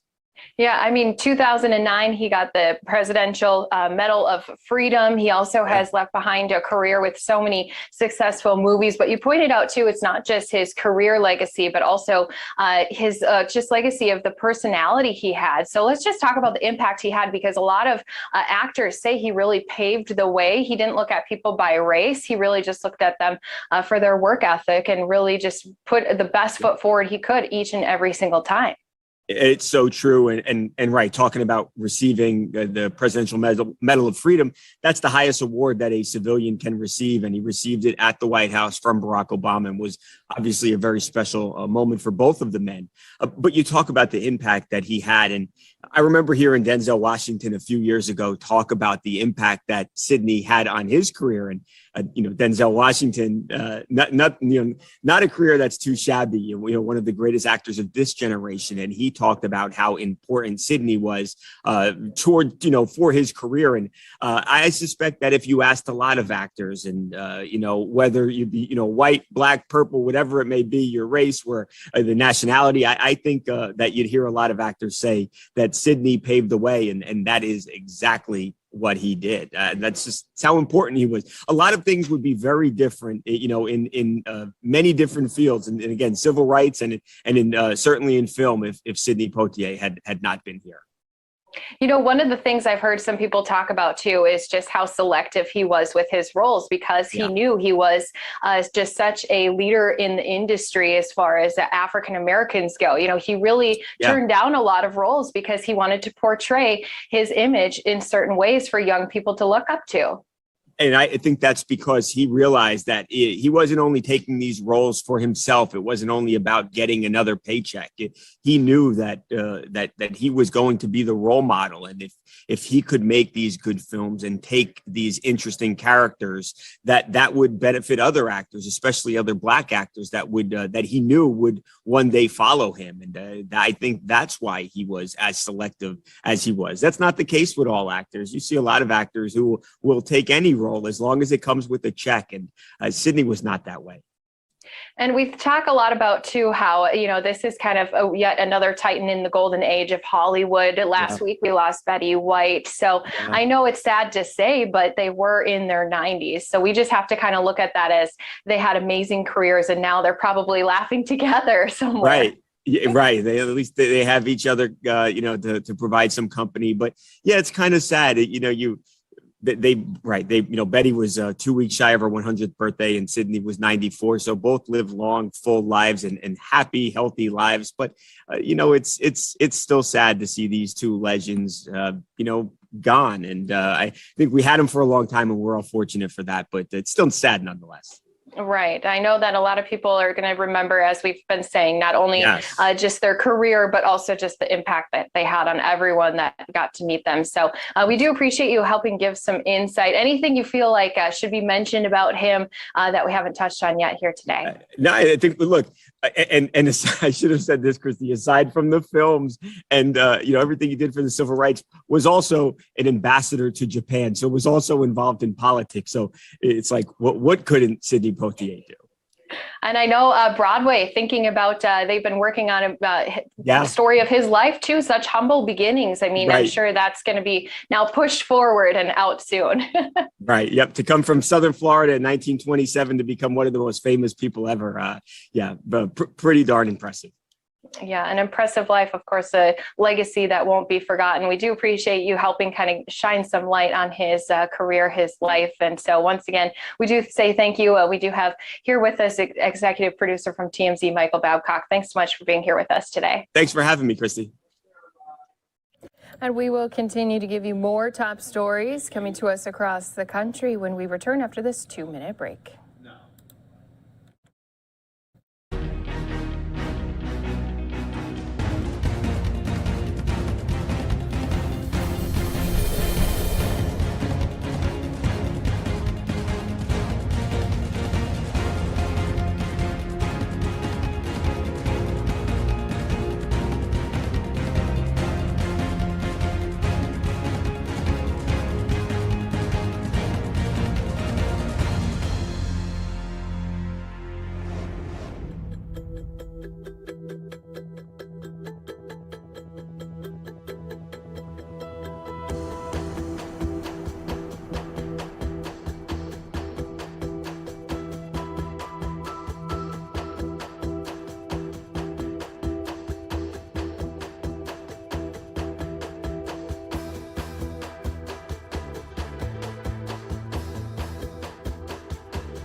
Welcome back here to Live Now from Fox. Again, we are down in Georgia here as we have had a number of people joining together outside of the courthouse after that sentencing did come down. All 3 men involved in the murder of Ahmaud Arbery sentenced to life in prison. So let's listen in to what's being said with some of these people who have been out there supporting the Arbery family. Everybody lined up?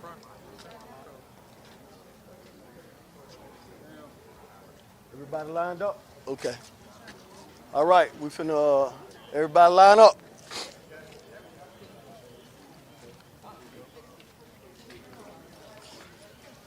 Come on, we gotta get set.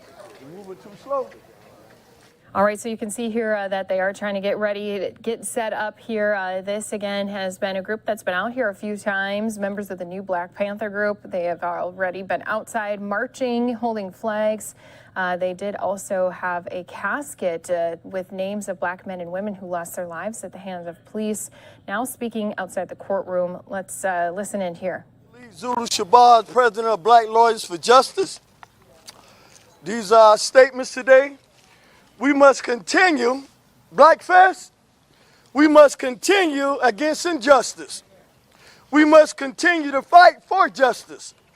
We must have justice by any means necessary.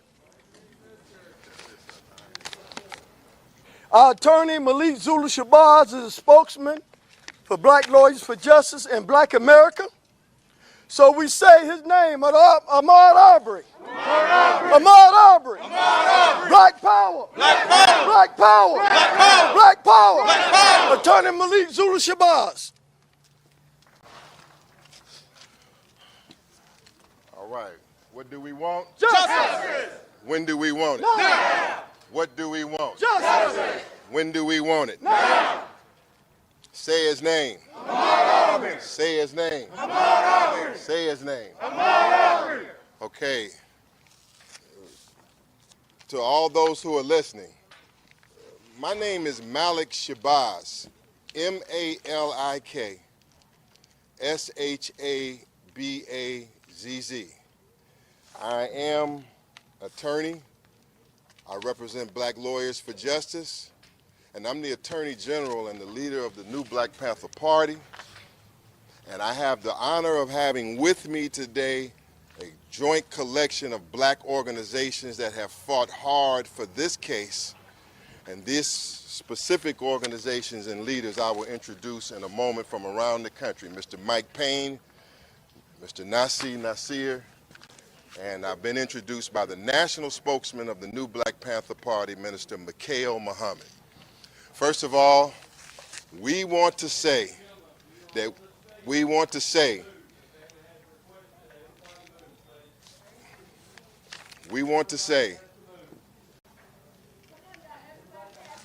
okay, Black power. Black power. Black power. Black power. Black power. Black power. Freedom McDowell. Freedom McDowell. Black power. Black power. Black power. we have one short statement to make. We have one short statement to make, and that is that we are very happy. We are very happy that this judge in this case has handed down the right sentence. And that sentence is life with no parole for Mr. Travis McMichael plus 20 years. Life with no parole for Travis Michael for 20 years. Life and no parole plus 20 years for Gregory McMichael, and life with parole for Mr. Roddy Bryan. Let us applaud that verdict. Let us applaud that sentence. Applaud that sentence. Again, the judge in this case said that Mr. Travis McMichael assumed the worst in others. And by assuming the worst in others, he exhibited the worst in character for himself. He went on to say that Travis McMichael, because he called Ahmaud Arbery was a rat, trapped, and that he had trapped this rat, Ahmaud Arbery, and that he would blow his brains out if he did not stop, and that he was not playing. And this judge said that these were the actions of vigilantes, and that he was going to take that into account into this strong sentence that was handed out today, and we applaud this sentence. We are happy, briefly, we're just going to be a moment, we are happy to know that Travis McMichael will never see the light of day again. We are happy to know and honored to know that Gregory McMichael has life with no parole plus 20 years. That's 50 years behind bars from him. He'll never see the light of day again. And Mr. Roddy Bryan, although he claims that he really wasn't involved in it, the judge disagreed. Life with a chance of parole. This was a callous case, a cruel case. This was a lynching. This was unacceptable and intolerable by anybody of common decency in the United States of America. And this black movement that we represent right here, we have fought hard to reach this moment. These brothers and sisters have traveled. They have labored. they have demonstrated, and they deserve a chance to be recognized. Let's give them a recognition, and every activist, because they are what helps bring about justice in this case. Let's give them a black hand. What do we want? Justice. When do we want it? Now. What do we want? Justice. When do we want it? Now. I turn you over now to the leader of the original Black Panther militia who's traveled to support this case. I bring on to you Mr. General Mike Payne. Thank you, brother. Thank you. First of all, I want to say I appreciate everybody who came, everybody who's been out here. I always say one village, one fight. This situation has been a tragedy, but we have found some justice. And I want to say, here in America, it's a problem with our skin.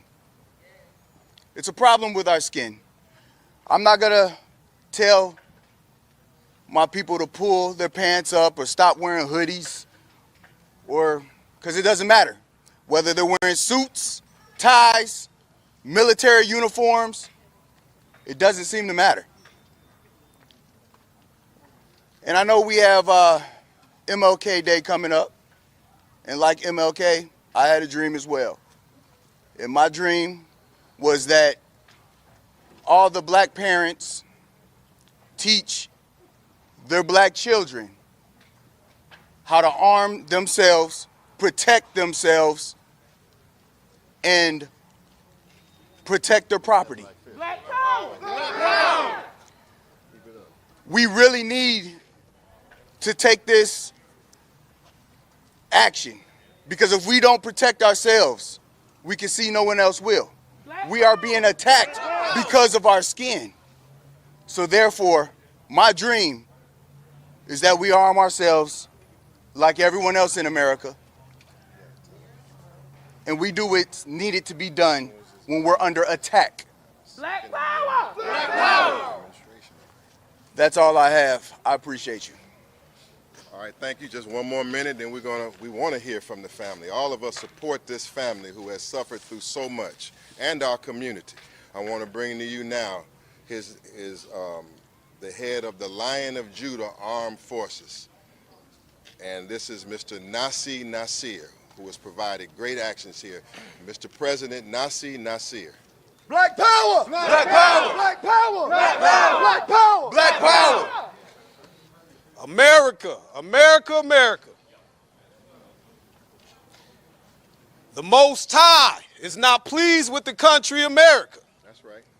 Because you have so much blood on your hands from the slaughter of the indigenous Aboriginal man and woman.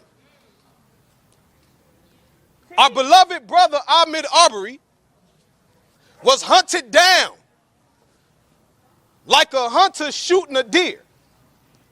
He was chased around for 5 minutes. He was running for his life.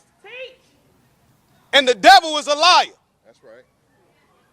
The devil is what? A liar. The devil is what? A liar. And the reason why I say that is because when you pay attention to this trial, you clearly see the murderers of Ahmaud Arbery tried to play the victim, tried to claim that they fear for their life. You can't fear for your life when you are the aggressor. Come on, brother. In the situation.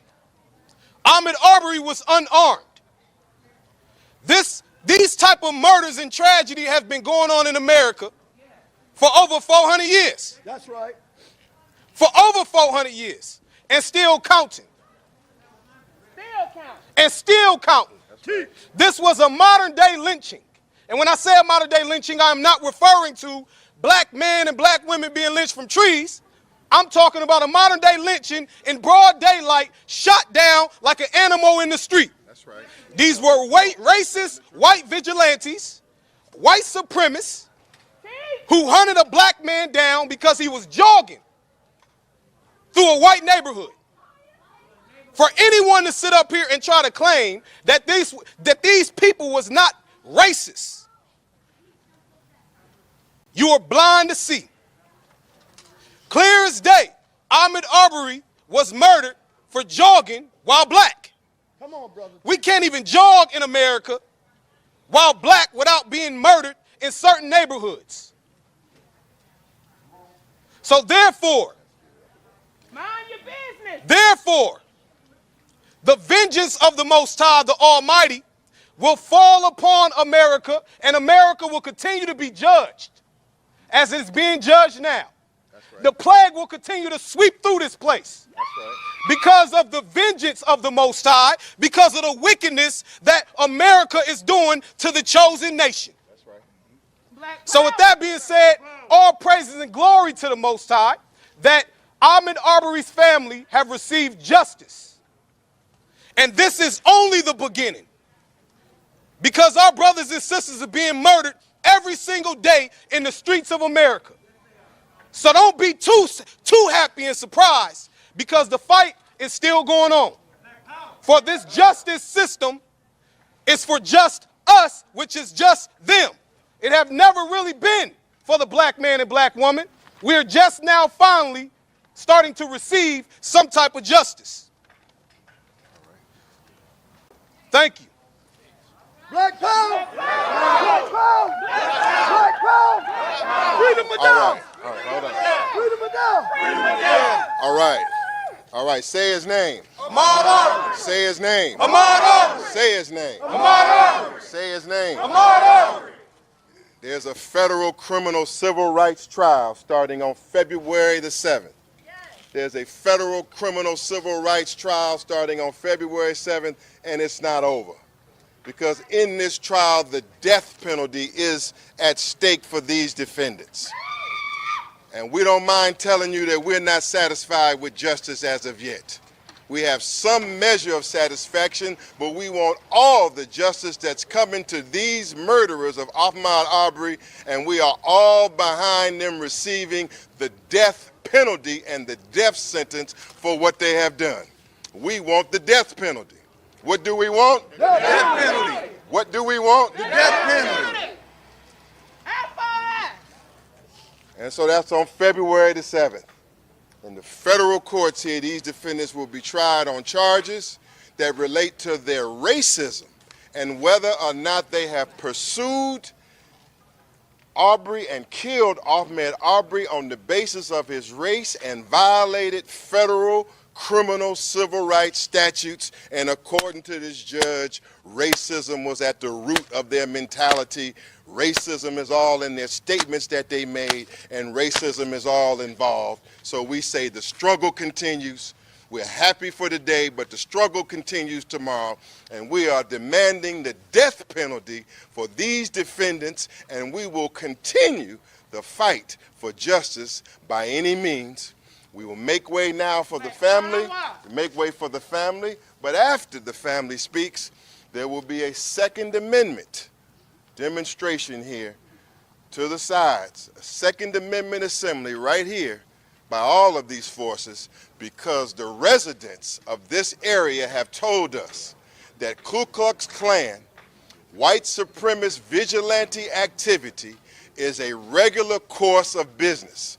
They say white vigilantism and racism is the regular course of business here, and these brothers and sisters are here to organize the state and the community to be able to defend themselves and to organize themselves by any means. They are for self-defense. You are for what? Self-defense. You are for what? Self-defense. So we'll make way. We'll see after everything is over. We'll be here. We honor you all. We honor the family. Say his name. Ahmaud Arbery. Say his name. Ahmaud Arbery. What do we want? Justice. When do we want it? Now. Thank you so much. And Black Power. Black power! Fall out! Tony Malik.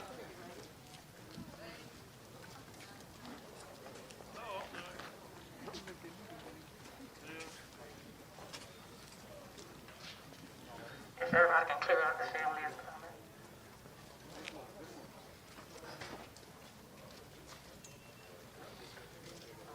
Once again, listening into reaction here after Ahmaud Arbery's family had asked ahead of the sentencing for the judge to show no lenience in sentencing these three men who were convicted of murder for chasing down Ahmaud with their pickup trucks, cutting off his escape, and fatally blasting him with a shotgun. So both, again, father and son, Greg and Travis McMichael, along with their neighbor, all found guilty on murder of their crimes back in February for killing Arbery.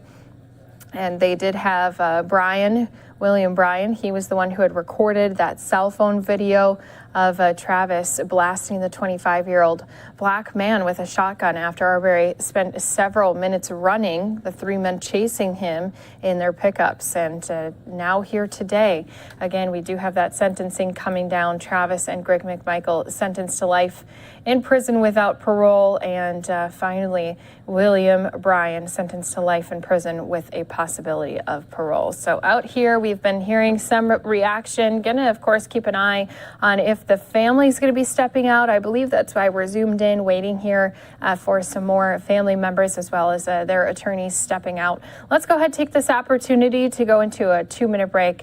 We'll be right back out here in Georgia when we return.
So thank you guys. We're just going to do some brief remarks. I'm from the Cobb County District Attorney's Office. We have Pastor Bryant here. He's going to do some remarks, and then we'll have remarks from D.A. Brody. When the family did their press conference, they invited us to be here, and so we have the family here, and they'll have their remarks. Pastor Bryant. Thank you so much. Good afternoon to each and every one of you. We want to first give all praise to God. Nobody said the road was going to be easy, but we don't believe He's brought us this far to leave us now. We want to thank the citizens of Brunswick for standing around this family, undergirding them with love and with support. It was, in fact, one of the founding fathers that says injustice is never served until those who have been impacted by injustice feel it. Ladies and gentlemen, Cornel West said, justice is what love looks like in public. Martin Luther King Jr. said, injustice anywhere is a threat to justice everywhere. While this is a day of great jubilation for this family, we want to make sure that America realizes that this ought not be an anomaly. It should be the standard. That there is, in fact, liberty and justice for all. What happens on today allows for the American flag to be able to wave stars and stripes and not holes and slashes. The family is grateful because in this moment we are mindful that the only virus that has killed more Americans than COVID is injustice. But today we have the vaccine. The vaccine is realizing that there is, in fact, justice for everybody, whether you are driving, whether you're walking, or whether you are jogging. We owe a great debt of gratitude to the legal team that stood behind this family. And we want to give an amazing applause and high commendation to our DA, who stood nobly in the shoulders and the shadow of Thurgood Marshall. Would you give Attorney Brody a big hand as he comes to share?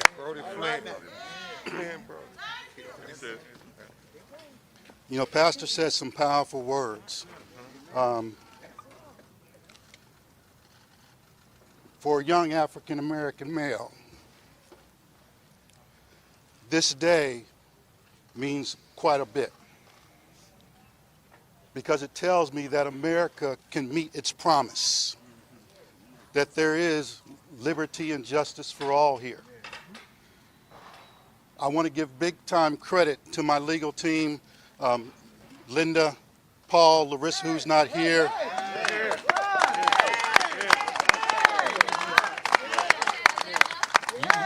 You saw 14 days. You saw 14 days of work in the courtroom. But before that work in the courtroom, there was 18 months of hard preparation and work to make sure that we uncovered the facts, we uncovered the truth, and we're prepared to present the truth so that we could find justice for this family. I have to give credit to Wanda and Marcus.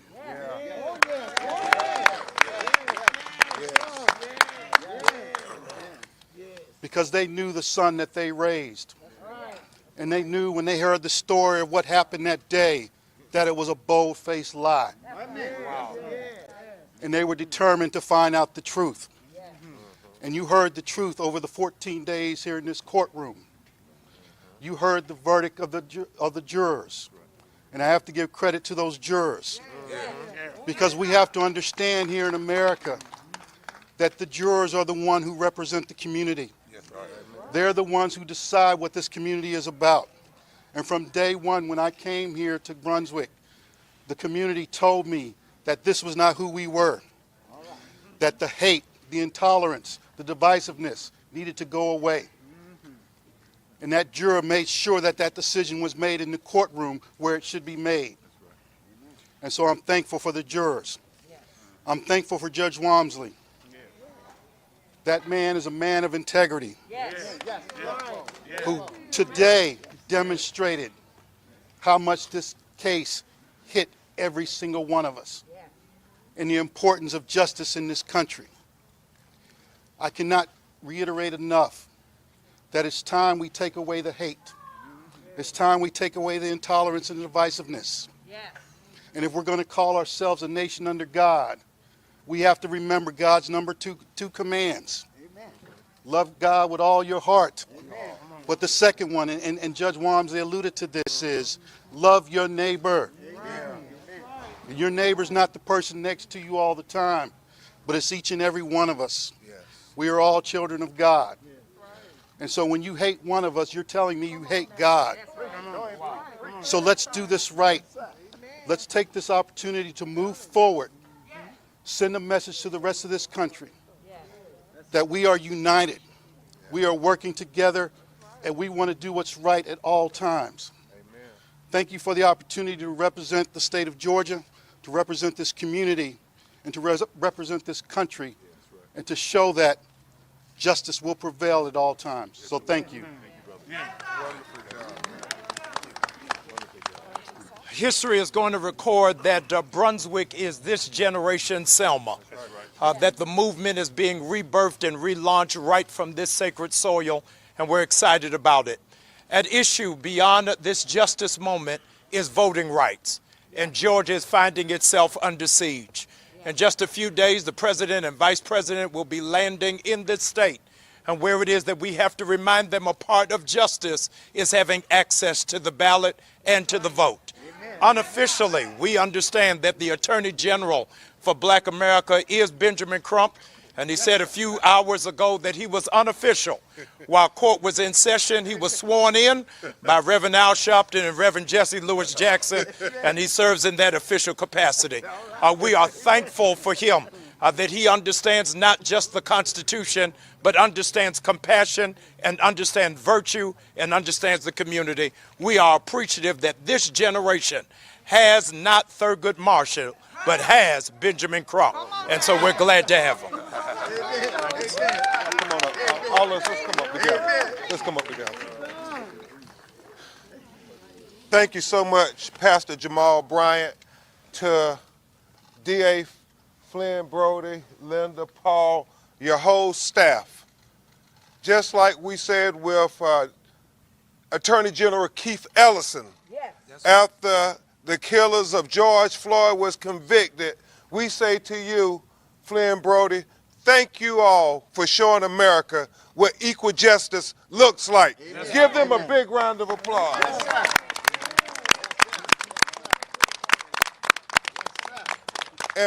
And before the parents speak to you, we have so many people to thank, like Pastor Jamal Bryant, like Reverend Al Sharpton, who was down here when they said they don't want no more black preachers coming in the courtroom, like Reverend Jesse Jackson, like Pastor Mark here in Brunswick.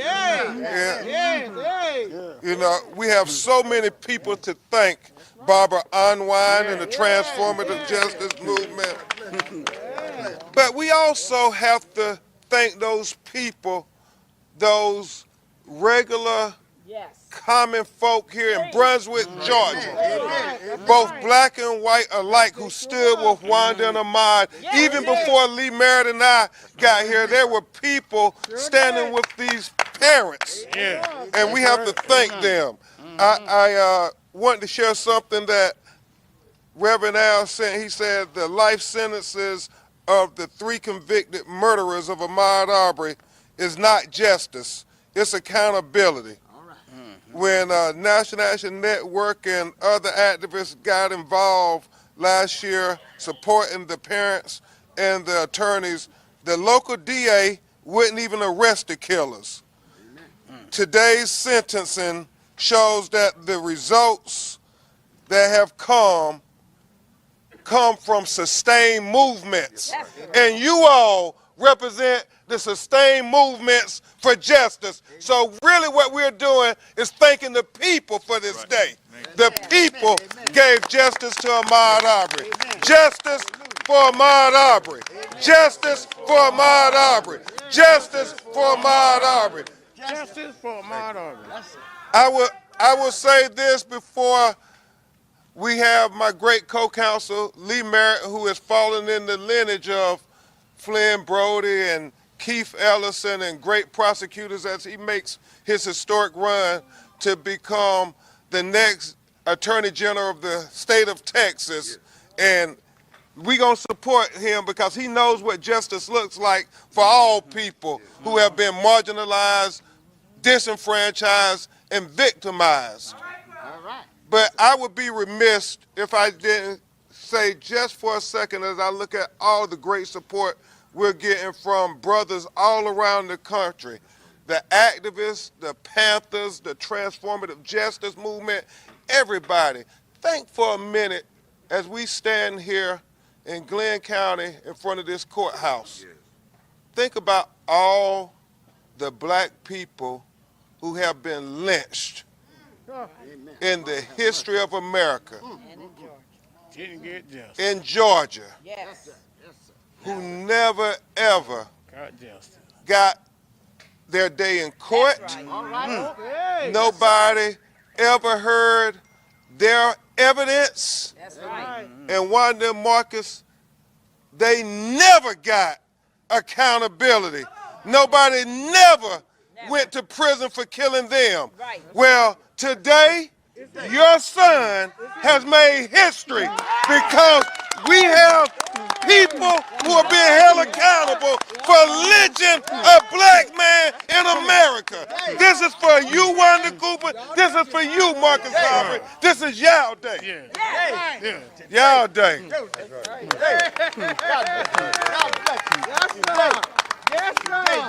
And so my great co-counsel, who we fought many battles, next Attorney General of the state of Texas will address you, and then we're going to hear from the real heroes of the day, Wanda and Marcus. Lee Merritt.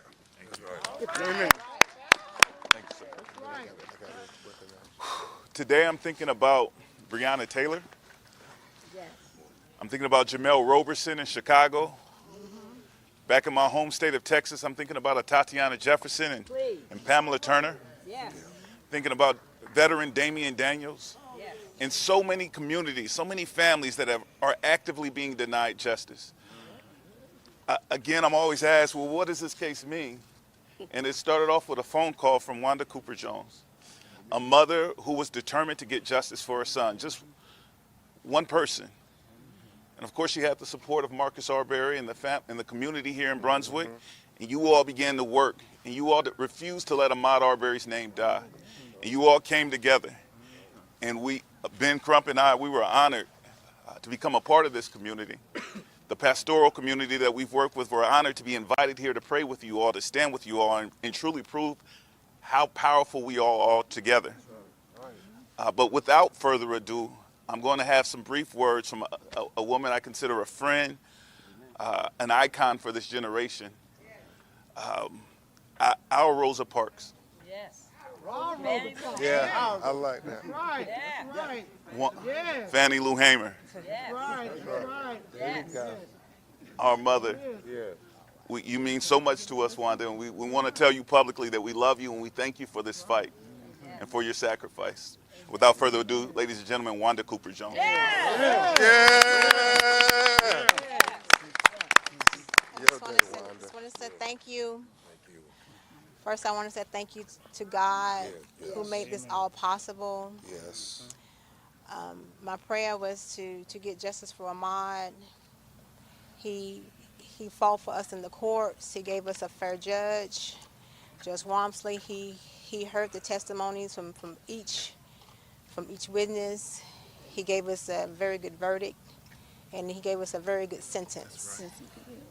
Yes, I also want to thank the prosecutors who came in and fought with my family and I. That's right. They stood with us.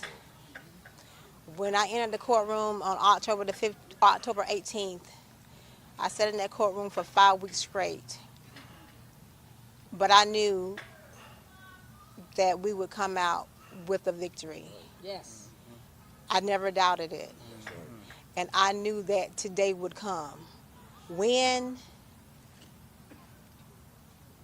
it would come, I didn't know, but I know today would finally come. Yeah. Amen. I just want to say thank you all who supported me, who stood with me through this very long, very long, hard fight. Yes. Back when Ahmaud was killed on the 23rd of February, the city of Brunswick thought that I would have to fight this fight alone. So they chose to ignore me because they thought they would have to face me alone. But they didn't know that I had you guys to stand with me. Amen. Amen. And I want to say there you go, Wanda. thank you. Thank you for standing with me. Thank you for standing with my family and I. Again, thank you, and we love you. Thank you. Thank you, Wanda. And before we bring Marcus up, just want to thank all those families who did not think it robbery to come and stand with Wanda and Marcus. Families like Breonna Taylor's family, families like George Floyd's family, families like Ronald Green's family, families like Jamal Sutherland, who was killed in Charleston, South Carolina, similar to George Floyd, and families like Fred Cox's family, whose mother is here with us today, Tanika, who came all the way from High Point, North Carolina, to say that just like Wanda's heart was broken when she lost her baby son, her heart was broken too. And too many of them still haven't gotten anybody arrested for killing their child. So this is about all of us saying, no more, no more, no more, no more. Mr. Marcus Arbery, and then we'll try to take some of your questions.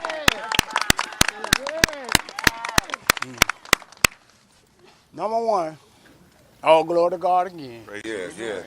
Praise the mighty one. Yes, sir. God seen the truth for us. He is holy. And I just want to say thank you to all the people that supported us in this rough time. Y'all been good to us, and y'all stuck by us in this hard journey. Yes. God put people together. Yes. God don't make no mistakes. Amen. I'm telling you. He don't lose no race neither. Amen. You don't. I don't see where a record where God lost near a race at. Amen. I'm telling you. Look at this here. God put these people together with Ahmaud, so that letting you know what he was about. He's a kid of love. Yes. Because he brought people together. Yes. I'm telling you, he was the younger, but he thought he was the oldest. Yeah, So, hey, Ahmaud, rest in peace. Yeah. Because mom and daddy got glory for you. Amen. All right.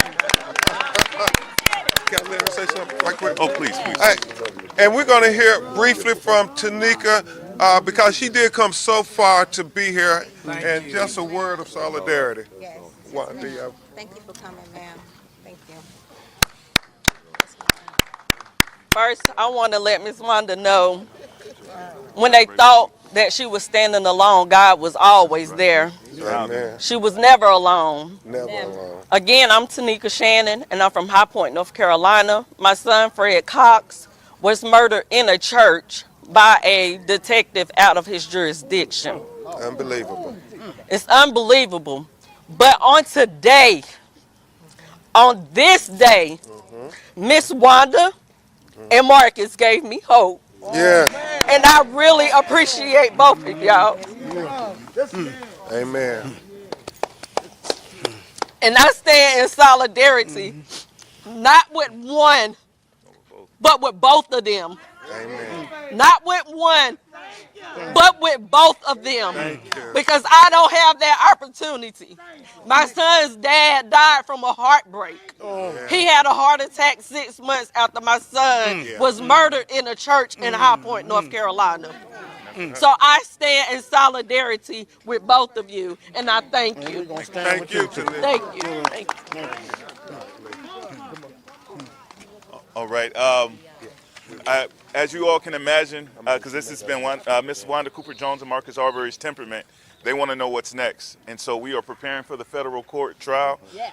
We're open to taking some questions either about the sentencing, directed at anyone you've heard from so far, or at the parents themselves. So we'll open it up. Okay.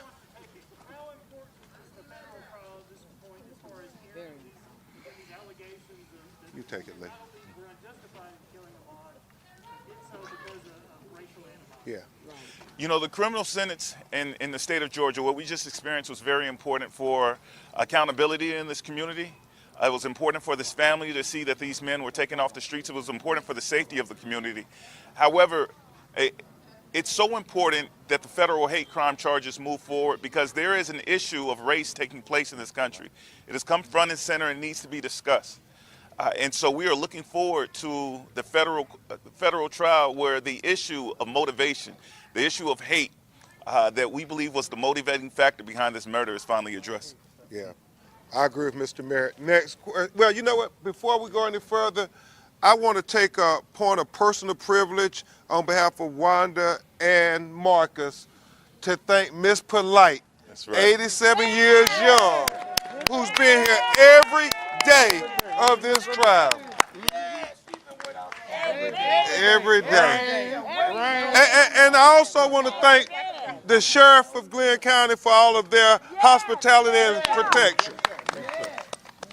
Any other questions? Yeah.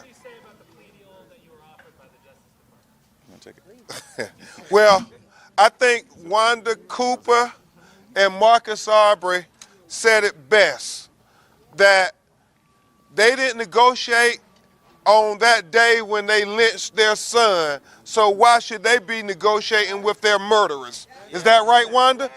Right. Okay. Yes, ma'am. Yes, ma'am.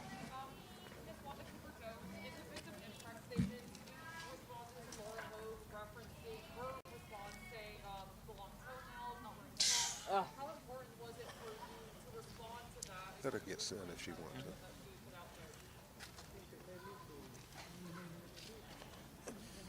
to. The long toenails that she brought up in her closing arguments, she failed to mention that Ahmaud was lying there in the middle of the road with a big hole in his chest. Right. She left that part out. And I didn't want to mention that today, but I wanted to reiterate that Ahmaud was bigger than that. Yes. You know. Yes. Thank you. Yeah. My family and I, we are preparing for the federal trial. Right. Yes. Come on. Foundation. That's where our focus is right now. Thank you. Yeah. Thank you. Any other questions? We do want to announce, Barbara Unwine, you want to make this announcement?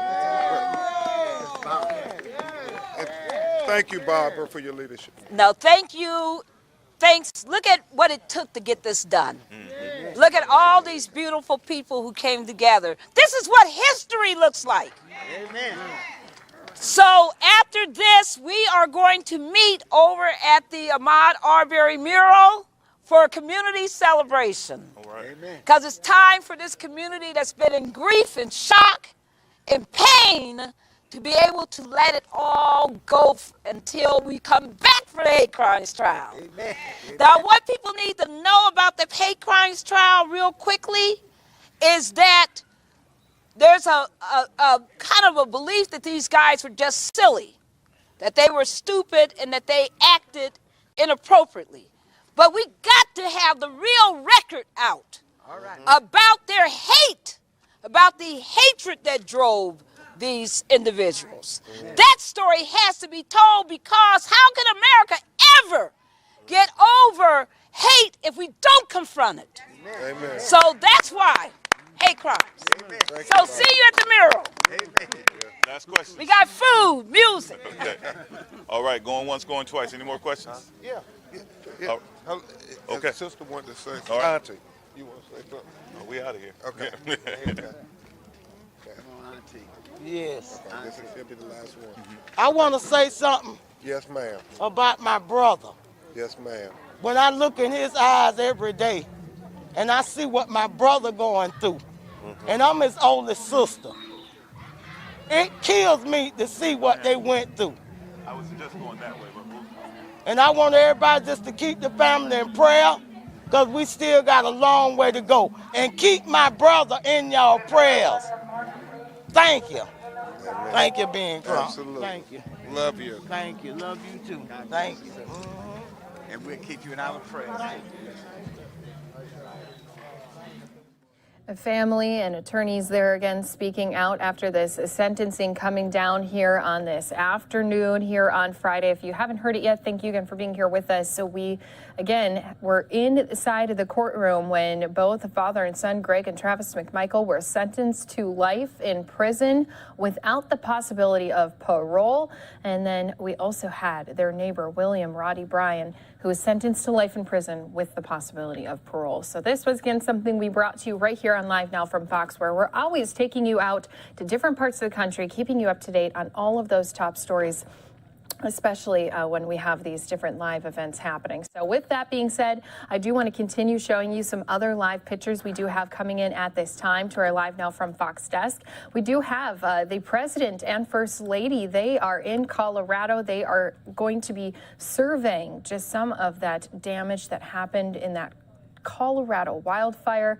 They're also going to be speaking with some of those families that have been impacted. Again, they had nearly 1,000 homes that had been destroyed, thousands of acres after those fires had broke out in late December. With those winds up to nearly 110 miles per hour. So we will have President speaking with those families. We'll get to be able to be there for parts of that. And as soon as we do have camera shots of him speaking with families, of course, this will be something we'll be getting into a little later here this afternoon, early evening. So still a lot more to come right here on Live Now from Fox as we continue to keep you up to date on all of these top stories happening here on this Friday evening. We'll see you right back here as we keep you covered in everything you need to know about heading into the weekend after this 2-minute break.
Welcome back here to Live Now from Fox. I mentioned ahead of the break we did have Air Force One touchdown here in Colorado, as we do have the president and first lady. They are going to be surveying some of the wildfire damage, and then they'll also be speaking with some of those families who were impacted by those wildfires that went through Boulder County, Colorado, just back in the end of December. So thank you again to everyone who has been here with us day in and day out as we continue to keep you covered on all the top stories.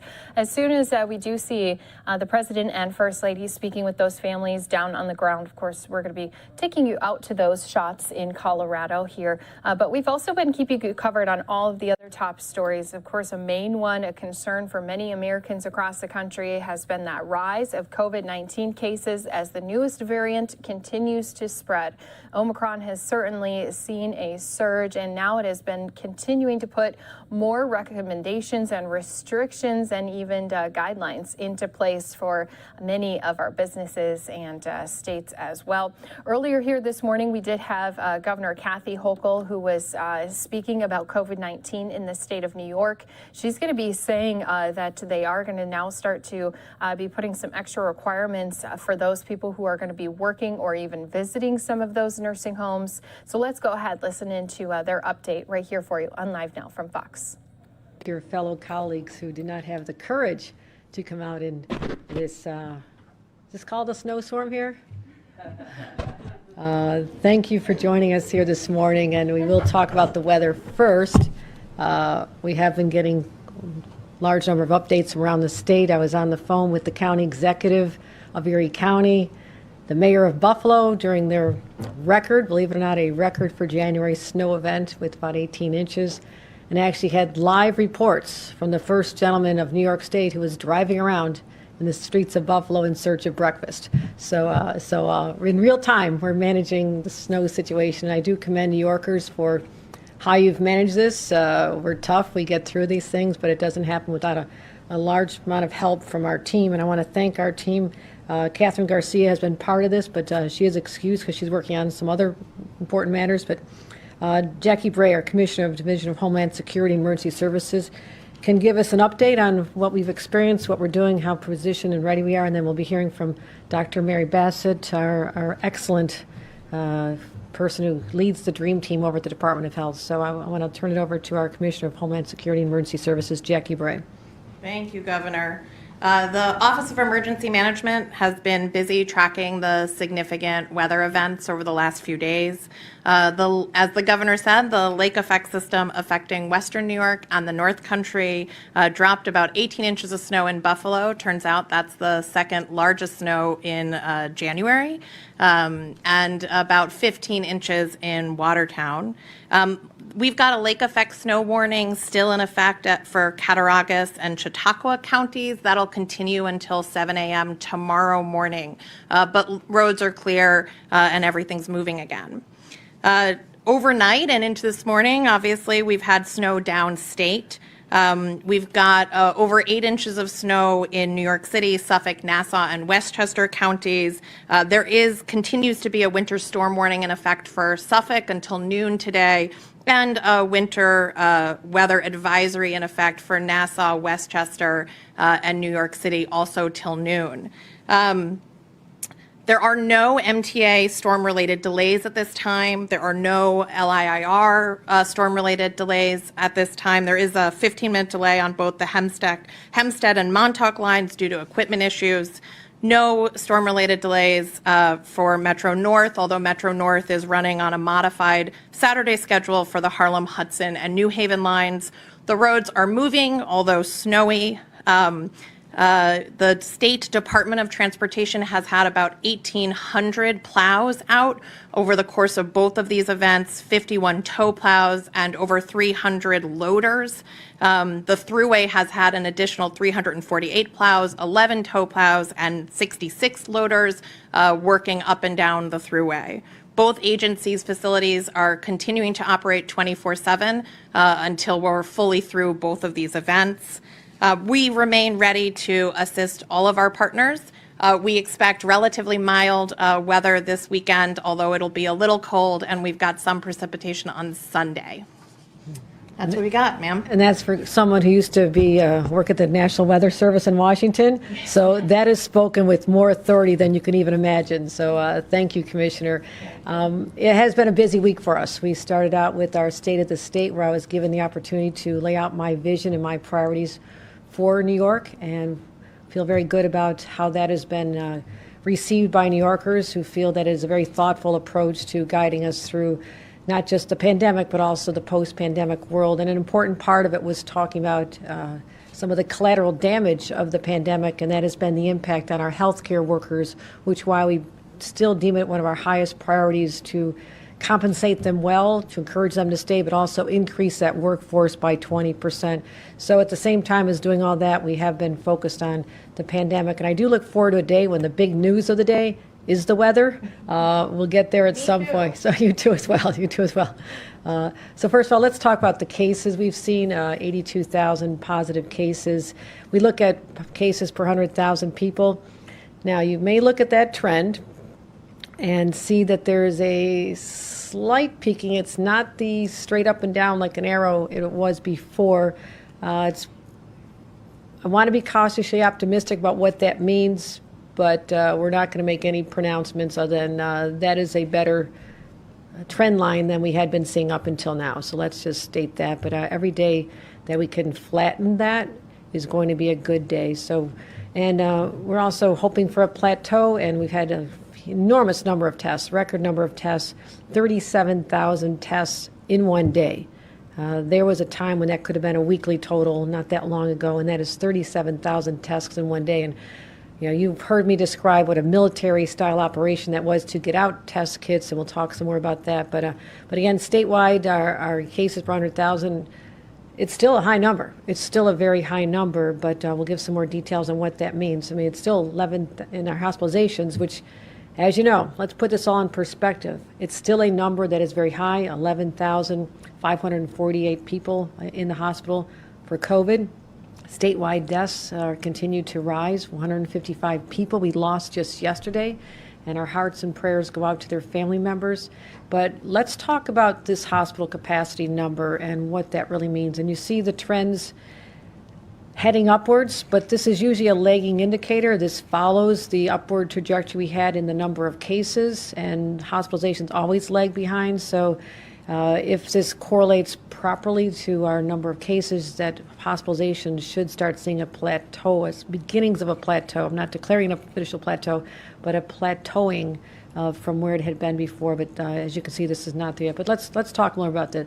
I always want to give you a snapshot of exactly what's happening. And as you can see, before Christmas, you know, we're really holding the line on overall hospitalizations. I mean, 27,800 in the hospital before the holidays.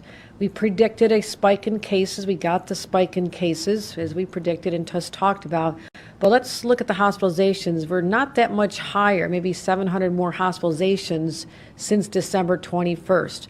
That's that 39% that we're talking about now. But what I want to point out is 16% to 39 is the number of COVID cases in the hospital, people hospitalized for COVID. So while the hospitalizations have remained steady, which means we can handle the capacity, which has been our number one priority, make sure there's enough capacity, we're looking at the balance of people who are in the hospital for COVID versus non-COVID reasons, and the number of people in the hospital for COVID is still high. In fact, more than double what it had been just before the holidays. So that's what we're looking at. So we still have hospitalizations increasing, but I always ask this question. This has troubled me. What do those numbers actually mean? And I'm very inquisitive, and I have a sharp team that answers my questions. Who is being admitted for COVID purposes, that they're sick enough to have to be hospitalized for COVID? It's that severe. Versus people who present themselves to a hospital are automatically tested as a matter of routine now, which is good. They're tested positive for COVID, but they're in there for other reasons. Think of all the other reasons people end up in a hospital. You know, it's an overdose, it's a car accident, it's a heart attack. So I wanted to drill down into those numbers. I told you that on Monday I would be looking at that, and literally the numbers are early, because I wanted to get the information out as soon as we got it, and I have 2 days metric right now. And looking at just on the 4th of January, we realized that 39% of the people are hospitalized with non-COVID related reasons, and checking in yesterday's number, that number was actually 42%. Now that is our statewide average, but it's important to also look at the variations in our different parts of the state. The most number of people admitted for non-COVID reasons as of just yesterday, or a couple days ago, are in New York City. It's about 50-50, 50-50. So half of the hospitalizations in New York City are someone who needs to be there because of their COVID, severity of their COVID situation, and the other half are there for other reasons. And let's look at upstate, central New York, places like that, where 79% are admitted due to real COVID, that they're sick enough from COVID that they have to be hospitalized, versus 21% who happen to be there for another reason and test positive. So that's a very interesting snapshot of what's going on across the state, and even central New York. What a variation we're seeing there between central New York and the city. So we also know that 37% of positive cases overall were asymptomatic, and that's something we're going to talk about right now. And I want to get it, it's a little more clarity on that and what that means to someone who's in the field, who's actually dealing with this day to day, and put it in perspective. Again, I want people to understand this is still a pandemic. The number of cases and hospitalizations are still rising. But let's look in the context of someone who actually runs a hospital. So I'll be joined by Dr. Stephen Corwin, who's the CEO of New York Presbyterian Hospital. Dr. Corwin, thank you, and tell us what's going on in real time as you're monitoring this phenomenon of COVID versus non-COVID cases. And again, please give our gratitude to everyone in your whole healthcare ecosystem for the incredible work they've been doing for literally 2 years now. So, Dr. Steve Corwin. Well, thank you, Governor, and thank you for your leadership. And yes, 8 inches of snow downstate is a fair amount of snow. I know, I just walked around in it. We currently have about 1,200 cases in our hospital system, very representative of most of the downstate hospitals. We're about 20% higher than we were last year at this time, but much less in the way of cases in our ICUs and much less in the way of cases requiring ventilators. So we're very thankful for that. Of the cases in the hospital, as you mentioned, about 50% are admitted with COVID and 50% admitted for COVID. Of the patients in the hospital, 50% are unvaccinated or partially vaccinated, and 50% have 2 doses of the vaccine. Very, very rare to see somebody admitted who's had a booster. Thankfully, very little in the way of children being admitted, which we hope will continue. And same percentages, 50% with COVID, 50% for COVID. The patients requiring the ICUs are older, sicker, and mainly unvaccinated. Staffing, as you know, has been tight. Thank you for all the support you're giving to healthcare workers. But because Omicron appears to be less severe, our staff are coming back in increasing numbers, and we've reached some degree of equilibrium there, which is very good. We've redeployed staff, particularly in areas like transport, registration, and supply chain, believe it or not. And as you said, I can't thank our doctors, nurses, healthcare workers for going through this yet again. But I'm cautiously optimistic that, as you noted, we think with our modeling that the peak will happen next week. We've also seen some leveling the past couple of days, fingers crossed that does represent a plateau. So not an easy situation, but thank you for your leadership, and we feel we'll get through. And I speak for the downstate health systems. I think that we're working well together, and we'll get through this together. Thank you, Dr. Corwin. Appreciate your analysis today and a bird's eye view of what's actually happening in our hospitals. So thank you very much. Appreciate that. I did misspeak a moment ago. I am human. I think I said there's 37,000 cases we did out there. Did anybody catch that? I was just doing that to see if you're paying attention. It's 377,000. So I just wanted to correct the record if I misspoke. And anybody caught that should get a gold star for today. We talked about hospital capacity. You just heard from Dr. Corwin.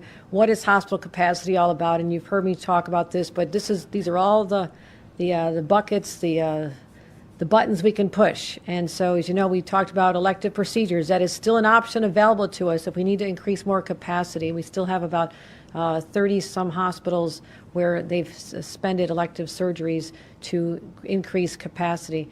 We've discharged more people because the reason we could have more discharges is that we stopped the logjam that had been occurring in nursing homes, which did not have enough staff for people to be discharged to from hospitals. And how we did that was sending in the National Guard. We have deployed over 120 National Guard medics, extraordinary. And as I mentioned before, we'll have another batch of 80 individuals who are fully trained to be able to step in these roles in a matter of weeks. So we're going to keep ramping up. So every National Guard member will have EMT training, so we're prepared for whatever comes in the future. Transferring individuals is an important part to balance the load between hospitals, systems within a region, and we're working with them as well on how you transfer. This is another area where there's questions when you're on the ground. How are we getting a patient from one place to another? You stabilize them first, but we've also deployed with the help of FEMA, and I was on the call with the White House again asking for more ambulances and teams. We have about 30 in state right now, 50 more are coming, 25 of which arrive tomorrow. So this is a great cause of relief for these hospitals, especially as I was traveling up in the North Country, where someone really sick in Potsdam may need to be transported all the way down to one of the major metropolitan areas, Rochester or Syracuse, for someone who's really sick, and they didn't have enough people to transport them. So this was in response to my on-the-ground visits where I found out that this was a real problem. And staffing, as you know, we request more staff from FEMA, more are coming, and we need to also relieve stress on our emergency departments. And let me tell you what's going on in our emergency departments, and this is rather surprising as well. Right now, too many New Yorkers are going to emergency rooms to get a test, just to get a test. We did 377,000 yesterday alone. We have capacity. We have 2,000 locations people can get tested. So please do not go to an emergency room and tie up the resources of those individuals so you can get a test. And don't come in if you have very mild symptoms either. I know you're anxious. I really understand this. But if you're an adult with very minor symptoms, you can handle a runny nose, you can handle the throats being a little bit sore, a little bit of cough. Just treat it as if you would have flu. Follow the protocols, but please don't overburden our emergency rooms. They have so much work to do. So when you look at the numbers, look at the number of people in the emergency rooms who've gone there only for testing. Nearly 5,000 people in the last 24 hours. Do you realize what that is doing to our healthcare system? Look at the region. Finger Lakes. Look what you're doing. Mohawk Valley, Central New York, these areas. What we're going to do is say, we understand there's a problem and you think that's your only avenue, the easiest avenue, but please do not do that to our healthcare system. Stay home if you have mild symptoms, but look at the stress this is putting on the systems that cannot handle any more stress, to have people occupying space in emergency rooms. So help us get the word out about this as well. And what we're going to do is say, in those situations, we are going to be deploying more test kits to the hospitals that have a problem. We know exactly where they are. We know where this is going on. And we'll redeploy staff, and we'll be making some more announcements on that very soon. We're working on operationalizing that. This information just came to light, and our immediate response is to turn it over to the experts here. And Commissioner Bray is already figuring out how to get the test kits literally to the parking lots of some of these hospitals so people can, if they show up, they can test to there and not tax the resources of our hospitals. Really important to get that word out. All right, guys, we've been listening in New York, giving an update on COVID-19 as they also are going to be setting some new requirements. We're going to step away for a 2-minute break. Be right back in this press conference when we return.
the resources of our hospitals. Really important to get that word out.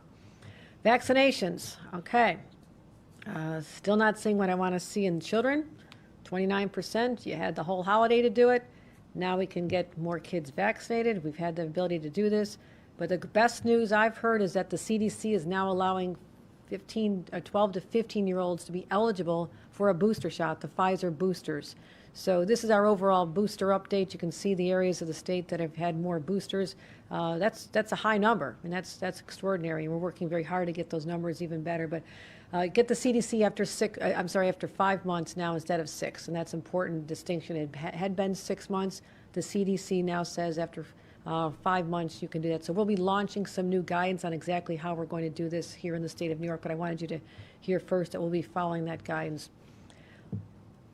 Also, we had a mandate that healthcare workers be vaccinated. It went into effect a few months ago, and it was an extraordinary accomplishment. I want to thank all the healthcare workers and their employers for getting us to do the right thing and getting people to understand that it's the best way to protect themselves and to protect the people they're cared for, their health, to make sure that you are vaccinated personally. And I believe that's why it's time and important to now add on a continuation of this effort to protect people, to protect the workers, and to protect the integrity of our healthcare system, because they work with our most vulnerable New Yorkers. We need to make sure that our healthcare workers are now boosted, not just vaccinated, but they have to be boosted. So you would want to make sure that anyone taking care of you is fully protected, but also we've seen hospitals and healthcare facilities stressed because people who maybe only have the vaccination, not boosted, are having breakthroughs. And this is a phenomenon of Omicron, and now we know that this is the best way to deal with it. So it's a common sense way to keep people safe, and people should get the booster shot within 2 weeks of eligibility. Again, if someone just got boosted in September, you keep track of the dates. On the very first day that you can get it, please do. We have the information on when you're eligible, and we'll expand this to give you the 2-week period in order to get it done. But please do it as soon as you can. And I thank the ones who already did this, who on their own initiative, but healthcare workers will be asked to do this with no exemptions other than a medical exemption and no test out options. So we're the first state in the nation to institute this because this has been such an important priority. We've already seen what's been happening in our healthcare environments. Staff is getting sick. They're leaving. We need them to get well. We need them to have the best fortification they possibly can, and that means getting a booster shot as well. So I've consulted Dr. Bassett on how we make this happen, and we want to make sure that hospital workers don't go to work if they're sick, get the booster. And I wanted to mention that Dr. Bassett has actually recommended this. We talked about it first. We had a conversation. Is this the right thing to do? We agreed together, and she'll recommend this change to the Public Health and Health Planning Council. They're having a special meeting on Tuesday. Just so you know, any of these changes and regulations get approved by this independent body that has been there for a very long time. But we anticipate swift approval, and it'll take effect immediately. And we'll keep New Yorkers posted on the developments of this. So we'll make sure that we are doing everything we can, all those levers, all those buttons we can push, and this is one that we wanted to make sure to get those healthcare workers boosted as well. So speaking of getting boosted, we talked about the vulnerability of people in nursing homes. We want to make sure that people are safe inside those homes, the workers, the visitors, and make sure that the patients above all are safe. So we wanted to make sure that we had numbers of people fully vaccinated shown to you right now. The nationwide average for people in nursing homes who are fully vaccinated but also boosted average is about 60%. I made this a priority back at the end of November. I said we have to get these people vaccinated and boosted as soon as possible. Got all the supplies out them, the resources, told them they needed to do this. And so now we have 77% of nursing home individuals, their patients who are vaccinated, also boosted as well. And that's really important to us. And that number can still go higher. It needs to go higher, but we're working on that as well. And we did over 5,000 in the last month alone, 8,000 to date. As we talk about people in nursing homes, we do not need a reminder of how excruciatingly painful it was to have the isolation last year when everything was shut down and people literally sat in their rooms not understanding why their loved one could not visit them. We understand this. We truly do. And that's why we support what CMS proposed. The head of Medicare, which is called CMS, I made a phone call to them the other day. they put in a requirement that there could be no restrictions whatsoever on visitors. Very broad, no restrictions. I explained from our point of view here in the state of New York, we understand people need to see visitors. They need to have that loved one actually monitor what's going on and making sure they're getting the highest quality care. We support that.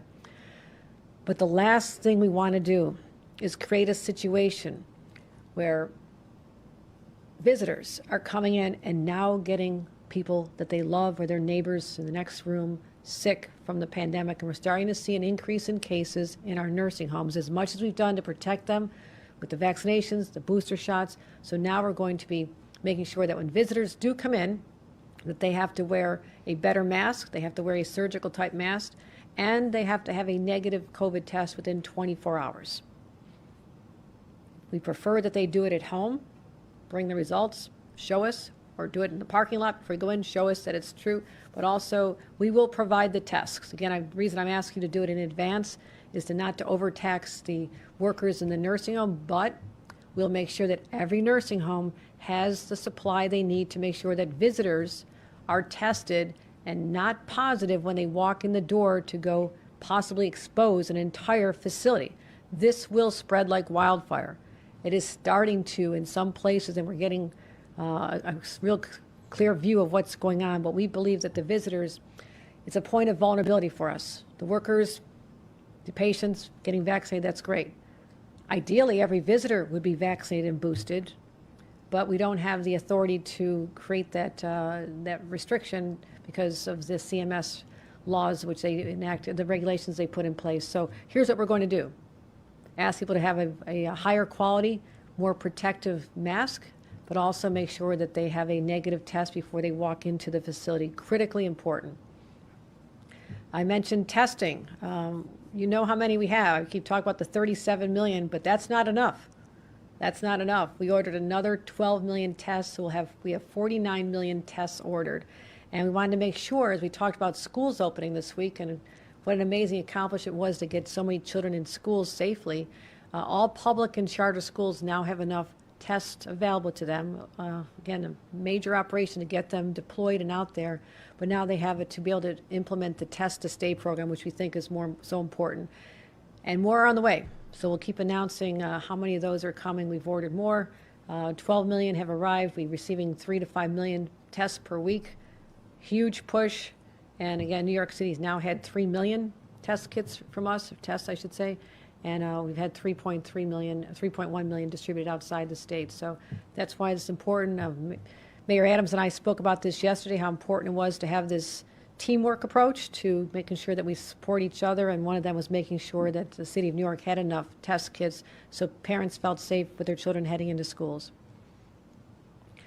And next round of tests will be nursing homes. More tests are almost nearly 1 million tests are arriving there. 1.2 million masks are being delivered. And also our 400,000 new tests are being delivered to residents in direct care settings, as well as 60,000 for visitor screening for prisons as well. But let's find more sites. We have test kits. They're going to specific places, but where else can we add more testing?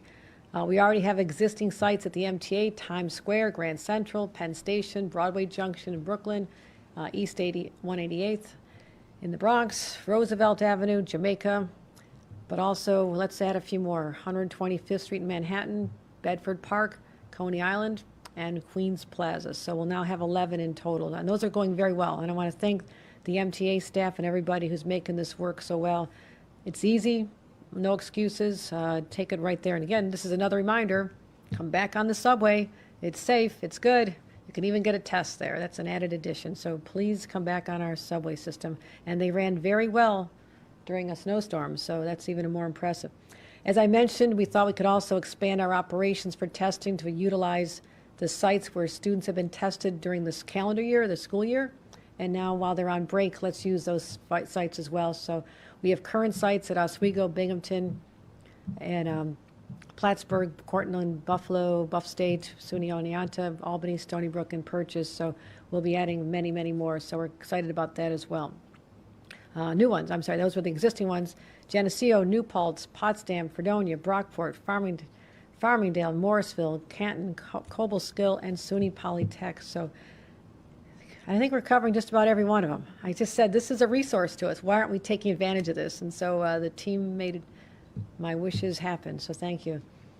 But there's another issue I want to talk about, which is really important. You're seeing in the news more, which is pediatric cases. We've seen a rise during this winter surge. I spoke about this on Christmas Eve, a day that Dr. Bassett and her team took some strong action on this, make sure that we were keeping an eye on this. But I'd like to turn it over to her to talk about this, because this is an area of anxiety. We want to make sure people have a clear picture, have all the data that we have available to us in assessing the situation when it comes to children and COVID. So Dr. Bassett, if you could talk to us about what you're seeing, I'd appreciate it. Thanks very much, Governor. And let me start out by saying that the Health Department will be releasing a comprehensive report. I'm going to show you a lot of data and try and highlight the top lines of these data, but I urge people to look at the report, which will be released today and should be posted after this press conference. As this slide here shows, the pediatric cases have shown the same pattern of escalation that we've seen with Omicron in general. But this is what is making us concerned, that the rate of increase among children is going up faster than it is among adults. As you can see on this slide, among children who are under 5 and are too little to get vaccinated, no vaccine is approved for this age group. It's gone up nearly 8-fold. And in older teens, the 12 to 16-year-olds, maybe that's 18, I apologize, I can't really read the slide. I think it's 12 to 18-year-olds, has gone up 10-fold. So this is faster than in adults who've gone up between around about 2 to 2.5-fold. And although the numbers of children affected are fairly small, when we first reported on this in our alert on December 25th, we were talking about 150 children who'd been admitted, and we're now up to 570 some children admitted in the most recent week on which this report is based. So those are much smaller numbers than we're seeing for adult admissions, but 70% of these children are showing COVID-related symptoms. And if I can just ask you to look at the last column, which are the statewide numbers, again, you can see the numbers. At the beginning of the month, there were 85 children admitted in that first week, and we're now up to 571. So it's the rate of increase more than the numbers that have made us very concerned about these children. Just as we've talked about in the earlier part of our discussion this morning, many of these children are admitted with COVID, not for COVID. And this slide gives a listing of the types of other conditions that children are coming in with who have tested positive for COVID. But this is the most important thing that I want to show you this morning, that the vast majority of children who are hospitalized are unvaccinated. And again, the goal is to stress that it's important to get your child vaccinated. It's important, if they're eligible, to get them boosted. And we now have boosts approved by the CDC for children who are 12 and older. Vaccinations for 12 to 15-year-olds were approved in November. So we have children coming up in that age group who are eligible for boosting. Look at that. Nearly over 90% of the very young group, 5 to 11-year-olds, have not been vaccinated. That needs to change. And it reflects a general population in which about 20% in this age group has been vaccinated fully. So again, the emphasis here is that we have to use more effectively the tool for vaccination in children. Thank you, Governor. Thank you, Dr. Bassett, and certainly we can provide those graphs to the members of the public and put that online, and you're issuing your report today. Very important reminder that those children who are hospitalized do not have to be scared, frightened, lying in a hospital bed. They do not have to be there. There is an answer. It's simple. It's been allowed for weeks. It's safe. Thousands of children have been vaccinated safely. And those are the children, by and large, are not the ones in a hospital. So please, let's protect our most vulnerable, our children. We love them, we cherish them, and this is one more way you can show your love by helping them stay out of the hospital so they're not experiencing the trauma that is so unnecessary. That's my plea as a parent. What else can we say? What else can we say? We just really hope that people look at the data now. If you've not been convinced of the difference between children who are vaccinated and unvaccinated, I think you saw a very crystal clear picture from Dr. Vaccinated. And those are not related to being in school. The children just went to school. This would have occurred exposure to all those holiday gatherings where they saw older siblings and maybe cousins home from college and all this. They were in this petri dish of the holidays. And these kids, because they were not vaccinated, were exposed and they're vulnerable. And now we're seeing them hospitalized. So it's not too late to take action. We have plenty of vaccinations available. I would love nothing more than to see those vaccination numbers go up. And so, Dr. Bassett, thank you again for your effort on this. And so between snow and vaccinations and tests and everything else, we're happy to take some questions. And Juliet. Yes, thank you. All right, and once again, do want to say thank you to all of our viewers who are here with us on Live Now from Fox. We've been listening in to the New York governor along with her health officials as they've been talking about just some of the new requirements that they are trying to implement as they continue to battle the surge of cases in New York. All across the state, they have seen that rise of cases. That's a similar story we've seen all across from coast to coast. So we're going to be stepping away from this press conference, going to continue to give you some more of these top stories that have been coming in here to our Live Now from Fox desk. When we come back after this 2-minute break, we'll be continuing to keep you updated on everything that's been going on across our country. But earlier today, we were down in Georgia, once again inside of that courthouse as 3 men were being sentenced for the death of Ahmaud Arbery. We'll be right back with more on that in 2 minutes.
Welcome back here to Live Now from Fox, where we've continued to keep you up to date on all of those top stories coming to us from across the country. Earlier here today, we were talking about the importance of the Ahmaud Arbery sentencing that happened. We played and we're inside of that courtroom here today as all three men were sentenced to life in prison. So what we want to do is bring in Fox 5's Eric Perry, who's down in Georgia here with us. And Eric, let's go ahead and just kind of update people on what had unfolded inside of that courthouse and outside as well.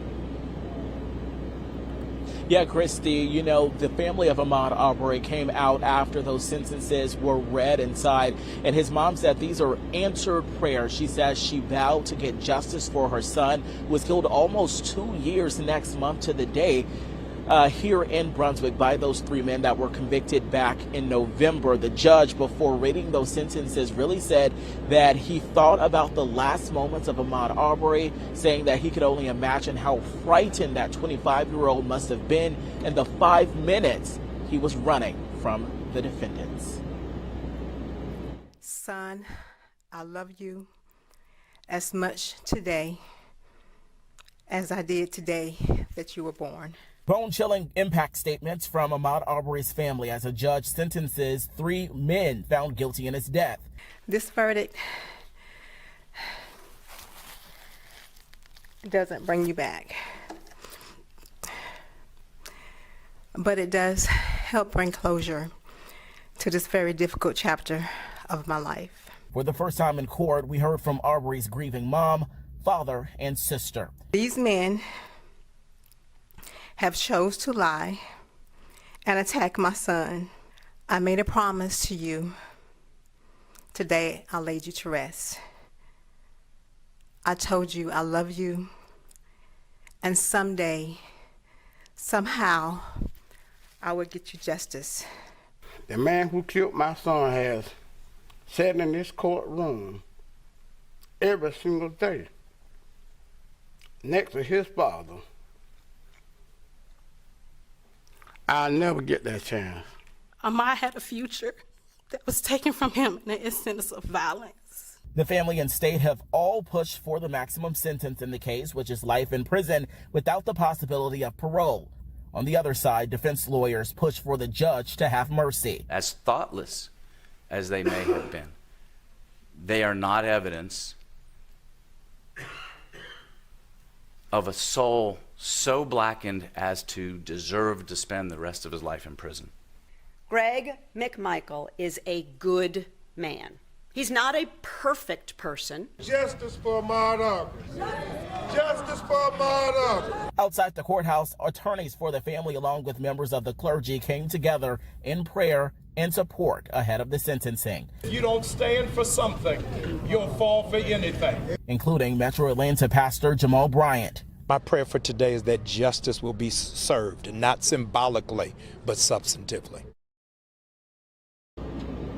And back out here live, those final sentences for both Travis and Greg McMichael, they will serve life behind bars without the possibility of parole. As for the neighbor, William Roddy Bryant, in this case, the third defendant, he will serve life in prison, but he will have the possibility of parole after serving 30 years there. Noticeably missing inside the courtroom was Lee McMichael, who is the wife of Greg McMichael and the mother of Travis McMichael. We did see Amy Elrod, who is the girlfriend of William Roddy Bryant. Now, this is not the end for those 3 men. They still face federal crimes, federal hate crimes.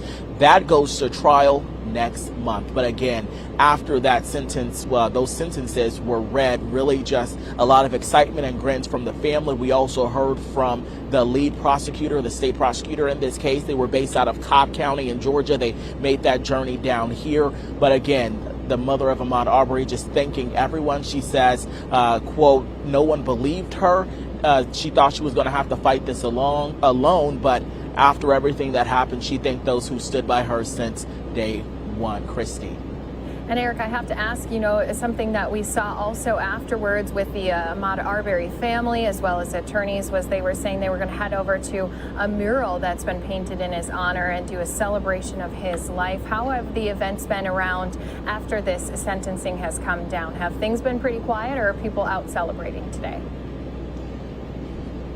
It's really a mixture. The family, they usually go over to that mural to pay respects. We also know that a lot of internal and silent kind of reflections take place. We know the father and the mother, Wanda Cooper Jones and Marcus Arbery, they actually visit their son's grave and pray at his gravesite before coming here. We also saw members of the New Black Panther Party. We also saw just regular community members here as well. Not like we saw during the trial, but they did make their presence known. They actually had a speaker while everything was being announced and read inside of court so they could read outside. You heard cheers, you heard kind of screams of excitement there as people gathered outside here. So we still feel that excitement, and again, they know that this is really not over. This is really just the first step here, as really the mom and the entire family, they have to sit through yet another trial in just another month there, Christy. Right, but just a little bit of, as they had said, justice, a little bit of peace that the family will have here today with that sentencing. We do appreciate the time you've had here with us today. Again, Fox 5's Eric Perry joining us down in Georgia. Thanks for giving us that update. Thanks, Christy. And what we want to do is continue to give you some of these stories that are coming in here to our Live Now from Fox desk. Actually want to take us out to some breaking news that we do have coming in here. We do have some first responders who you can see down here on the grounds as they have responded to this area. This is just on the border of Pennsylvania and West Virginia. Details very limited at this time, but dispatchers have confirmed 2 crews that they are on scene with 1 person as a patient, and this is a mine collapse. So you can see out here we do have some of those fire personnel as well as emergency